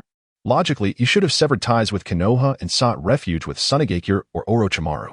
In response, Shihouin Saki chuckled lightly. "Itachi, it seems you do not fully understand your mentor." Upon hearing this, Itachi's gaze toward Shihouin Saki was tinged with trepidation, for he realized that she possessed a remarkable ability to orchestrate psychological warfare. Even the cold and enigmatic Orochimaru seemed, in her eyes, merely a pawn to be manipulated at will. "Trust me, Orochimaru will undoubtedly arrange for that spy to make contact with us. He is Orochimaru. He would not allow himself to be easily outmaneuvered by the third Hokage, especially with this mission in the land of rivers." He had taken great delight in placing one of his own spies within, hoping to undermine Konoha. Shihouin Saki spoke with unwavering confidence, yet, after all that scheming, he discovers that his mentor has dispatched more than one spy. Such a setback would surely drive Orochimaru to make irrational decisions. What if Orochimaru ultimately chooses to act cautiously and does not send the traitor who betrayed Konoha? Itachi inquired further. Then that would be fortuitous. Would it not solidify the fact of that spy's betrayal against Konoha? Shihouin Saki replied, just as a boy with white hair and glasses approached from the distance. Observing the figure, Shihouin Saki thought, "It is indeed you, Kabuto Yakushi." Unbeknownst to Kabuto, Shihouin Saki was already aware of his identity. He reached the trio with a smile that was disingenuous to the point of perfection and addressed the masked Itachi, saying, "I apologize, Itachi. I was unable to complete this mission." Itachi responded calmly, "It is of no concern. The Hokage has obtained intelligence through other channels. Our mission in the land of rivers is complete, and now we shall return." Kabuto nodded at this but hesitated before saying, "Itachi, there is still." He glanced at Kakashi and Shihouin Saki, first inquiring about their names before continuing, "Kakashi-senpai and Shihou, would you be willing to accompany me back to the land of rivers? I have uncovered something of great importance there. This matter pertains to the shifting order of the ninja world, and I require your assistance." "What important matter?" Kakashi asked, secretly pondering as Shihou suggested, "This traitor will not return to Konoha with us.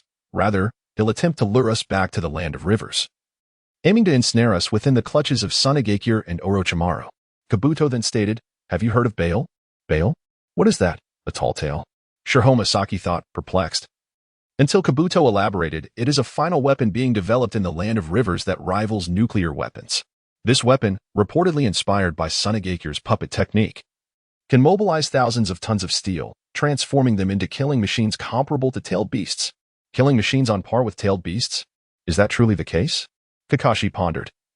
Filled with doubt, reflecting, when did the might of tailed beasts become so trivial? First, there was talk of nuclear weapons, and now yet another final weapon has emerged. However, considering the previous analysis by Shihouin, it seems that this Beilai was merely a fabrication by Kabuto Yakushi, intended to lure us into an ambush. Contrary to Kakashi's assessment, Shihouin believed that Orochimaru might indeed create a Gundam version within the shinobi world. One must acknowledge that in the realm of animation and games, Orochimaru has already produced mechanized Naruto and mechanized Ninetales. If a mechanized Ninetales is feasible, then it would not be surprising for Orochimaru to conjure a Gundam version for the ninja realm. Nevertheless, Shihouin understood that Orochimaru currently lacked the capacity to manufacture such a creation. In summary, whether it be Shihouin, Itachi Uchiha, or Kakashi, all three were acutely aware that Kabuto had betrayed Konoha. His interaction with the trio was solely to entice them into the ambush circle of Sonegakure. Unbeknownst to him, Kabuto remained oblivious to this fact. He was only aware that his identity had raised suspicions among Konoha's higher-ups, and theoretically, Itachi and the others, as executors, should still regard him as a comrade within the Umbu. Thus, the four individuals, each harboring their own ulterior motives, commenced their journey together, led by Kabuto back into the heart of the land of rivers.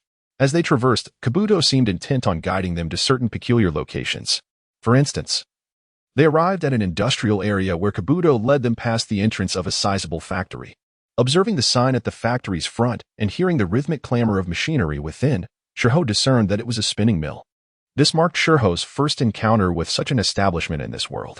After all, her previous residence in the Land of Fire, specifically Konoha, was surrounded predominantly by farmland and forests.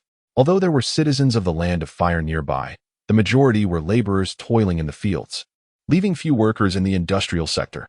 Previously, Shihouin had pondered the origins of the fine fabrics that adorned the modern attire of the people in the Land of Fire. Surely, such garments could not have been produced in a rudimentary agrarian economy. It now appeared likely that they originated from this factory.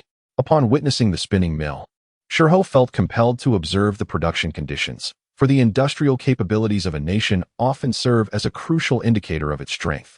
The disparity in industrial capability can frequently determine a nation's survival, although this principle does not apply within the shinobi world. Through a large ventilation window of the factory, Shihouin discreetly observed the interior and noted that the machinery was predominantly powered by electricity. This high degree of electrification was evidently in harmony with the abundant hydropower resources of the Land of Rivers. Although Shihouin was unaware of the names or functions of these machines, the level of automation indicated that the textile industry in the Land of Rivers was on par with that of the real world. Many machines had already incorporated computer production, significantly enhancing efficiency compared to manual labor alone, which explained the resplendent clothing worn by the populace. However, due to the overpowering might of the ninja, the technological advancements within the shinobi world have failed to unleash their full potential, neither dismantling the violent old order nor fostering the impetus for a new one. It was as if technology merely played a minor role, existing solely to complement the so-called ninjas, serving as a backdrop to their exchanges in this world. At this moment, the surroundings were shrouded in darkness, with the sky already twinkling with stars. Itachi, gauging the time, curiously inquired of Kabuto, "It's nearly 8 o'clock. Why have the workers not yet clocked out?"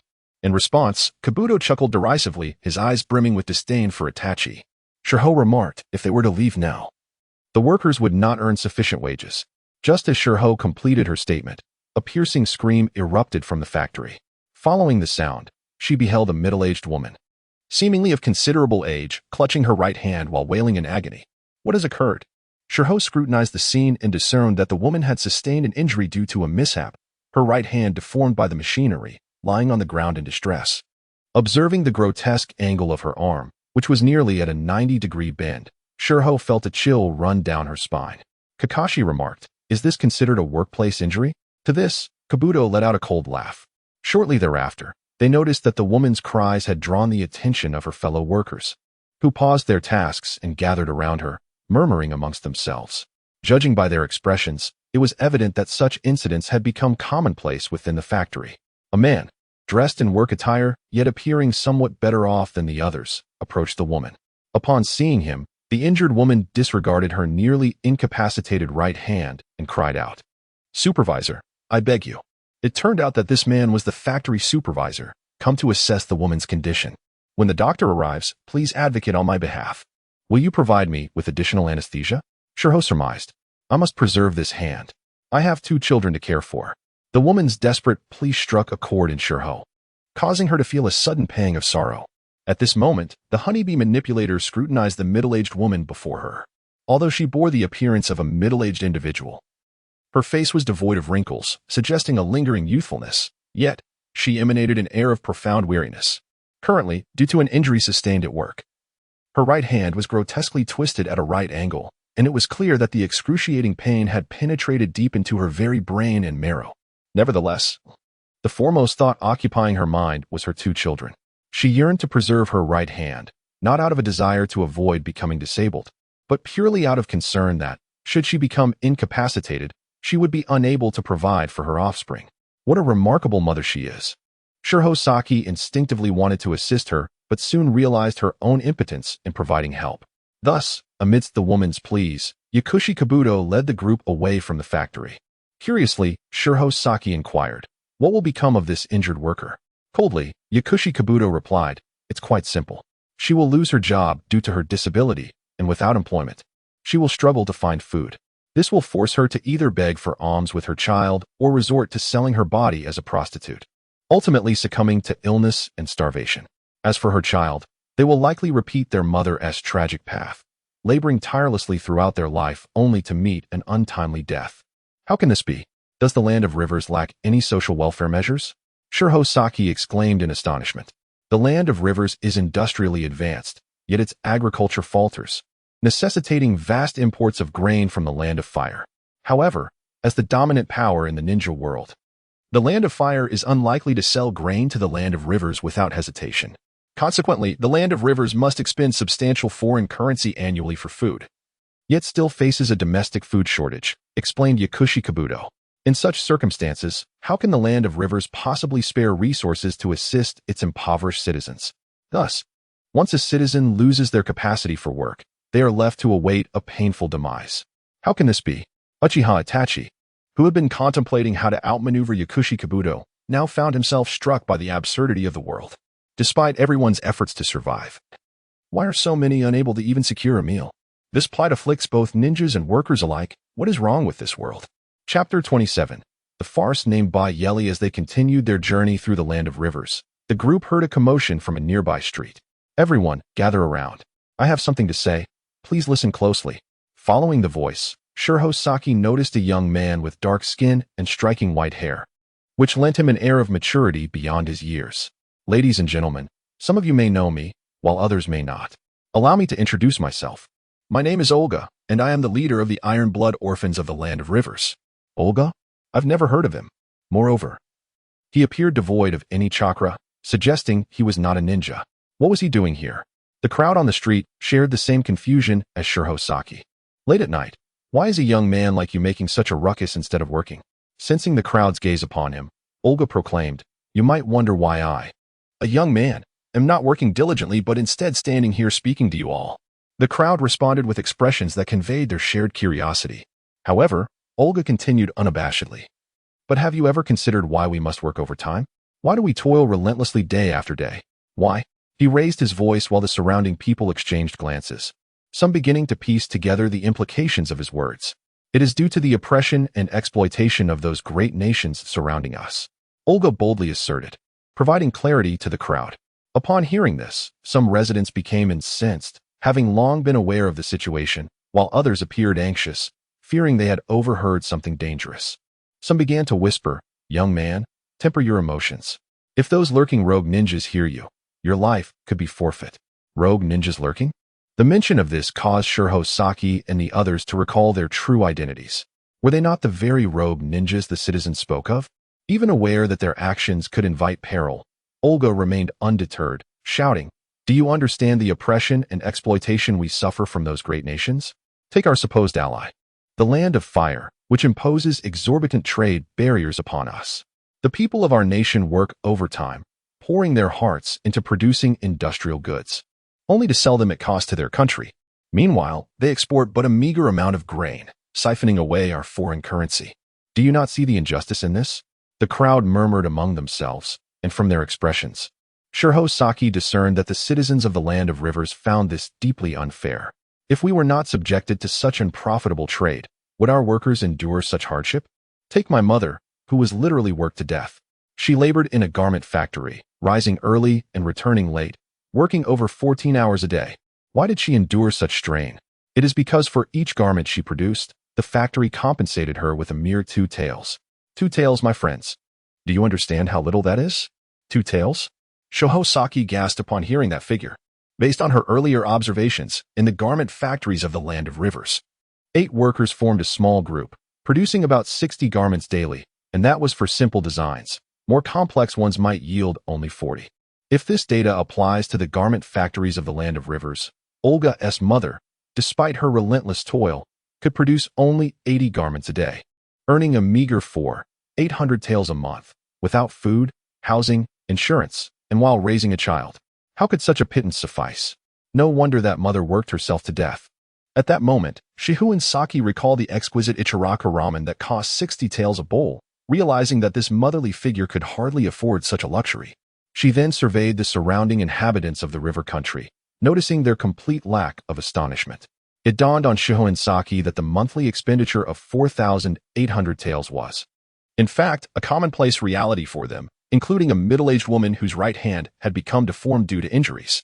Meanwhile, Olga's thunderous voice echoed in Shihouin Saki's ears, lamenting their wretched existence as a consequence of the oppressive presence of barbaric nations like the Fire Country.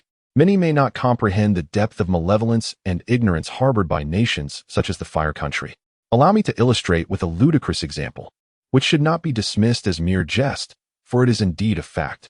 During my travels in the Fire Country, I witnessed nobles igniting the most rudimentary oil lamps while playing games on computers produced in our river country. What? Upon hearing this, the residents of the river country did not treat it as a joke. They found it to be a notion so incredulous that it bordered on the magical. The Fire Country, devoid of electric lights, yet possessed computers? Such absurdity was emblematic of that nation. Olga continued to bellow, inciting the emotions of the river country's citizens. Some among them began to exhibit glimmers of hatred in their eyes, nearly joining Olga in his outcry. They remained feudal and conservative, clinging to hereditary titles and a plethora of obscure nobles.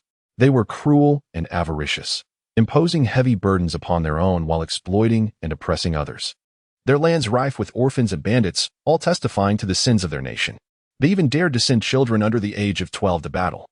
Even more laughable was their hypocrisy, endlessly preaching about forsaking hatred and striving for mutual understanding, alongside their own incomprehensible concept of the will of fire. As for the Wind Country and Earth Country, were they not also backward, conservative, and ludicrous? Who among them did not drain the lifeblood of our river country's people? These nations, aside from possessing formidable ninja villages, what else do they have? They are merely emboldened by their savage might, acting with impunity, having contributed little to the advancement of humanity. As he spoke, Olga raised his hands and proclaimed, "Though our river country is a small nation, we are far greater than they. We have produced the electricity that powers the ninja world, the textiles that clothe its denizens. We illuminate the realm of ninjas. And most of the world wears garments crafted by our hands. Have those great nations contributed anything comparable to our civilization? Yet, what lives do they lead? With a mere pittance, they can afford computers and modern textiles. And what of us? We toil tirelessly, barely scraping by. Is this fair?" Olga's voice resonated powerfully, igniting the fervor of many young people who began to chant, "Unfair, unfair." But what of it? An elder stepped forth and addressed Olga. "Young man, you speak the truth. But what does it matter? They possess formidable ninja power. Once, our river country assembled an army of 100,000 brave souls, only to be obliterated by the demon Senju Hashirama with a single move. Afterward, he proclaimed it was for the sake of peace, urging us not to incite war. And what could we do? In the end, we had to endure, did we not? Young man, in this world, mere passion holds no value. Our army of 100,000 was filled with fervor, yearning to change this distorted world. But against absolute power, they were but a ripple in the ocean. Ultimately, this world belongs to the ninjas. Without powerful ninjas, we are nothing, just as our nation's name suggests. The river country, forever remains merely a river. No matter how it swells, it cannot overturn the heavens. The elder's words fell upon the gathered crowd, extinguishing all fervor. A profound silence ensued, for they all understood the truth in his words. In the face of the overwhelming might of ninjas, their efforts, technology, and passion rendered meaningless. Yet, Olga remained undeterred. He responded, "Elder, you make a valid point. However, times have changed. The demon Senju Hashirama is dead, and the legacy left by our ancestors still endures. With that legacy, our river country can indeed shake off the oppression of those great nations and become a sovereign entity, master of its own destiny." What legacy? Upon hearing this, the faces of the river country's citizens lit up with hope and anticipation. Then, they heard Olga exclaim with fervor, "It is the Baal, the legendary demonic weapon, Baal. It has been uncovered by our Iron Blood Orphan Corps." At this revelation, not only was Shihouin Saki taken aback, but even Uchiha Itachi and Kakashi felt a jolt of surprise. The Baal truly exists. As the moon ascended to its zenith, Olga concluded his speech and prepared to depart, while the citizens of the river country remained entranced by the splendid visions painted by his words. Observing this, Kabuto led Shihouin Saki and the others in pursuit of the young man named Olga. They soon noticed that Olga was vigilant, glancing around as he proceeded. However, he was not a ninja, and thus remained oblivious to the silent following of Shihouin Saki and her companions. Thus, they trailed Olga to the edge of a small town, arriving at what appeared to be an abandoned factory. To the onlookers, Olga's movements were cautious. He had navigated a winding route around the town before reaching this desolate site. Upon entering the factory, Shihouin Saki discovered that, despite its seemingly deserted exterior, the interior buzzed with life and activity. Countless workers, seemingly youthful with an average age of 17 or 18, toiled diligently. Upon Olga's arrival, they greeted him warmly, addressing him with respect as captain. It was evident that Olga held a significant position in the hearts of these youths. Their industrious efforts were clearly directed toward a colossal object at the center of the factory. Its steel frame, gleaming silver and smooth as a mirror, radiated brilliance under the factory lights, a testament to advanced technology. Shihouin Saki gasped in awe. Truly, there exists a Gundam. In contrast, Uchiha Itachi and Kakashi appeared momentarily stunned, confronted with the pinnacle of steel industry technology. Kabuto then led the group to a higher vantage point, where the immense form of the Baal finally came into full view for Shihouin Saki. Before Kabuto could provide an introduction, Shihouin Saki was astounded by what appeared to be the Baal, a gigantic steel robot, nearly 20 meters long and over 10 meters wide. The entire body is crafted from an enigmatic metal that radiates an unusual glow, instilling a sense of indestructibility. The silvery exterior exudes a futuristic mystique, coupled with an imposing aura of superiority. The subtle hints of blue at the edge of the nozzles suggest the imminent possibility of unleashing perilous flames. The broad, sweeping wings on its back seem to proclaim to the world that this Baal possesses a formidable power of flight. Faced with such a magnificent Baal, Shihouin Saki was initially taken aback, for this Baal was undeniably striking. What a striking paradox this weapon is. It embodies not the essence of a malevolent instrument of destruction, but rather the grace of an angel descending upon the earthly realm. She had never contemplated that an object designed for the purpose of taking life could exude such elegance. It makes her yearn to possess a Baal. Merely gazing upon it is akin to admiring a masterpiece of art. However, on the other hand, Shihouin Saki finds herself perplexed. Despite the Baal's captivating beauty, it imparts upon her an impression of utter ineffectiveness in combat. The more she observes, the more she perceives this weapon as a profound contradiction. Does this object truly possess combat capabilities? Firstly, its fundamental design is fundamentally flawed. In this world, there exists a plethora of structures. Why on earth would you choose to design it in a humanoid form? Are you aware of the challenges in maintaining balance when a humanoid figure stands? The inherent instability of such a form already makes balance exceedingly difficult, and now you have added a pair of wings. This contraption could hardly stand upright. It's as if the concept of a sow climbing a tree has become plausible. Furthermore, what is the purpose of designing a hand that wields a gun while also carrying a sword on its back? Isn't that an unnecessary complication?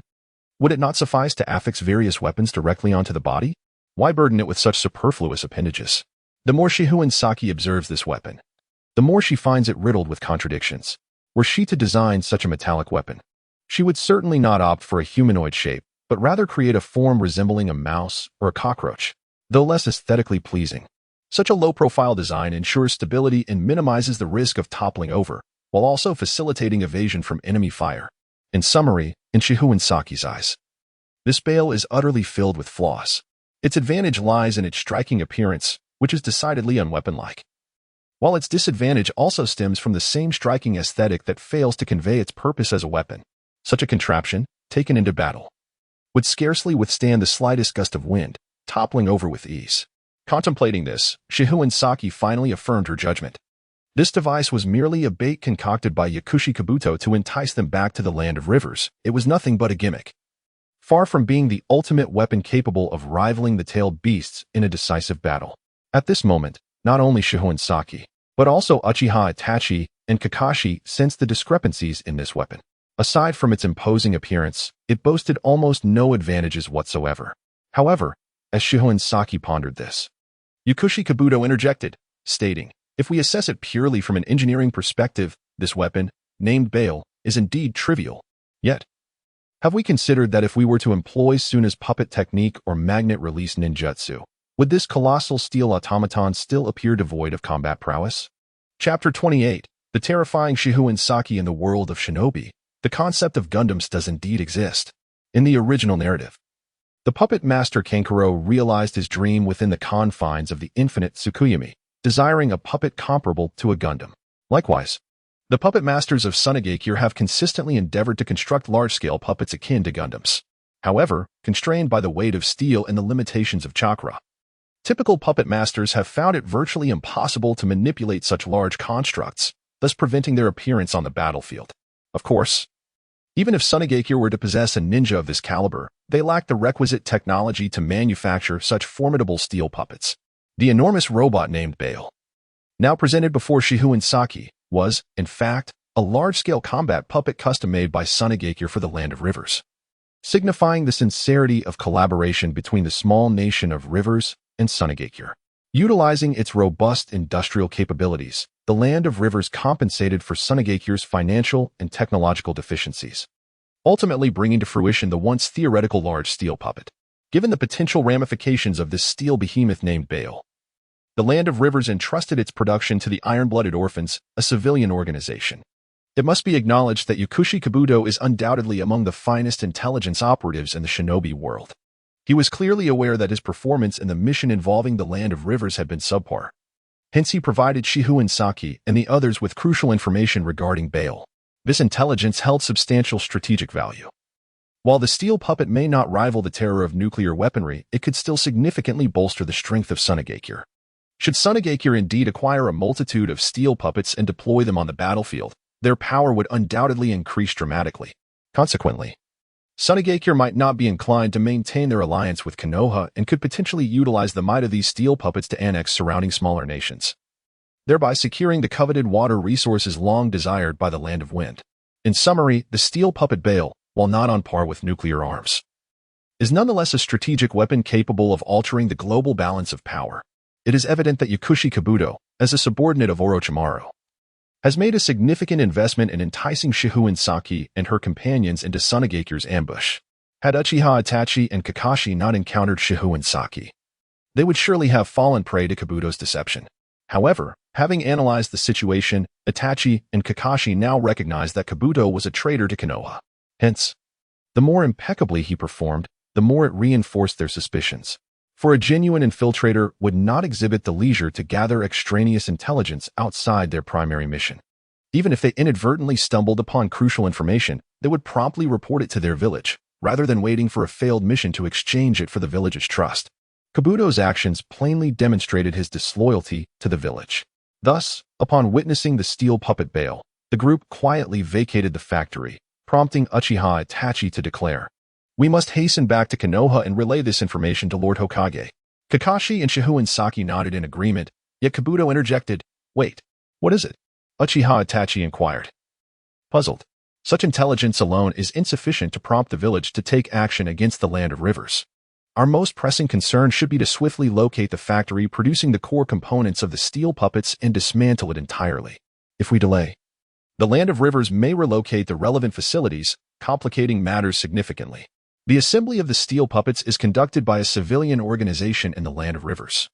Yet the processing of the core components exceeds the capabilities of such organizations. Thus, to obliterate the production process of the steel puppets, we must target the pivotal processing factory. Then, Kabuto, do you know the location of that factory? Uchiha Itachi pressed further.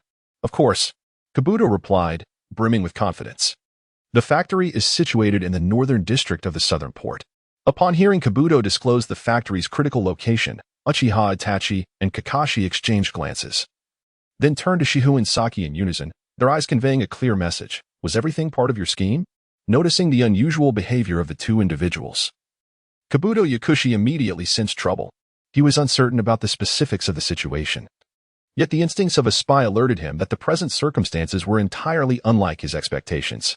Consequently, as the gazes of Itachi Uchiha and Kakashi Hitaki shifted from Shihouin Yko, Kabuto swiftly chose to flee.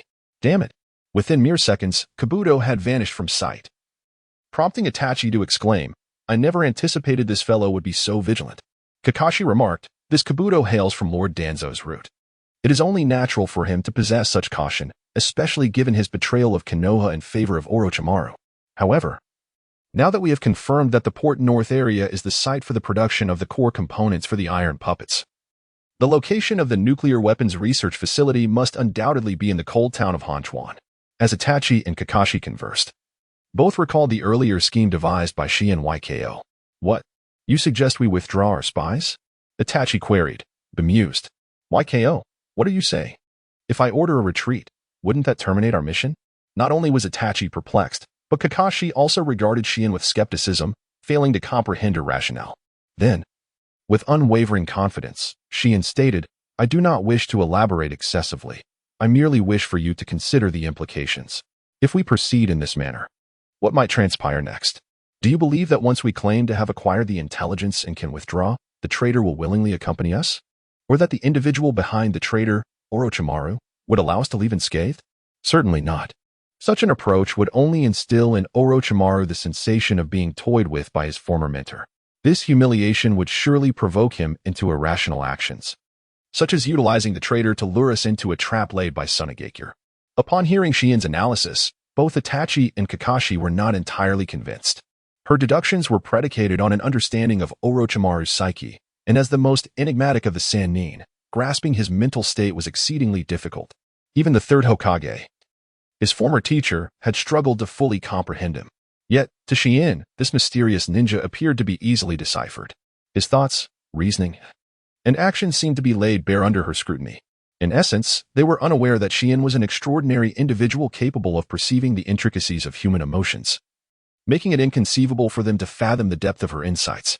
Consequently, as long as Orochimaru's psychology remained within her calculations, he would undoubtedly compel the traitor to devise means of ensnaring them within the anticipated ambush. And once they discerned the location of this ambush through the traitor, the position of the nuclear facility would become apparent. Indeed, everything unfolded precisely according to Shihouin's calculations. Orochimaru, as she had surmised, dispatched Kabuto, intending to use the ruse of the Beilai to draw Shihouin and her companions to the southern Port North area. Thus, they not only identified Port North as the ambush site of Sunagakure, but also deduced that the nuclear weapons research facility was situated in Hanchuan, and discovered that the Land of Rivers was manufacturing a steel puppet known as Beilai, marking a significant victory. However, in the face of such gains, Itachi and Kakashi were astonished to find no trace of excitement on Shihouin's countenance. This psychologist, who had seemingly pierced through Orochimaru's intentions, now wore a furrowed brow, as if troubled by something dire.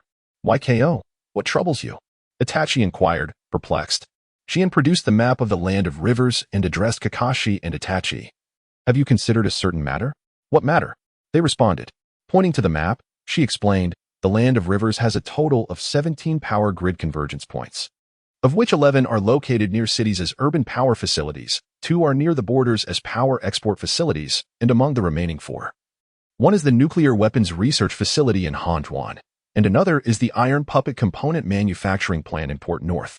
What are the other 2? As Shihouin's question sank in, both Itachi and Kakashi recognized the gravity of the situation. Electricity does not materialize from thin air, nor does it simply vanish. As one of the most resource-rich nations in the ninja world, the Land of Rivers possesses vast amounts of energy at each power grid convergence point. This energy could be harnessed to manufacture nuclear weapons, create steel puppets, and produce other forms of weaponry. YKO. Do you mean to imply that the other two locations in the Land of Rivers harbor significant secrets as well? That is indeed the case. Shihouin affirmed. What concerns me most are those two remaining power convergence points. They are situated in far more remote areas than Hanchuan and Port North, evidently concealing even greater secrets. Moreover, considering the manner in which the orphan group's leader has been promoting Beilai, it is apparent that the Land of Rivers does not place significant importance on this steel puppet. I suspect Beilai is merely a diversion, while the true ultimate weapon of the Land of Rivers is far more formidable than a mere steel puppet. Potentially even transformative for the entire ninja world. Both Itachi and Kakashi concurred with Shiin's assessment. However, the immediate priority for the group remained the destruction of the local nuclear facility in Hanchuan. Thus, after reporting these matters back to the village via the summoning technique, Shihouin and her companions hastily proceeded toward Hanchuan. Meanwhile, in the ambush circle at Port North, Orochimaru had encountered the disheveled Kabuto, who had returned in haste. Upon hearing about the unusual events involving Shihouin, Orochimaru, employing his astute scientific mind, quickly grasped the truth of the situation. It seemed that the girl named Shihouin YKO had likely deduced the approximate location of the nuclear facility. Orochimaru chuckled ominously. Who would have thought that as one of the Sannin, I would be outmaneuvered by a mere child? Beside him, the dim-witted Ursha remained bewildered. Unable to comprehend how such a capable infiltrator as Kabuto had been exposed, he pondered the nature of Shihouin's actions throughout the entire incident. Bewildered as to how they had been so easily outwitted by a child. Recognizing the sophistication of Shihouin's strategy, Orochimaru elaborated. The truth of the matter is simple. The development of nuclear weapons requires vast resources and electricity. That girl, Shihouin YKO, must have analyzed publicly available information from the Land of Rivers to ascertain potential locations for the nuclear research facility. She then deliberately conveyed false information about the completion of the mission to Kabuto, enticing me into making a critical misjudgment. In my eagerness to compete with Sarutobi, I allowed Kabuto to risk exposure, intending to lure them into the ambush at Port North. As a result of my rivalry with Master Sarutobi, I fell victim to the machinations of Shihouin Saki. With the aid of Kabuto Yakushi, Shihouin Saki successfully eliminated the Keihoku district from the list of suspects. Moreover, based on publicly available information, she had already pinpointed the exact location of the nuclear facility. Upon hearing Orochimaru's explanation, Ursha was momentarily taken aback before realizing the extent of Shihouin Saki's cunning. Soon after, he lamented, this girl named Shihouin Saki. Is she a monster? It is no wonder Ursha felt this way, despite her limited interactions with Orochimaru. She was able to see through his heart and discern the complex emotions he harbored towards Sarutobi Hiruzen. If Orochimaru was so transparent, Ursha doubted his ability to conceal his true thoughts in front of Shihouin Saki. He surmised that with just a brief encounter, she would unveil his innermost self, exploiting his character weaknesses, leaving him to perish without clarity. In a moment of reverie, Ursha envisioned a girl hidden behind layers of curtains, observing him with great interest. He felt as though he were an actor on stage, every gesture and movement under her control. Should she desire it, he would follow her lead and exit in the manner she deemed fit. Contemplating this, Ursha hurriedly instructed his subordinates immediately, at once, gather information on Shihouin Saki and classify her danger level as extremely high. Chapter 29. Fierce battle. Constructing a magnificent facility often requires an extensive amount of time. However, its destruction can occur in mere minutes. In the mountains of Kankawa Town, the sound of explosive tags detonating echoed in Shihouin Saki's ears. Boom, boom, boom. It was as if an enraged thunder god was striking the earth with a hammer. The nuclear research facility concealed within the mountain was effortlessly annihilated by the two ninjas, Kakashi and Uchiha Itachi. In the face of Uchiha Itachi's genjutsu, the so-called defensive measures of the Land of Rivers were rendered utterly ineffective. The two easily infiltrated the facility and eliminated all the scientists involved in the nuclear weapons research. The scientists, who possess the most advanced knowledge in the ninja world. In the research facility, representing the pinnacle of technological innovation in this realm, were utterly obliterated beneath the merciless blade of Konoha. In the wake of hundreds of explosive tags detonating, everything was reduced to ashes. The mission had been accomplished. Upon departing the facility, Uchiha Itachi greeted Shihouin Yuki with a relaxed demeanor. Clearly, having fulfilled his duty, he was in high spirits. Feeling that he had once again upheld the peace of the ninja world, Beside him, Kakashi's expression remained largely unchanged. Even after having taken the lives of over 1,000 individuals, for a ninja, such acts were merely routine. One becomes accustomed to it. Upon returning, Kakashi even remarked with a sigh, "I forgot one thing. I should have left a few individuals alive for Shihouin to witness the bloodshed. This way, she would not react so strongly the next time we engage in such actions." At this moment, Kakashi stands before SH-10. No longer the amiable teacher portrayed in the original manga. He is a ninja, a killer who does not flinch at the thought of taking lives. To safeguard the interests of Konoha, he would unhesitatingly reap the lives of thousands. He even considers sparing a few lives for his students, aiding their swift growth. This is the harsh reality of the cold ninja world, where even someone like Kakashi is stained with the blood of the innocent. In such a world, she and SH-Key feels a sense of revulsion. How brutal it is, indeed. Noticing the expression on she and SH-Key's face, Kakashi remarked from afar, "I can already detect the metallic scent of blood in the air. It is pungent and acrid, a discomforting aroma." She and SH-Key responded, "This is the world of ninjas, inevitably fraught with cruelty." Kakashi sighed. "Ultimately, it all stems from the errors of the land of rivers," Uchiha Itachi stated. As a small nation, they are solely focused on altering the dynamics of the ninja world, oblivious to the countless lives their actions may cost. Imagine if the land of rivers were to acquire weapons of mass destruction, the original order of the ninja world would collapse, resulting in an untold number of casualties on the battlefield. Everything we do today is for the sake of peace in the ninja world, for the majority of its people. I believe that, in time, the land of rivers will comprehend our plight in Konoha. As for the sins wrought by the slaughter, let us, the Umbu, bear the burdens, for it is our very purpose." Uchiha Itachi's remarks were imbued with the arrogance of Konoha's ninjas as a great power, causing she and SH-Key to nearly roll her eyes in disbelief. The citizens of the land of rivers are on the brink of starvation due to the actions of the land of fire. And yet you dare to hope for their understanding? Is this a joke? What on earth is going on in your mind? It is no wonder that in the original story, you ended up slaying your entire clan. Simultaneously, she and YKO has come to a profound realization regarding the true nature of the Umbu's work, which is to ruthlessly suppress any elements that could potentially alter the order of the ninja world, thereby maintaining Konoha's unique position within the land of fire and the broader ninja realm. The events that transpired in the land of rivers today are by no means unprecedented in the ninja world, nor will they be the last. The distorted trajectory of technological advancement in the ninja world serves as irrefutable evidence of this. If it were not for this reason, one could hardly comprehend why. Despite having invented computers, the ninja world has failed to harness the power of the Industrial Revolution on the battlefield. Now that the mission is complete, let us return. At this moment, she and YKO has no desire to engage in verbal sparring with someone as unhinged as Uchiha Itachi. Her only wish is to swiftly return to Konoha and continue with the most mundane D-rank missions to pass the time. She is utterly reluctant to face another brutal and bloody S-rank mission. However, despite her sentiments, Uchiha Itachi insists, "YKO, we cannot return just yet." Why? At this moment, Kakashi elucidated, the Hokage has relayed a message that he will personally lead a contingent of ninjas to the land of rivers. As key participants in this incident, we must report the situation to him in person. Upon hearing that she would meet with Hiruzen Tsurutobi, Shihouin Saki instinctively wished to decline. However, she soon realized that an encounter with the third Hokage was inevitable, particularly due to her prominent performance during the mission. Although she had previously expressed to Kakashi and Itachi Uchiha her desire to keep a low profile in the mission report, her current self was not inclined to seek the spotlight. Yet, Itachi disregarded her sentiments entirely, reporting her achievements in full detail. Furthermore, he chastised her, asserting that as a Konoha ninja, she should not hold back from the Hokage. Suki ought to trust in the Hokage, believing that Hiruzen Tsurutobi would provide her with a favorable arrangement. In response to Itachi's assertions, Suki felt a wave of incredulity wash over her.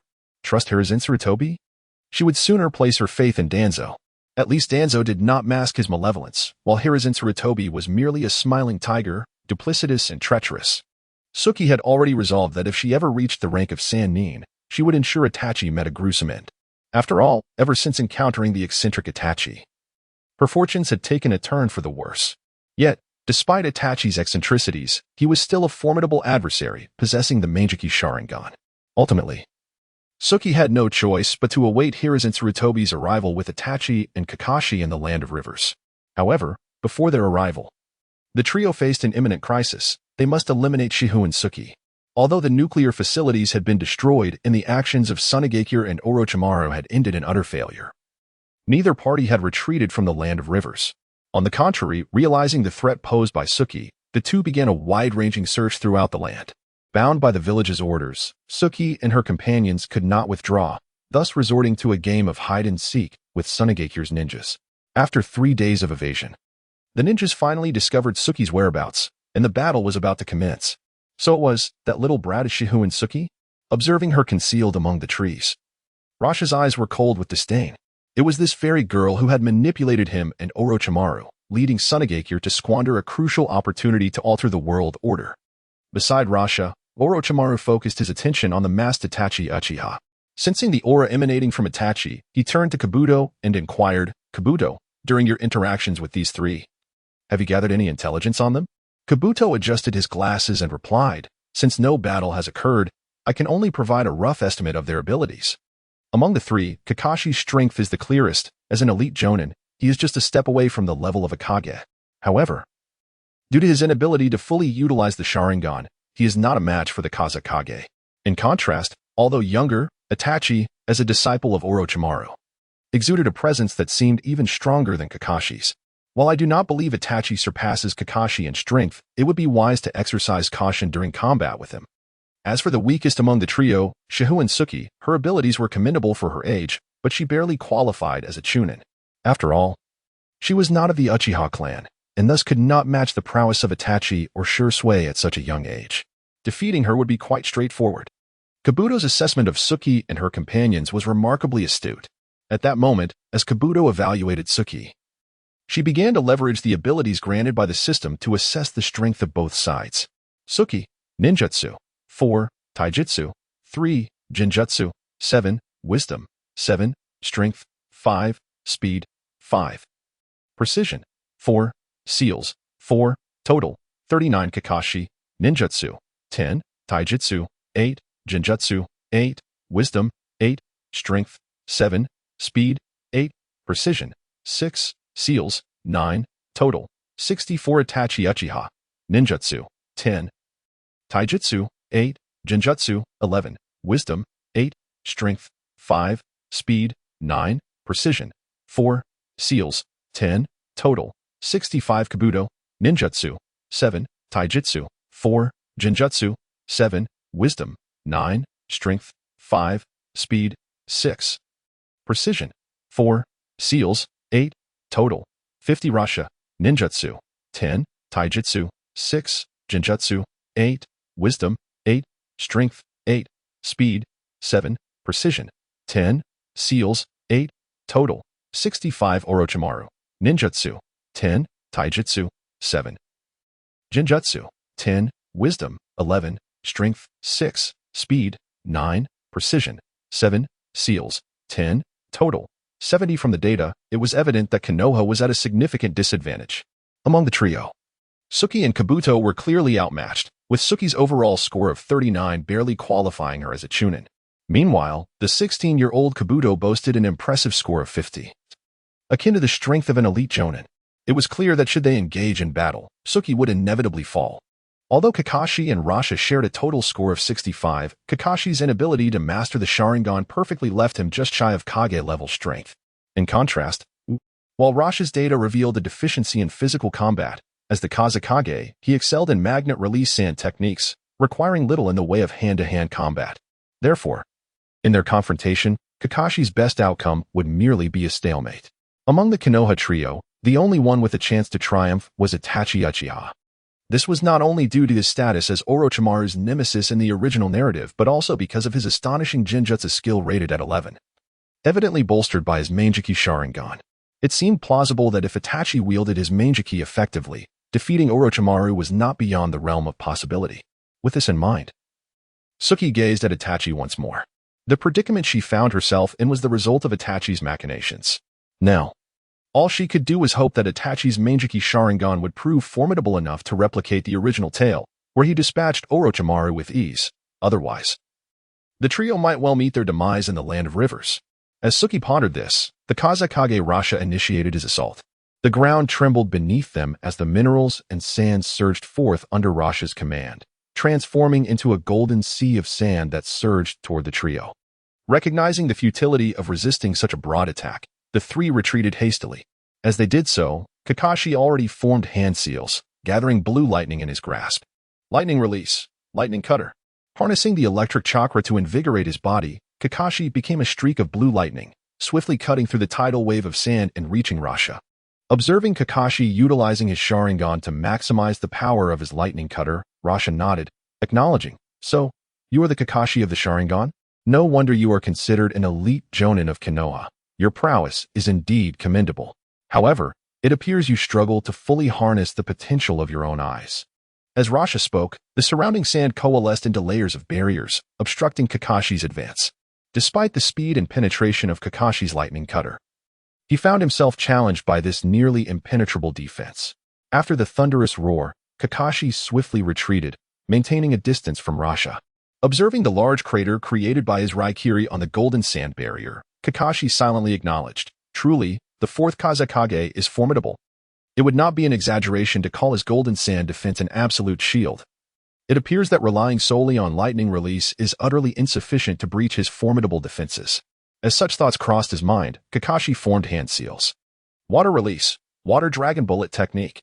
The battleground was set in the land of rivers, a region abundant with rivers and lakes. Beside Kakashi flowed a torrent of water, allowing his water release technique to manifest with tremendous power, effortlessly engulfing the surrounding area. The sheer force of the water inevitably increased the weight of the sand gold, significantly complicating Rasha's manipulation of it. At that moment, the sand gold could no longer move with the same swiftness as before, and the barriers constructed from it became soft and malleable. Aware of the difficulty in controlling the sand gold, Rasha muttered to himself, "Damn it. The geographical conditions of the land of rivers are indeed detrimental to magnet release." Just as Rasha's sand gold was ensnared by the water release, and Kakashi prepared to launch a counterattack with lightning cutter, Rasha produced a scroll. As smoke billowed from the scroll, a colossal metal robot materialized before Kakashi. Noticing the robot's design, Kakashi thought Bale. Then, utilizing magnet release ninjutsu, the metal robot, which should theoretically be incapable of swift movement, erupted with astonishing speed. The long sword in its grasp transformed into a streak of white light, aimed directly at Kakashi. Seeing this, Kakashi hastily evaded, only to witness a flurry of metallic shurikens emanating from the robot, intent on tearing him to shreds. This weapon proves to be unexpectedly formidable. At this moment, Kakashi realizes just how terrifying the seemingly unreasonable Beilai can be in the hands of a puppeteer, as long as sufficient chakra is controlled. This indomitable steel behemoth becomes unrivaled on the battlefield. Chapter 30, Shihouin vs Yakushi Kabuto. A flurry of metallic shurikens, under the deft manipulation of Rasha, hurtles towards Kakashi, swiftly shredding his form into fragments. Yet, these fragments transform into a shattered wooden post, while Kakashi himself emerges unscathed by the nearby river. Through the use of the substitution technique, Kakashi successfully evades Rasha's assault. However, he is acutely aware that he is still outmatched in terms of strength. Notably, Rasha commands the formidable steel puppet Beilai, whose combat prowess is not inferior to that of a master puppeteer like Sasori. Should this battle persist, Kakashi realizes that his demise here is highly probable. Meanwhile, as Kakashi engages with Rasha, Itachi Uchiha confronts Orochimaru in a tense standoff. Due to the influence of Shihouin Saki, Itachi Uchiha has become a student of Orochimaru. Consequently, when faced with his teacher, Itachi feels an unprecedented pressure. Even though he has activated his Manjikyu Sharingan and possesses strength on par with Orochimaru, he still lacks absolute confidence in his ability to defeat him. In contrast to Itachi's tension, Orochimaru engages in conversation with a curious demeanor. "Itachi-kun, I never expected that as a member of the Uchiha clan. You have yet to see through the hypocrisy of Konoha." Despite being in a hostile state, Orochimaru maintains the poise of a teacher. His words imbued with gentle persuasion. "If I were you, I would have left that decaying village long ago. Believe me, remaining in Konoha will only lead to tragedy." With an intelligence rating of 11, Orochimaru, despite having been outmaneuvered by Shihouin Saki in the psychological duel in the Land of Rivers, possesses a vision that is among the finest in the ninja world. As a time traveler, Shihouin Saki is aware that Hiruzen Sarutobi has been secretly orchestrating a plan for the annihilation of the Uchiha clan. Orochimaru, having been a disciple of Hiruzen, now distanced from the quagmire of Konoha, shares a similar perspective. Thus, Orochimaru's advice for Itachi to leave Konoha is not mere manipulation. It genuinely stems from a teacher's goodwill. In Orochimaru's view, only if the foremost Uchiha expert, Itachi, departs from Konoha will Hiruzen's vigilance towards the Uchiha clan diminish, allowing for the possibility of a few survivors. Should Itachi remain in the village, Hiruzen would regard him as a trump card for the Uchiha clan's rebellion, ruthlessly suppressing them. For Hiruzen, the primary concern is not the threat the Uchiha clan poses to Konoha's elite, but rather the threat Itachi poses to his position as Hokage. Itachi is indeed the individual Hiruzen fears the most, a truth that Orochimaru, having witnessed Hiruzen drive him to become a rogue ninja, understands all too well. Yet, it is evident that Itachi has not perceived his teacher's intentions, nor has he grasped the ruthless nature of Hiruzen. In response to Orochimaru's warning, Itachi firmly states, "Orochimaru-sensei, I am a ninja of Konoha." Upon hearing Itachi's reply, Orochimaru first offers a resigned smile before continuing. "The one who plotted against us was that little brat named Shihouin Saki, wasn't it?" Itachi remains silent, tacitly acknowledging the assertion. Orochimaru continues, "To be honest, I never imagined someone could manipulate human hearts to such an extent. Shihouin Saki is indeed a formidable genius. In some respects, she is even more terrifying than you. However, it is unfortunate that such a formidable individual encountered you at a young age, thereby prematurely revealing her schemes. I suspect she must loathe you now." Itachi cannot comprehend Orochimaru's words. To him, Shihouin Saki's recent actions exemplify the qualities of an exemplary Konoha ninja, daring to undertake perilous missions, possessing a determination to secure the greatest benefits for Konoha, and embodying the fervent will of fire. Therefore, Itachi cannot fathom why Shihouin Saki would harbor hatred towards him. Observing Itachi's perspective, Orochimaru can only shake his head in silence. It seems that the genius Itachi, having had his growth trajectory distorted by Hiruzen, has lost the ability to understand human nature. Hiruzen's praise of Itachi for possessing Hokage-like thinking at such a young age has almost completely ruined him. Coupled with Itachi's inherent flaw of extreme arrogance, he cannot grasp Shihouin Saki's animosity towards him. Nor does he realize that compelling her to undertake the mission in the Land of Rivers is akin to sending her to her doom. It is easy to imagine the kind of wariness Hiruzen would feel upon learning of Shihouin Saki's exploits. After all, Hiruzen himself is adept at manipulating human emotions. Now, faced with someone even more skilled in such arts, he would undoubtedly perceive Shihouin Saki as a significant threat to his position as Hokage. It is likely that after the annihilation of the Uchiha clan, Shihouin Saki would find herself at the mercy of Hiruzen's blade. All of this remains lost on the foolish Itachi, while Orochimaru is fully aware, as is Shihouin Saki, who understands human hearts better than Orochimaru. Thus, Orochimaru asserts that Shihouin Saki harbors a deep-seated hatred for Itachi. For if he were in her position, he too would harbor a similar animosity. You are still too narrow-minded. Itachi-kun, Konoha has limited your vision, preventing you from perceiving the world's true nature. Therefore, come with me and leave Konoha. I shall reveal to you the reality of this world, and I will show you just how laughable the so-called Konoha ninjas truly are. With that, Orochimaru swiftly closed the distance to Itachi. His pale face contorted as he opened his mouth wide, from which a phosphorescent white snake emerged. The snake's mouth opened again, revealing a sharp Kusanagi sword, which lunged toward Itachi's body. Unfazed, Itachi formed the hand sign for Shadow Clone with one hand while the other launched several shuriken.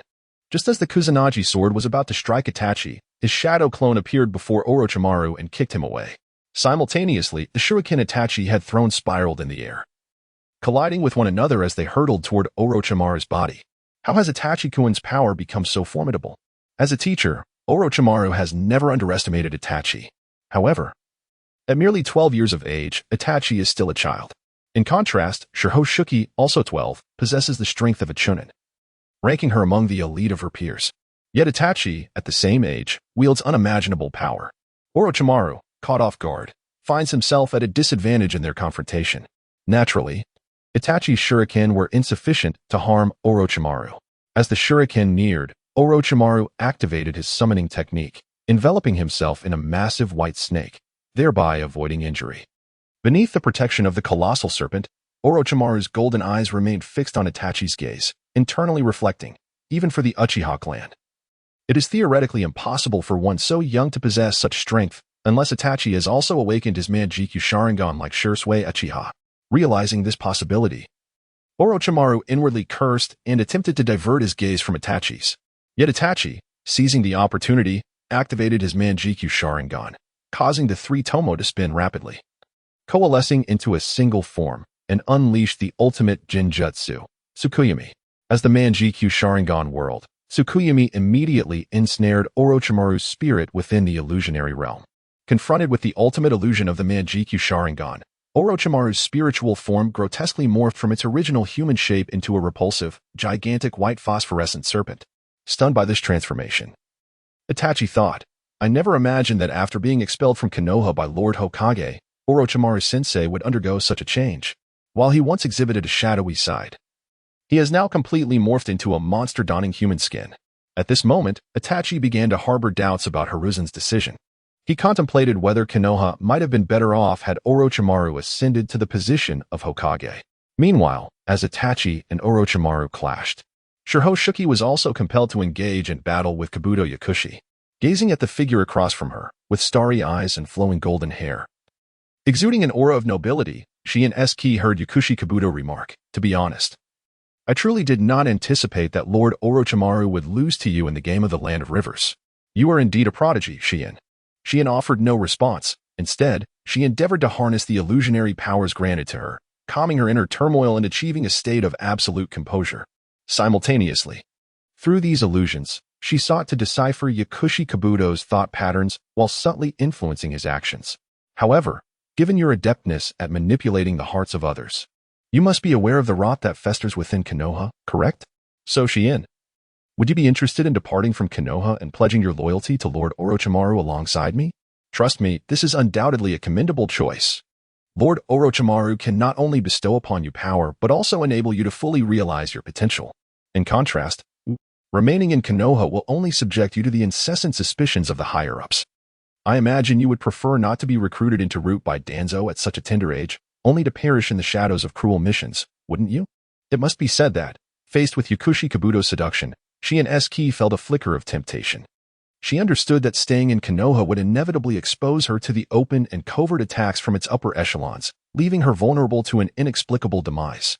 Yet, concurrently, Shihouin sensed the insincerity woven into Yakushi Kabuto's words. Clearly, his earlier statements did not stem from genuine intent. In truth, he harbored a profound disdain for her. This animosity bewildered Shihouin, as she was utterly unaware of any offense she had committed against him. However, leveraging her observational prowess, Shihouin swiftly discerned the roots of Yakushi Kabuto's contempt through psychological simulation. It became evident that Yakushi Kabuto, hailing from the lower echelons of the ninja world, held an intense reverence for scientific advancement. His admiration surpassed even that of Orochimaru, as he fervently wished for science to transform this decaying ninja realm and alleviate the suffering of its underprivileged inhabitants. This elucidates why Yakushi Kabuto, during the endeavors alongside Shihouin Yga and others, first guided them to observe the sweatshops of the Land of Rivers, and subsequently, to listen to the voices of the commoners therein. Clearly, Yakushi Kabuto yearned for someone among Shihouin Yga and the others to share his perspective, one that perceives the world from the vantage point of the lowest strata of the ninja realm. He aspired for the ninjas of Konoha to recognize the profound suffering inflicted upon the populace by this so-called peaceful order of the ninja world. He longed for other Konoha ninjas to align with him in opposing the existing order for the sake of the underprivileged, rather than sacrificing countless hopes of the common folk to safeguard mere interests of a small village. Conversely, Shihouin Yga's actions in the Land of Rivers starkly contrasted with Yakushi Kabuto's position as an individual from the lower echelons.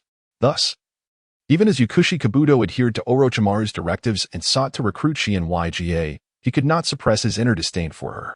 Recognizing this, Shihouin Yga understood that aligning with Orochimaru was not an ideal choice. Setting aside the uncertainty of surviving Orochimaru's various experiments, the hostility emanating from Yakushi Kabuto warranted her caution. Consequently, in response to his overtures, Shihouin Yga resolutely declared, I refuse, for I am a ninja of Konoha. Surprisingly, it was unexpected that someone as astute as Shihouin Yga would subscribe to the notion of the will of fire. Yakushi Kabuto chuckled softly, waving his hand dismissively, before suddenly producing a silvery surgical knife from his person, addressing Shihouin Yga with a chilling remark, in that case, let you, Shihouin Yga, perish here as a ninja of Konoha. As a long-term infiltrating operative, Yakushi Kabuto's prowess in physical combat was not particularly formidable, given his lack of time for training during his covert operations. In the original narrative, despite his strength surpassing that of Naruto Uzumaki, he was still significantly injured by Naruto's Rasengan. At this moment, Yakushi Kabuto was far from his original strength as depicted in the series, thus lacking absolute superiority in a physical confrontation with Shihouin Saki. Upon their initial clash, although Shihouin Saki found herself at a disadvantage, she managed to withstand the onslaught. Even when Yakushi Kabuto's surgical knife severed her kunai, she adeptly maintained her balance through her solid foundational skills. Sensing Shihouin Saki's formidable capabilities, Yakushi Kabuto instinctively adjusted his glasses, contemplating. I did not expect that Shihouin Saki, appearing so fragile, would possess such strength. Alas, you are not Itachi Uchiha. At present, you remain too inexperienced. As he pondered, Kabuto discarded his scalpel, and his hands emanated a bluish glow. This was the chakra scalpel wielded by him as a medical ninja, capable of slicing through an opponent's muscles and meridians upon mere contact, thanks to his superlative chakra manipulation skills. Witnessing this, Shihouin Saki swiftly activated her jutsu, Dragon Scales. Enveloping herself in a resilient armor of scales derived from her extraordinary abilities. Simultaneously, she formed hand seals to cast her Jinjutsu, Frenzy, leveraging her understanding of Kabuto's psyche to temporarily strip him of his rationality. Unbeknownst to Kabuto, Shihouin Saki possessed the art of illusion capable of influencing her opponent's mind, nor was he aware of her mastery of the Dragon Scales, a divine technique for close combat defense. Thus, under the influence of her Jinjutsu, he lunged at her with ferocity, aiming his chakra scalpel directly at her chest, intent on delivering a fatal blow. The chakra blade aimed to pierce Shihouin Saki's chest, seeking to end her life. Under the sway of her illusion, Kabuto charged aggressively towards her. The scalpel, imbued with sharp chakra, was theoretically lethal upon contact with a ninja's skin, and when his hand met her abdomen, he believed the battle was already won. He was certain his scalpel would sever her blood vessels and meridians, inflicting internal damage that would lead to her demise and agony. What Kabuto failed to anticipate was that Shihouin Saki had mastered the protective technique of Dragon Scales, rendering the damage from his chakra scalpel negligible. Furthermore, influenced by her Jinjutsu, Kabuto's usual caution had significantly waned during the confrontation. As he witnessed his scalpel strike her, he let down his guard, only to realize the peril he was in when Shihouin Saki's kunai darted towards his heart. How could this be? Her strike evidently surpassed Kabuto's expectations. As the kunai drew dangerously close to his heart, he hastily twisted his body, narrowly avoiding a critical injury. However, in his moment of negligence, Shihouin Saki inflicted a deep gash across his front, blood surging forth. Cursed, realizing he had sustained a severe blow, Kabuto promptly employed his medical ninjutsu to initiate healing. Yet, Shihouin Saki was not inclined to grant him the luxury of recovery time. Seizing the upper hand, she unleashed a flurry of ninja tools upon him, relentlessly disrupting his attempts to heal. Nevertheless, this advantage was fleeting. As one of the few who had perfectly mastered Sage Mode within the original narrative, Kabuto's physique was extraordinary. Having suffered severe injuries from a Rasengan in the past, he had recovered swiftly. Now, with merely a significant cut inflicted by Shihouin Saki, his recovery was remarkably effortless. Thus, Shihouin Saki could only watch in disbelief as Kabuto rapidly mended his wounds, and in the blink of an eye, the injuries he sustained vanished without a trace.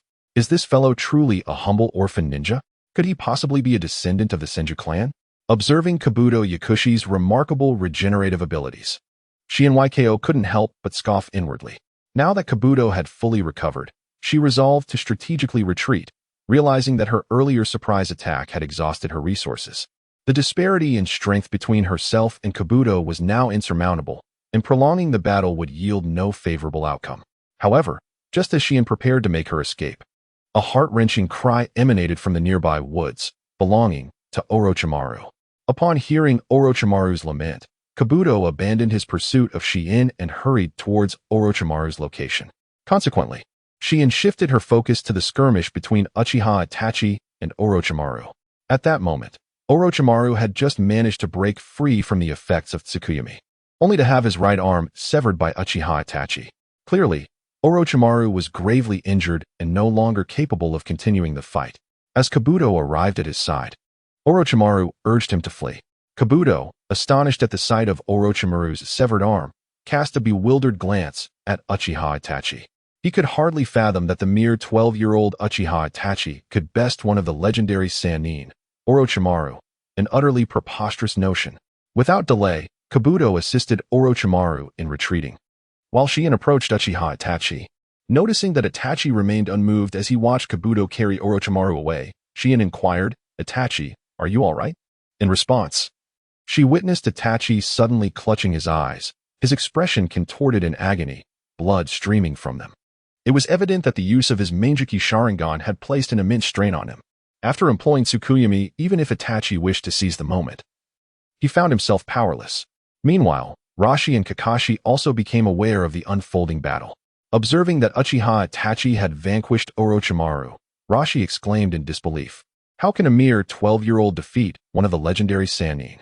Noticing the blood seeping from Itachi's eyes, Rashi remarked, "I see, the Mangekyou." Indeed, it was only with such cursed eyes that one could achieve such miraculous feats. With a newfound wariness towards Itachi, Rashi abandoned his skirmish with Kakashi, directing his iron puppet towards Itachi's position. Shihouin, caught off guard, was unable to evade, while Uchiha Itachi's eyes opened once more, igniting with black flames that surged towards Rashi.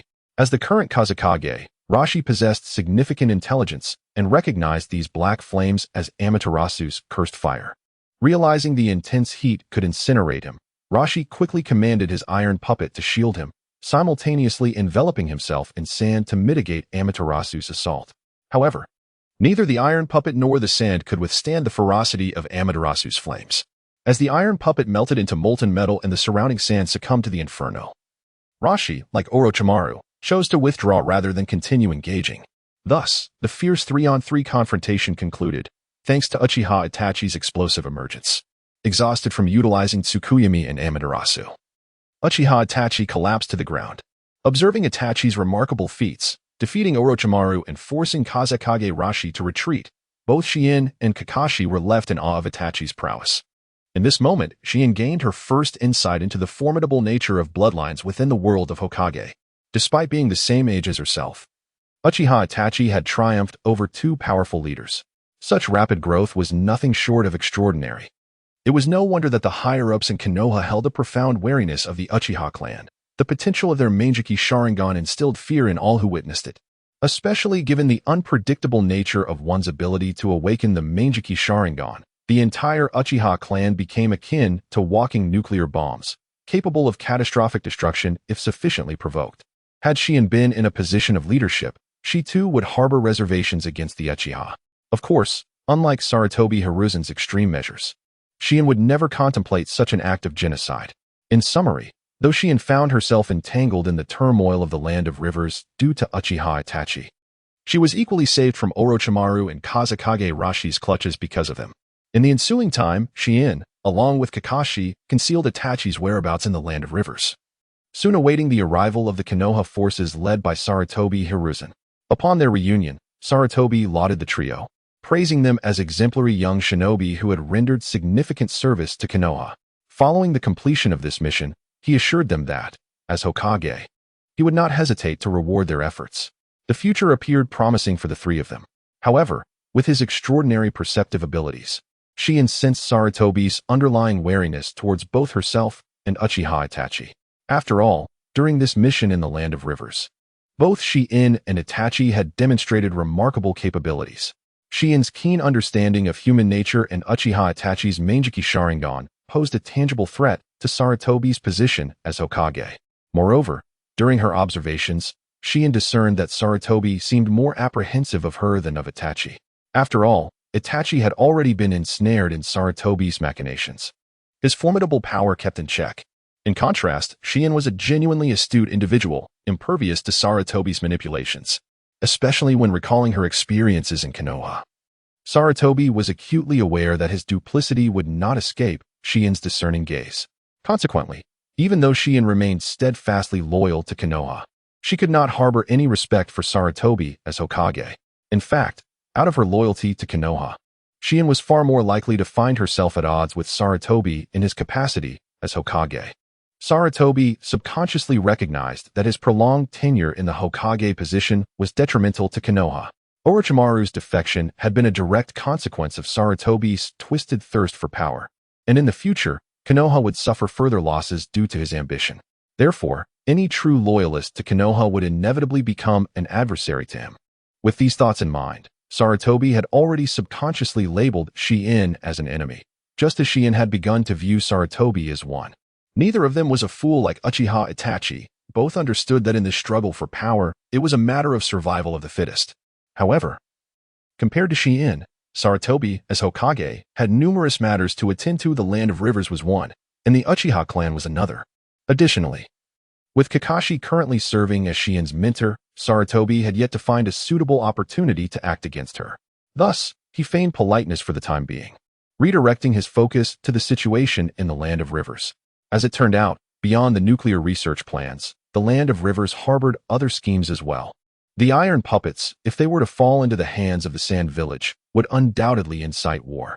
After listening to Uchiha Itachi's report on the situation in the Land of Rivers, Sarutobi Hiruzen took a deep drag from his pipe and heard Itachi say, "Given the industrial prowess of the Land of Rivers, as long as there exists an ambition to disrupt the status quo, similar plans will inevitably arise. So, Lord Hokage, what measures should we take to quell the ambitions of the Land of Rivers and preserve peace within the shinobi world?" Upon hearing Uchiha Itachi's inquiry, Sarutobi Hiruzen pondered for a moment before responding. "I recall that the royal family, led by the daimyo of the Land of Rivers, was seemingly ousted by its citizens, correct?" Kakashi, who was nearby, interjected, "Indeed, Lord Hokage. Over a decade ago, a rebellion erupted within the Land of Rivers, and the ambitious seized control from the former daimyo. It was from that time that the industrial strength of the Land of Rivers began to surge. It is the ambition of these individuals that drives the Land of Rivers to covertly seek to alter the existing order of the shinobi world." Hiruzen smiled lightly and remarked, "I believe it was your teacher, the fourth Hokage, who led a mission to rescue the daimyo's family from the hands of the ambitious. Years have passed, and it is surprising that under the guidance of these ambitious individuals, the Land of Rivers has become so perilous. If that is the case, let us restore this nation to its former daimyo." Hiruzen's tone conveyed a sense of ease, yet to Shi and Wai Gao, it struck like thunder. She realized that Hiruzen intended to support the decayed feudal lordship, reverting the now industrialized Land of Rivers back to a regressive monarchy. It is essential to recognize that the relationship between productive forces and production relations is reciprocal. Advanced production relations can foster the development of productive forces, which explains the dramatic industrial growth in the Land of Rivers post-reform. Conversely, regressive production relations will impede the evolution of productive forces. Should the Land of Rivers re-establish the daimyo system, the representative of the old power, the daimyo of the Land of Rivers, would undoubtedly suppress the industrial forces that once signified change. The resulting consequences would not only lead to a drastic decline in the industrial power of the Land of Rivers, but would also revert the already struggling populace back to a primitive agrarian economy. The path from backwardness to advancement is fraught with bloodshed, while the return from advancement to backwardness is even more brutal. Although such events have yet to unfold, Wai Gao can already perceive the grim fate awaiting the citizens of the Land of Rivers. All this merely stems from a modest village of several 100,000 people in Konoha, seeking to maintain its special status within the shinobi world. In contemplating this, Wai Gao finally comprehended why the major nations in the shinobi world continue to uphold the daimyo system. As beneficiaries of the existing world order, the shinobi have always been acutely aware of the terrifying potential of scientific advancements. They understand that should science and technology be employed in warfare, shinobi would be supplanted by technology, leading to the dissolution of the elevated status of the 5 great shinobi villages. Thus, to protect their unique position in the shinobi world, the shinobi opt to ally with the outdated daimyo. On one hand, the shinobi ensure the hereditary power of the daimyo and aristocracy through their martial prowess. On the other hand, the daimyo suppress the development of scientific advancements to prevent the shinobi from being replaced by superior technology. The alliance between the daimyo and the shinobi villages essentially represents a coalition between outdated productive forces and hereditary military nobility, akin to the historical relationship between the Qing emperors and the 8 banners. Each party plays its role solely to preserve its unique status. Chapter 32. Justice: How cruel can humanity truly be? As an observer of extraordinary events, Shi and Wai Gao has never regarded the human heart as a source of beauty. She has always believed that the human psyche is chaotic, making it difficult to judge with mere concepts of good and evil. The so-called human nature is, after all, an instinct ingrained in our genes through the long process of evolution for survival. However, Weigao never imagined that human malice could reach such depths. After Sarutobi Hiruzen led the Konoha shinobi to assist the former daimyo of the Land of Rivers in reclaiming power, a bloody storm swept through the nation. The first to be executed were, of course, the former rulers of the Land of Rivers. They were the revolutionaries who had ousted the daimyo and were also involved in planning the development of nuclear weapons. Now, faced with the exposure of their conspiracies, the only fate awaiting them was the executioner's blade wielded by the Konoha shinobi and the daimyo of the Land of Rivers.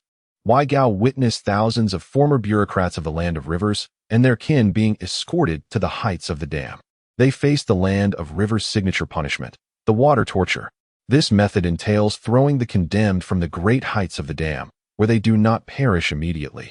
But instead, in their terror, they watch themselves being mercilessly torn apart by the tumultuous waters below. This is an exceedingly brutal punishment. Following the exile of the daimyo of the river country, this practice had not been enacted for over a decade. However, now that the daimyo has been restored to power, he has reinstated this cruel form of punishment to reassert his authority within the nation. He seeks to vent his fury through the blood of revolutionaries, casting a pall of terror over the entire country. As a mere observer, Shihouin Saki watches helplessly as tens of thousands are herded to the dam, only to be thrust into the turbulent waters below. Under the immense pressure of the water and the churn of hydroelectric machinery, these bodies are rapidly reduced to a gruesome pulp, their crimson blood staining half the river, while the sheer number of corpses obstructs the flow at the dam. Even from several kilometers away, Soji can still detect the pungent odor of the river's waters. It is the anguished outcry of countless souls lost, most of whom were merely innocent relatives. They were condemned to death solely for their familial ties to the former rulers of the river country. What a cruelty it is, and what malice it embodies. As Shihouin Saki contemplated this, the unfolding events once again surpassed her expectations. The decayed and backward noble lords did not cease their slaughter simply due to the demise of their adversaries.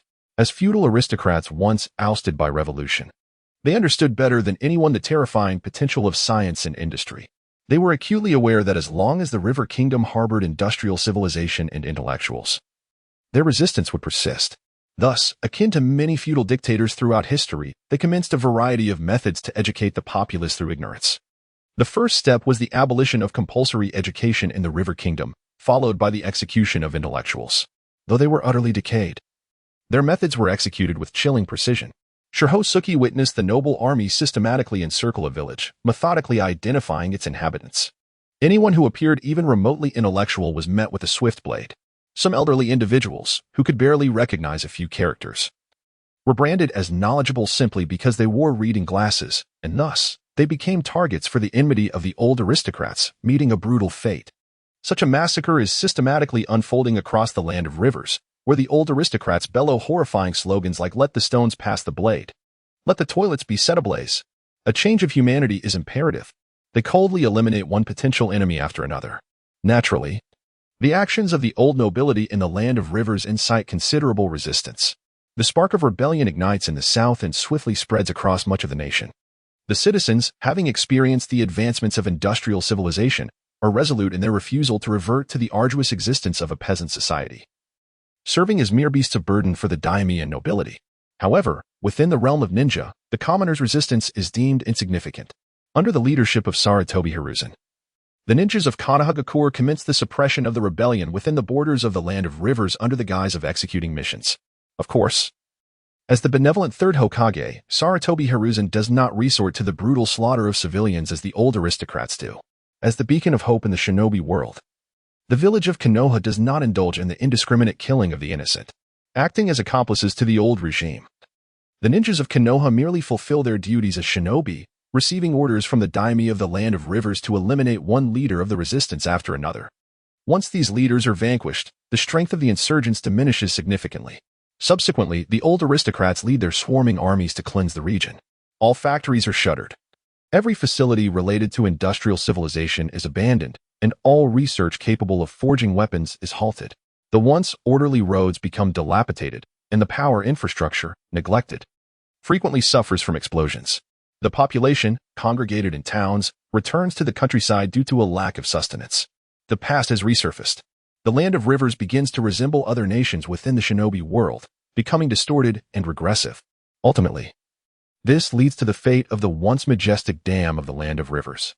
These engineering marvels, originally designed to withstand the assaults of tailed beasts, soon began to exhibit various issues following the massacre of all personnel tasked with maintaining the dam. Before long, one by one, the dams began to collapse beneath the surging river waters, much like the industrial civilization of the Land of Rivers, which dissipated under the onslaught of the old powers. Within a mere 3 months, the once premier industrial nation of the ninja world, the Land of Rivers, regressed back to an agrarian society. This nation could no longer engage in nuclear weapon research, nor could it forge any iron puppets, as the purging by the old nobility had left it bereft of even those with a middle school diploma. As a ninja of Konoha, Shihouin witnessed this bloody chapter of history unfold, contributing her own share to the carnage. Following the village's orders, she executed several assassination missions, eliminating a number of valiant resistors, including the one who had once championed defiance against the rule of great nations, Olga. Frankly, this young man named Olga was quite courageous. Even though he wielded nothing more than an ordinary melee weapon, and could not best even a student from a ninja academy, he resolutely chose to resist in defense of the orphanage he had founded, ultimately meeting his demise at Shihouin's hands. "I curse you," were his final words directed at Shihouin. "You Konoha ninjas know only how to incite slaughter in the ninja world for your own selfish desires.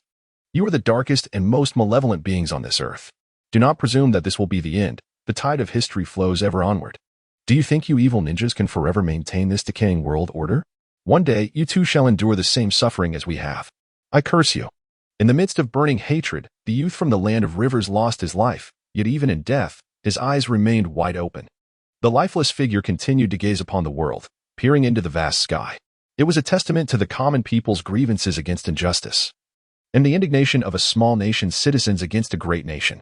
As a first-time killer, Shihouin felt no revulsion in her heart. She merely stood there, attempting to decipher the expression on the deceased's face with her extraordinary abilities, sensing his indomitable spirit and anger. At that moment, Shihouin recalled a scene from the original manga, one that transpired after Pain's invasion of Konoha. At that time, Pain denounced the suffering inflicted upon small nations by the great powers, while Tsunade, the Hokage of the great nation as Ninja Village, claimed that their own nation endured similar pains. This shameless assertion immediately incensed Pain, who retaliated with a devastating Shinra Tensei upon Konoha. When Shihouin first encountered this scene, she could understand Pain's actions but failed to empathize with them. However, after witnessing the bullying of small nations by great powers with her own eyes, she truly grasped Pain's feelings at that time. Compared to the suffering borne by small nations in the ninja world, the anguish of the great powers was utterly trivial.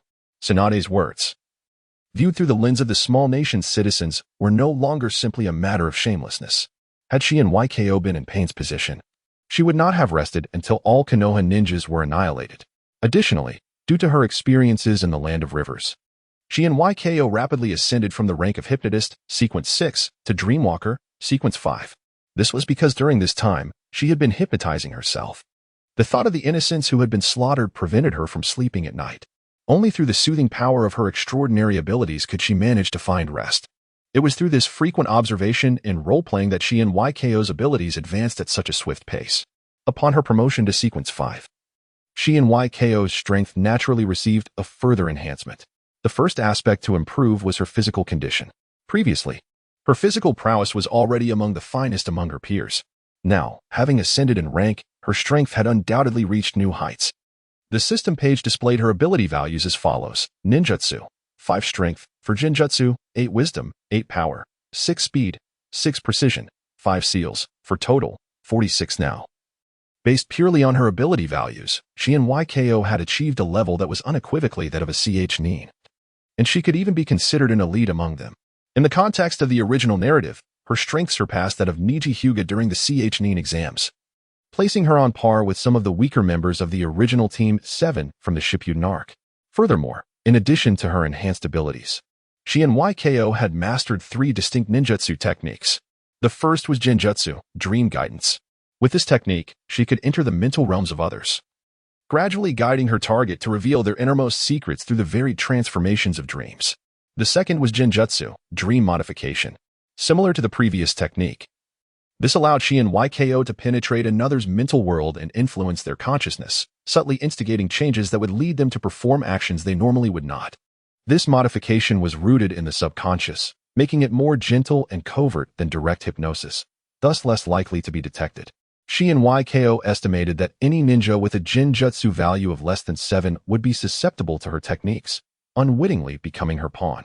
The final technique was ninjutsu, dream traversal. This ninjutsu allows Shihouin Saki to render her body ethereal, transforming her into a dream sprite or dreamwalker. Not only can she directly enter the dreams of others, but she can also leap from one dream to another, achieving a form of physical teleportation. The limitation is that the distance between two dreams cannot exceed 500 meters, and her target must not be an excessively powerful ninja. For any ninja of considerable strength can perceive Shihouin Saki's presence within the dreamscape. In summary, given the impending confrontation with Sarutobi Hiruzen, Shihouin Saki's recent ascension to power is timely. With these new abilities, she finally gains the right to maneuver within Konoha as a player rather than merely a pawn, struggling to maintain balance amid the larger game. However, despite this newfound strength, Shihouin Saki does not feel elated. In contrast to her strategic contest with Sarutobi Hiruzen, her thoughts are consumed by reflections on her future path. In the past, Shihouin Saki merely wished to survive in Konoha, relying on the support of the towering figure of Naruto Uzumaki, the son of the Sage of Six Paths. She thought she could float along, using her abilities to evade the harsh realities of the village. Yet now, her perspective has shifted dramatically. First and foremost, Shihouin Saki harbors doubts about Naruto Uzumaki's capabilities. Beyond the fated advantages bestowed upon him, he is, at his core, an inexperienced youth. Even if his gifts were transferred to Akamaru, he could still triumph in the Fourth Great Ninja War. After all, the ultimate antagonist of that war, Kagaya Tsutsuki, was merely a reckless user of chakra. The progenitor of chakra herself could succumb to chakra depletion shortly after battle and even fall prey to Naruto's seductive techniques. In a confrontation with Madara Uchiha, equipped with similar resources, Madara could easily dispatch 10 foes.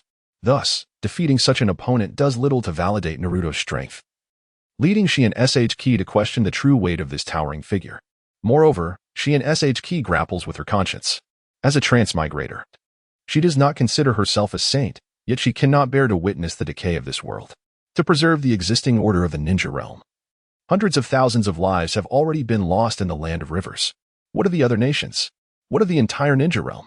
It is worth noting that aside from the land of rivers, Kakashi once rescued a princess from the land of snow, whose current daimyo is also an ambitious challenger to the status quo. The brutality witnessed in the land of rivers is likely to repeat in the land of snow. The thought that tens of thousands may perish in Konoha torments Shihouin Saki, robbing her of sleep. At this moment, she recalls the original work of the Master of the Mysterious, reflecting on the tarot card represented by her current path. In that novel, the audience's path corresponds to justice. On October 13th, 57 years after the founding of Konoha, the third Hokage, Sarutobi Hiruzen, reaffirmed the alliance with the daimyo of the Land of Rivers. During their discussions, the daimyo praised Konoha's contributions to maintaining peace in the ninja world and expressed a desire to deepen cooperation. The third Hokage extended his gratitude for the support received from the Land of Rivers, and both parties engaged in amiable exchanges, confident that their collaboration would yield fruitful results. In the early morning of Konoha, Shihouin Saki perused the latest reports in the village newspaper with a sardonic chuckle before continuing her breakfast. After eating, she departed her home, preparing to meet her companions for the day's mission. However, upon gathering, Shihouin Saki immediately sensed the oppressive atmosphere surrounding her. What's wrong? Everyone appears quite dejected. Noticing the listlessness of her comrades, Matoi and Waita, she inquired, "Is this due to the recent mission in the Land of Rivers? Isn't it obvious?" Matoi sighed. "Millions of lives, just like that." Waita added, "I thought my first kill would be on the battlefield against enemy ninjas. Who would have guessed my first would be an old man in his 60s? He was just an ordinary farmer, illiterate, yet he rallied the youth of his village to oppose the daimyo. Killing such a person makes me feel ashamed." "I feel the same," Matoi lamented. "The first person I killed was a seemingly cultured teacher. He appeared to be an honest office worker, yet he foolishly chose to resist. He should have known he stood no chance against me. Why did he even attempt to attack?" It was evident that both Matoi and Waita were struggling with psychological repercussions from the indiscriminate killing in the Land of Rivers. As they wrestled with their conscience, Waita noticed that Shihouin Saki maintained her usual serene smile, seemingly unaffected, and curiously asked, "Shihouin, You also killed civilians in the land of rivers. Didn't you? Why do you seem completely untroubled? Shihouin Saki pondered before responding. Perhaps it is because I encountered the harsh realities of this ninja world before either of you. I had some time to process it, allowing me to emerge from the shadows more swiftly. Before us? Mitoy reflected. Oh, right. You first completed an S-rank mission with Kakashi-sensei and Itachi Uchiha before joining us for various assassination tasks in the Land of Rivers. It seems that having experience in Umbu missions makes a difference, unlike us, who can't sleep after taking a few lives. Listening to Mitoy's musings, Shihouin Saki couldn't help but smile wryly within. In truth, she had not emerged from the shadows of the Land of Rivers, rather. Her psychological burden was even heavier than that of Mitoy and Waita. After all, she was not a native of the ninja world and could not accept the notion that the slaughter of innocents was justified in the name of protecting the village. The only reason she appeared so composed was due to the powerful psychological management capabilities granted by the audience path. Without such abilities, she would likely appear even more fragile than her companions. Thus, the three engaged in light conversation before lapsing into silence. Despite Shihouin Saki's growing reputation for her understanding of human emotions and calculations, her companions, Mitoy and Waita, were not inclined to inquire further. This reluctance stemmed from both respect for their partner and their own emotional fatigue. Amidst this waiting, Kakashi, their teacher, arrived. Sensing the oppressive mood within his team, Kakashi understood the source of their malaise. However, he had no immediate solutions. This was the stark reality of the ninja world. The so-called ninja profession was never a noble one. Shihouin Saki and her companions were not like Naruto Uzumaki, the privileged prince of the ninja realm. They would inevitably confront the darkness of their world. For now, Kakashi could only guide them through simpler, more heartwarming tasks, aiding them in overcoming their shadows. After all, the human spirit is often far more resilient than many perceive.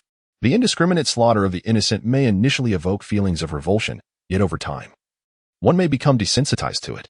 Thus, after a day's toil, Shihouin Saki and her companions concluded their tasks. However, before parting ways, Kakashi imparted a cryptic warning to Shihouin Saki, whispering, "Saki, be vigilant lately." With that, Kakashi departed without elaborating on the nature of the caution. Yet, Shihouin Saki was acutely aware of the implications. Possessing an innate ability to discern the hearts of others, she could easily surmise that Sarutobi Hiruzen was covertly observing her. After all, in the Land of Rivers, her performance had been nothing short of remarkable. Even the esteemed Orochimaru, one of the legendary Sannin, had been effortlessly manipulated by her. Should she choose to incite discord within the Hidden Leaf Village, even Sarutobi Hiruzen could not guarantee his ability to contain her influence. Consequently, upon their return to the village, Sarutobi Hiruzen commanded the Umbu to keep a constant watch over Shihouin Saki. As the third Hokage, Sarutobi Hiruzen understood that such surveillance would not escape Saki's keen perception. Nevertheless, this scrutiny would undoubtedly restrict her movements. Should Shihouin Saki endeavor to orchestrate schemes akin to those in the Land of Rivers, Sarutobi Hiruzen would be promptly informed and could take action accordingly. This is the reason why Kakashi has recently cautioned Shihouin Saki to be vigilant. Although Kakashi remains unaware of Sarutobi Hiruzen's inner malice, he can sense the elder's trepidation towards Shihouin Saki. Upon noticing the presence of Umbu ninjas covertly monitoring her, Kakashi, in his capacity as a mentor, chose to advise her against acting impulsively in the near future. Thus, under the watchful gaze of the unknown ninja, Shihouin Saki returned home. During her journey, she remained acutely observant of her surroundings, yet she was oblivious to the presence of her unseen observer. It was evident that the strength of the lurking ninja surpassed that of Shihouin Saki. While Kakashi, as an elite jonin, could detect the opponent's trail, Shihouin Saki remained unaware of their aura. Thus, it can be inferred that the strength of the ninja assigned to surveil Itachi is likely comparable to that of Kakashi. Considering the sensitive nature of Uchiha Itachi's identity, the most probable candidate for this surveillance would be Hiruzen's eldest son, the father of Konohamaru, Hiruzen no Suke. To think that the true heir of Konoha, the head of the Umbu, Hiruzen no Suke, is watching over me. Lord Hokage, you certainly hold me in high regard. However, since you have chosen to monitor me in such a manner, it would indeed be remiss of me not to stir up some events worthy of your attention. With this thought in mind, Shihouin Saki returned home. She engaged in a period of physical training, followed by the preparation of a modest dinner. After dining, she bathed and retired to bed, where she spent some time perusing newspapers and magazines before gradually succumbing to sleep beneath the moonlight. Everything appeared so routine, so ordinary, embodying the mundane existence of a typical genin. Even the ninja observing her from the shadows felt a sense of confusion. Why monitor such an unremarkable genin?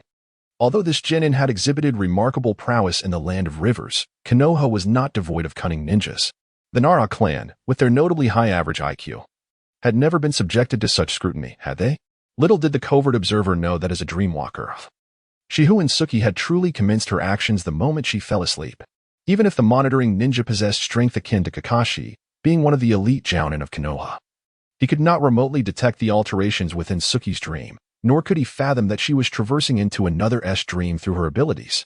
Thus, within this blind spot of surveillance, Suki initiated her own endeavors. As a dreamwalker, she could effortlessly enter the dreams within a 500-meter radius. Given that the area of Konoha was not particularly vast, this distance was ample to encompass a significant expanse. By navigating through the dreams of ordinary people, Suki required merely a few minutes to discover the dream she sought to enter. Yet, prior to entering the dream, she needed to make certain preparations. Within the dreamscape, Suki maintained the visage of her true form, golden hair and starry, shimmering eyes, a captivating young woman. However, once ensconced within the dream, she could seamlessly alter her appearance. Dreams are inherently illusory, and employing transformation techniques here would elude detection. Thus, within someone's dream, Suki began to employ illusionary techniques and psychological suggestions to modify her appearance. Her golden hair gradually shifted to black, the youthful figure morphing into that of an adult male. The stars in her eyes dimmed, replaced by a pair of blood-red Sharingan. The Sharingan first revealed a single tomo, followed by 2, then 3, transforming into a kaleidoscope, an eternal kaleidoscope, and ultimately evolving into the Rinnegan. Then, all transformations dissipated, and her eyes returned to plain, unremarkable black. Of course, within this dream, her eyes were not truly Sharingan. The alterations were merely preparatory for the role she was to assume. Reflecting on the demeanor and actions of the man from the manga, Suki scrutinized herself, ensuring she closely resembled him before fully entering her target's dream. At this moment, Suki was merely a rank 5 dreamwalker, her overall strength placing her as a rather exceptional chunin in the world of Hokage. Therefore, upon her entry into the target's dream, the individual immediately sensed her intrusion and instinctively sought to expel her spirit from his dream. Yet, faced with this predicament, Suki had anticipated such a response. Just as he prepared to drive her away, the altered Suki addressed the dreamer in a cool tone. Uchiha Fugaku, open your eyes. I am Uchiha Madara. Uchiha Fugaku felt that he had been beset by a series of unfortunate events lately. As the clan leader, he found it increasingly difficult to quell the anger of his clan members. At this juncture, the Uchiha clan felt imprisoned, confined within the narrow boundaries of their territory. Economic sanctions, public scorn, and the absence of allies like Orochimaru had rendered the Uchiha clan despised within Konoha. As the leader, Fugaku understood the discontent of his people, for he too was dissatisfied. Yet, despite this discontent, Fugaku recognized that the Uchiha clan lacked the strength to confront the higher echelons. Even with his own Manjiki Sharingan, how could a mere pair of eyes stand against the upper echelons of Konoha? Especially in the face of the third Hokage, Hiruzen Sarutobi, whose ability to manipulate the tides of fate instilled a deep-seated fear in Fugaku. After all, even one of the legendary Sannin, Orochimaru, had been outmaneuvered by Sarutobi and subsequently defected from Konoha. Fugaku could not fathom himself to be on par with Orochimaru. Thus, despite his grievances against the higher-ups, Fugaku had no choice but to endure, compelling his clan to do the same. Yet, such patience often breeds unbearable frustration, and as he observed the Uchiha clan being cornered, even Fugaku's capacity for restraint began to fray. Compounding the clan's struggles, Fugaku's family life was equally tumultuous, largely owing to his eldest son, Uchiha Itachi. As a young leader of the Uchiha clan, Itachi seemed to have strayed from the path, aligning himself with the village rather than the clan. Is this not amusing? You, the esteemed young clan leader of the Uchiha, truly believe that the upper echelons of Konoha would accept you? Take a closer look. For it is not the Uchiha clan that seeks rebellion out of mere boredom. We are compelled by circumstance. Reflect upon the fate of Uchiha Shisui. Even the moderate factions of our clan were not spared from the harshness of Konoha's leadership, who seem intent on annihilation. Do we have any alternative but to rebel? Furthermore, with the recent mission in the Land of Rivers, Uchiha Itachi has shone brilliantly, and only then did Uchiha Fugaku realize that his precious son had awakened the Manjiki Sharingan. This realization deepened Fugaku's distress. After all, with Itachi's Manjiki Sharingan, the Uchiha clan possessed the strength to contend with the upper echelons of Konoha. If only Itachi would align himself with the family, the Uchiha could gain a significant advantage in the power struggle within Konoha, potentially coercing the leadership to cease their oppression. Yet, Itachi has chosen to side with the village, thereby diluting the Uchiha's influence, leaving them at a distinct disadvantage against Konoha's elite. In summary, beset by misfortune, Uchiha Fugaku brooded for a while before succumbing to slumber under his wife's gentle embrace. He had hoped that in his dreams, he might find respite. Little did he know that shortly after falling asleep, a figure intruded upon his dreams, proclaiming with authority, "Uchiha Fugaku, open your eyes. I am Uchiha Madara." Chapter 34. All that is spoken shall be known. Uchiha Fugaku felt an overwhelming pressure lately, to the extent that he dreamed of Uchiha Madara. At this moment, Uchiha Fugaku was reminded of a certain scam that had recently circulated in the Hidden Leaf Village. The fraudsters, facing a culturally repressive ninja populace, proclaimed themselves to be reincarnations of the Sage of Six Paths. They claimed that they had not perished but had merely transformed into wandering souls drifting through the ninja world. Now, as darkness threatened to resurface in the ninja realm, they urgently sought 2,000 Ryo to save humanity, appealing for assistance from the ninjas of Konoha. In return, they promised to bestow upon them the Sage's techniques once their objectives were achieved. Frankly, as a con artist, such a ruse was utterly pathetic. However, the ninjas of Konoha, having spent no more than 6 years in the Ninja Academy, were often intellectually inferior to even a typical elementary school graduate. Thus, these scammers cast their nets wide and reaped a bountiful harvest. It was said that even many elite ninjas were left dazed and confused by their deceit. As Uchiha Fugaku dreamt, he regarded the figure across from him, Uchiha Madara, with such thoughts. Yet, the transformed Uchiha Madara, under the guise of Shihouin, was acutely aware of Fugaku's mindset. The master of human psychology understood that if everything were to appear too normal, it would arouse Fugaku's suspicions, leading him to believe that some jutsu was manipulating his dreams. Conversely, if she presented herself from the outset as a charlatan, it would subconsciously disarm Fugaku's vigilance, creating opportunities for her subsequent deception. Believing that his dream of encountering a fraud stemmed from the immense pressure he felt, Uchiha Fugaku regarded the figure before him, this so-called Uchiha Madara, with contempt, quietly awaiting his performance. He was entirely oblivious to the fact that his psychological state was completely under Shihouin's control. Thus, Fugaku observed as the figure of Uchiha Madara, with a serious demeanor, stated, "You are Uchiha Fugaku, the current head of the Uchiha clan, are you not?" "Indeed." "Excellent. Since you are the clan leader, there are matters I must discuss with you. As you can see, I am Uchiha Madara. In truth, I did not perish in the Valley of the End against the first Hokage. I narrowly escaped death." Such familiar rhetoric, the earlier con artists had all claimed the same. They insisted that the first Hokage was not truly dead, that the Sage of Six Paths had always been alive, and that the second Hokage was secretly guarding Konoha through Edo Tensei. At this moment, Uchiha Fugaku was increasingly convinced that the figure before him was indeed a fraud, a mere figment of his pressured mind manifesting in his dreams. Thus, while his exterior remained composed, internally he regarded Uchiha Madara with the detached curiosity of an observer watching a spectacle. Uchiha Madara, indeed, bears a striking resemblance to the legends. His long, ebony hair, the armor adorning his form, and the air of authority in his expression evoke the descriptions passed down through the clan's annals. Alas, he manifests within my dreams, his words ringing with the tone of a charlatan. Otherwise, I might genuinely mistake him for Uchiha Madara himself. Then, Uchiha Madara spoke again. "Now, a dark force begins to awaken within the ninja world, seeking to threaten this realm of ninjas. Therefore, in order to safeguard the peace of this world, I, Uchiha Madara, require the strength of you, my junior." Indeed, here it comes again. Upon hearing this, Uchiha Madara speak of dark awakenings in the salvation of the ninja realm, Uchiha Fugaku felt a wave of exasperation wash over him. He mused that as the leader of the Uchiha clan, he seemed to lack imagination to the point that even the deceitful specter in his dreams spoke in such cliché terms. "Hey, could you focus a bit? I am discussing the gravitas of the ninja world's survival with you." Noticing Uchiha Fugaku's momentary distraction, Uchiha Madara expressed his dissatisfaction. Yes, the safety of the ninja world," Fugaku retorted. "However, if the ninja world is in peril, what brings you to seek me? I cannot even safeguard the Uchiha clan's well-being. What concern is the fate of the ninja world to me? If you truly care for the ninja realm, why not seek out Sarutobi Hiruzen? Isn't it the Hokage's duty to save the ninja world? I am speaking to you. Can you hear me?" Uchiha Madara rebuked. I hear you. Saving the ninja world, right? I know. But the issue remains, I cannot even rescue the Uchiha clan at this moment. What relevance does the ninja world hold for me? If you genuinely desire to save it, shouldn't you approach the third Hokage instead? In response to Uchiha Fugaku's remarks, Uchiha Madara expressed his discontent. Do you think I genuinely wish to seek you out? It is merely because I am now but a wandering spirit, relying solely on our bloodline connection to drift through the Uchiha clan's consciousness. Otherwise, why would I waste so much breath on someone as inconsequential as you, Uchiha Fugaku? Upon hearing the charlatan from his dreams belittle him so, a surge of indignation ignited within Uchiha Fugaku, just as his wrath was about to surface. He noticed Uchiha Madara's eyes swiftly transforming.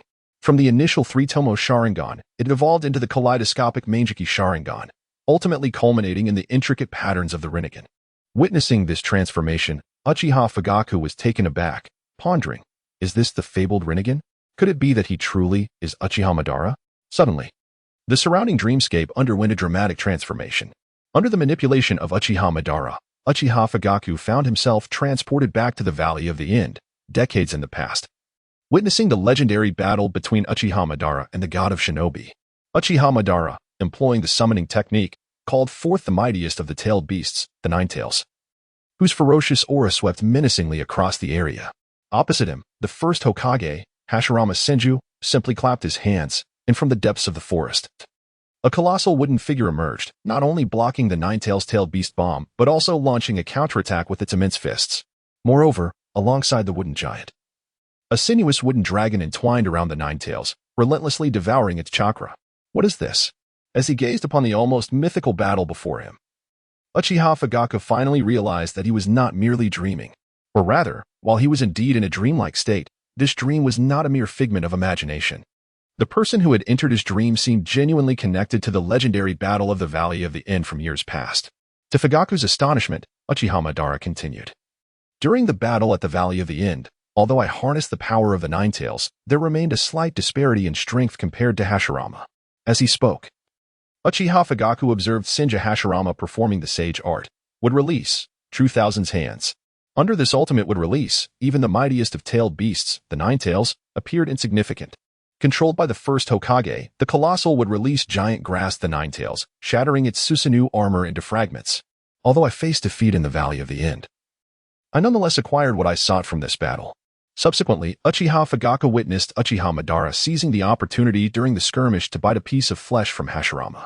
Even though Madara was ultimately slain by Hashirama, that piece of flesh remained lodged in his mouth. Furthermore, I did not truly perish when Hashirama struck me down. Prior to this confrontation, I had sealed Izanagi within my right eye using the rewriting seal. When the moment arrived, Izanagi activated automatically, allowing me to resurrect after the battle in the Valley of the End, and I obtained Hashirama's cellular tissue. Thereafter, following the guidance of the ancestral stone tablet of the Uchiha clan, I transplanted Hashirama's bodily tissue onto myself, thereby acquiring the most formidable powers of both the Senju and Uchiha clans. Over a protracted period, I harmonized these two powers, ultimately achieving the acquisition of these eyes. Uchiha Madara proclaimed, pointing to his eyes, the legendary eyes possessed only by the Sage of Six Paths, the Rinnegan. At that moment, Uchiha Fugaku no longer perceived this dream as a mere figment of his imagination, nor did he consider the Uchiha Madara before him to be a charlatan. For the revelations presented by this Uchiha Madara contained an abundance of secrets from the ninja world. Subconsciously, Uchiha Fugaku had come to regard this individual as the genuine Uchiha Madara.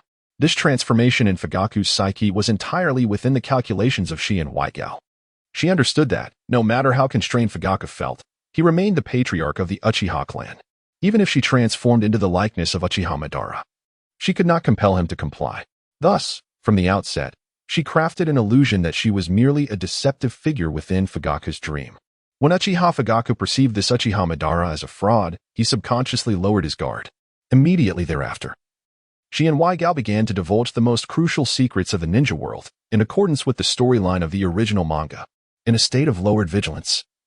The sudden exposure to these significant secrets would inevitably lead to the collapse of Uchiha Fugaku's psychological defenses, causing him to firmly believe that he was indeed Uchiha Madara. This encapsulates the psychological warfare of Shihouin Saki. Even though her power pales in comparison to that of Uchiha Fugaku, her profound understanding of human nature and the original storyline allows her to command his complete obedience. At this moment, Uchiha Fugaku, having regained his composure from his initial shock, has shed his earlier frivolity. With utmost respect, he inquires, Lord Madara, now that you have acquired the legendary eyes of the Sage of Six Paths, what further actions do you require of me? Is there anything within the shinobi world that your formidable power cannot accomplish? In response, Uchiha Madara sighs, indeed. I have attained strength that surpasses Hashirama. Yet, with this power, I have also become acutely aware of the dark forces lurking within this shinobi realm, ever seeking to enslave our ninja world.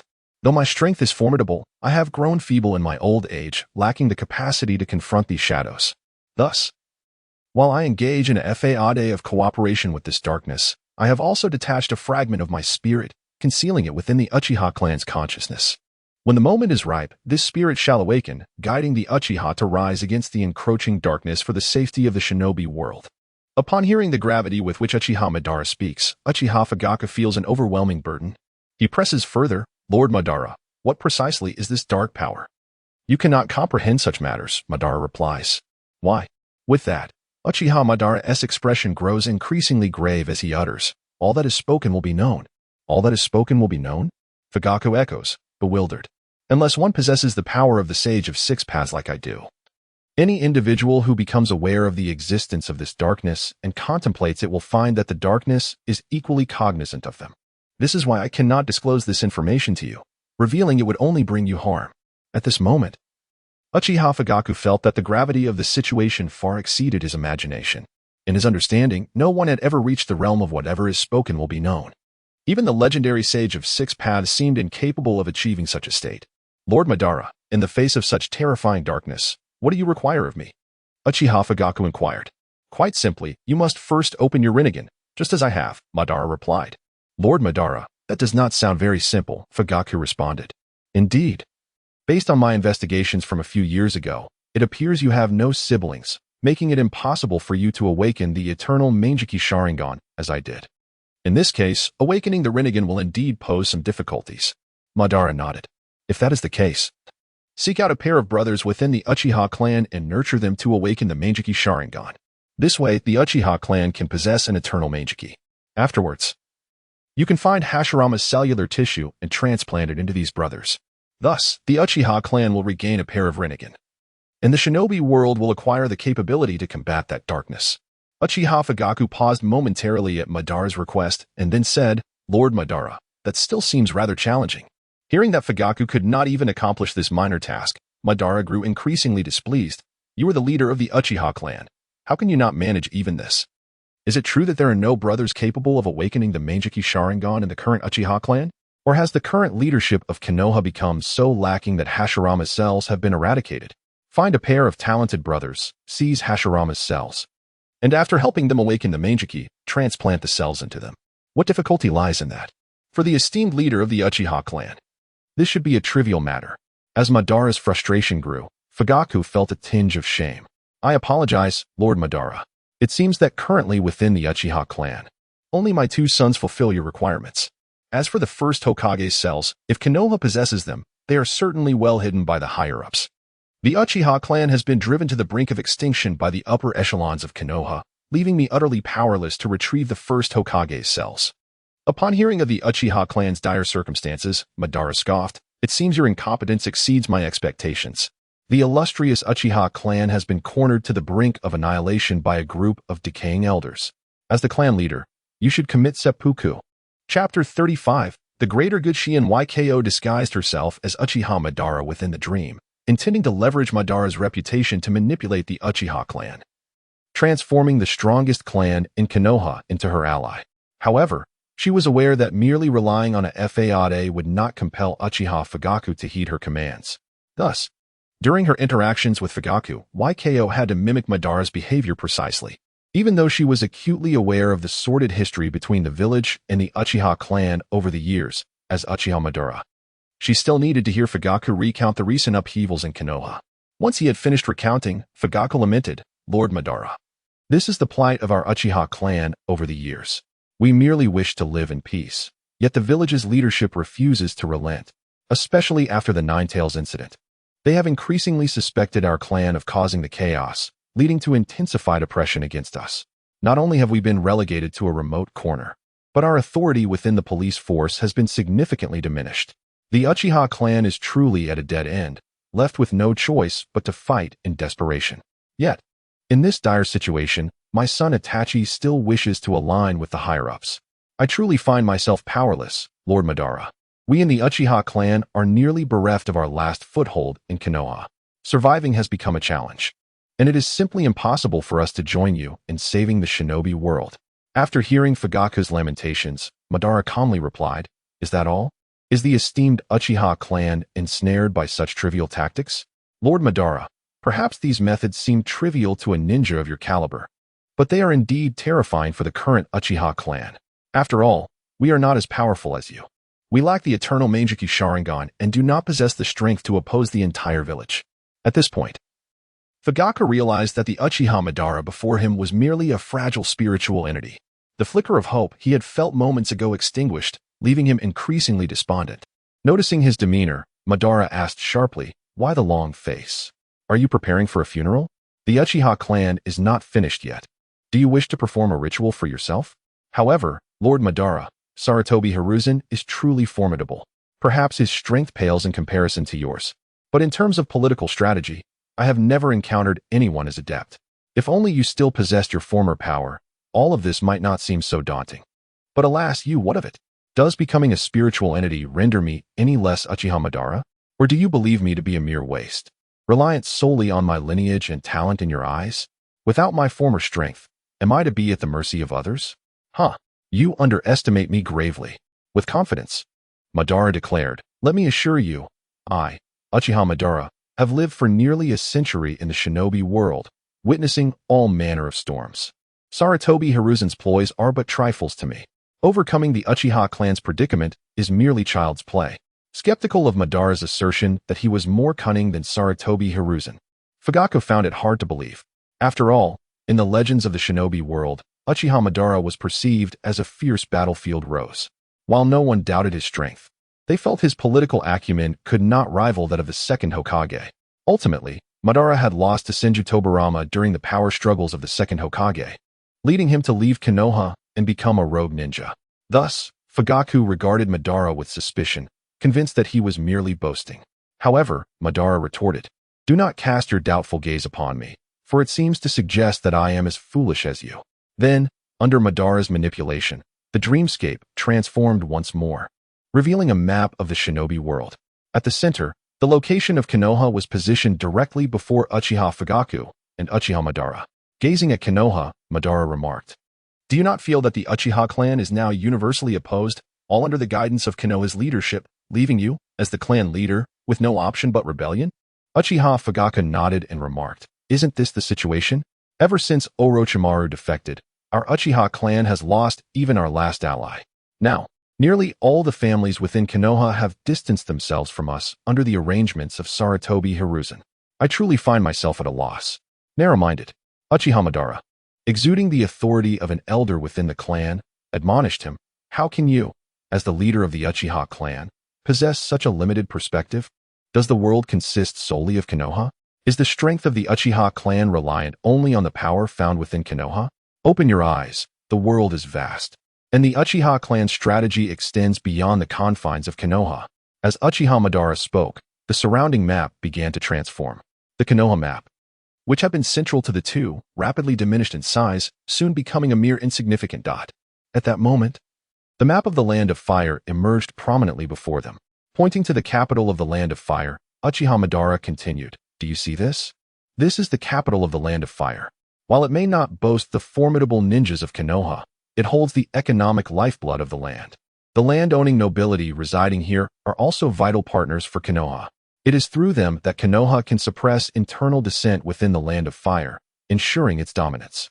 Watching Uchiha Madara gesture towards the capital, Uchiha Fugaku suddenly comprehended. "So, we can leverage the power within the Land of Fire." In an instant, Uchiha Fugaku felt as if the game of chess in which the Uchiha were engaged had come to life. While he and Sarutobi Hiruzen were mired in a corner, Uchiha Madara had pointed towards an open space on the board, thus naturally altering the entire course of their strategy. However, after the initial excitement, Uchiha Fugaku became troubled. "But, Lord Madara, the relationship between the nobility of the Land of Fire and the higher-ups of Konoha is quite strong. It seems unlikely they would abandon their support for Konoha to ally with us, the Uchiha. Hearing Uchiha Fugaku's inquiry, Uchiha Madara nodded in satisfaction, saying, "Well done. You have once again demonstrated your foolishness before me. Please refrain from calling me foolish. Although I realize I am quite lacking compared to you, Lord Madara, it is sufficient for you to know this without stating it aloud. As the current leader of the Uchiha clan, I also have my pride." Uchiha Fugaku muttered to himself. While Uchiha Madara displayed no interest in his feelings, Uchiha Madara analyzed to guide the power of others and turn it to one's advantage. The most crucial aspect is to understand their psychology.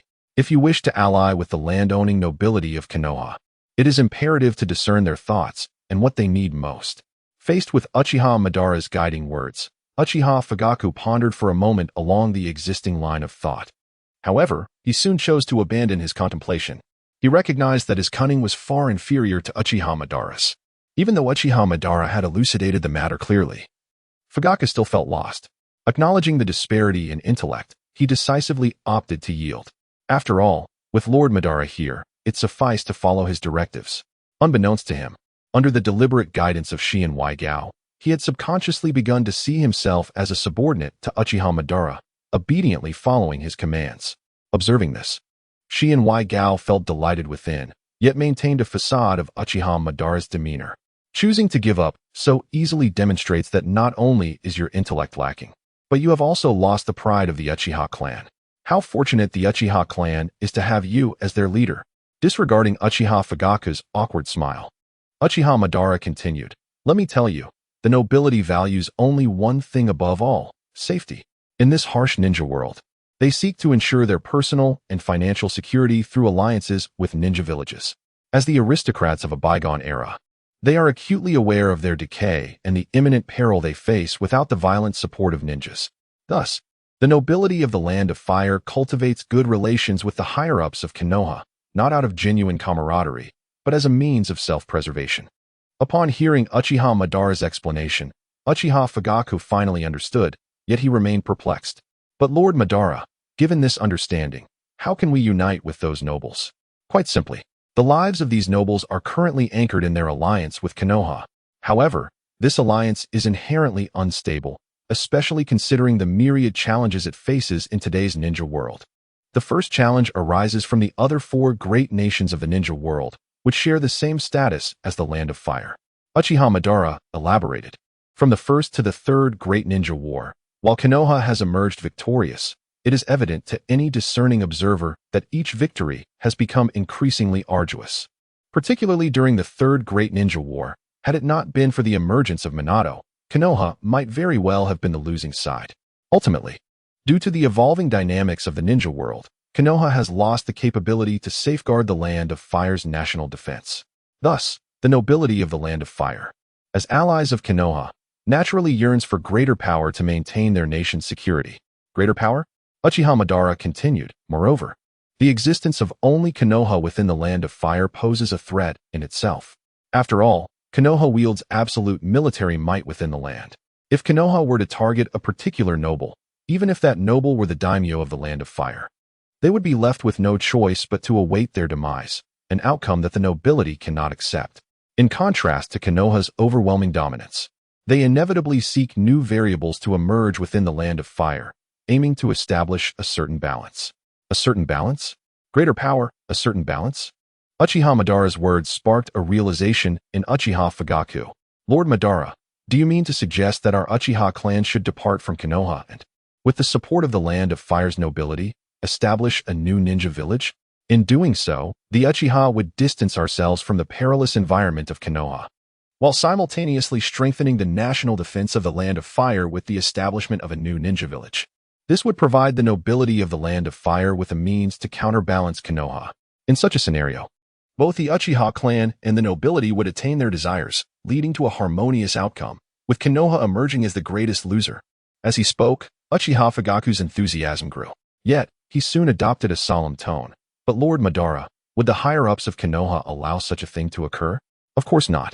Uchiha Madara asserted. Furthermore, I can assure you that once the Uchiha clan proposes such a notion, all the nobility of the Land of Fire will be threatened by Konoha. At that point, the Uchiha clan's proposals would likely receive scant support, leaving us appearing isolated and helpless. Upon hearing this, Uchiha Fugaku felt his excitement abruptly dissipate, and with confusion, he inquired, "If we, the Uchiha clan, remain isolated despite such claims, then why does Lord Madara say these things?" "The purpose," Madara replied, "is, of course, to deal with your disobedient son." "My son? Lord Madara, are you referring to Itachi?" "Indeed. Your son, Uchiha Itachi, has been swayed by Sarutobi Hiruzen to side with the village, has he not? Given that, his thoughts are likely this: if internal strife arises within Konoha, a war will erupt in the shinobi world, leading to inevitable devastation. Hence, for the greater good, the Uchiha clan, as a part of Konoha, should choose to sacrifice for the village."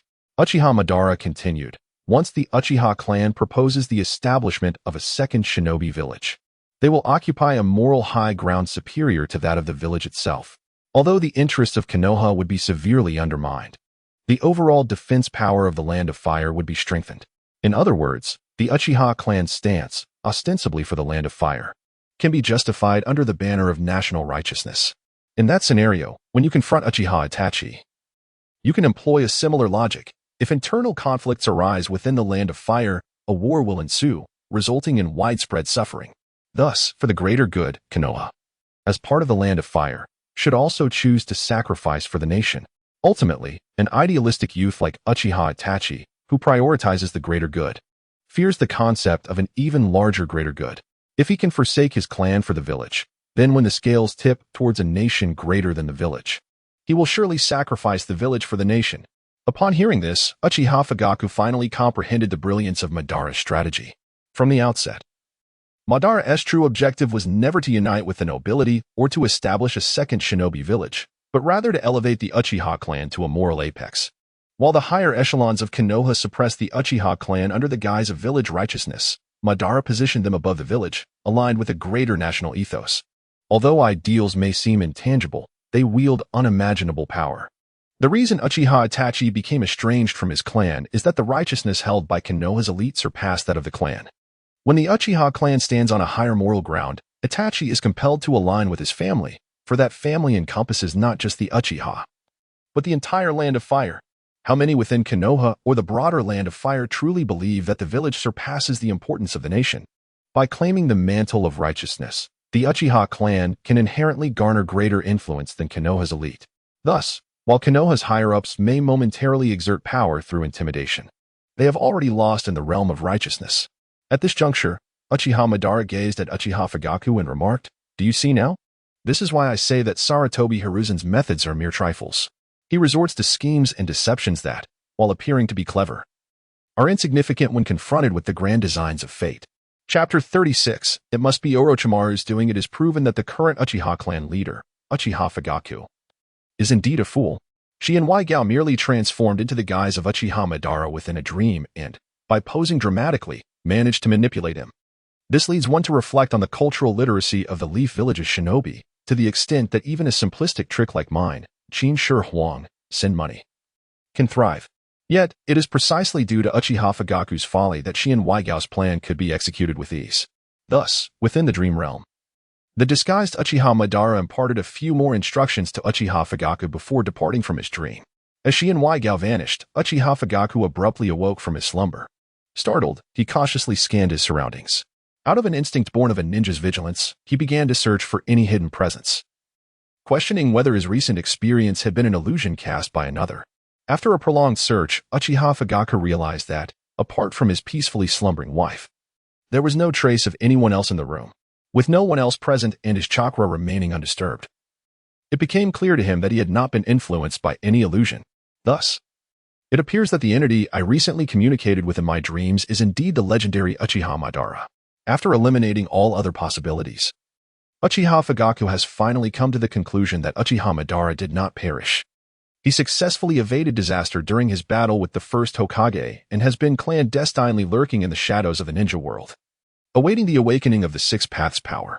Unexpectedly, however, he became aware of the dark forces coveting the ninja realm, and in the final moments of his life, he projected his spirit into the dreams of the Uchiha clan, seeking to harness their strength to rescue the world. While this may sound somewhat absurd, it is the only explanation Uchiha Fugaku can fathom. Given the current state of the Uchiha clan in Konohagakure, despised, and scorned. He finds it utterly unimaginable that anyone would offer such a brilliant idea in a dream. In any case, with Uchiha Madara's guidance, the anguish in Uchiha Fugaku's heart has been dispelled. He is now eager to act upon Madara's counsel to reverse the Uchiha clan's unfavorable situation. After departing from Uchiha Fugaku's dream, Shihouin Saki did not return home immediately. Utilizing her abilities as a dreamwalker, she ventured into the dreams of many villagers in Konohagakure. Although her powers cannot hypnotize ninjas of considerable skill, they can easily influence ordinary villagers unversed in ninjutsu. Of course, she did not directly hypnotize these villagers. Instead, Shihouin Saki intended to plant seeds of psychological suggestion within their minds. These seeds would remain dormant, having no impact on the villagers in their everyday lives, but upon entering a special state, they would germinate, influencing the actions of these villagers. The seed she has sown within their minds is the notion that the third Hokage, Hiruzen Sarutobi, has been manipulated by Danzo through some means. Should similar rumors arise in the future within Konohagakure, these seeds will quietly sprout, altering the villagers' perceptions and leading them to subconsciously believe that the third Hokage has become a puppet of Danzo.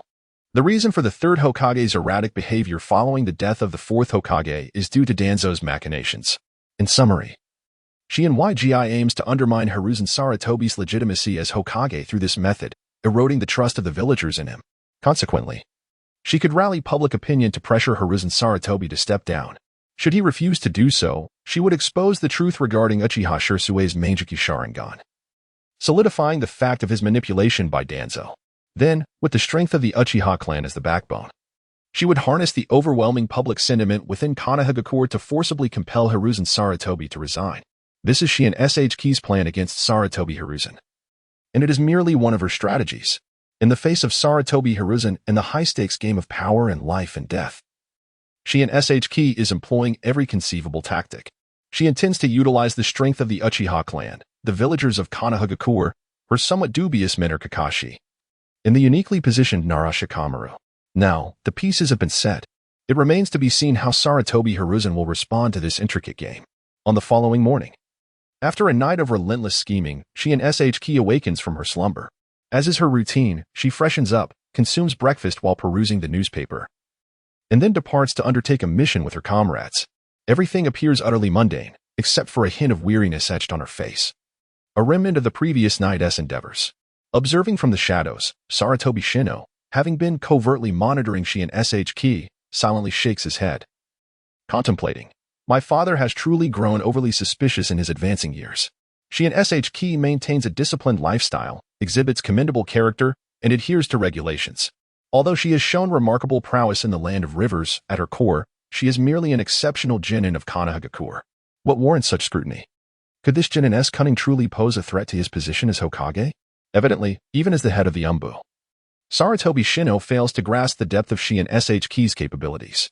He continues to meticulously observe her every move, intending to hand over the monitoring task to his wife after a certain period, thus concluding his assignment. Upon returning home, Sarutobi Shino engages playfully with his 2-year-old son Konohamaru before reporting his findings to Sarutobi Hiruzen. After the report, Sarutobi Hiruzen, suddenly alert, inhales sharply from his pipe and questions with a sense of urgency, "Are you certain Shihouin Saki has not exhibited any unusual behavior in recent days?" "I can assure you, she has not." Unlike his demeanor with other ninjas, Sarutobi Hiruzen's presence before his eldest son is notably stern, devoid of levity, even intimidating. Faced with his father's inquiry, Sarutobi Shino responds with some trepidation. "From my observations, Shihouin Saki's life in Konohagakure is exceedingly regular. Her daily activities, from waking to meals, follow a fixed routine. Even during her free time, she dedicates herself to training or assisting at the Ichiraka ramen shop. In summary, her behavior is entirely normal, reflecting that of a typical Konohagakure ninja." Despite Sarutobi Shino's reassurances, Sarutobi Hiruzen's vigilance remains unshaken as he presses on. "Has Shihouin Saki detected your presence?" "Initially, no," Sarutobi Shino replies. "However, following your instructions, I informed Kakashi of my covert observations and asked him to discreetly alert Shihouin Saki. I aim to gauge her response through this method." Consequently, after Kakashi's warning, Shihouin Saki's sleep quality noticeably deteriorated last night. It seems that our surveillance has instilled a sense of unease within her, leading to her restless night. This is the only behavior I can classify as unusual during my observations. Yet, Even this deviation aligns with our expectations. It is quite normal for a Konohagakure ninja to feel anxious upon discovering they are under surveillance. Realizing that she and SHK's reaction was entirely appropriate in light of her awareness of being monitored, Sarutobi Hiruzen takes a deep draw from his pipe. Now convinced of her formidable nature, for her responses are too predictable, evoking a sense of trepidation within him, as if all his probes have been laid bare. Noticing the gravity of Sarutobi Hiruzen's expression, Sarutobi Shino inquires with concern, "Father, what troubles you?" Sarutobi Hiruzen produces a document and hands it to Sarutobi Shino. "Take a look for yourself." After a brief perusal, Sarutobi Shino stands in stunned silence before exclaiming, "The Uchiha clan seeks to establish a second ninja village? Are they plotting a mass defection from Konohagakure?" The Uchiha have always been an extremist clan. Their propensity for rebellion comes as no surprise. In the presence of his eldest son, Sarutobi Hiruzen does not conceal his true sentiments towards the Uchiha, openly labeling them as extreme. What perplexes me, however, is the strategy the Uchiha have devised this time. "Father, what is particularly concerning about the Uchiha's approach this time?" Sarutobi Shino asks, puzzled. It seems they are merely unable to withstand the internal pressures of Konohagakure and wish to establish their own ninja village. Was it not the case that some families sought to create new ninja villages in the Land of Fire due to grievances with Konohagakure during the founding of the village by the first Hokage? This seems a rather ordinary course of action, nothing to alarm us.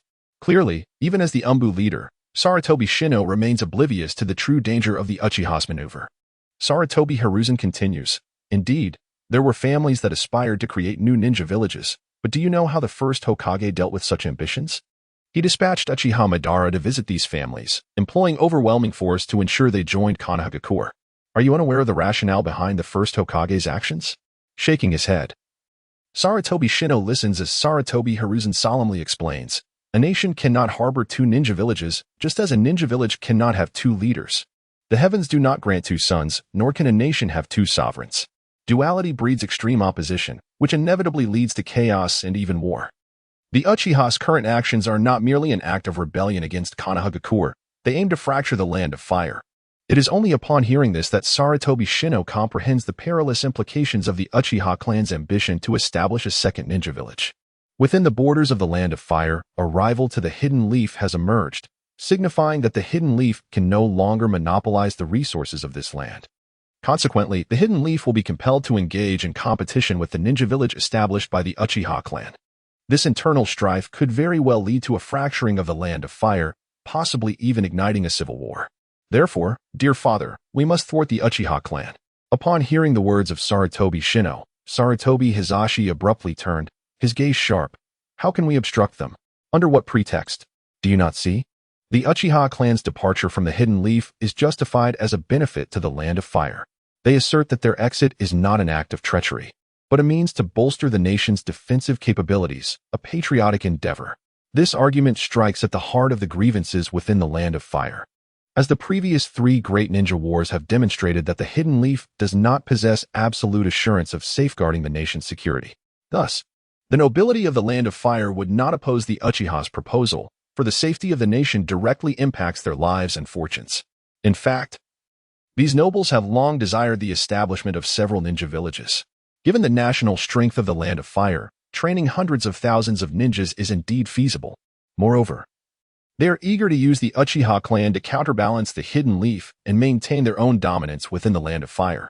Furthermore, the common folk of the Land of Fire do not oppose the Uchiha's proposal either, as national security pertains to their lives as well. No one wishes to become a subject of a fallen nation, particularly those at the bottom of the social hierarchy, who possess nothing but their allegiance to the state. Often fiercely protect national interests. Even within the Hidden Leaf, how many oppose the Uchiha's proposal? The villagers may harbor disdain for the Uchiha, yet they do not desire their complete annihilation. If the Uchiha clan wishes to depart from the Hidden Leaf, why not allow them to do so? Especially since the Uchiha clan has invoked the noble cause of national defense, they have even less reason to resist. For within the Hidden Leaf, many regard the Land of Fire as more important than the village itself. Upon hearing Sarutobi Hizashi's analysis, Sarutobi Shino finally recognized the gravity of the situation. As the strongest clan within the Hidden Leaf, the Uchiha clan has been driven to desperation by the higher-ups of the Hidden Leaf, who wield the moral high ground. To oppose the higher-ups is to oppose the Hidden Leaf itself, inviting the enmity of the entire village. It is this very reason that the mightiest clan finds itself constrained at every turn, ultimately nearing extinction. Yet now, the Uchiha stand upon a platform of national interest that surpasses that of the village. Their rallying cry of national defense strips the Hidden Leaf's leaders of their moral superiority. For to suppress the Uchiha clan at this juncture is to undermine the very forces dedicated to protecting the Land of Fire, positioning oneself as an enemy of the state. Admittedly, the ninjas who betray the Hidden Leaf are considered rogue ninjas. But are those who betray the Hidden Leaf for the sake of the Land of Fire still regarded as traitors? If betraying the village for the nation is deemed wrong, then betraying one's family for the village is equally erroneous. Consequently, should the higher-ups of the Hidden Leaf openly oppose the Uchiha's establishment of a second ninja village, it would not only incite the ire of the Land of Fire, but also lead to discontent within the Hidden Leaf itself, resulting in the collapse of the will of fire within the village. After all, if the Hidden Leaf cannot demonstrate loyalty to the nation, why should its ninjas remain loyal to the village? At this moment, Sarutobi Shino finally realized that the Hidden Leaf stood at the precipice of annihilation. Whether in support of or opposition to the Uchiha clan's proposal, the Hidden Leaf faces a life-and-death trial. It must either contend with a collapse of internal ideology or confront a terrifying external rival. How could the Uchiha clan suddenly employ such formidable tactics? Sarutobi Shino questioned. This is precisely why I inquired about Shihouin Saki's recent activities, replied Sarutobi Hizashi. In my estimation, she is the only one in the entire Hidden Leaf capable of devising such a clever scheme. This is impossible, Sarutobi Shino vehemently denied. Shihouin Saki has not approached Uchiha territory in recent days, nor has she interacted with any ninjas of the Uchiha clan. Her strength barely qualifies as that of a Chunin, and she cannot even perform the shadow clone technique.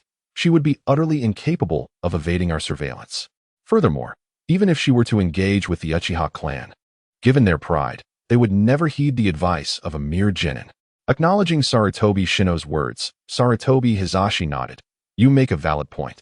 Shihouin Saki is ultimately just a genin. No matter how intelligent she may be, she could not escape your watchful eye.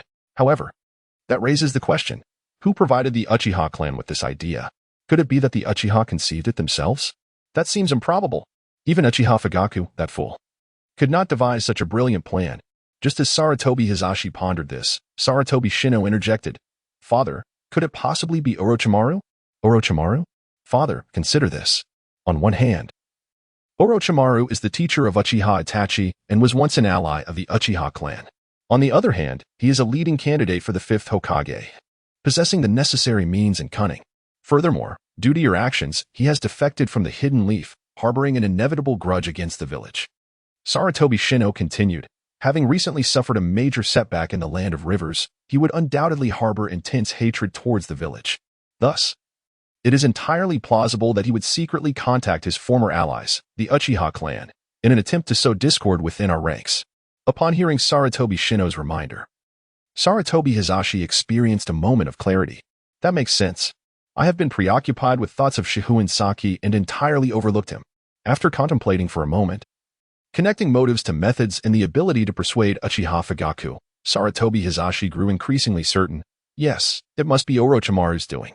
Chapter 37. The impending threat. Due to the lack of concrete evidence implicating Shihouin Saki, Sarutobi Hizashi chose to accept Sarutobi Shino's assertion, believing that Orochimaru was the one secretly advising the Uchiha clan. However, despite voicing this opinion, Sarutobi Hizashi's instincts suggested that the situation was far more complex. Guided by the intuition of a Hokage, he felt that Shihouin Saki must indeed be connected to this matter. Yet, regardless of the truth behind the circumstances, the most pressing issue at hand was how to address the Uchiha clan's actions. When the Uchiha clan announced their intent to depart from the Hidden Leaf and establish a second ninja village, the higher-ups of the Hidden Leaf found themselves in a precarious position. On one hand, they could not openly oppose the Uchiha clan's stance, as they now championed a cause of national significance, the highest political correctness of the Land of Fire. As long as the Hidden Leaf Ninja Village remained nominally a part of the Land of Fire and the Hokage remained subordinate to the daimyo, the ninjas of the Hidden Leaf still accepted financial support from the Land of Fire. The higher-ups could never oppose any proposition beneficial to the nation. However, the Hidden Leaf could not allow the Uchiha clan to sever ties or establish a second ninja village. Those with any sense understood that given the current animosities between the Uchiha and the Hidden Leaf, the Uchiha clan would become fiercely adversarial after leaving. leading to an irreconcilable enmity. Furthermore, wherever there is one, there will always be another. Should a second ninja village emerge within the Land of Fire, a third, a fourth, and so on would inevitably follow. Given the technological prowess and financial strength held by the Land of Fire, it is not merely one hidden leaf but even 10 that they could easily support. Should the Land of Fire truly establish numerous ninja villages, the hidden leaf would irrevocably lose its unique position within the nation. The ensuing repercussions would undoubtedly lead to the obliteration of the hidden leaf. Therefore, as the current Hokage, Sarutobi Hiruzen must take decisive measures to thwart the Uchiha clan's ambitions. Failing to do so would result in the village's demise. However, he cannot openly oppose the Uchiha clan. For doing so would equate to opposing the greater good of the nation, leading to an ideological collapse that would similarly spell doom for the hidden leaf. After much contemplation, Sarutobi Hiruzen tightened his grip on his pipe, coming to the stark realization that the options available to the higher echelons of the hidden leaf had dwindled to but one: extermination of the clan. Even a strategist as astute as Sarutobi Hiruzen found himself unable to resolve the issues posed by the Uchiha clan, since the problems could not be remedied. The only course of action left was to eliminate those who posed the problems. Once the instigators were eradicated, the issues would naturally dissipate. In fact, several years prior, Sarutobi Hiruzen had already been scheming regarding the extermination of the Uchiha clan. After all, having surpassed 60 years of age, he was well past the accepted retirement age in the ninja world. Despite his repeated assertions of being in robust health, the voices of dissent within the hidden leaf grew increasingly louder. Thus, he felt compelled to re-establish his authority as Hokage through a demonstration of power. And the Uchiha clan would serve as the unfortunate example. However, Sarutobi Hiruzen was acutely aware that, as Hokage, he could not personally execute the extermination of the Uchiha clan. They were, after all, part of the hidden leaf, and despite their tarnished reputation and the animosity they faced from the village, he lacked the moral justification to undertake such extreme measures. Consequently, Sarutobi Hiruzen resolved from the outset that the Uchiha clan would be annihilated by their own kin.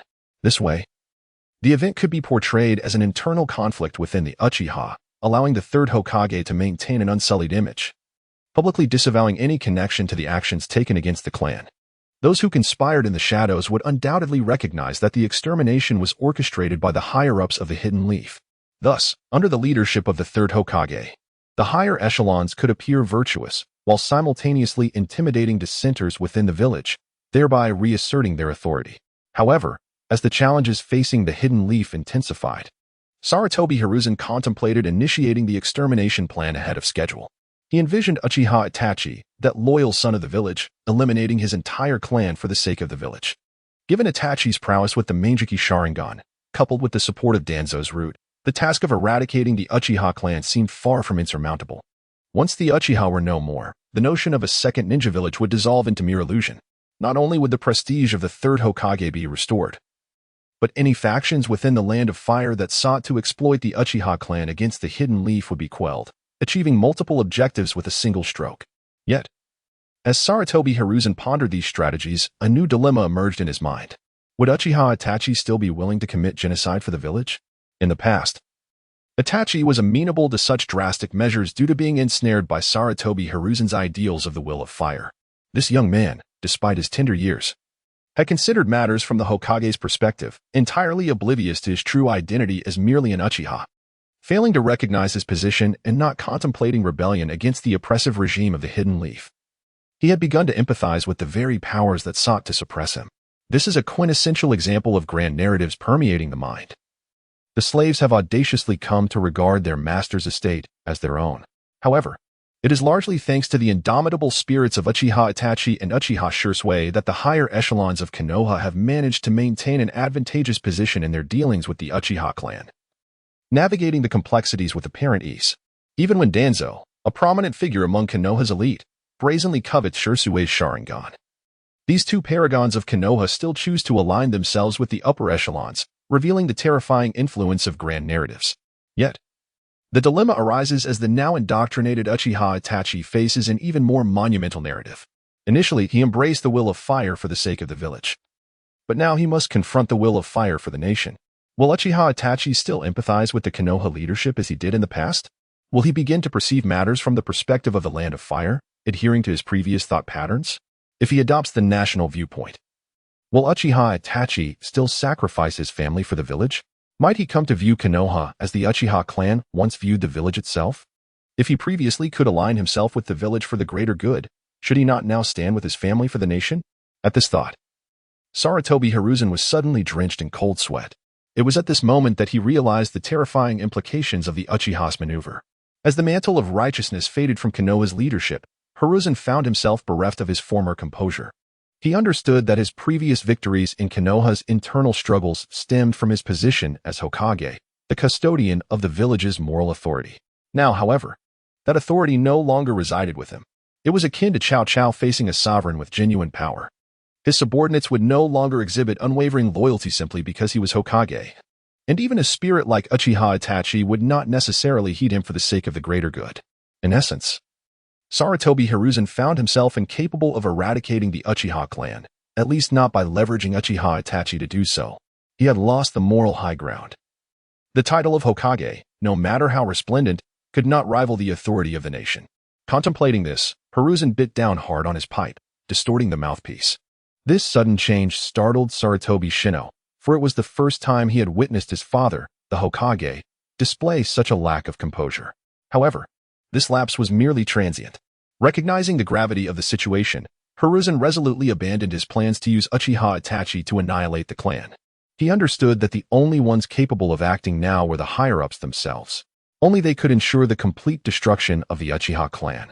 As for the aftermath, the blame could conveniently be placed on Danzo, who had long coveted the Sharingan, even resorting to stealing Shisui's eyes. Given Danzo's insatiable greed for the Sharingan, orchestrating the Uchiha's demise should not pose a significant challenge. Once the Uchiha clan was vanquished, Danzo and his root organization would inevitably be left severely weakened. At that point, Hiruzen could strike from the shadows, utilizing his position as Hokage to eliminate Root and Danzo, placing all blame squarely on their shoulders. Even if Danzo failed to exterminate the Uchiha and they retaliated, Hiruzen could invoke the narrative of purging the Uchiha clan for the murder of Konoha's leaders. In this internal conflict, regardless of the victor, the ultimate benefactor would be the third Hokage. He would remain unblemished, while the troublesome Uchiha clan would be entirely eradicated. And Danzo would have fulfilled his historical role. From then on, Konoha would no longer harbor any forces capable of opposing him, allowing Hiruzen to secure his position as Hokage in peace. Having come to this realization, Sarutobi Hiruzen nodded in satisfaction. Yet, he turned to Sarutobi Shino and instructed, Shino, inform Danzo to dispatch Root Ninja to the capital of the Land of Fire. I trust he will understand the specifics of what needs to be done. Although Hiruzen had laid the groundwork for utilizing Root to eliminate the Uchiha, he recognized that this freshly minted scheme was still underdeveloped and required time for strategic planning. Thus, before everything was in place, he needed to buy time through various means. He intended to have Danzo send Root Ninja to the capital of the Land of Fire, employing the threat of violence to compel the nobility to abandon their plans for a second ninja village. While such a display of force would yield only temporary results and irrevocably sour the relationship between Konoha and the Fire Nation's aristocracy, Hiruzen saw no alternative amidst the escalating crisis.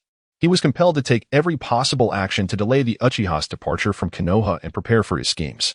Thus, Sarutobi Hiruzen finally devised a response to Shihouin Yuki's machinations. However, just as Sarutobi Shino was about to leave upon receiving his orders, Hiruzen added, by the way, we cannot afford to relax our surveillance on that little brat, Shihouin Yuki. I must ensure her actions remain within my control. She must not create chaos for the village at a crucial moment. Upon hearing Hiruzen's continued concern regarding Shihouin Yuki, Sarutobi Shino queried, Father, does it really warrant such vigilance for a mere chunin? Is it necessary for us to go to such lengths for one insignificant individual? If you are truly apprehensive about the Shihouin Yuki, we could, as he spoke, Sarutobi Shino gestured toward his neck. Eliminate her? Hiruzen mused, recognizing the merit in such an idea. However, the question remained, how to execute it. He couldn't simply dispatch Umbu to assassinate her, especially as she was Kakashi's pupil. If the assassination were discovered, complications would ensue. Perhaps they could recruit her into Root and let Danzo handle her? Yet even that was fraught with peril. Danzo's intellect was such that even Orochimaru had outsmarted him. How could he hope to manage Shihouin Yuki, given her cunning in the Land of Rivers? Danzo would likely be outmaneuvered within days, leading to the entire Root organization falling under her influence, a prospect too terrifying to contemplate. After pondering Sarutobi Shino's proposal for a moment, Hiruzen inquired. Can you execute this cleanly? Will there be no chance for Kakashi to suspect anything? To this, Sarutobi Shino replied confidently, Of course not, father. We have an undercover agent in Orochimaru's vicinity, known as Kabuto Yakushi, who is fiercely loyal to Konoha. We can command him to eliminate Shihouin Yuki and then frame Orochimaru for it. After all, during the recent operation in the Land of Rivers, Orochimaru suffered a significant loss at Shihouin Yuki's hands. It would be entirely plausible for him to seek revenge by sending someone to assassinate her out of resentment. Indeed, excellent. Hiruzen acknowledged, nodding in approval. He felt a sense of pride in his son's growth. Recognizing that this strategy of using another's blade to strike was reminiscent of his own past cunning. Very well, I entrust this matter to you. With his proposal sanctioned by his father, Sarutobi Shino exited the room, filled with excitement as he embarked on his mission. Observing his eldest son's departure, Sarutobi Hiruzen felt a sense of satisfaction, reflecting, unbeknownst to me, Shino has matured into an exceptional ninja. I appointed him to succeed Hitaki Tsukumo as the head of the Umbu, and this decision indeed proved to be wise. Had the current Umbu leader not been Shinaz, I, as the Hokage, would find it difficult to restrain Kakashi, the son of White Fang. If Kakashi were to assume the position of Umbu leader, it would certainly pose challenges. At this thought, Sarutobi Hiruzen suddenly realized something. Wait a moment. I worry that Kakashi might leverage his heritage as the son of White Fang and the disciple of the fourth Hokage to ascend to the position of Hokage. What about Shinaz? As my son and the Umbu leader of Konoha, does he not also possess the potential to become Hokage? No, it is not merely a possibility. It is highly likely. He is my eldest son and the crown prince of Konoha, favored by the people. If he continues to grow, in a few years. Amidst such concerns, a dreadful notion surged within Sarutobi Hiruzen's mind. Chapter 38. Kakashi's guidance due to the Uchiha clan's proposal for a second ninja village. Konoha was rife with undercurrents. Not only was Danzo, the leader of Root, seeking ways to intimidate the nobility of the Fire Country into abandoning the second ninja village plan, but Hokage Sarutobi Hiruzen was also sharpening his blades, emanating a chilling aura of impending conflict. Yet, as the source of these upheavals, she and YGI continued to lead a tranquil life in Konoha village. One morning, she and YGI awoke, pulling back the covers and sitting up in bed. Sensing the presence of Umbu ninjas lurking among the treetops, YGI found herself bemused, thinking, compared to Sarutobi Shinaz, the ones monitoring me now are quite inept. Not to mention Kakashi, even I can detect their movements.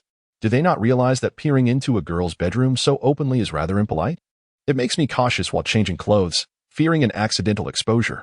Thus, yawning, she and YGI rose from her bed, attended to her morning routines, brushed her teeth, washed her face, and tidied her unruly golden locks. After changing into her clothes and gazing at her flat chest in the mirror, YGI furrowed her brow, wondering, why does the character card provided by the system feel so lacking? I am nearly 13 years old. Why is there nothing remarkable here? Having accepted her current identity over the past 6 years, including her femininity, YGI did not necessarily seek a male partner. Yet she wished her physique were a tad more appealing. After all, her teammate, Kazama Mai, had already blossomed, while she remained rather flat. This stark contrast led YGI to question the accuracy of the system's character card. She distinctly remembered the impressive proportions of she and YGI in the anime.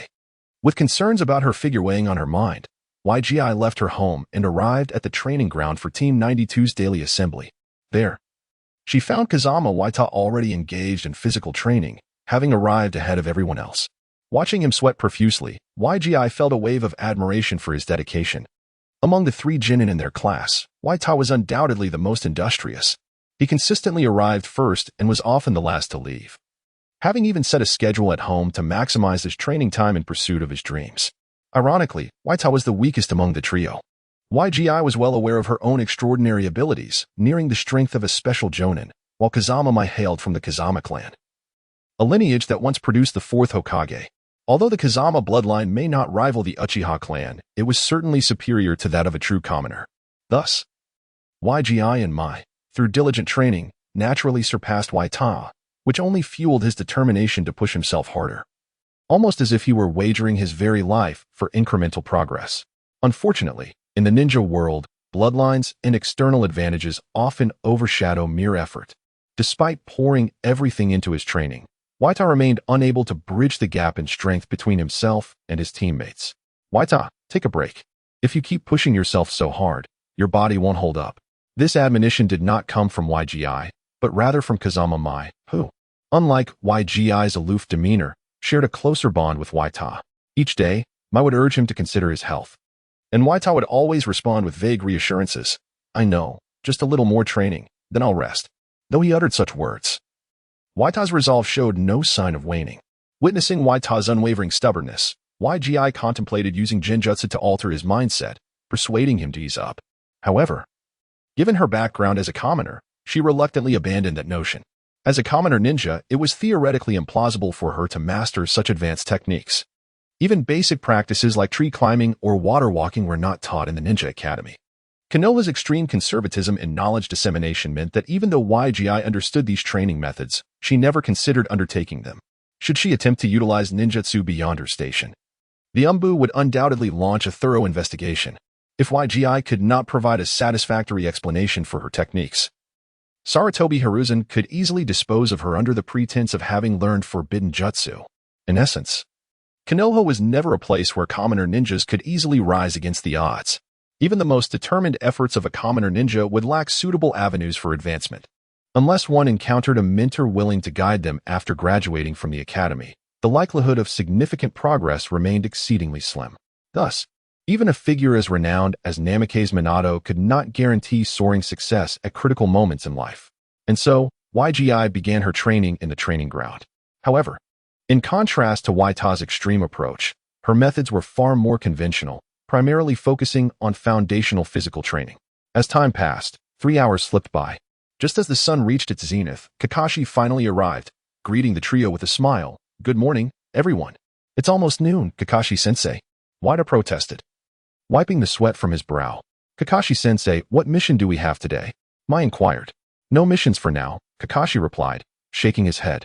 With the Chunin exams approaching, I intend to conduct special training for each of you to enhance your skills beforehand. The prospect of participating in the Chunin exams ignited excitement in both Waita and Mai. For many Konoha ninjas, showcasing their talents during the exams represented their highest aspiration. Especially with the opportunity to receive elite guidance from Kakashi prior to the exams, this was undoubtedly one of the most significant opportunities in their lives. Conversely, YGI wore a cautious expression, pondering. Historically, Chunin exams have been periods of vulnerability for Konoha's defenses. In the original narrative, Orochimaru exploited the Chunin exams to execute his plot against the village. Now, with the currents of intrigue swirling within Konoha, holding the Chunin exams at such a time surely hinted at deeper complexities. Especially in the second round of the Chunin exam, it openly permits candidates to engage in lethal combat amongst themselves. With this realization, Shihouin Saki has come to a profound understanding. It seems that during this Chunin exam, Sarutobi Hiruzen is quite likely to take lethal measures against me. Although I lack direct evidence proving that the actions of the Uchiha clan are orchestrated by me, as the Hokage who has held office the longest in Konoha, I believe he is capable of recognizing the threat I pose. Therefore, as a precaution, it is only reasonable for him to address me before resolving the Uchiha issue.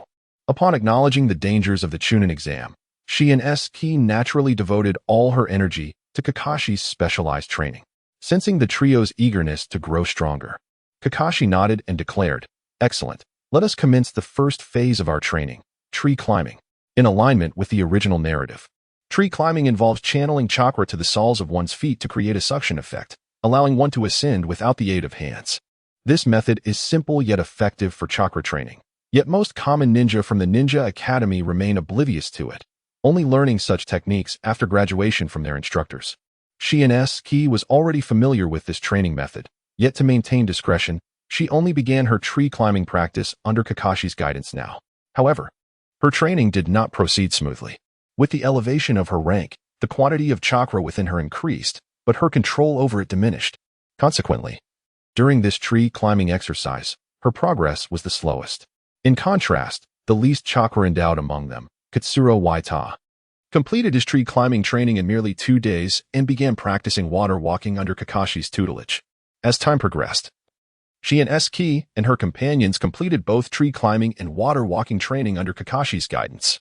Among the three, Katsuro Waita finished his training in just 1 week, followed by Naramai, who took 9 days. As for Shihouin Saki, she required a full 12 days, nearly twice the time taken by Katsuro Waita to accomplish her water walking training. This allowed Katsura Waita a rare opportunity to shine among his teammates. Upon completing both tree climbing and water walking, Kakashi began instructing the trio on the transformation of chakra properties and tailored their ninjutsu training according to their respective chakra attributes. As a copy ninja, Kakashi possesses a vast repertoire of ninjutsu, thus imparting the most suitable techniques to each of his 3 students. Among them, Shihouin Saki, being of the water attribute and possessing the most chakra, was taught the formidable water release, water dragon bullet technique. This B-rank jutsu, while not exceedingly difficult to master, boasts considerable power and is evidently the most fitting technique for Shihouin Saki at this stage. Following Kakashi's instruction, she committed herself wholeheartedly to her training. Naramai, hailing from the Nara clan, naturally possessed a wind attribute. However, in comparison to Shihouin Saki, her chakra was less abundant, prompting Kakashi to teach her a fundamental ninjutsu, wind release, gale palm. This technique not only enables wind-based attacks but also utilizes strong winds to enhance the ninja's speed, aligning perfectly with Naramai's agile combat style. Lastly, Katsura Waita, possessing the least chakra among the trio, found himself facing a challenge due to his fire attribute, which typically demands a significant chakra reserve. Kakashi initially considered teaching him the Great Fireball technique, but soon realized that Katsura Waita was unable to perform it effectively. After careful consideration, Kakashi ultimately decided to teach him Fire Release, Phoenix Fire technique. This technique, akin to the Great Fireball technique, is a foundational fire jutsu and requires less chakra to execute. Upon learning it, Katsura Waita cherished this opportunity and intensified his training regimen. As a month elapsed, Shihouin Saki and her companions had undergone a remarkable transformation in their abilities through diligent training. The trio marveled at the distinct advantages of having a mentor, noting their rapid progress over this month exceeded that of an entire year. Even Shihouin Saki experienced an elevation in her prowess during this period. Currently, her system stats are as follows: Ninja, 6, Body, 5, Illusion, 9, Wisdom, 9, Strength, 6, Speed, 7, Spirit, 5, Seals, 5, total, 52. In comparison to her initial stats upon ascending in the Land of Rivers, Shihouin Saki's capabilities have increased by a total of 6 points. This level of ability now surpasses that of special jonin like Mitarashi Anko, aligning closely with the early arcs of Uzumaki Naruto and Haruno Sakura in the original narrative. In essence, Kakashi's guidance has enabled Shihouin Saki to evolve from a chunin to a special jonin within a month. As Shihouin Saki's comrades, Katsura Waita and Naramai also showcased commendable strength. Their system stats are as follows: Naramai, Ninja, 4, Body, 3, Illusion, 2, Wisdom, 3, Strength, 3, Speed, 6, Spirit, 4, Seals, 4, total, 29. Katsura Waita, Ninja, 4, Body, 4, Illusion, 2, Wisdom, 5, Strength, 4, Speed, 3, Spirit, 2, Seals, 4, total, 28. Although their stats do not match the extraordinary Shihouin Saki, they still stand out among their peers. Even some of the 12 ninja of the original series, such as Uzumaki Naruto and Hyuga Hinata, possess similar statistics. Notably, Katsura Waita has nearly maximized his potential, allowing him to attain a level of strength comparable to the 12 ninja. Due to their significant advancements in strength, both Katsura Waita and Naramai brimmed with confidence, believing that even if they did not pass the Chunin exam, they could still shine brightly during the competition. Only Shihouin Saki, gazing at her impressive score of 52, felt a twinge of anxiety. She understood that such a score might not suffice against the subtle machinations of Konoha's higher-ups during the exam. To succeed, she would need to seek external assistance. However, with her movements currently restricted and the need to maintain a distance from the Uchiha clan, whom could she turn to for aid? After much contemplation, Shihouin Saki returned home. The following day, she spent merely half a day training before departing the training grounds, leaving Naramai and Katsura Waita bewildered, unable to fathom her reasoning. With the Chunin exam approaching, why was Shihouin Saki not exerting herself in training? The reason for her temporary cessation of training was that she had ventured to a familiar location, the Ichiraka ramen shop. Based on her intuition, she surmised that someone might take advantage of the Chunin exam to infiltrate Konoha and subsequently seek her out at Ichiraka ramen. As fate would have it, 2 days prior to the Chunin exam, as candidates from various ninja villages entered Konoha, a female ninja adorned with an enigmatic smile and the Rain Village forehead protector stepped into Ichiraka ramen. Upon seeing her, Shihouin Saki recognized that the awaited individual had arrived. It has been a while since we last met, Shihouin, the female ninja remarked.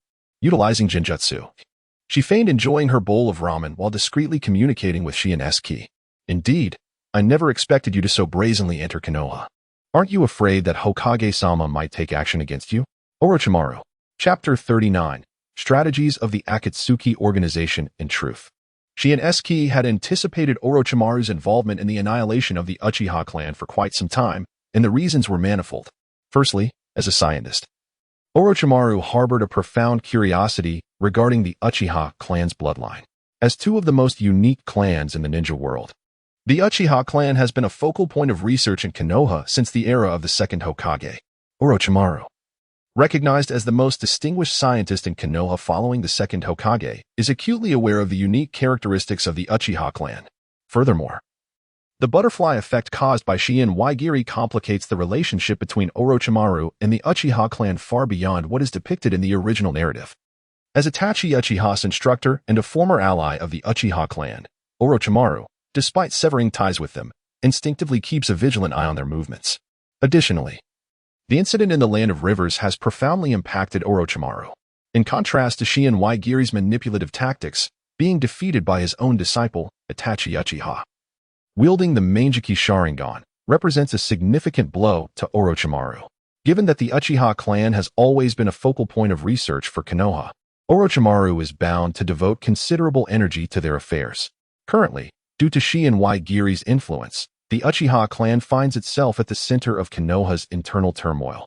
Although the Uchiha clan remains oblivious to the ruthlessness of Konoha's higher-ups, Orochimaru, having long interacted with the elite, can surmise that they are preparing to initiate a campaign of extermination against the clan. Witnessing such a valuable research specimen poised to vanish from the shinobi world, coupled with his ties to the Uchiha, leads Shihouin to speculate that Orochimaru might indeed infiltrate Konoha, seeking to engage in the power struggle between the Konoha elite and the Uchiha clan to secure the greatest advantage for himself.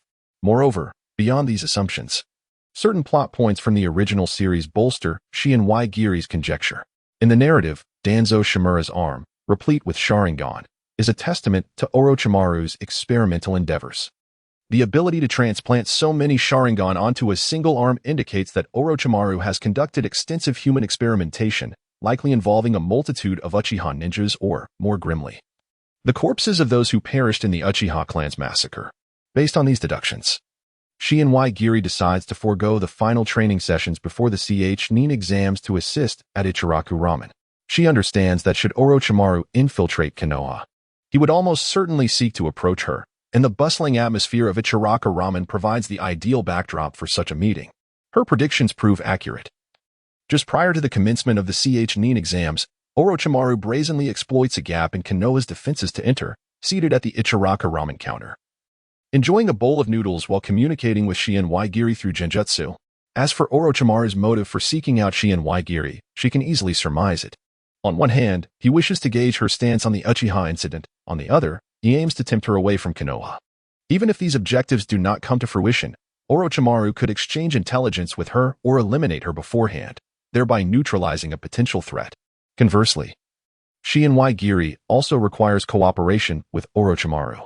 She seeks to ensure her safety regarding the Uchiha incident through his formidable power, while also hoping to utilize him as a conduit to draw the Akatsuki into the internal strife of Konoha. For Shihouin, her greatest disadvantage lies in her insufficient strength. To enhance her strategic leverage, she must continually introduce new variables. The Uchiha clan's annihilation, as depicted in the original narrative, explicitly states that Obito Uchiha was complicit in the events. Given his involvement, it follows that with a slight intervention on her part, the Akatsuki could naturally become entangled in this affair. Once they're involved, the balance of power between the Uchiha and Konoha's elite would shift dramatically, rendering Hiruzen Sarutobi unable to maintain his current suppression of her. As previously orchestrated by Shihouin, she is prepared to employ any means necessary against Hiruzen Sarutobi. The Uchiha clan is merely a pawn in her game, and the Akatsuki could serve the same purpose. If Hiruzen believes this chess match is confined solely to within the Land of Fire, he is woefully naive. Contemplating this, Shihouin turns her gaze toward the ramen-loving Orochimaru, who has undergone a profound transformation since their time in the Land of Rain. Not only has his demeanor and appearance changed, but his once severed right hand has been restored to its former glory. Indeed, from her observations, it seems even his gender has shifted. Clearly, at this juncture, Orochimaru has successfully completed the forbidden technique of living reincarnation. Following his devastating defeat at the hands of Itachi Uchiha in the Land of Rain, he has transferred his soul into a new body. It is this transformative change that has enabled Orochimaru to infiltrate Konoha with such ease. For anyone other than Shihouin Saki, it would be inconceivable that this entirely feminine figure before them is none other than Orochimaru, one of the legendary Sannin. To think, classmate Shihouin, you recognized me in an instant. It is surprising, given that in my current guise, even many old acquaintances in Konoha failed to do so. Orochimaru smiles subtly before continuing. Yet, as expected of you, classmate Shihouin, your presence in such a critical moment at a ramen shop was a deliberate invitation for me. Was it not? Haha. Worry not for my safety. I have irrevocably changed from the past. Even the likes of Itachi Uchiha and Lord Sarutobi would struggle to identify me at first glance, let alone someone as astute as you. As he spoke, Orochimaru added, "Oh, by the way, there is something you might find intriguing. Sarutobi-sensei's eldest son, Sarutobi Shino, is currently the head of the Umbu in Konoha. He has conveyed a command to my subordinate, Kabuto. He wishes for Kabuto to eliminate you in the Chunin exams in my name, and then pin your death on me. Heh. It is evident that Sarutobi-sensei holds you in considerable regard. Shihouin-san, I have never witnessed Sarutobi-sensei so fixated on a mere 12-year-old genin. You ought to feel honored by such attention." Honored? Shihouin Saki, busy in a ramen shop, secretly utilized genjutsu to respond. I find it rather tragic. After all, he is the third Hokage of Konoha, yet at this age, he still resorts to scheming and manipulation. Is it that he cannot act without shifting blame? How decrepit. How antiquated, and how overly concerned with reputation. If it were me, I would simply have the Umbu take action directly. Truly, you are insightful, Shihouin-san. In many ways, you see through things more clearly than Sarutobi-sensei. As Hokage, bearing the burden of darkness is an essential responsibility. Sarutobi-sensei is indeed overly protective of his reputation, which is why the Uchiha clan has been able to manipulate him so. Upon hearing Orochimaru imply that he had orchestrated the Uchiha's second ninja village plan, Shihouin Saki reflected, as expected of Orochimaru, he has discerned the truth of the matter. However, she maintained a composed demeanor, deliberately glancing towards the treetops to indicate the hidden Umbu of Konoha. She continued her genjutsu. Since my return from the Land of Rivers, the Umbu have been monitoring me. The Hokage indeed values his reputation, but he is far more concerned that I might threaten his position. Thus, despite harboring similar schemes, under the constant scrutiny of the Umbu, I have found no room to act. Hearing Shihouin Saki's evasive remarks, Orochimaru remained unconvinced. Like Sarutobi, he was an experienced ninja whose instincts told him that Shihouin Saki was the architect of it all. Even if all evidence suggested she lacked the capability to guide the Uchiha, their intuition still tied her to the event. Then, Shihouin-san, who do you believe orchestrated all of this for the Uchiha clan? Do not tell me it was Uchiha Fugaku. If he truly possessed such capability, the fourth Hokage would have long been a puppet of the Uchiha. In response, Shihouin Saki did not clarify but ambiguously stated, Orochimaru, I believe you know the answer to this question better than I. I? Indeed. Look at the forehead protector on your brow. It bears the mark of Amigakure. To my knowledge, Amigakure is the village of Hanzo the Salamander. As one of the most formidable shadows in the ninja world, Orochimaru, you would not casually don another's forehead protector and venture into Konoha as an AIM ninja, would you? Upon hearing her words, Orochimaru's eyes narrowed slightly. Clearly, he was once again astonished by Shihouin Saki's formidable analytical abilities. Merely by observing his forehead protector, she deduced that his infiltration into Konoha was not solely for personal reasons but also connected to the forces of Amigakure behind him. Although constrained by her genin status, Shihouin Saki was unaware that Hanzo had perished and that the Akatsuki now controlled the Land of Rain. Yet, this flaw only rendered her analytical prowess more authentic and formidable. Heh, Shihouin-san, compared to the remote battles in the Land of Rivers, I find engaging with you face-to-face far more terrifying. Orochimaru chuckled coldly before continuing. Indeed, my incursion into Konoha is not merely driven by personal interest. It is also to aid the forces of Amigakure in gathering intelligence. However, you are mistaken about one point. Hanzo is no longer in charge of Amigakure. It is now governed by an organization known as Akatsuki. This organization is far more fearsome than Hanzo, and I have only recently come into contact with them. Upon hearing Orochimaru's explanation, Shihouin Saki nodded slightly. In that case, everything seems to fall into place. What do you mean by that? What are you insinuating, you little brat? Orochimaru inquired. Puzzled, Shihouin Saki analyzed. While I lack specific intelligence on the Akatsuki, the mere fact that they were capable of eliminating Hanzo indicates their formidable strength.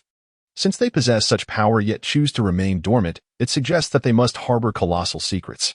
Although I do not know what this secret entails. It likely does not involve aiding Konoha in maintaining the current order of the ninja world, given that the Akatsuki's objectives do not align with upholding the existing order. There must inherently be a conflict with Konoha, the very bastion of that order. Therefore, regardless of the Akatsuki's ultimate intentions, Konoha will invariably be their arch-nemesis. In light of this inevitable opposition to Konoha, the Akatsuki will certainly employ various means to undermine the village. The discord between Konoha's upper echelons and the Uchiha clan is evidently a prime opportunity for the Akatsuki to exploit. By instigating strife between the Uchiha and Konoha's leadership, they can incite internal conflict. Whichever side emerges victorious, Konoha's strength will inevitably be diminished, benefiting the Akatsuki as the unseen puppeteer. After hearing Shihouin Saki's thorough analysis, even Orochimaru, with his intellect, pondered for a moment before stating, "Are you suggesting that the Akatsuki is covertly pushing the Uchiha's second ninja village plan? Otherwise, who could it be?" Shihouin Saki retorted. "In the entire ninja world, there are but a few capable of propelling this plan. It is neither I nor you." Orochimaru. Who else could it possibly be? Surely not Uchiha Madara resurrected, right? Hence, eliminating all impossibilities, the most plausible culprit must be this unfathomable Akatsuki. However, while the second ninja village plan may create extreme opposition between Konoha's upper echelons and the Uchiha clan, it will also bolster the overall strength of the Land of Fire. If the power of the Land of Fire increases, will not the Akatsuki face even harsher repression?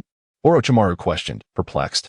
Moreover, if the second ninja village plan is truly implemented, the relationship between the Uchiha clan and Konoha's leadership may even ease to some extent, because they would not be in the same ninja village.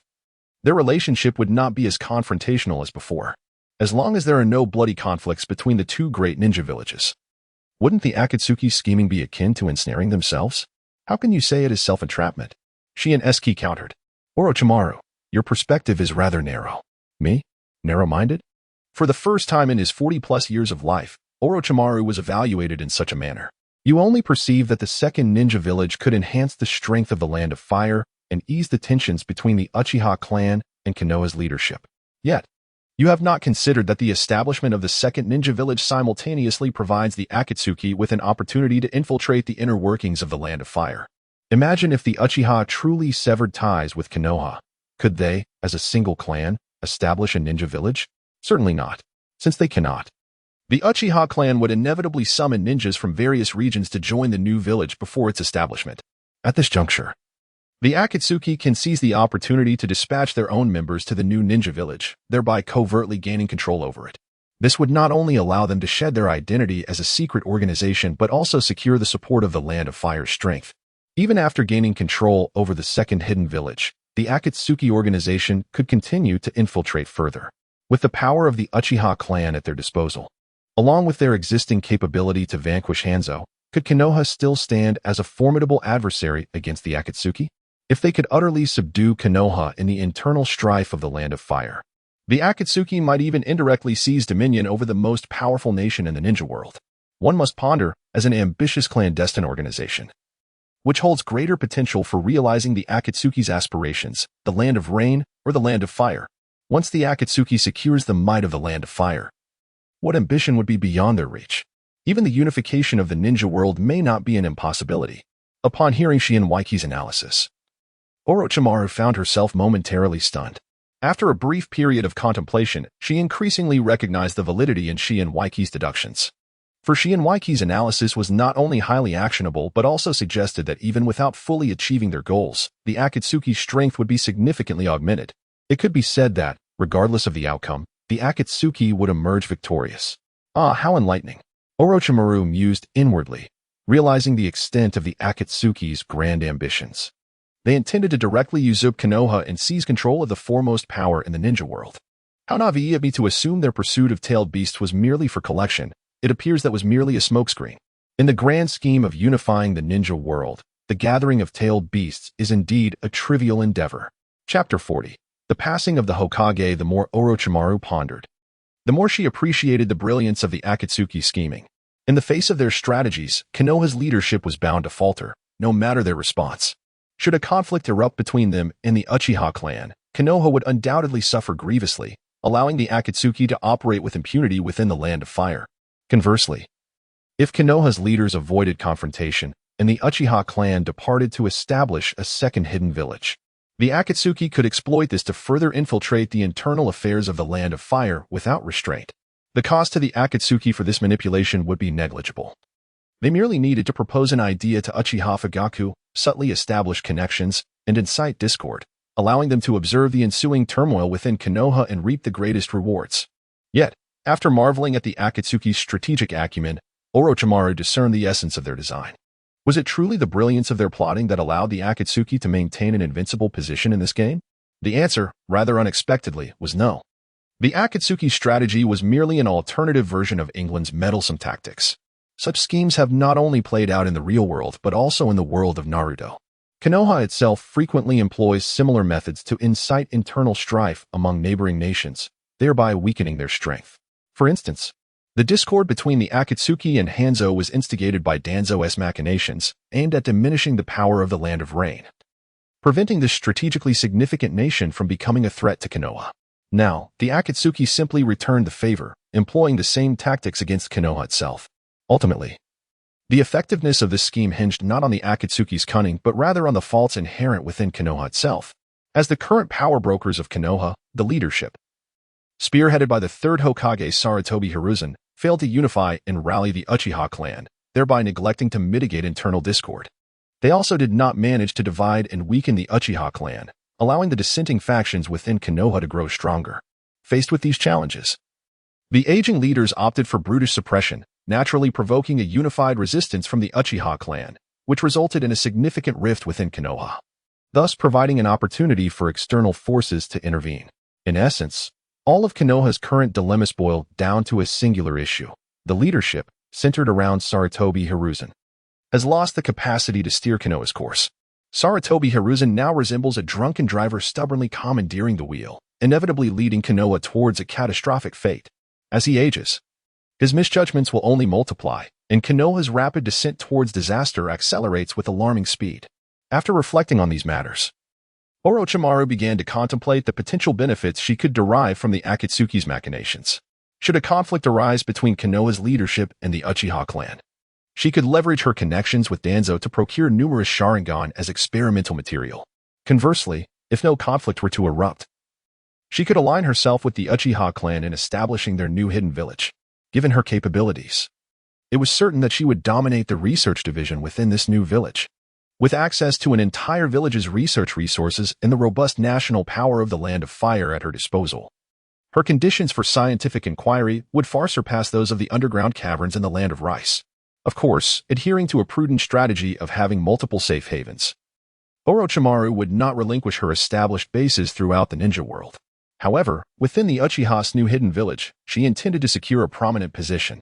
Upon realizing this, Orochimaru recognized that she, much like the Akatsuki, stood in an advantageous position amidst the chess match between Konoha's leadership and the Uchiha clan. Regardless of which side emerged victorious, she would undoubtedly be the winner in this strategic game. It was a situation where both advance and retreat would yield victory, a veritable triumph. These reflections encapsulate Orochimaru's musings following her insights into the Akatsuki strategy as conveyed by Shihouin Saki. While seemingly intricate, it took but a few seconds for Orochimaru's intellect to unravel the entirety of the situation. At this juncture, she had surmised that the mastermind behind the Uchiha clan's council must undoubtedly be the enigmatic Akatsuki. As for Shihouin Saki, Orochimaru realized that her previous assessment had indeed been misguided. She had perhaps placed undue emphasis on her intuitive perceptions, constricting her perspective and lacking the strategic foresight that Shihouin Saki exhibited from a macro viewpoint, leading to significant misjudgments. However, having grasped all this, Orochimaru found herself intrigued by Shihouin Saki. From their previous encounters, it seemed that Shihouin Saki retained a certain loyalty to Konoha. At the very least, during the critical juncture in the Land of Rivers, she had chosen to stand by the village. Thus, Orochimaru was eager to discern what choices she and Waiki would make in the face of Konoha's impending crisis. Would she, as in the past, align herself with Konoha, offering counsel for the village's benefit? Yet, would she ultimately face elimination at the hands of the Anbu due to the threat she posed to Konoha's leadership? Or would she choose to shift her allegiance, transforming from a Konoha ninja into an adversary? In a bid for personal safety, would she oppose Konoha's leadership, opting to barter the village's destruction for her own security?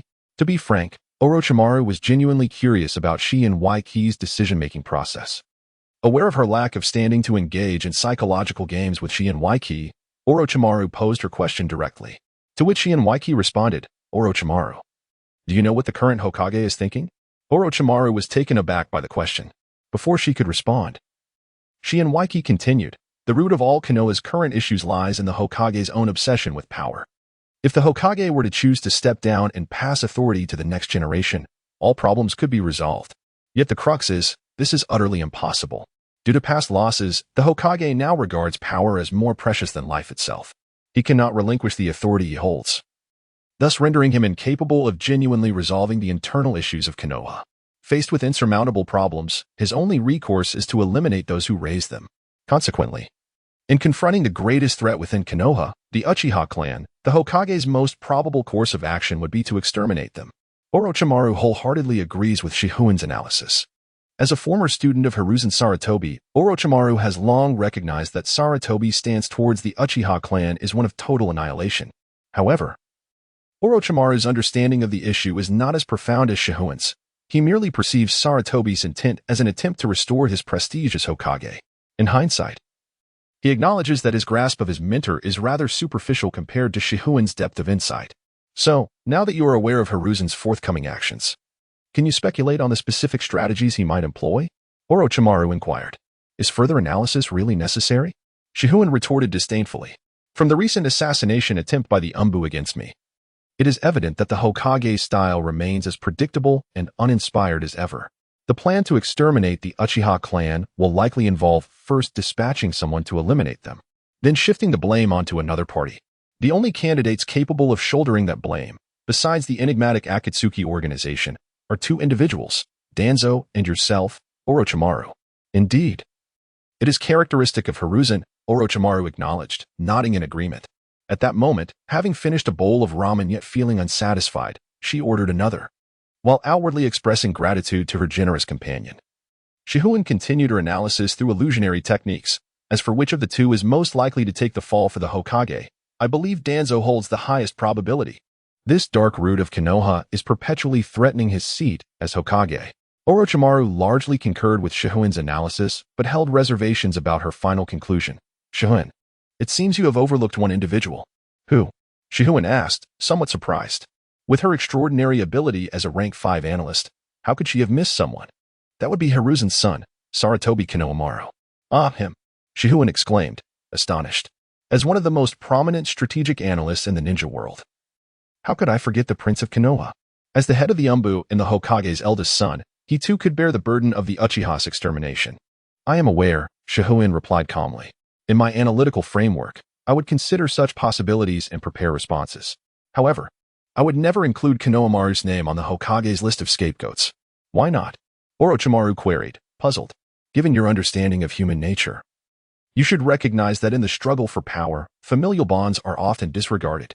Throughout history, there have been countless princes who have battled their fathers, and many have met their demise at the hands of their own kin. You are clearly aware of this possibility and have even taken precautions against it. Why then would you exclude Konohamaru's name from your list? This decision seems not only meaningless but could also lead to analytical errors. Such a mistake is uncharacteristic of someone like you, Shihouin. While Orochimaru's reasoning was sound, Shihouin remained resolute. My rationale is simple. I am human. The darkness of the human heart is a chasm. If one gazes into it, it will inevitably influence them. To ensure I do not succumb to that abyss, I must uphold my moral boundaries. Thus, even though I recognize that Konohamaru could also bear the blame for the Hokage, I must remove him from consideration. While this might lead to potential analytical errors, it also helps me maintain my integrity and humanity. I trust you would not wish to see a Shihouin who has lost her humanity, would you? Upon hearing Shihouin's explanation, Orochimaru began to envision a version of her devoid of humanity. The thought of such a perceptive being wreaking havoc in the ninja world sent chills down her spine. You are correct, Shihouin. It is indeed better for someone like you to adhere to certain principles. Orochimaru then posed another question, however. Now that you are aware of Hiruzen's impending actions and strategies, what will you do next? Will you assist him or try to thwart him? My objective has never been to aid or obstruct the Hokage, Shihouin clarified.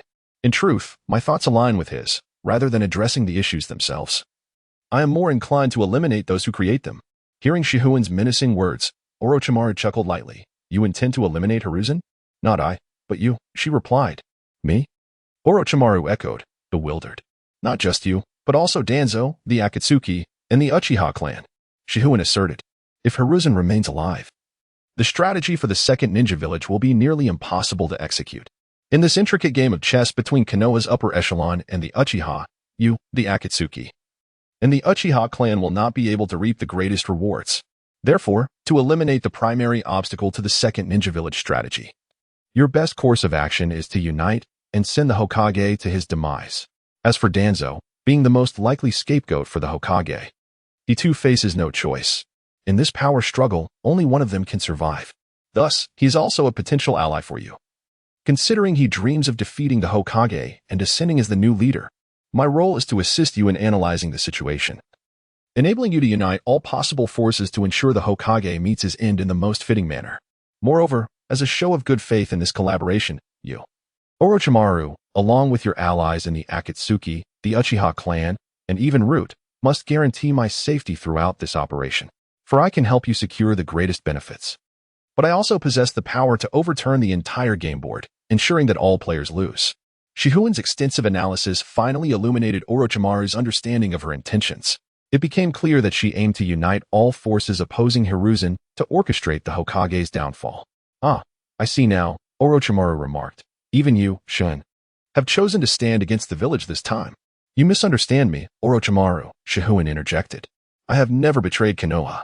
My desire to see the Hokage fall is rooted in my commitment to the village. I understand that this battered card of Konoha cannot withstand the Hokage's tumultuous reign any longer.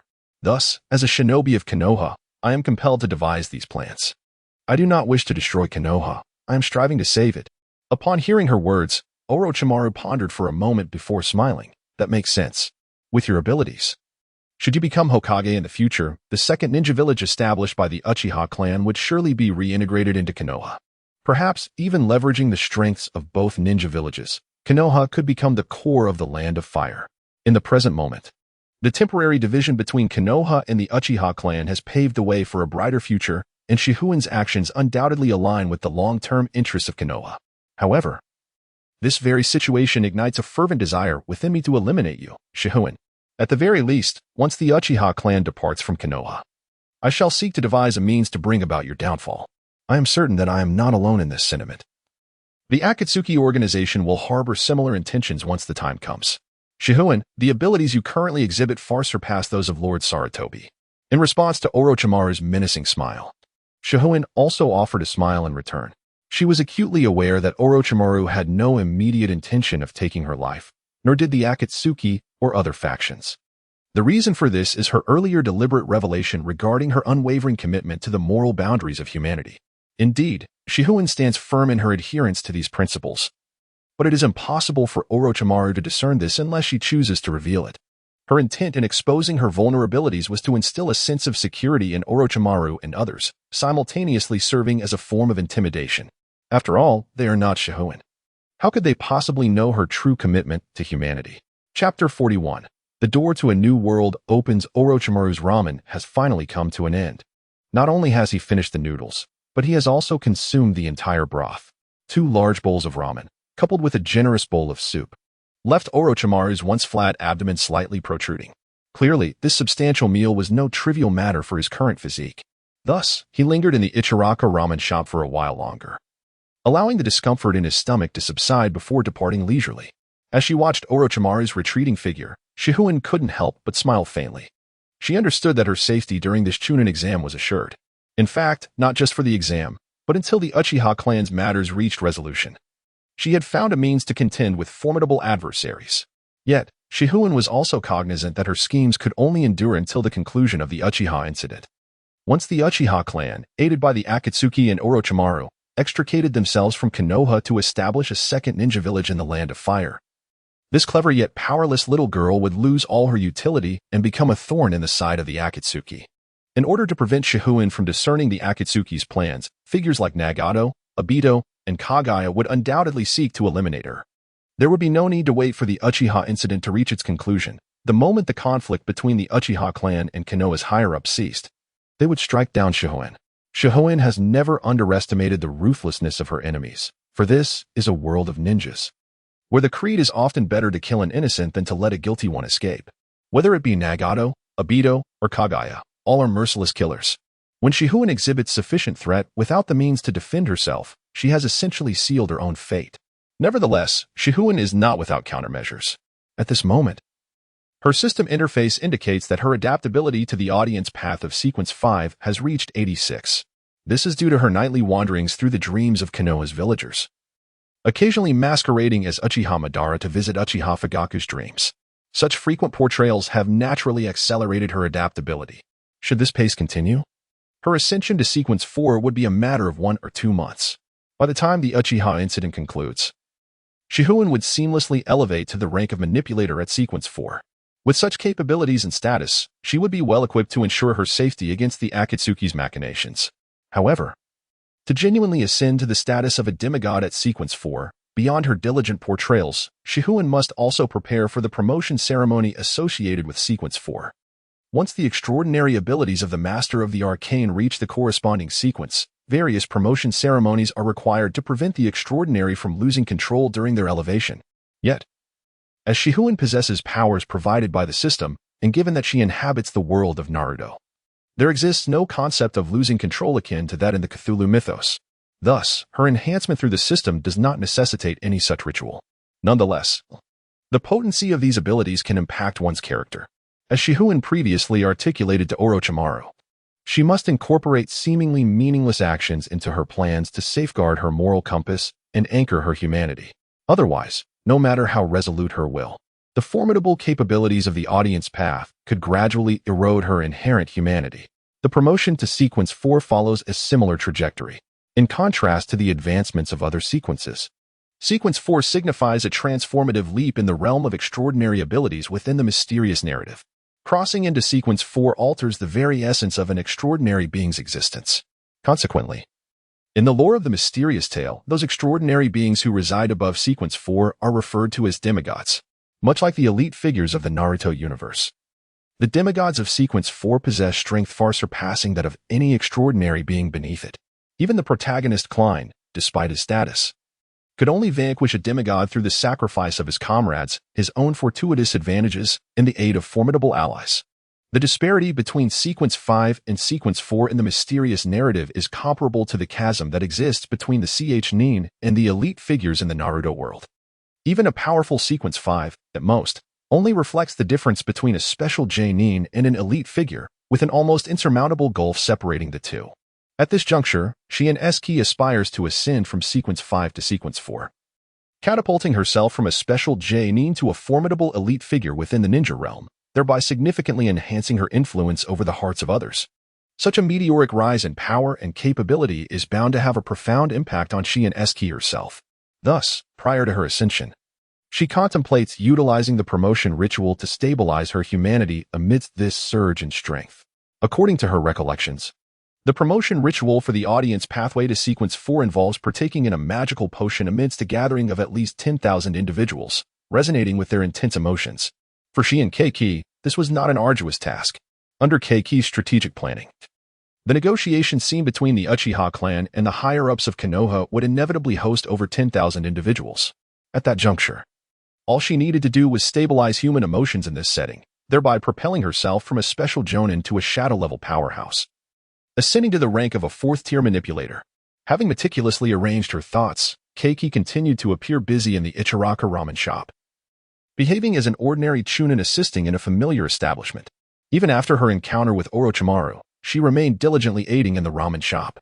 If anyone inquired about her motives, she would simply state that it was a means to alleviate the pressure stemming from the chunin exams. Such behavior led the Umbu ninja, who had been covertly monitoring Saki, to privately scoff. They deemed their Hokage to be somewhat befuddled, for according to their observations, Shihouin Saki was bright, kind-hearted, and impeccably virtuous, embodying the quintessential qualities of a Konoha ninja. Why, then, the need for surveillance? While Saki continued to elude the watchful eyes of the Umbu, Orochimaru, utilizing the body flicker technique, began establishing contact with the Akatsuki organization. Within a dimly lit cavern, figures radiating a spectrum of colors materialized. At the forefront stood a pair of eyes encircled with concentric patterns, the leader of Nagato's six paths pain, known as the Deva Path. Flanking him were Nagato's close friends, Konan, along with Black Zetsu, and the newcomers to Akatsuki, Kakuzu, and Sasori. At present, Akatsuki was still in a dormant phase, with its formal members, including Orochimaru, limited to this small assembly. Even Uchiha Obito, a significant collaborator within Akatsuki, had not yet made a public entrance into the organization. The gathering of Akatsuki members through the body flicker technique did not signify any grand action. In fact, the organization was lacking in power, resources, and intelligence, a far cry from its original portrayal. The reason for Orochimaru's infiltration into Konoha under the guise of a rain ninja was straightforward: to gather intelligence on Konoha and perhaps seize some benefits along the way, such as obtaining a Sharingan. Obito, too, was covertly pursuing similar objectives, albeit with a more greedy intent, preferring to act alone. Observing Orochimaru's genuine infiltration into Konoha, Deva Path, as the leader of Akatsuki, naturally inquired about the internal affairs of Konoha. Upon learning that the conflict between the Uchiha clan and Konoha's leadership had escalated to such an extent that it could lead to genocide, even the assembled members of Akatsuki were taken aback. They recognized the ruthlessness of Konoha's higher-ups, led by the third Hokage, who were willing to eliminate their own kin with a severity surpassing that of their own nefarious organization. As one of the legendary Sannin, Jiraiya's disciple, Nagato, along with Konan, couldn't help but think of their mentor, reflecting on the oddity of Jiraiya, a shadow-level powerhouse, remaining outside the village for extended periods. It seemed that even Jiraiya had grown wary of the third Hokage's formidable prowess. While Nagato pondered this, Orochimaru suddenly let out a sinister chuckle and addressed Deva Path, stating, "Leader, given the intensifying conflict between Konoha's higher-ups and the Uchiha clan, it is high time for Akatsuki to take action." What action? Although Deva Path maintained a serious demeanor, Nagato, the puppeteer behind him, secretly questioned whether Akatsuki had any plans in motion. Did Orochimaru believe they should intervene in Konoha's internal strife and seize some Sharingan for themselves? This proposal is indeed commendable. The Sharingan, being such a precious entity, could never be deemed excessive. Whether through transplantation or sale, it holds immense potential. Upon coming to this realization, Tendo Pain nodded in affirmation, stating, "Indeed, this is an opportune moment for our Akatsuki organization to intervene." Hearing that Akatsuki was genuinely prepared to involve itself in the Uchiha incident, Orochimaru once again felt astonished by SH-10's cunning strategy, reflecting inwardly, "This little imp, relying solely on a mere fragment of information, has astonishingly deduced the true intentions of the Akatsuki organization, which is indeed terrifying. However, it is thanks to her insightful reminder that I have been able to foresee the genuine motives of the Akatsuki in advance, seizing the opportunity to gain further advantages." At that moment, everyone witnessed Orochimaru's confident smile as he remarked, "I see. It appears that the plan for the second ninja village by the Uchiha clan is indeed the handiwork of the organization. Truly remarkable, considering they have defeated the demigod Hanzo and possessed the Rinnegan. Frankly, I find myself immensely grateful for my affiliation with the Akatsuki. I can only imagine that at the moment of the organization's success, the most advanced research system in the entire ninja world will fall into my hands." This passage describes Orochimaru, who believes he has discerned the true intentions of the Akatsuki organization as he begins to negotiate the benefits he will reap upon their success. However, as he articulates his thoughts, the members of Akatsuki appear utterly bewildered. Kakuzu and Sasori, in particular, joined Akatsuki solely to evade persecution, displaying little to no understanding of the organization's goals, nor any interest in them. Meanwhile, Nagato, Konan, and Black Zetsu exchange glances, silently questioning the relevance of the Uchiha clan's plan for a second ninja village to their own organization. Just as their confusion lingers, Kakuzu speaks up. As a ninja with an insatiable thirst for wealth, Kakuzu shows no interest in the second ninja village, but is rather intrigued by the research system Orochimaru mentioned. Although Kakuzu lacks knowledge in research, he is aware that it requires substantial financial investment. If Orochimaru were to master an advanced research system, he would undoubtedly become affluent. And thus, Kakuzu believes he deserves a share of that wealth. His mindset is clear. Everything must align with monetary gain. Wealth must be pursued. As soon as Orochimaru finishes speaking, Kakuzu impatiently interjects, questioning the implications of Orochimaru's claim regarding the most advanced research system in the ninja world being solely hers.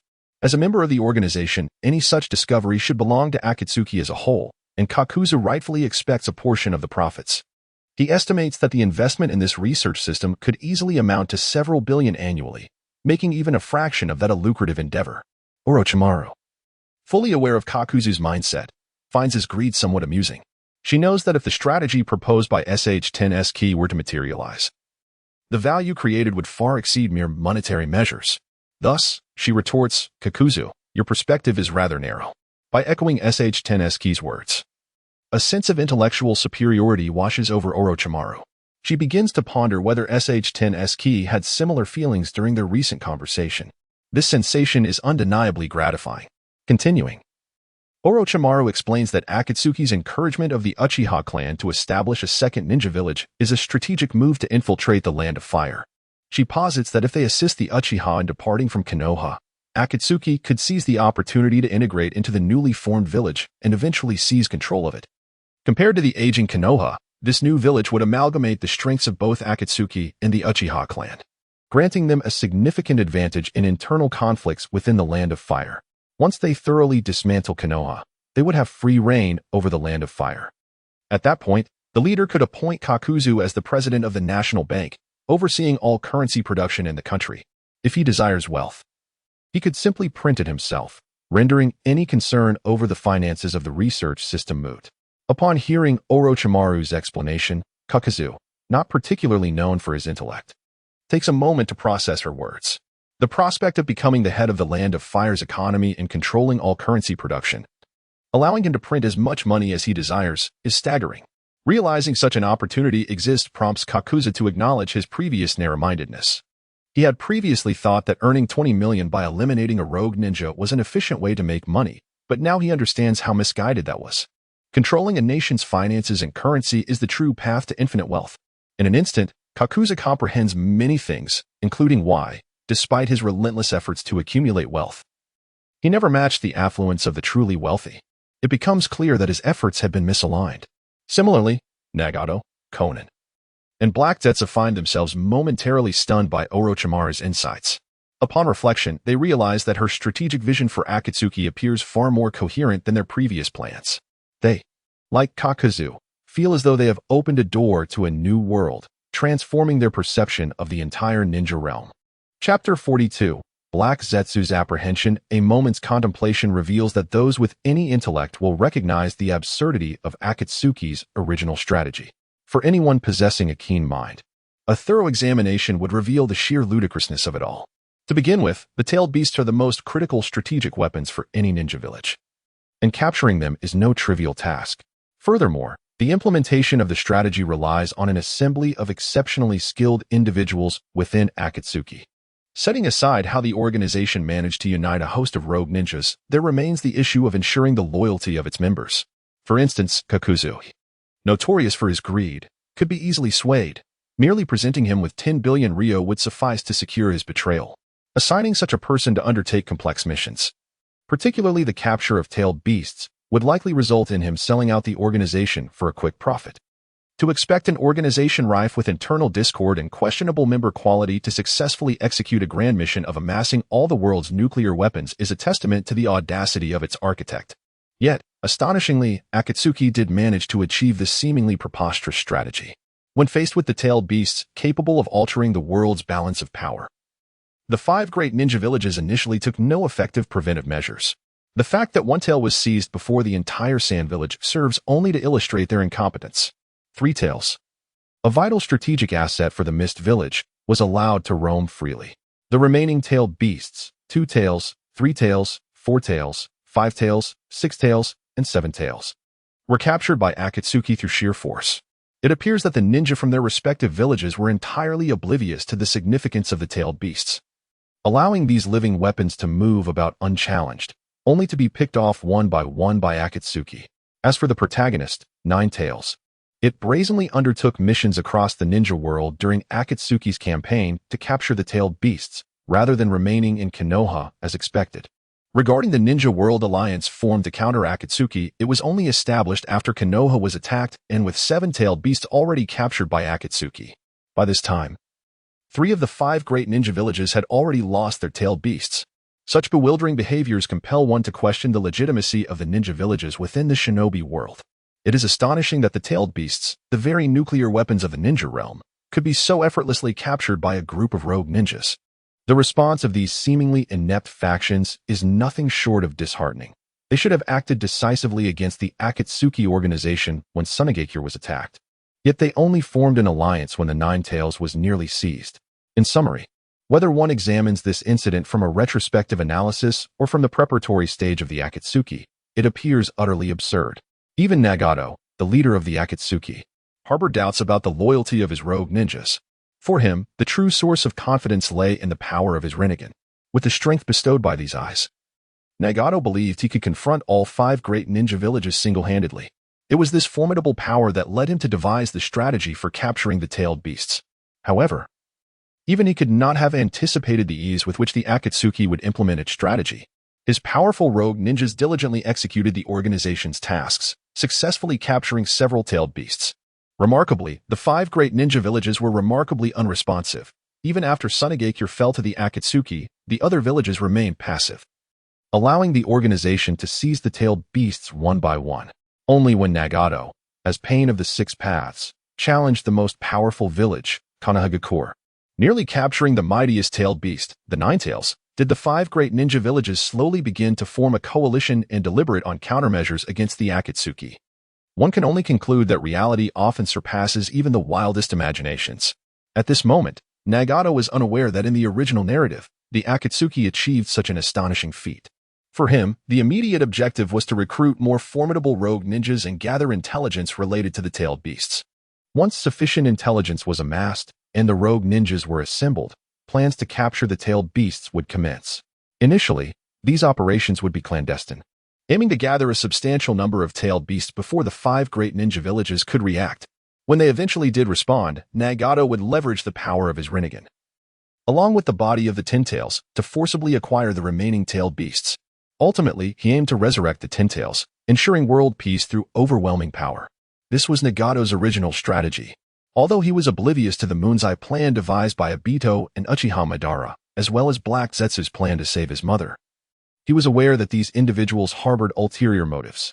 Thus, as his most crucial ally, Conan gathered a substantial number of explosive tags to counter these nefarious characters.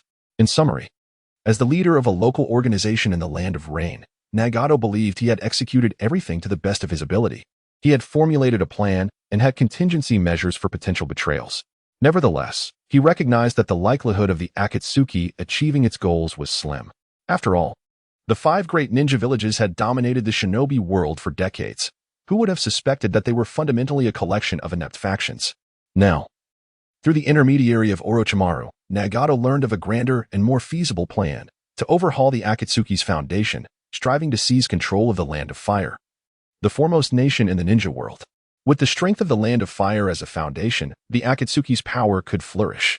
At that juncture, whether collecting tailed beasts or maintaining peace, the operational scope of the Akatsuki would widen considerably.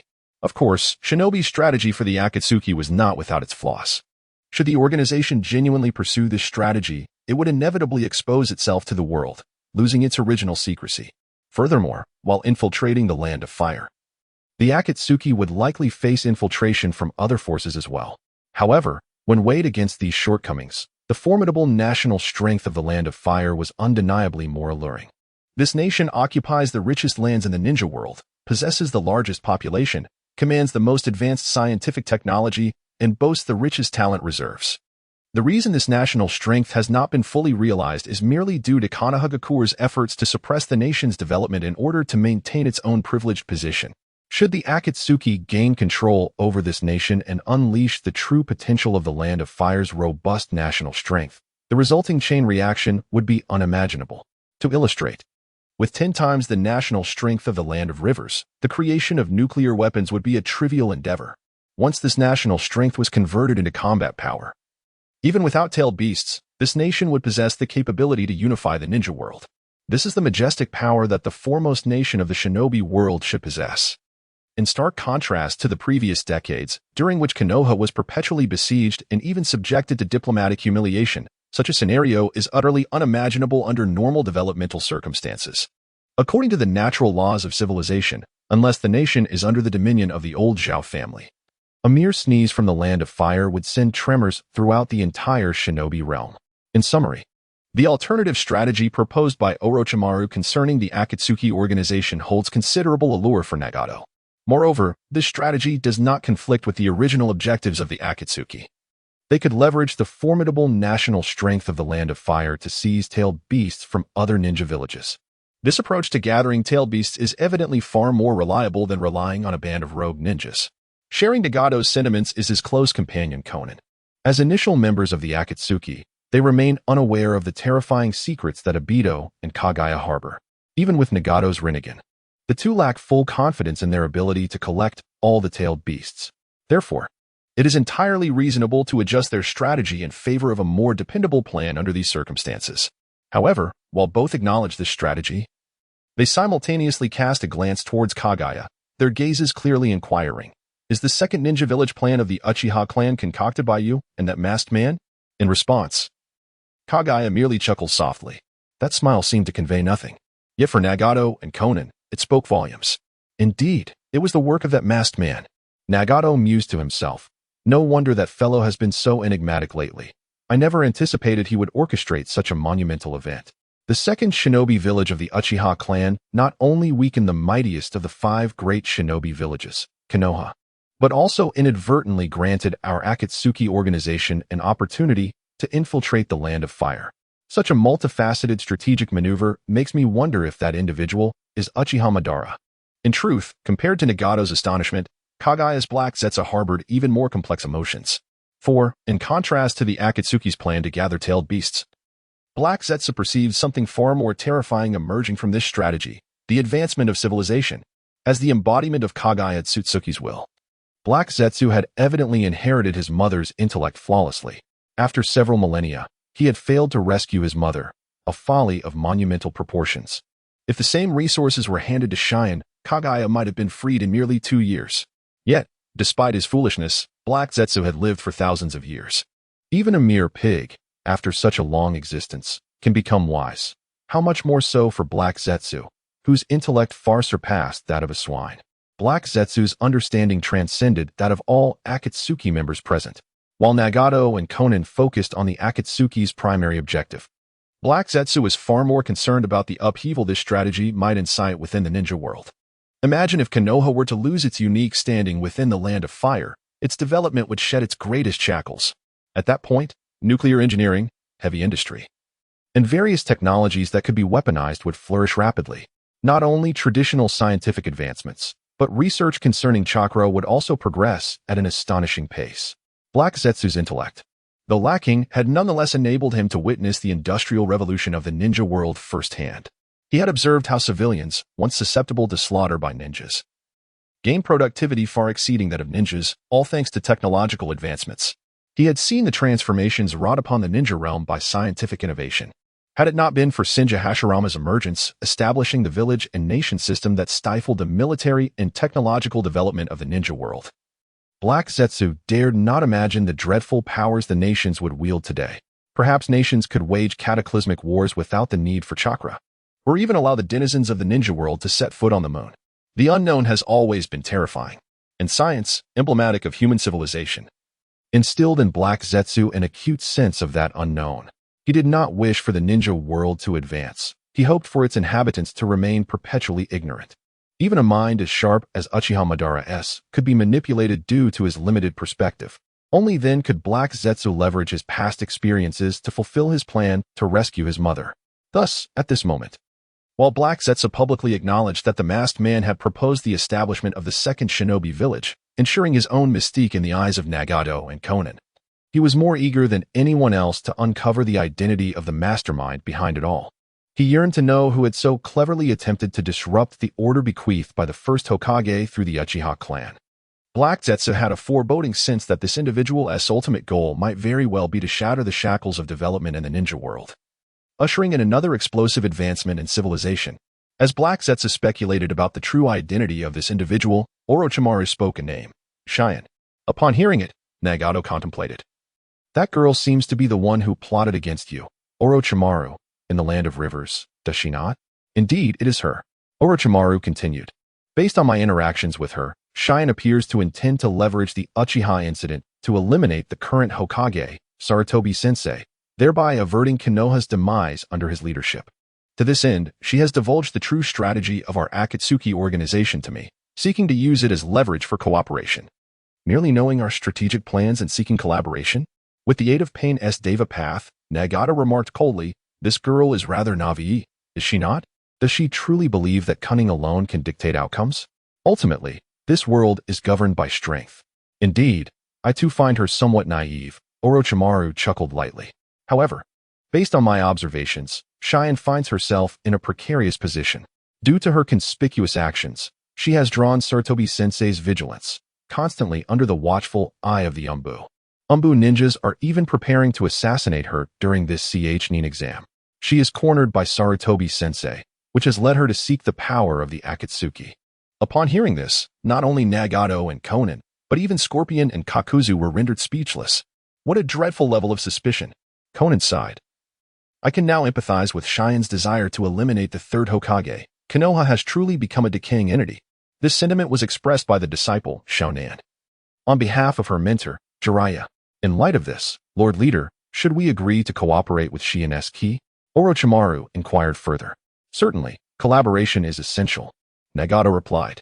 As Shihouin Saki has articulated, while she may lack the strength to participate directly in this game, her insight into overturning the board is invaluable. If our Akatsuki organization aims to execute its strategy of infiltrating the Land of Fire, we indeed require her cooperation. After a brief pause, Nagato continued, however. The strength of our Akatsuki organization is not something Shihouin Saki can rival.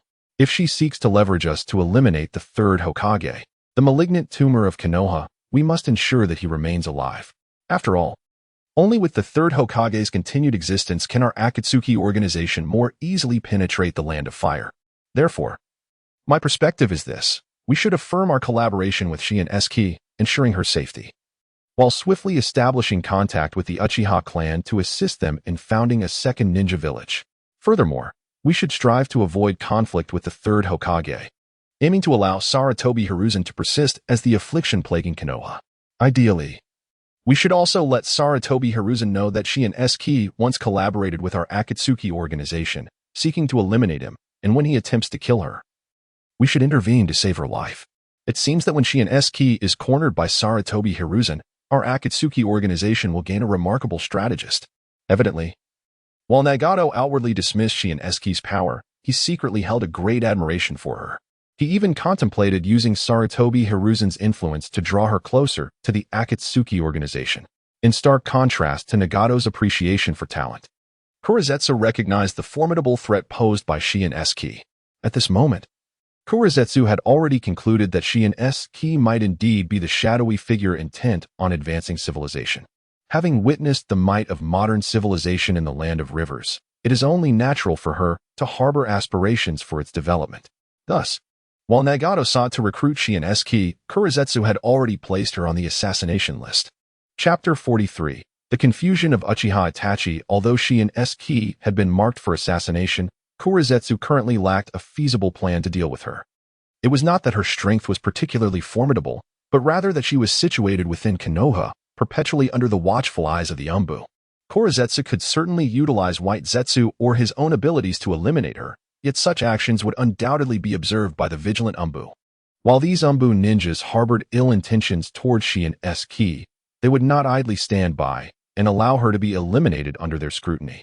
Therefore, if Kurizetsu wished to eliminate Shihouin Saki, he would have to simultaneously dispose of the surrounding Umbu ninjas. However, these Umbu were predominantly of elite Jonin caliber, possessing exceptional qualities. Even a shadow-level powerhouse might struggle to eliminate them swiftly. Moreover, should he succeed, the commotion would inevitably raise alarms within Konoha. Simply put, the Umbu ninjas assigned by Sarutobi Hiruzen not only constrained Shihouin Saki's movements but also ensured that she would not be easily dispatched by other forces. This is precisely why Shihouin Saki could so calmly meet Orochimaru. She was acutely aware that he could not act against her under the Anbu's vigilance. At this moment, Kurizetsu found himself in a situation akin to Orochimaru's. Though he harbored murderous intentions towards Shihouin Saki, he was similarly constrained by the Anbu's watchfulness, leaving him with few options to discreetly eliminate her. Thus, to achieve his goal, he sought external assistance, such as high-ranking figures within Konoha who might have grievances against Shihouin Saki or ninjas capable of silently eliminating her. The latter was clearly Uchiha Bido. Aside from Shihouin Saki, Kurizetsu was also preoccupied with the individual clandestinely advising the Uchiha clan and proposing the second ninja village strategy. While the Akatsuki organization currently attributed this role to Abido, Kurizetsu knew that Abido lacked the intellect for such schemes. If it was not Abido, it could not be the high-ranking officials in Konoha, and since the Akatsuki had not engaged with the Uchiha clan recently, Kurizetsu deduced that Shihouin Saki was the most likely candidate.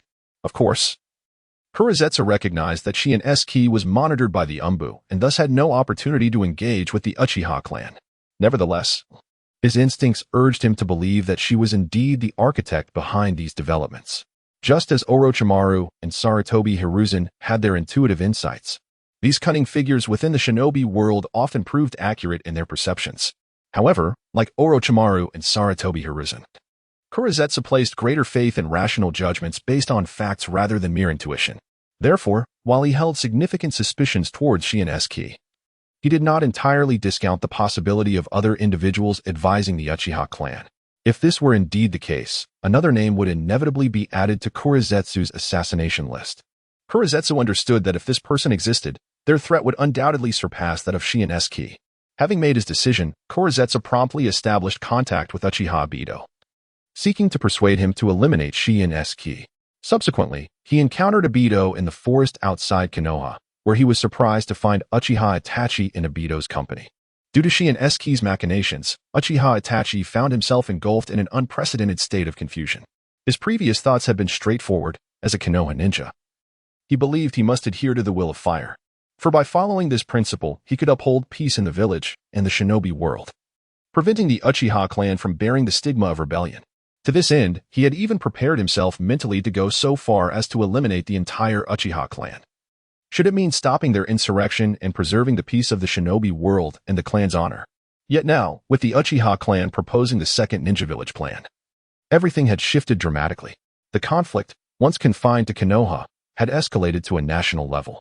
At this moment, the Uchiha clan was no longer the rebels of yore. From the perspective of the nation, it was the Konoha elite who were the true rebels. In just a few days, the dynamics between the clan and the village had reversed. The higher-ups in Konoha could no longer chastise the Uchiha clan with the righteousness of the village. Rather, the Uchiha ninjas began to criticize the village for its narrow-mindedness, failing to comprehend the nation's hardships. From that day forward, the villagers of Konoha suddenly became aware of a terrifying realization. The standing of their ninja village within the Land of Fire was strikingly similar to that of the Uchiha clan within Konoha. The Uchiha clan was the village within the village, while Konoha was effectively a nation within the nation.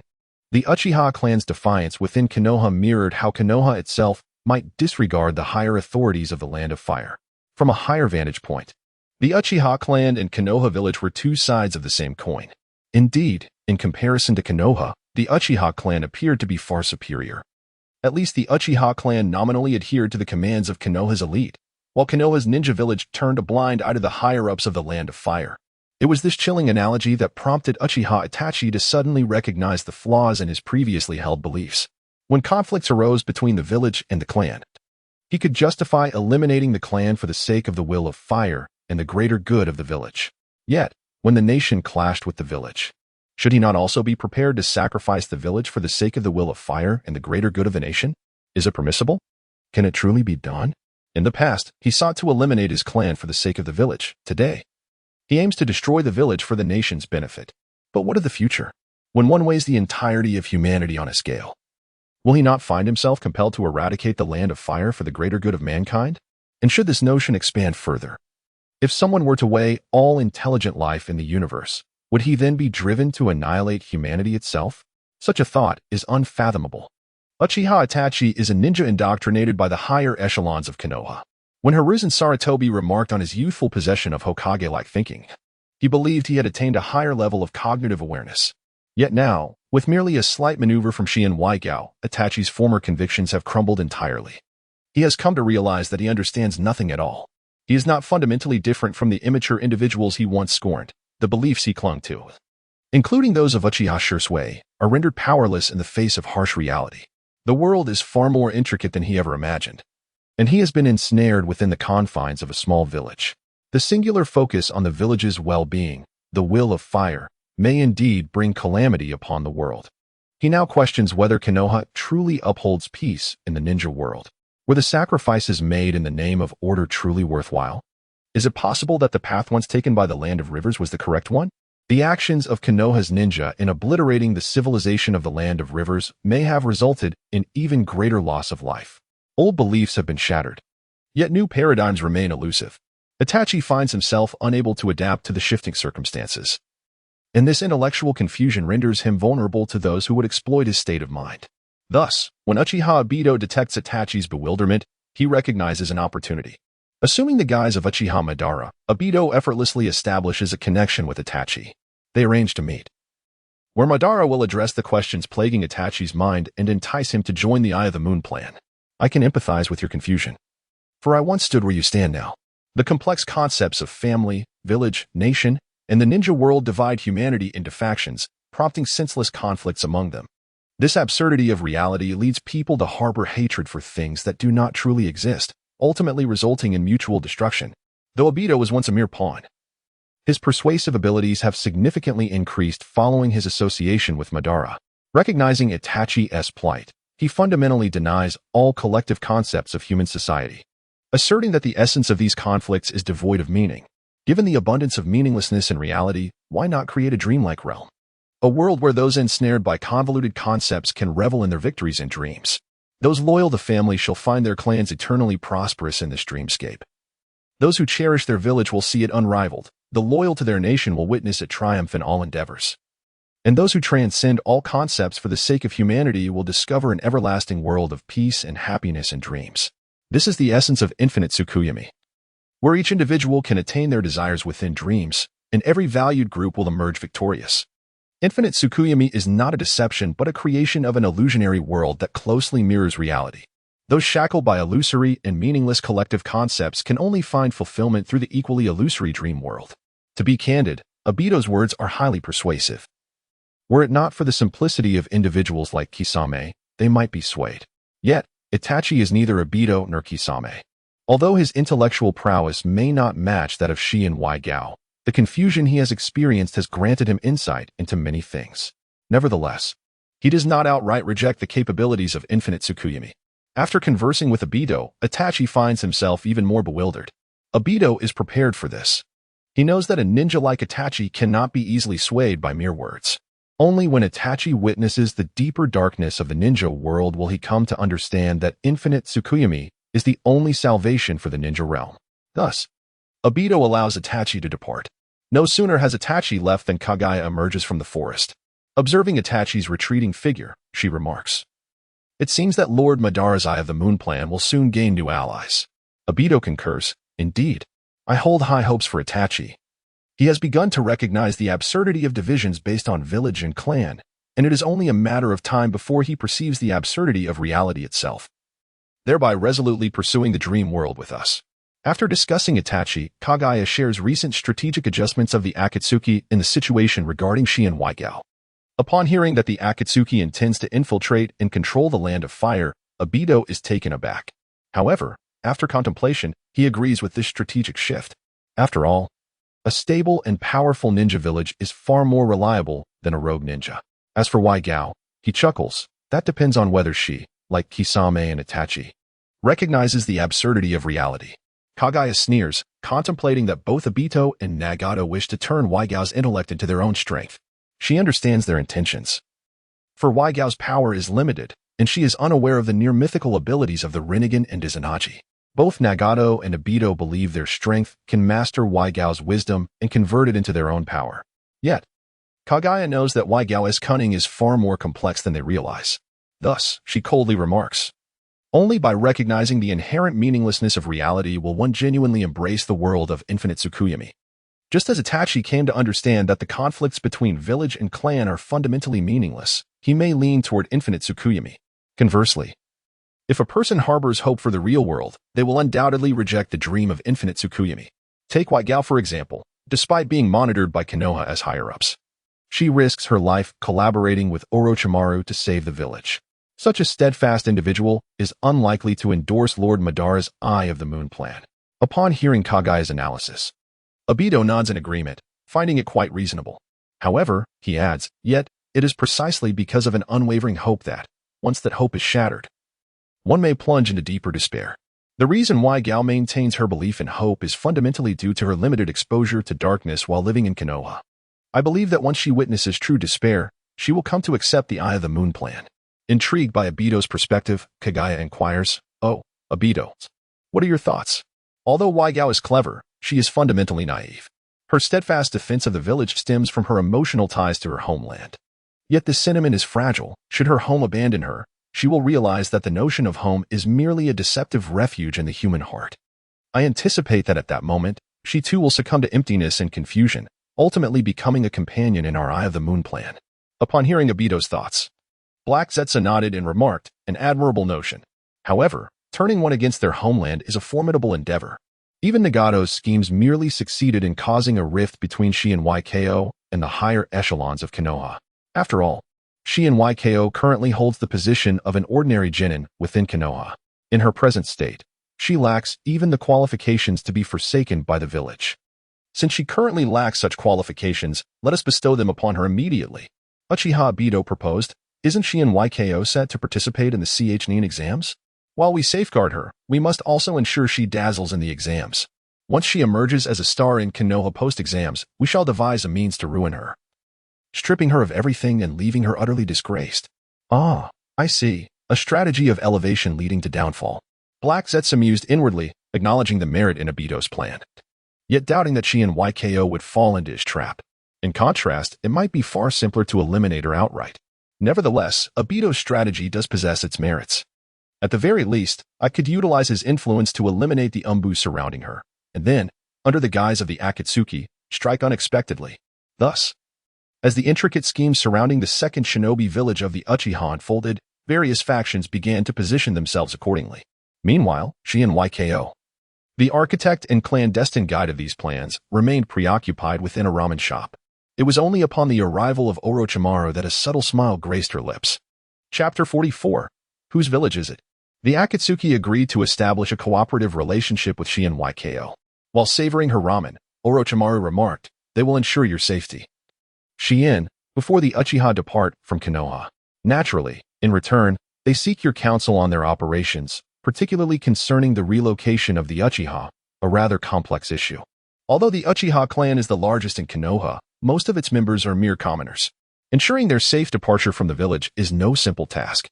Not to mention the possibility of Konoha's open hostility towards the Uchiha commoners. Even a small contingent of elite umbu could inflict significant casualties among them. So the relocation of commoners, she and YKO pondered. This issue is not insurmountable. Upon hearing her assurance, Orochimaru chuckled, a sound devoid of mockery, merely a reflection of his astonishment.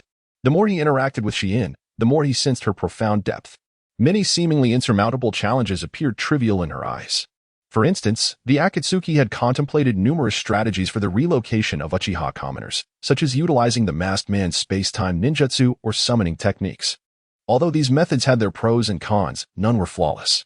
Additionally, the masked man might be reluctant to reveal his space-time techniques for the sake of a group of commoners, and the summoning techniques could only transport a limited number of individuals. Yet, she and YKO perceived a straightforward solution to this quandary. Orochimaru, are you familiar with sky lanterns?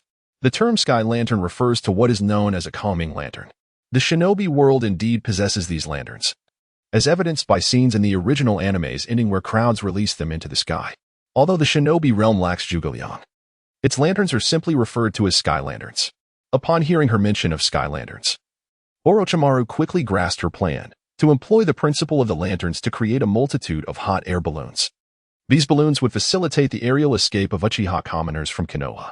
It is worth noting that few shinobi can engage in aerial combat, and even fewer possess the ability to fly within Konoha.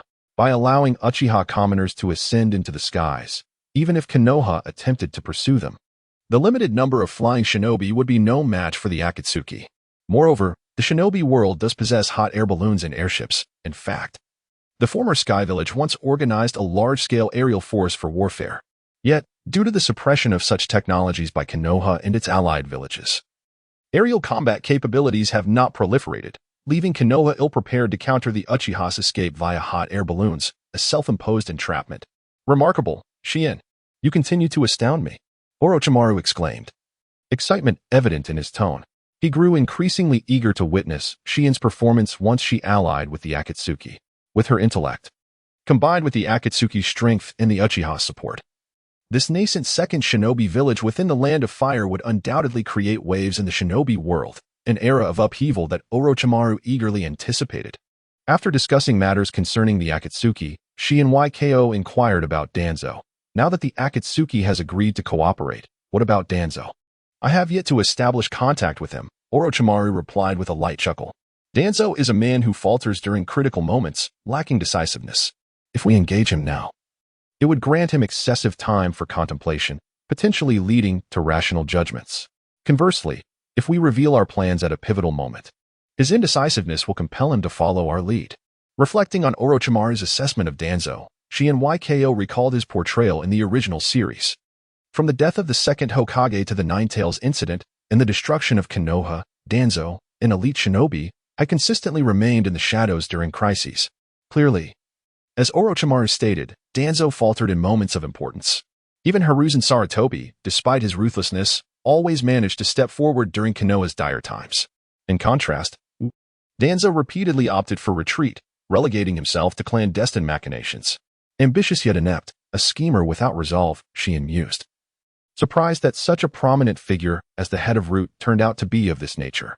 Lacking direct interaction with Danzo, she could not claim to share Orochimaru's judgment. Thus, she merely reflected on her own persona in response to Orochimaru's insights. Ambitious yet inept? Your assessment of Danzo is remarkably astute, Orochimaru replied, amused. Honestly, after all these years of acquaintance, I never realized how aptly you captured his essence. Danzo embodies indecisiveness. He fails to be compassionate when it matters and lacks ruthlessness when needed.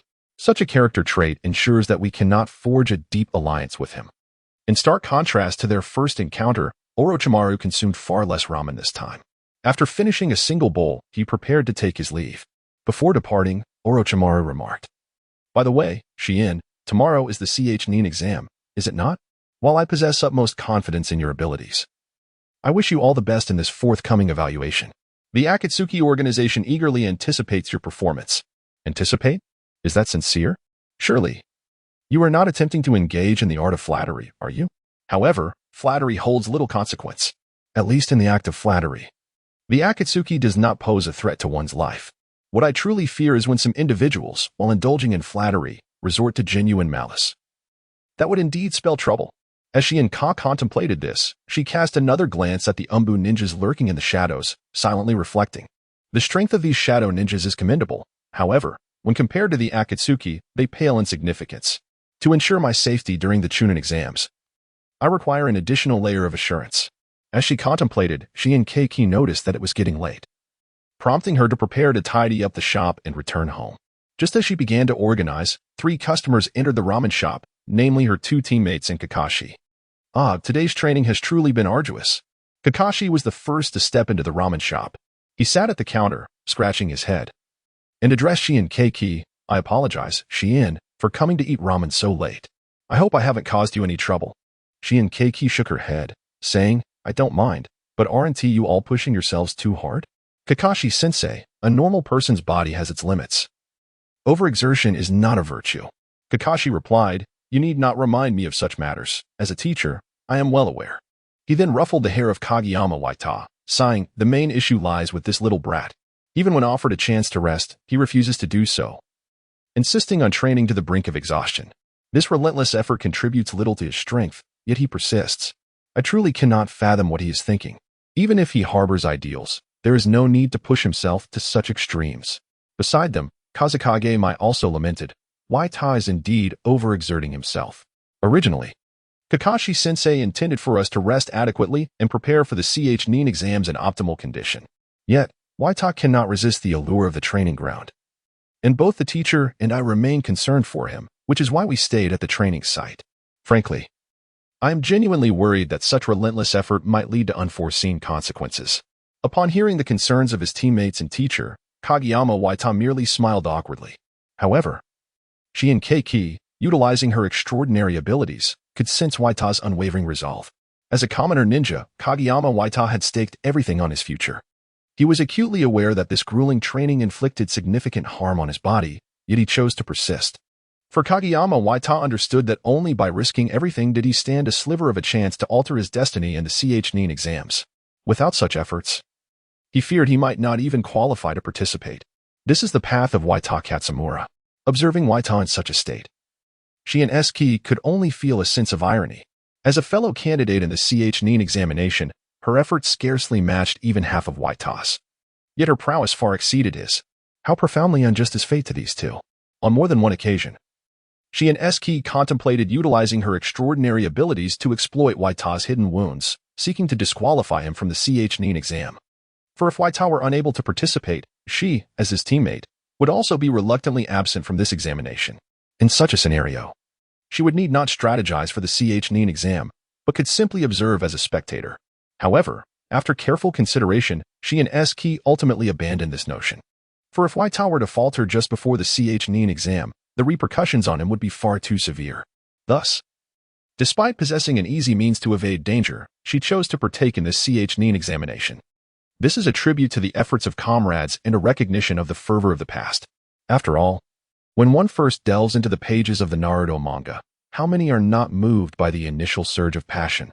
This also reflects the confidence of Shihouin Saki. Compared to the grand spectacle of the Uchiha clan's departure from Konoha, tomorrow's Chunin exam is merely a low-stakes rehearsal. If one were to shy away from even this modest challenge, how could they muster the courage to engage in the Uchiha incident?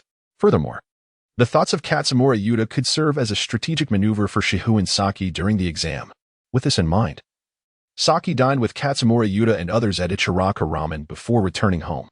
However, midway, she noticed an individual approaching Uchiha Itachi.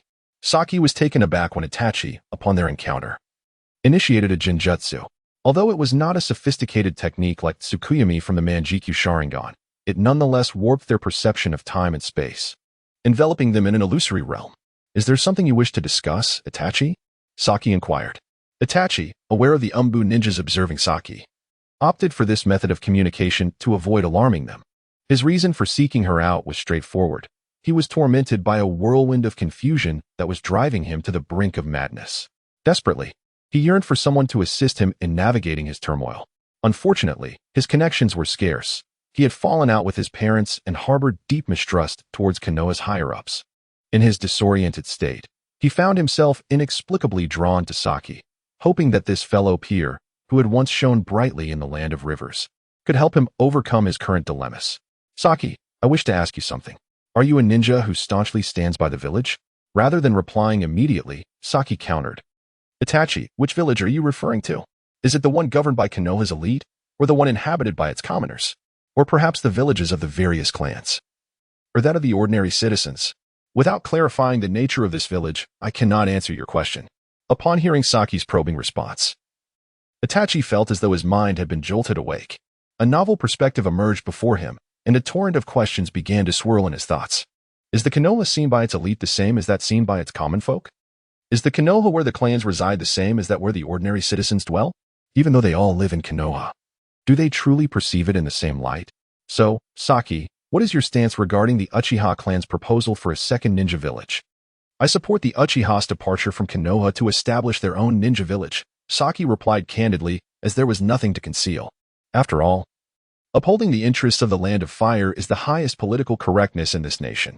Even Hiruzen Sarutobi, the Hokage, cannot overtly oppose such correctness.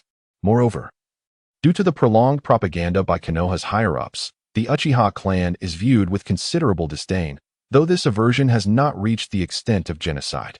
Thus, the majority of Konoha's residents are quite supportive of the Uchiha's second ninja village strategy. If the Uchiha wish to branch out, so be it. It would spare them from the daily discomfort of coexisting with those they cannot stand.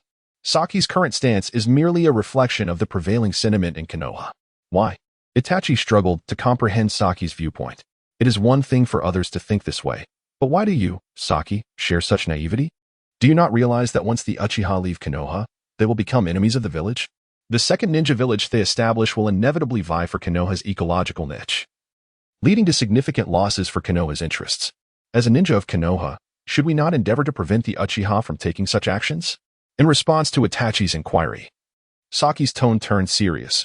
Returning to the question at hand, Itachi, when you speak of the village, whose village are you referring to? Whose interests are you trying to protect within this village? A large portion of Konoha's commoners are quite supportive of the Uchiha's departure. Even the third Hokage has not opposed it. If the majority do not object, why do you? Furthermore, she continued, you assert that the Uchiha will become enemies of Konoha. But I ask you, who among the villagers will the Uchiha become adversaries with? Do you truly believe the Uchiha would seek vengeance against all the inhabitants of Konoha? Those commoners, those minor clans with no grievances against the Uchiha, would they be caught in such a vendetta? Ultimately, while the second ninja village may inflict losses upon Konoha, it will also augment the number of shinobi within the Land of Fire, thereby strengthening its national defense. Thus, even if Konoha's interests wane, the village will no longer need to send children under 12 to battle, which is a substantial benefit to the common folk of Konoha, is it not?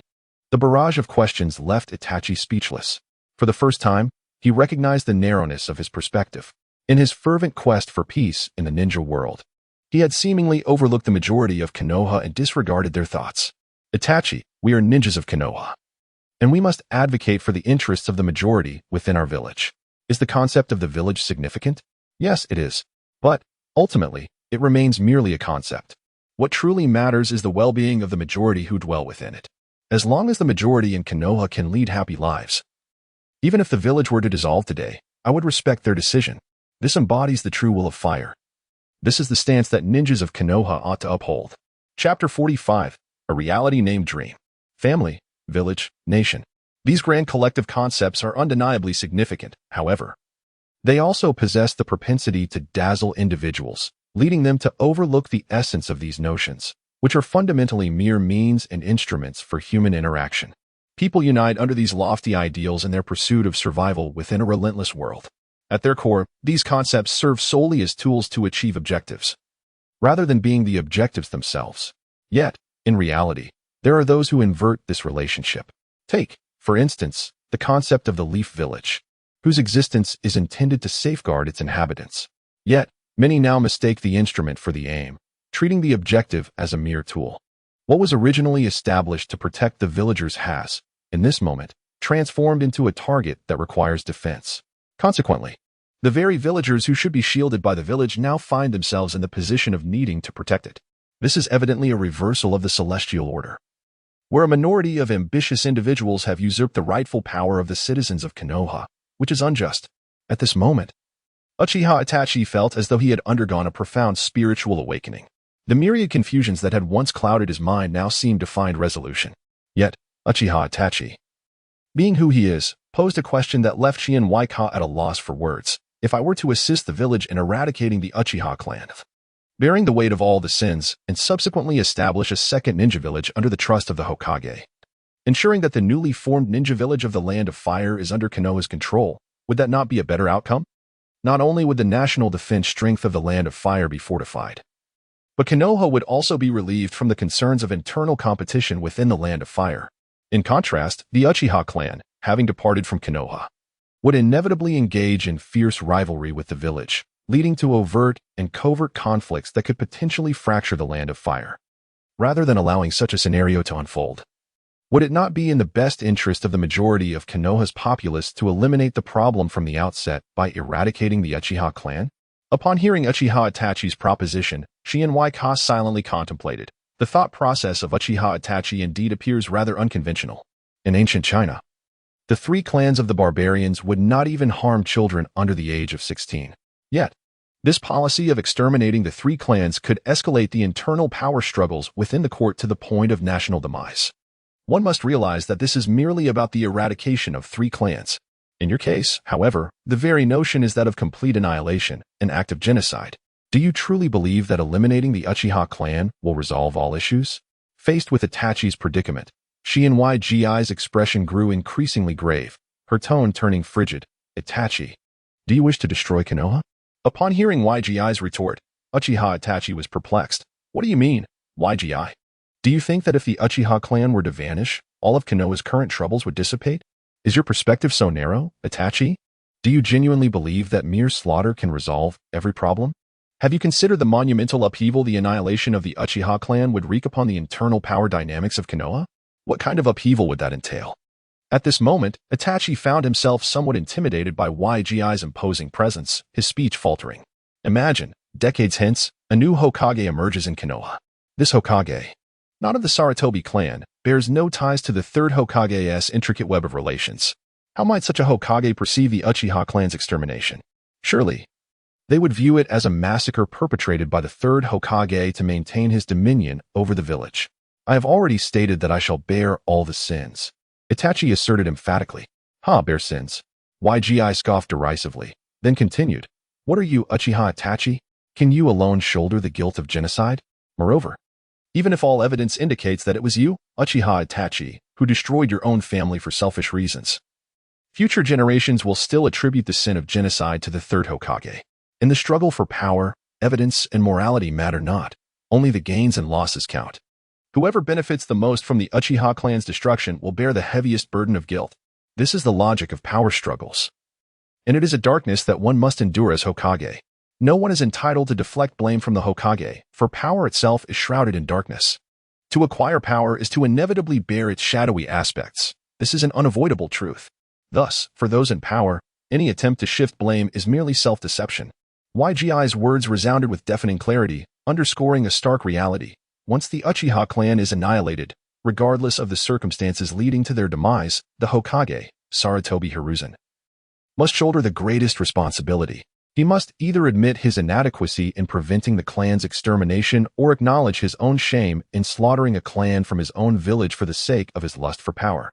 Once the third Hokage bears the burden of such darkness, it will cast a shadow over Konoha. How could the illustrious Uchiha clan, the founding family of Konoha, simply vanish without a trace? What will other clans think of Konoha? Will they still deem its leadership trustworthy? In such circumstances, if the newly appointed Hokage has no vested interests with the third Hokage and lacks the formidable strength of the first Hokage, the only recourse to maintain stability within Konoha would be to reckon with the sins of the third Hokage. The most effective means of doing so would be to subject the Sarutobi clan to a fate akin to that of the Uchiha.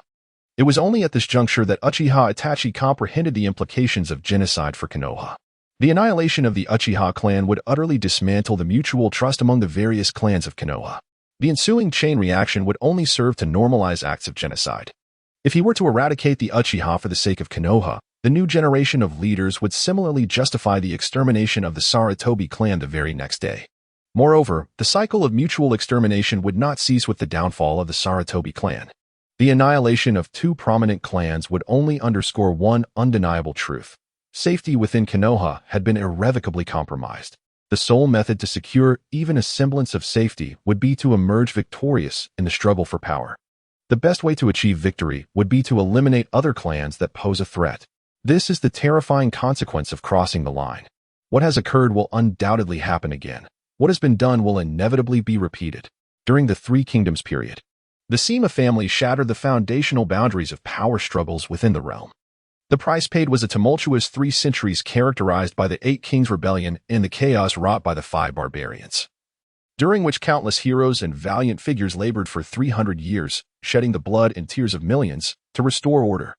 The annihilation of the Uchiha clan bears a striking resemblance to the actions of the Sima family during the Three Kingdoms era. While it may appear that they have temporarily emerged victorious, the cost will be a future marked by unprecedented internal strife within Konoha. In comparison to a vast nation like the realm, Konoha's foundation is so fragile that it is scarcely worth mentioning. A mere village like Konoha cannot hope to re-establish order after such fundamental lines have been breached.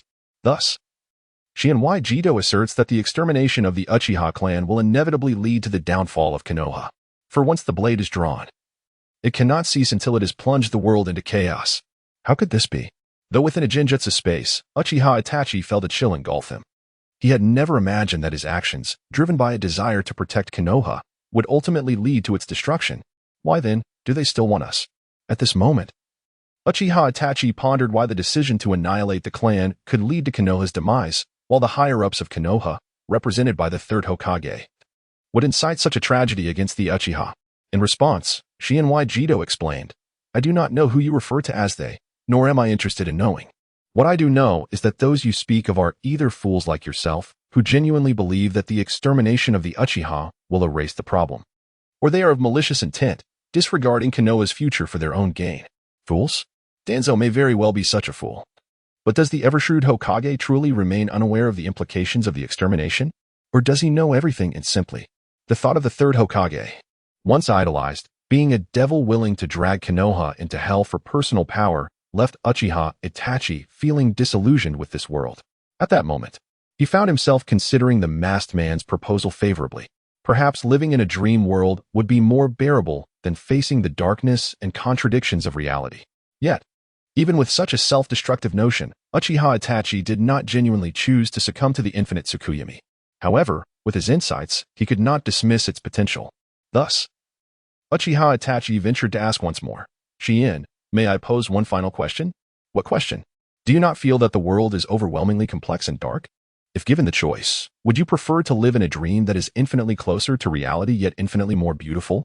A dream that is infinitely closer to reality yet infinitely more beautiful? Upon hearing Uchiha Itachi's words, Shihouin Jito mused, is this not the infinite Tsukuyomi? My goodness. Toby has perceived Itachi Uchiha's current confusion and seeks to deceive him with the infinite Tsukuyomi.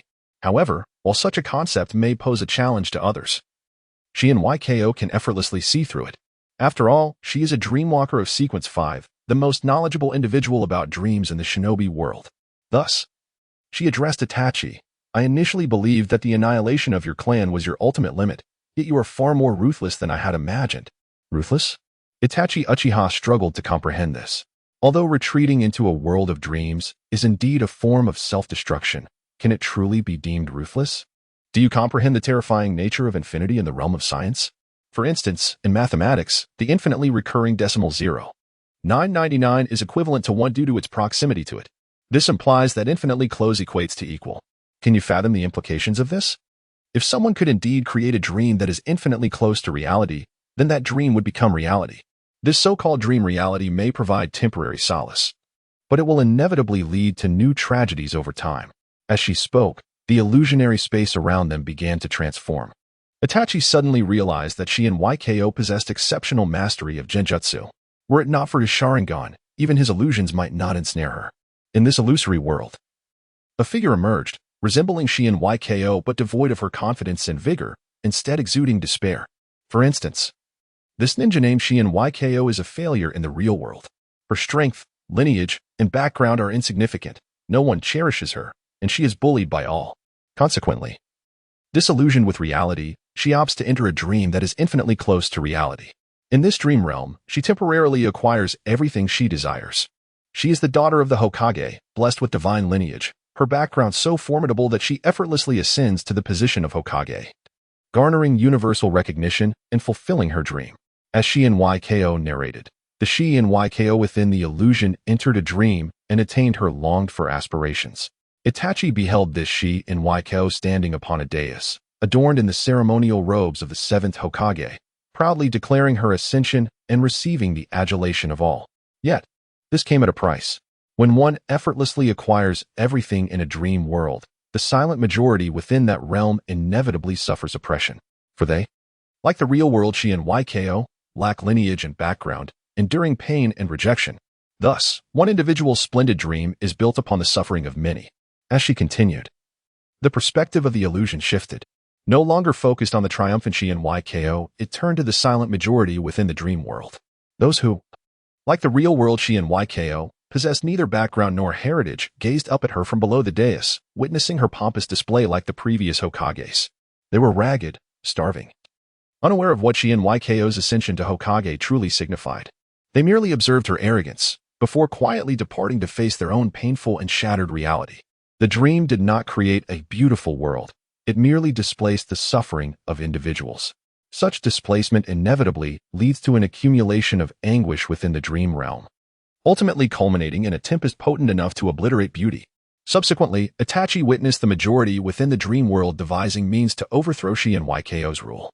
They engaged in various studies, persistently rebelling. As the Hokage of the dream world, Shihouin Saki lacked the capacity to govern. She relied solely on her divine-like power to maintain the status quo. Thus, under the weight of conflict, tensions erupted into a consuming flame. The populace discovered a method to nullify the jutsu. The power known as chakra became ineffective, and Shihouin Saki was torn to shreds by the fury of the people within the dream. However, Shihouin Saki was powerless to intervene. As the dream world was infinitely close to reality, it was reality. Being a reality, its functioning adhered to objective laws. Consequently, under the progression of these laws, the beautiful dream vanished, revealing a reality to Shihouin Saki akin to the past, and she faced an even harsher fate within the dream. This is the nature of a dream infinitely close to reality. Such a dream cannot offer salvation. It merely anesthetizes one momentarily, leading them to believe they have acquired their desires. Yet, in truth, reality remains reality, its burdens insurmountable by dreams. A dream capable of engulfing an individual must be infinitely close to reality. The closer a dream aligns with reality, the more susceptible it is to chaos. Furthermore, within a world that is infinitely close to reality, countless tragedies from the real world are bound to emerge. Thus, Shihouin Saki labeled Itachi as ruthless. For one, reality is already sufficiently cruel, and he dares to create a second. So, Itachi, awaken to reality. Problems in reality can only be resolved with the logic of reality. Any recourse to fantasy is folly. For such attempts to create a paradise will only yield an endless hell.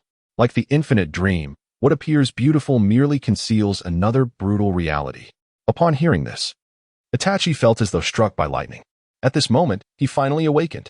Chapter 46. The deal. Hiruzen Sarutobi once remarked that Itachi Uchiha, at such a tender age, thought about issues like a Hokage.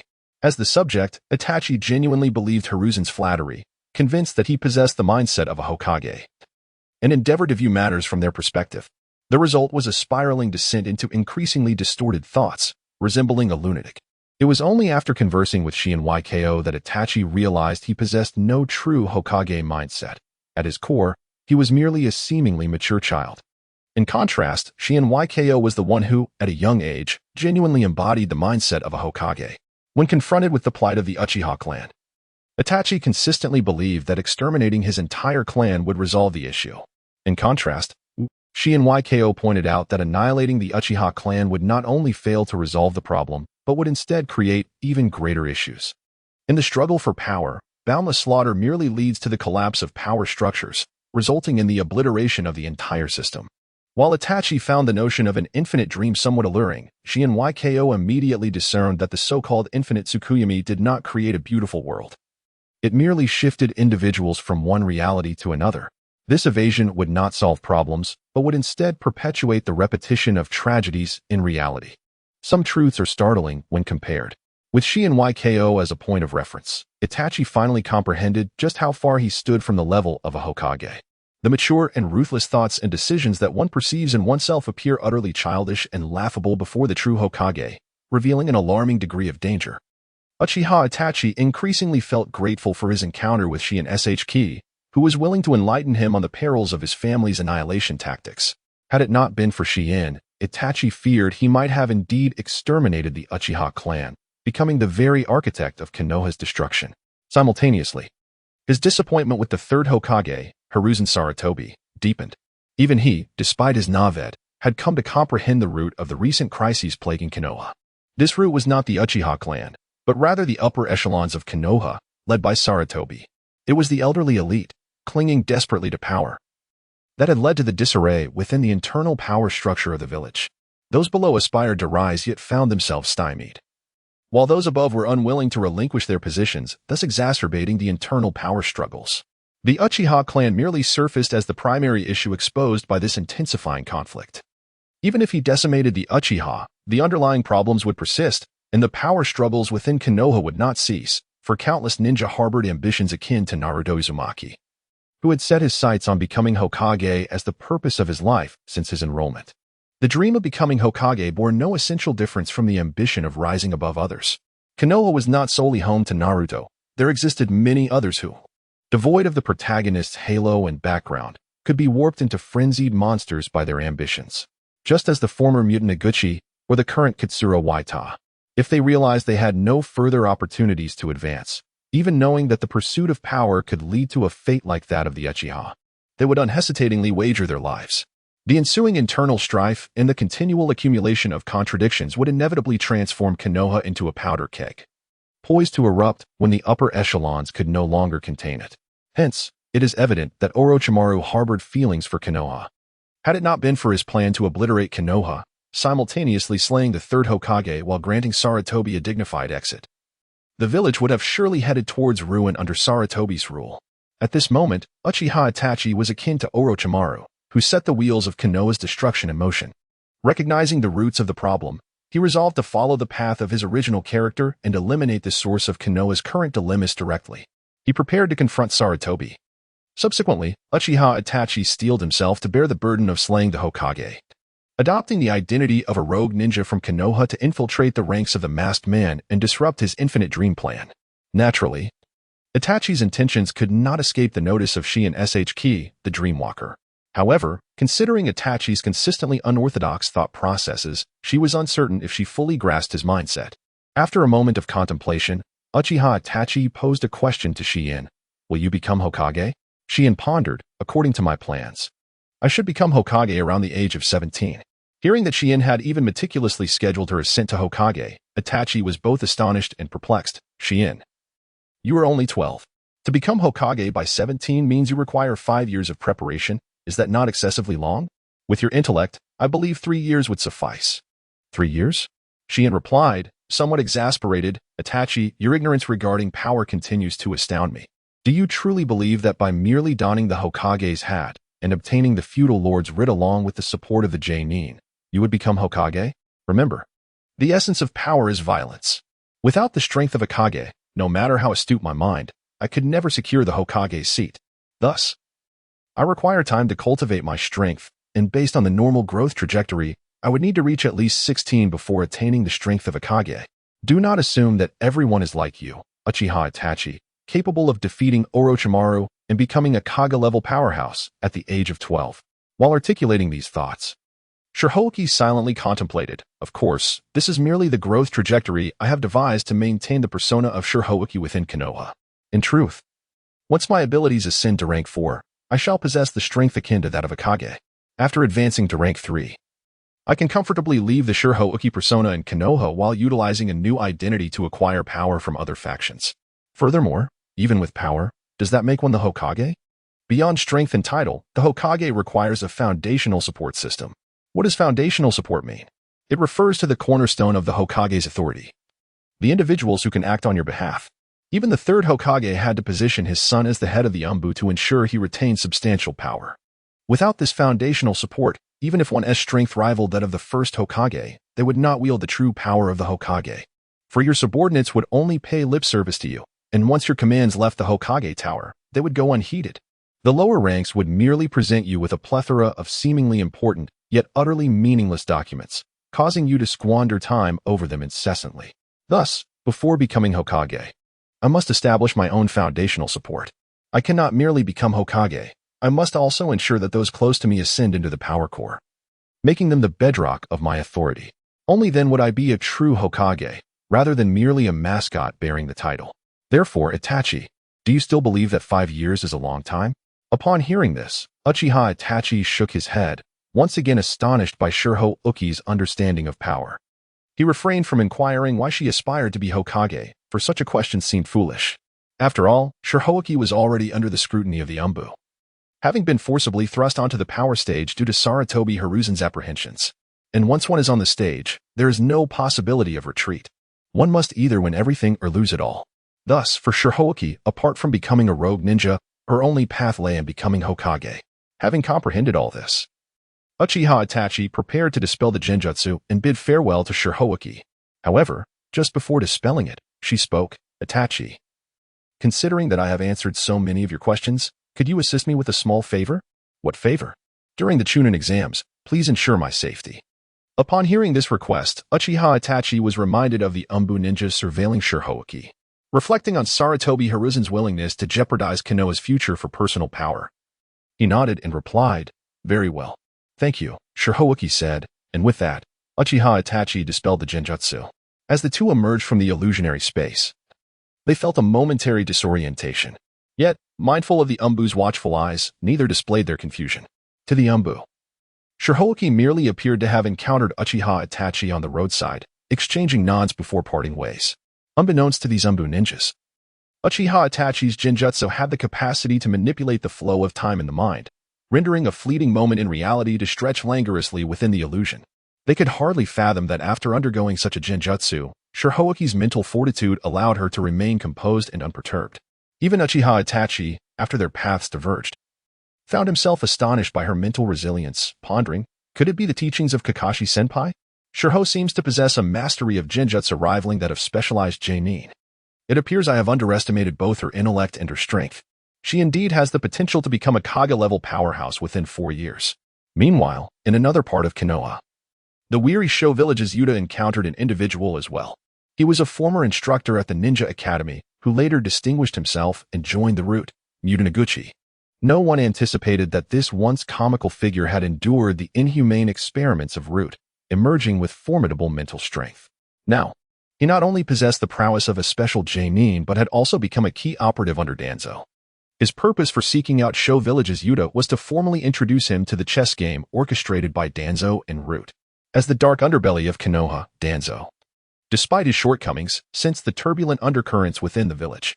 The second ninja village planned by the Uchiha clan, the clandestine dealings between the Akatsuki and the Uchiha, as well as Saratobi Hiruzen's wariness of Shihouin, all these factors conveyed to Danzo an unprecedented sense of crisis. Thus, in this dire moment, he dispatched Mutanaguchi. Much like Nagato and Obito, Danzo perceived Shihouin, whose strength was modest yet whose intellect was sharp, as a highly valuable strategist. If he could recruit her into Root, it would undoubtedly bolster his faction significantly. Regardless of any future schemes Saratobi Hiruzen might concoct, Danzo felt he would have little to worry about. However, Danzo was acutely aware of his poor reputation within Konoha. To most ninjas, Root was virtually non-existent. Thus, to entice Shihouin, he resolved to begin with her close friend, Sho Yuta.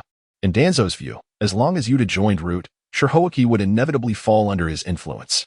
Sho, confront reality, Mutanaguchi, with his elongated face, seduced in the dim light of the night. The luminous world of Konoha is destined for those with connections and talent. For ninjas like us, the only path to prominence lies in embracing the darkness. Danzo is a great ninja, wielding numerous methods to enhance strength. Though these methods may be brutal and bloody, they are our only hope for ascendance. I believe you have felt that despair of giving everything yet remaining stagnant, and that frustration of toiling for 10 months only to find oneself outstripped by another's mere 3 days of training. This is the harsh reality of the ninja world. It is fundamentally unjust. Ninjas from prominent clans like Senju and Uchiha have chakra reserves that far exceed yours. How could you possibly compete? Furthermore, do not delude yourself into thinking Kakashi is your beacon of hope for a turnaround. Do not be foolish. Kakashi cannot remain your mentor indefinitely. Next year, he will guide a new group of students. Even if you 3 are involved, you are merely experimental subjects for Kakashi to hone his teaching skills. Everyone in Konoha knows Kakashi's future student is the Jinchuriki of the Nine Tails. You are merely a fleeting stroke of luck, a tool for him to test his abilities. Do you truly think a mere tool would catch Kakashi's attention? I tell you, even if Kakashi ascends to the position of Hokage, his genuine regard will be reserved for the Nine Tails Jinchuriki, not for you, a mere commoner. He might even pity you, assigning you a leisurely role under the guise of it being for your own good, allowing you to lead a life of early retirement. Are you truly content to become a peripheral figure in Konoha at such a young age? Are you willing to accept this near humiliating pity? I understand, Sho. For you and I are alike. We both yearn for an opportunity to stand atop the heights and earn recognition from all, rather than being trampled upon by those above. Now, Danzo is that opportunity. You are younger than I, and you will garner more attention. Root will offer you the chance to become a genin, altering your fate forever. As someone who shares a similar background, Mitani Noguchi's words held immense persuasive power for Yoda Katsumura. However, Katsumura was no fool. Having faced the world alone at such a tender age, he exhibited a maturity far beyond that of his peers. Thus, when confronted with Noguchi's seduction, Katsumura retorted, "Teacher Mitani, What is the cost? If the roots can grant me power, then what must I pay? Upon hearing Katsumura effortlessly discern the crux of the matter, Mitani Noguchi silently nodded, recognizing that Katsumura was indeed an extraordinary young man. Had it not been for his origins, he would undoubtedly shine even brighter than he already did. Yet, alas, the cost was this. The roots demanded all information pertaining to Operative Shihou. Hearing the name of Shihou from Noguchi's lips, Katsumura was initially taken aback, only to erupt in a derisive laugh. At the core of this just lies a mockery of Root, and even more so, a derision of Muten's words. The so-called powerful Root, as described by Muten, lacks even the courage to confront Shihou's operative directly. It is evident that this so-called Root is not as formidable as it claims, and the esteemed Danzo is likely nothing more than a mere buffoon. While laughing at others, Katsumura Yuta also finds himself the subject of ridicule. How could a mere common ninja suddenly attract the attention of mysterious figures? Only Shihou, with her remarkable ability to strategize against the three legendary ninjas, is truly the target of Root. Yet, if they lack the courage to approach Shihou, what future could such an organization possibly hold? Furthermore, being young and passionate, Katsumura Yuta values loyalty above all. Thus, when faced with the recruitment from Muten, he resolutely replied, "I'm sorry, Teacher Muten, but I will never betray my friends." Root anticipated Katsumura Yuta's response. Following his words, Muten produced several photographs from his pocket. Upon seeing the individuals in the photos, Katsumura Yuta's expression grew grave. "This is your teammate, Keisuke Mai, and her family," Muten explained. "According to our intelligence at Root, you seem to have feelings for Mai. Therefore, it would be wise for you to familiarize yourself with her family." He revealed that Mai's father is an ordinary accountant in Konoha, and her mother works at a laundromat. As Katsumura Yuta gazed upon the images, terror gripped him. "What do you intend to do?" he questioned. "It is not about what we intend to do, but rather about what others plan to do," Muten clarified. The Keisuke's clan has long been marked for extermination by a powerful figure. Their survival hinges solely on Danzo's protection. Should Danzo withdraw his support, the Keisuke's clan will vanish from Konoha by the next day, including the girl you cherish. How could this be? Even Kakashi-sensei. Kakashi took you in as a disciple to safeguard the Keisuke's clan. However, the reality is that Kakashi's protection is insufficient. Do you think he has been training you for the sake of a mere Chunin exam? No, he merely seeks to enhance Keisuke Mai's abilities at the last moment, to improve her chances of survival. Why? Katsumura Yuta inquired, bewildered. The Keisuke's clan, despite having produced the fourth Hokage, is just an ordinary family now, with hardly any lower ninjas. Why would anyone wish to harm them? This is not for you to comprehend. Blame the clan's intricate ties to a certain individual. To prevent that individual from surpassing the higher-ups, the clan's destruction is merely a matter of time. At present, only Danzo possesses the power to protect the Keisuke's clan within Konoha. So, Katsumura, do you still refuse our recruitment? Katsumura Yuta found himself facing an unprecedented challenge. On one side lay the safety of his friends, on the other, the life of his beloved. After much internal struggle, he finally nodded. "Understood. I will provide you with information about Shihou." The following morning, as Shihou and others gathered to prepare for the Chunin exam, Katsumura Yuta recounted the previous day's events. He disregarded Root's warning, for he held them and Danzo in contempt. After all, an organization that resorts to veiled threats has no promising future. The notion that a powerful figure aimed to annihilate the Keisuke's clan seemed absurd to him. If Root were truly so formidable, they would simply eliminate the clan themselves instead of engaging in lengthy discussions. In contrast, he believed that aligning with Kakashi was a wiser choice. Even if Kakashi did not regard him as a priority, he could still navigate his way through the ranks under Kakashi's guidance. What could he possibly gain by joining Root? Could they elevate him to the status of a jounin and grant him authority over Konoha? Katsumura Yuta was far from foolish. He understood the stakes clearly. Thus, upon returning home the previous night, he faced no significant moral dilemma. By the next morning, he divulged everything, including the fact that the Keisuke's clan was under threat. He concealed nothing, displaying no signs of anxiety, treating Root as a mere paper tiger. In stark contrast, Keisuke Mai appeared considerably more naive. She was oblivious to the implications of her relationship with Katsumura Yuta in Root's eyes. Hearing that her family was under threat, her face went pale. What does it mean that we have ties to a certain individual? Have we offended a powerful family? That cannot be true. No one from our clan serves as a servant to a prominent family. Could it be related to Uncle Minato's inheritance? But our clan never benefited from that. Conversely, Shihou rolled her eyes, thinking, I should have known Danzo was inept, but I never expected him to be this incompetent. Threatening a common ninja only to have him see through their facade? Look at Katsumura Yuta's audacious demeanor. Is this how a threatened person should behave? It's akin to a zoo animal showing its teeth, aware that its only weapon is intimidation. It is no wonder that in the original narrative, Root orchestrated numerous chaotic schemes. They supported Hanzo while suppressing the Akatsuki, transforming what was once an ally into a bitter enemy. They also incited conflict between Yakushi Nono and Yakushi Kabuto, resulting in Konoha losing two of its most valuable spies in a single day. Konoha's strength allowed it to withstand the chaos instigated by Danzo and Sarutobi Hiruzen. Had any other ninja village attempted such maneuvers, they would have crumbled. Of course, Danzo's incompetence is one aspect. Katsumura Yuta's decisiveness is another. Frankly, even Shihouin was astounded by Katsumura Yuta's response, for she could not conceive a better approach than his. In reality, the optimal course of action in response to Root's threat would have been to inform Kakashi. As a disciple of the fourth Hokage and the son of Konoha's White Fang, Kakashi held considerable influence within the village. Had he reached his full potential, he would undoubtedly be a formidable candidate for the next Hokage. Therefore, if Kakashi wished, safeguarding Katsumura Yuta would be a straightforward task. Root would not jeopardize their standing with someone as powerful as Kakashi over a mere common ninja. Moreover, Katsumura Yuta informed Kakashi of the situation the very next day, serving as an implicit declaration of loyalty. For someone who understood the stakes, once Kakashi assumed control of Konoha, there would undoubtedly be opportunities for advancement. Even if he could not become a Jounin, he could still achieve the rank of Special Jounin. Indeed, just as Shihouin anticipated, Kakashi was quite pleased with Katsumura Yuta's actions. After Shingamura Yuta finished speaking, he first patted his shoulder in agreement, looking into his eyes, and said, Yuta, you did well. He then turned to Keisuke's Mai and Shihouin Saki, advising, in the future, if you encounter similar situations, handle them like Yuta. You can express some resistance, but when faced with threats, you must demonstrate an attitude of compliance. Do not seek to play the hero. Learn to feign cooperation with the adversary. Most importantly, protect your own lives, understood?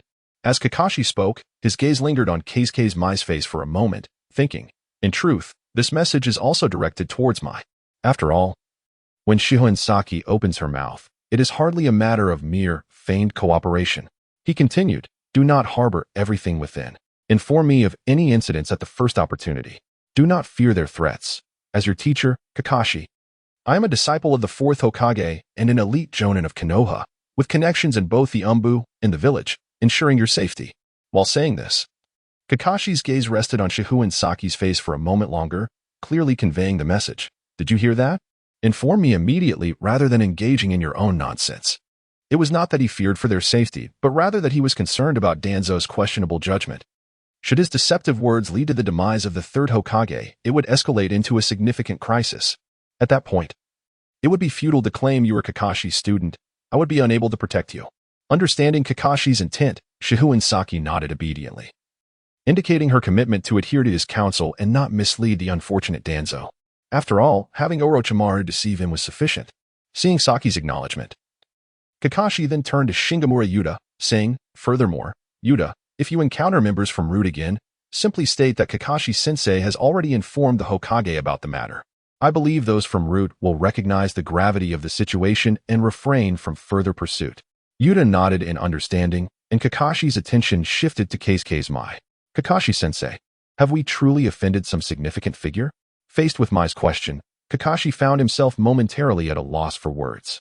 As a disciple of the fourth Hokage and a longtime operative within the Umbu, he was acutely aware of the internal power struggles within Konoha. The Keisuke's clan, being directly related to the Nine-Tails Jinchuriki, had long been under the scrutiny of Konoha's higher-ups. The Jinchuriki, possessing the sealed beast within, represented Konoha's most vital strategic asset. Especially after the death of the fourth Hokage, the importance of the Nine-Tails had been amplified exponentially. In Konoha today, whoever holds the Nine-Tails Jinchuriki wields the greatest power.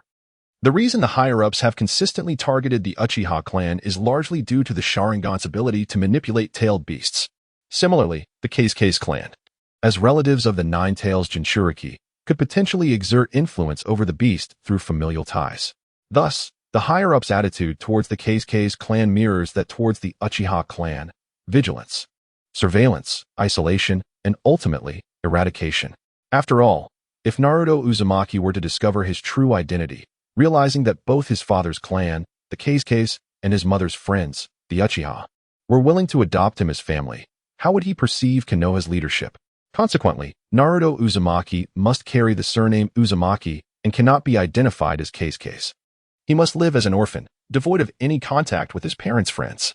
Even Kakashi, a core member of the Hokage lineage, and Jiraiya, who regards Naruto as his own grandson, have never interacted with him. Kakashi was acutely aware of all this. Otherwise, as a disciple of the fourth Hokage, he could not neglect the care of his teacher's orphan. However, precisely because he understood the gravity of the situation, Kakashi could not disclose everything to Keisuke's Mai. This was not just a personal matter, it involved a critical decision regarding the stability of Konoha. Imagine the uproar that would ensue if Naruto Uzumaki's identity were to be revealed. The internal struggles within Konoha, exacerbated by the Uchiha clan's second village proposal, were already alarming. If the Nine-Tails Jinchuriki were also compromised, it would undoubtedly ignite further chaos. Such immense variables could even lead to Konoha's downfall. As a ninja of Konoha, Kakashi could afford to disregard the higher-ups' conflicts, but he could not stand by and watch Konoha march towards destruction. Thus, faced with Keisuke's Mai's worried expression, he could only reassure her, rest assured, the Keisuke's clan is safe for now. At least until the resolution of the Uchiha matter, the Keisuke's clan will remain secure. Hearing Kakashi's assurance, Keisuke's Mai finally exhaled in relief. However, while she felt reassured, Shingamura Yuta furrowed his brow, contemplating. Kakashi-sensei claims the Keisuke's clan is safe now. But does that not imply future uncertainty? If Kakashi-sensei is not afraid of the mysterious root, why does he express such caution regarding the Keisuke's clan? Could it be that even he dares not offend the formidable figure intent on annihilating the Keisuke's clan?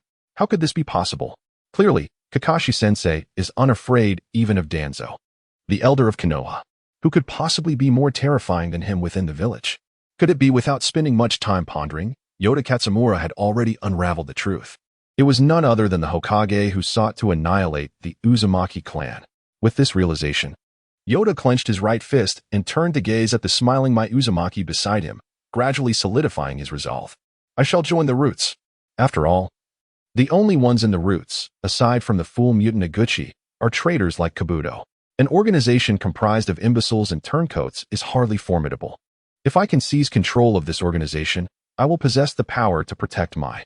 Having made this determination, Yoda first looked towards Shihouin Saki.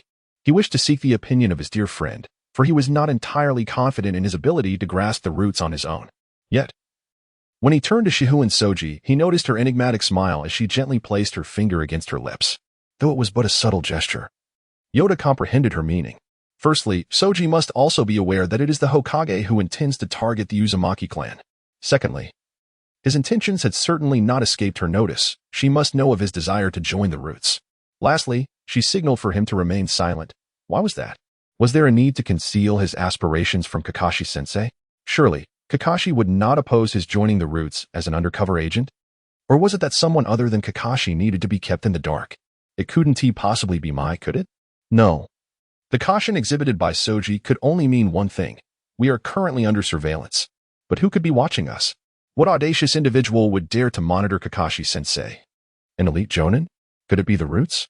No, that doesn't add up. If the Roots were constantly surveilling us, then Mutant Iguchi wouldn't need to request information about Soji. It must be the Umbu, though the precise reasons remain unclear. It is certain that the Hokage harbors trepidation towards the Uzumaki clan. Given Soji's performance in the Land of Rivers, she could undoubtedly surmise the cause of this apprehension. Should Soji uncover this reason, along with her bond with Mai, she would never stand idly by while her friend faced extermination. Thus, through this line of reasoning, it is highly probable that the Hokage is monitoring Soji and Mai, preventing Soji from instigating any extreme actions involving the Uzumaki clan. Since we are under scrutiny, I must exercise utmost caution in my speech. This is why Soji urged me to remain silent. Oh, how foolish I am. Such a simple matter. And it has taken me this long to comprehend. Had I realized sooner that we were being watched, I would not have spoken so freely just now. With this thought in mind, Yoda cast another glance at Kakashi. Noticing Kakashi's knowing nod, Yoda felt a swell of frustration at his own naivety. How foolish I truly am. From the very first year at the Ninja Academy, our teachers have instilled in us the importance of logical reasoning as ninjas. After receiving 6 years of comprehensive training, I find myself needing Soji's reminder to grasp the truth during such a pivotal moment. In my current state, I am still rather inexperienced. Although Shihouin Saki is quite dissatisfied with his own performance, in Kakashi's eyes, he is already remarkable. Whether in handling the roots or adapting during critical moments, Shihouin Saki stands out among his peers, rivaling even Uchiha Itachi. It is merely due to the presence of a prodigious individual named Shihouin Saki by his side that Shihouin Saki appears somewhat ordinary in comparison. In reality, his performance is undoubtedly worthy of the title of genius. Reflecting on this, Kakashi couldn't help but feel a sense of regret for Shihouin Saki. The child exerts tremendous effort and possesses remarkable qualities, displaying profound loyalty to friends. He embodies nearly all the attributes necessary to become an exceptional ninja. Yet he is hindered by a slight deficiency in lineage, which restricts his potential to that of merely a special genin. Fate has indeed been exceedingly unfair to this child. After a heartfelt sigh, Kakashi addressed his 3 students. Well, let us not dwell on such matters. Today marks the first day of the Chihouin exams, so direct all your energy towards the assessment. I shall handle the other affairs. Chapter 48. Frenzy as Shihouin Saki and others hurried towards the Chihouin exam venue. The Umbu ninjas who had been observing them discreetly reported the situation between Kageyama Waita and the root. As the head of the Umbu, Sarutobi Shino immediately recognized the gravity of the situation and rushed to the Hokage building to relay the information to Sarutobi Hisashi. However, upon arriving at the Hokage's office, he encountered Nara Shikaku, the current clan leader of the Nara clan, hastily exiting the office. Upon seeing the Umbu leader, Shikaku managed a strained smile and offered a brief greeting before continuing on his way. Noting Shikaku's peculiar demeanor, Sarutobi Shino was momentarily taken aback, setting aside thoughts of root. Upon entering the office, he inquired, "Father, did Shikaku come to see you about something? What else could it be?" "It concerns the Uchiha clan's proposal for the second shinobi village," Hisashi replied, a frown adorning his face as he puffed on a cigarette. Clearly, his recent conversation with Shikaku had left him displeased. "The Nara clan opposes the second shinobi village plan?" Sarutobi Shino asked. "It is not just the Nara clan. Many clans within Konoha, including the Nara, are against the second shinobi village initiative," Hisashi clarified, rapping his pipe against the desk. "The Shimura clan, the Akimichi clan, the Yamanaka clan, and those other miscellaneous families. All those who publicly support us old-timers are, without exception, staunch opponents of the second shinobi village. It appears the second shinobi village plan poses a significant threat to these clans," Sarutobi Shino remarked with a sigh. "Isn't that inevitable?" Hisashi exhaled deeply. "Take the Akimichi clan for instance. Without the village's backing, how could their simple-mindedness yield such wealth to support their clan members? And what about the Nara clan's medicinal business or the Shimura clan's funding for roots experiments? All of this is derived from Konoha's unique status in the Land of Fire. Thanks to the support of the village's higher-ups, these clans have amassed considerable wealth over the decades. How could they possibly stand idly by while the Uchiha clan establishes a second shinobi village? With its inception, Konoha's exceptional status would evaporate, forcing these clans to confront genuine market competition in the Land of Fire. They, as mere ninjas, know little of commerce. Even the somewhat shrewd Nara clan could hardly compete with real merchants. If that happens, numerous families, including ours, will inevitably face bankruptcy. Thus, this second shinobi village plan is something these clan ninjas cannot endorse." "I see. Shikaku must have approached you for this reason," Sarutobi Shino concluded. "Indeed," Hisashi lamented.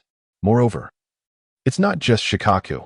I've been receiving visits from many clan leaders these past few days, each with their own reasoning. Yet the underlying message remains the same. They will stop at nothing to thwart the creation of the second shinobi village. These individuals are utterly shameless. Even Shikaku is among the more agreeable. Some elders, older than I, have the audacity to throw tantrums in my office like ruffians, forsaking their dignity as seniors for a mere handful of coins. It's disgraceful," Hisashi complained, then sighed again. "Yet, I must placate them. As Hokage, I serve merely as a figurehead.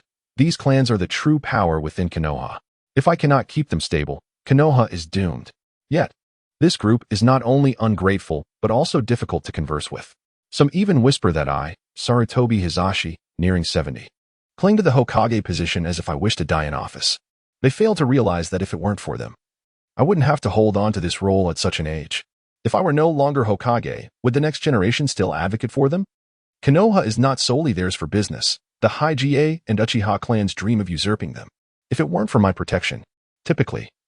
Sarutobi Hizashi wore a thick mask, greeting everyone with a warm smile. Only in the presence of his family could he reveal his true self, particularly before his eldest son, where he showed no restraint in expressing his disdain for certain individuals. However, this venting was merely that, an outlet. His words were half-truths. And even Sarutobi Shino would not take them entirely at face value. Once Hizashi finished his tirade, Sarutobi Shino shared the situation regarding Root and Kageyama Waita.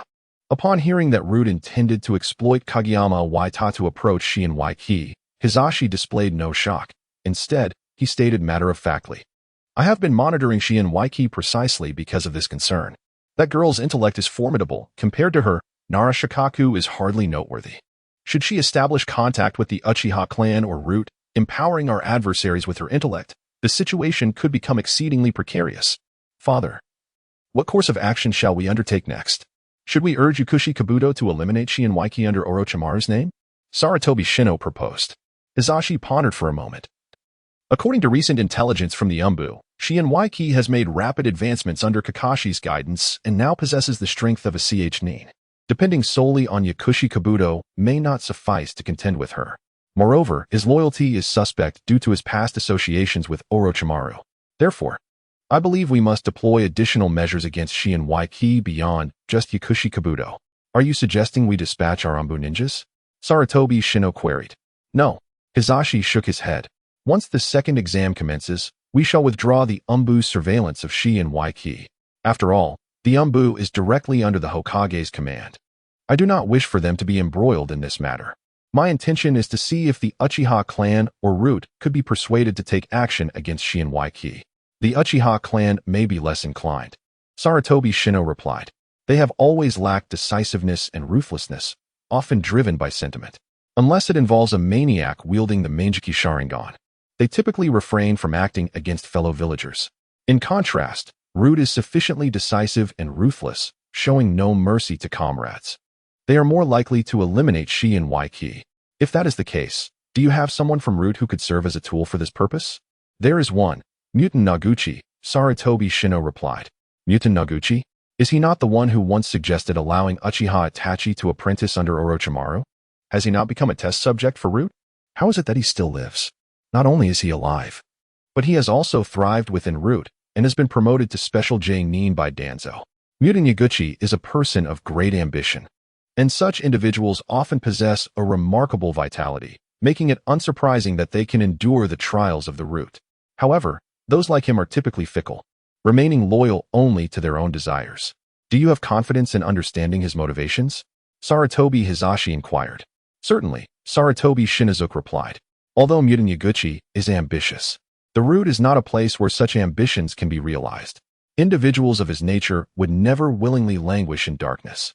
As long as we present the right conditions to transfer him to the ranks of the Umbu, he will undoubtedly agree to work for us. Hearing his eldest son effortlessly arrange matters, Sarutobi Hizashi nodded in satisfaction, stating, Shinizuke, you are becoming increasingly proficient as the minister of the village's Umbu. Father, it is all due to your wise guidance. Enough flattery. Go contact Mutant Yaguchi. Inform him that if he kills Shihouin Saki in the name of a Root ninja, I will immediately promote him to Umbu Jonin, and he may even receive his advancement ahead of time. He should understand the preciousness of this opportunity. Tell him to seize it well. Understood. Father, I shall take my leave. With that, Sarutobi Shinizuke turned to exit the Hokage's office. But just as he reached the door, he paused and said, By the way, Father, if Mutant Yaguchi truly kills Shihouin Saki, are we really going to appoint him as an Umbu Jonin? To be honest, he poses significant risks. Keeping someone like him in such a crucial department could lead to unnecessary complications. Upon hearing his son's concerns, Sarutobi Hizashi let out a cold laugh. Naturally, a Jonin must be appointed as such, and his rank will align with the Umbu. However, I never promised that this Umbu Jonin would remain in the village. Isn't the land of Rain in need of an exceptional Umbu Jonin to establish an intelligence network? I believe Mutant Yaguchi would be quite suitable for that task. The thought of sending Mutant Yaguchi to the perilous land of Rain startled Sarutobi Shinizuke once more, for it is one of the most dangerous places in the entire ninja world. To send a ninja of mediocre strength like Mutant Yaguchi, there is akin to sentencing him to death. Ultimately, he heard his father's sardonic laughter echoing in the office. Humph. A jonin? He is hardly worthy.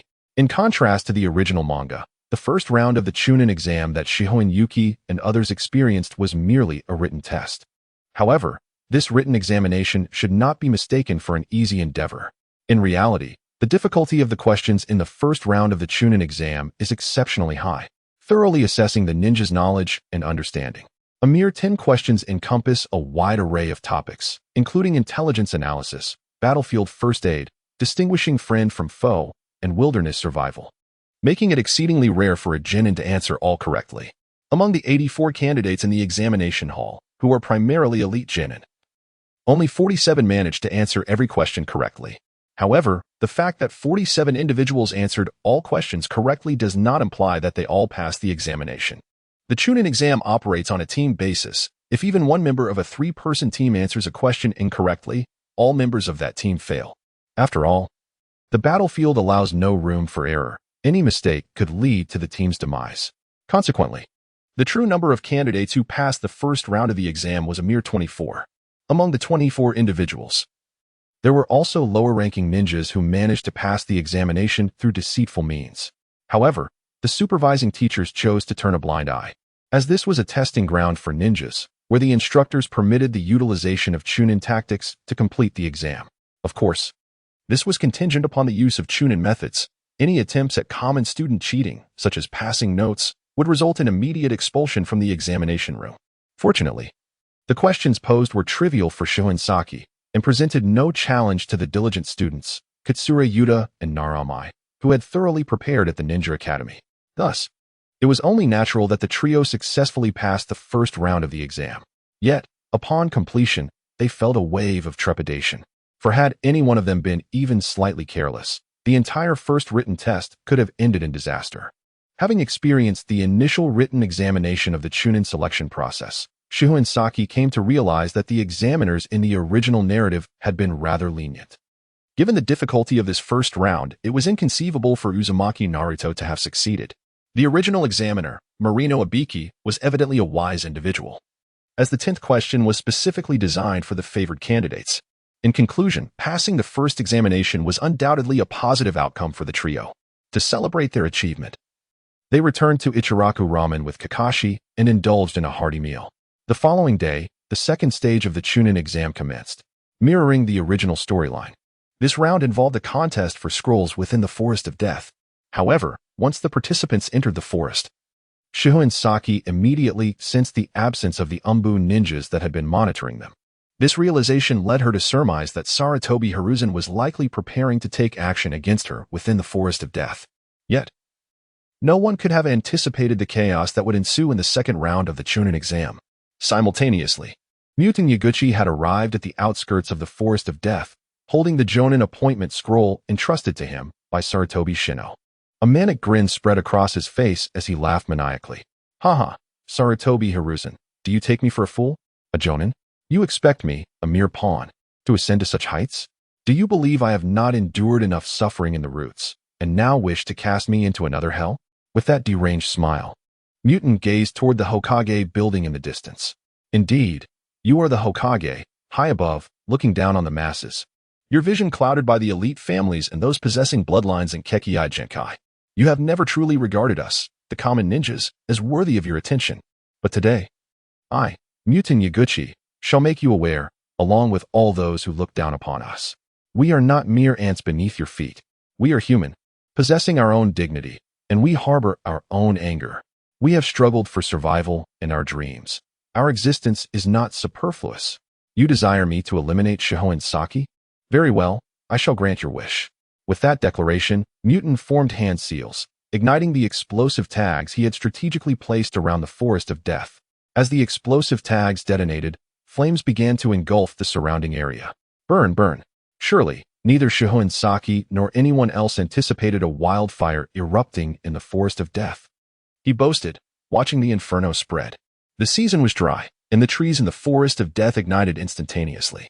Under Muton's orchestration, a raging fire rapidly consumed vast stretches of woodland, transforming the forest into a true death trap. No one had genuinely regarded Muton Yaguchi as a significant player, nor had they acknowledged his presence. Danzo viewed him as a useful experiment, while Sarutobi Hiruzen saw him as a mere pawn for assassination. Shihouin Saki considered him an ambitious fool, and even Katsura Yuta deemed him rather foolish. As for the Akatsuki, Uchiha, and Kagaya, they had scarcely heard his name. Yet, this seemingly inconsequential figure, at the most critical juncture, executed an act that defied all expectations. Faced with the disdain of Konoha's elite and the ire directed at the third Hokage, Mutant chose to shatter the chessboard of the Chunin exam. In this pivotal second stage, he ignited a conflagration, catching everyone off guard. In the face of this inferno, all elaborate schemes and clever plans dissolved into futility. Even Shihouin Saki, who was in the midst of setting her own explosive tags, found herself shaking her head in disbelief, acknowledging, indeed, one must never underestimate the ninjas of the ninja world. Even though I am an exceptional individual with extraordinary cognitive abilities and strategic prowess, I cannot foresee every eventuality. At the very least, I never anticipated someone would ignite the forest before I could. She had thought herself the sole one with intentions of setting the forest of death ablaze. Now, thanks to this unexpected benefactor, her expenses on explosive tags had been spared. Chapter 49. Satisfaction. Shihouin Saki realized that Sarutobi Hiruzen was poised to strike against her within the forest of death. Not only him, but the Akatsuki's attitude toward her was also questionable. It was highly likely that she would face multiple Jonin-level adversaries, potentially including elite assassins. In light of these numerous threats, despite having established connections with Orochimaru and the Akatsuki beforehand, and having solicited the assistance of Itachi Uchiha, Saki did not possess absolute confidence in her safety. Therefore, after careful consideration, she withdrew her entire savings to procure several explosive tags. She planned to discreetly place these tags in the forest of death at locations prone to catching fire during the second round of the exam. Should events unfold beyond her expectations, she would detonate the tags, creating a wildfire that would upend the chessboard and bring the Chunin exam to a definitive end. However, what Shihouin Saki did not foresee was that Mutant Yaguchi harbored the same intentions. Unlike Saki, who regarded the potential wildfire as a last resort, this overlooked Konoha citizen, having suffered at the hands of Sarutobi Hiruzen and Danzo, ignited the forest of death from the outset in a fit of madness. Having intended to set the forest ablaze beforehand, Shihouin Saki, upon entering the forest of death, guided Katsuramae and Katsura Yuta to the upwind area. Due to the wind direction, the flames spread slowly, allowing the ninjas to evade danger with relative ease. Thus, unlike others within the forest, the trio had no cause for concern regarding their safety. They stood atop a towering tree, watching as the inferno raged in the distance. The Death Forest is originally a vast expanse of primitive woodland, encircled and dominated by towering, robust trees in abundance. Once ignited, the ferocity of the blaze is truly unparalleled. The swirling tongues of flame reach heights of several dozen meters, while the billowing black smoke obscures a significant portion of the sky. Even positioned in the wind's favor, the three individuals can feel the searing heat bearing down upon them. The sheer magnitude of the blaze left not only Shinsuin Yatai and Bofengmai in shock, but also astounded Shihouin Saki. Although she had heard of the terrifying nature of forest fires in her previous life, the experience of witnessing it firsthand was an entirely different matter. Once a forest fire ignites in reality, it stretches endlessly, a relentless force that can be perceived even from space if its scale is vast enough.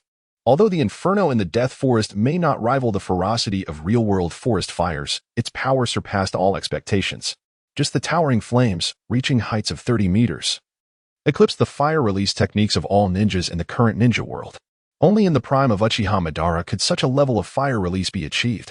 Moreover, the scorching flames relentlessly consumed the surrounding air, making it evident that once ensnared by the forest fire, even a shadow-level ninja would find it challenging to escape. For the majority of the lower ninja candidates in the Nin exam, entrapment meant certain death. Thus, this exam had concluded before it truly began. As all candidates were now in a frantic flight, even Shihouin Saki, situated in a favorable position, felt the terror of the distant sprawling flames and prepared to evacuate with Shinsuin Yatai and Bofengmai.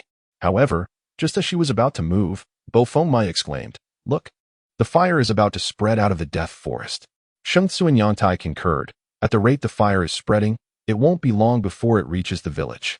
Even with walls and barriers surrounding the village, those cannot withstand the flame's intense heat.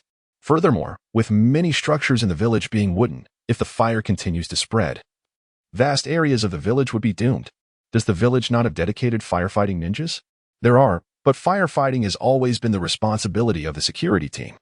Shihouin Saki remarked, given the current relationship between the village and the Uchiha clan, the likelihood of them coming to extinguish the flames seems minimal. Moreover, few ninjas skilled in water release belong to the Uchiha clan, and due to the enormous chakra consumption of water release, most proficient water release ninjas are affiliated with the Umbu. Therefore, extinguishing this forest fire would require intervention from the Umbu. Is that so? Then the Umbu ninjas should have already been mobilized. Bofeng stated, but Shihouin Saki cautioned, I fear that may not be the case. How could that be possible? According to Umbu regulations, they are typically stationed throughout the village to guard against unforeseen circumstances. With such a massive fire erupting around the death forest, the Umbu ninjas would surely relay information to Lord Hokage immediately. Given the Umbu's swift response, they should have already begun using water release to combat the flames. Indeed, under normal circumstances, the Umbu would have already begun extinguishing the fire. But the issue is, today is not a normal day. Shihouin Saki sighed. Perhaps there isn't a single Umbu ninja in the entire death forest right now. How can that be? This is a critical moment in the Shihouin exam. Surely the Umbu would dispatch a few ninjas to monitor the exam site? Bofeng expressed disbelief, while Shihouin Saki had already begun to piece together the situation.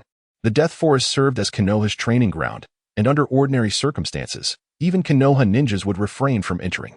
Thus, the presence of numerous explosive tags that easily ignited the forest fire could only indicate that the culprits were Konoha's own ninjas, likely from the Umbu, a critical department. Consequently, the fire in the death forest was fundamentally akin to the internal strife within the Uchiha clan. It was the culmination of accumulated grievances against Konoha's higher-ups. It appeared that some ninjas within Konoha, discontent with the higher-ups, ignited the flames during the pivotal Shihouin exam as an act of retribution against the current leadership. As for how Shihouin Saki was so certain that there were no Umbu ninjas nearby, Shihouin Saki could not figure it out in such a short time. However, it seemed plausible that the arsonist had connections to the Umbu and thus knew that the death forest was devoid of their presence. The other ninjas responsible for monitoring the exam were not like Naruto Uzumaki, the prince, who could easily meet with the Hokage. Even if they wished to report the situation, they would have to go through multiple layers of approval. By the time all procedures were completed, the fire would have already reached the gates of Konoha. It was evident that the arsonist was well aware of the living conditions of the lower-ranking ninjas in Konoha. Understanding that their response time could not match that of the direct Umbu under the Hokage. Thus, they chose this critical moment to set the fire, striking effectively at Konoha's Achilles heel. Unlike Shihouin Saki, Shihouin Saki had grasped the unfolding events.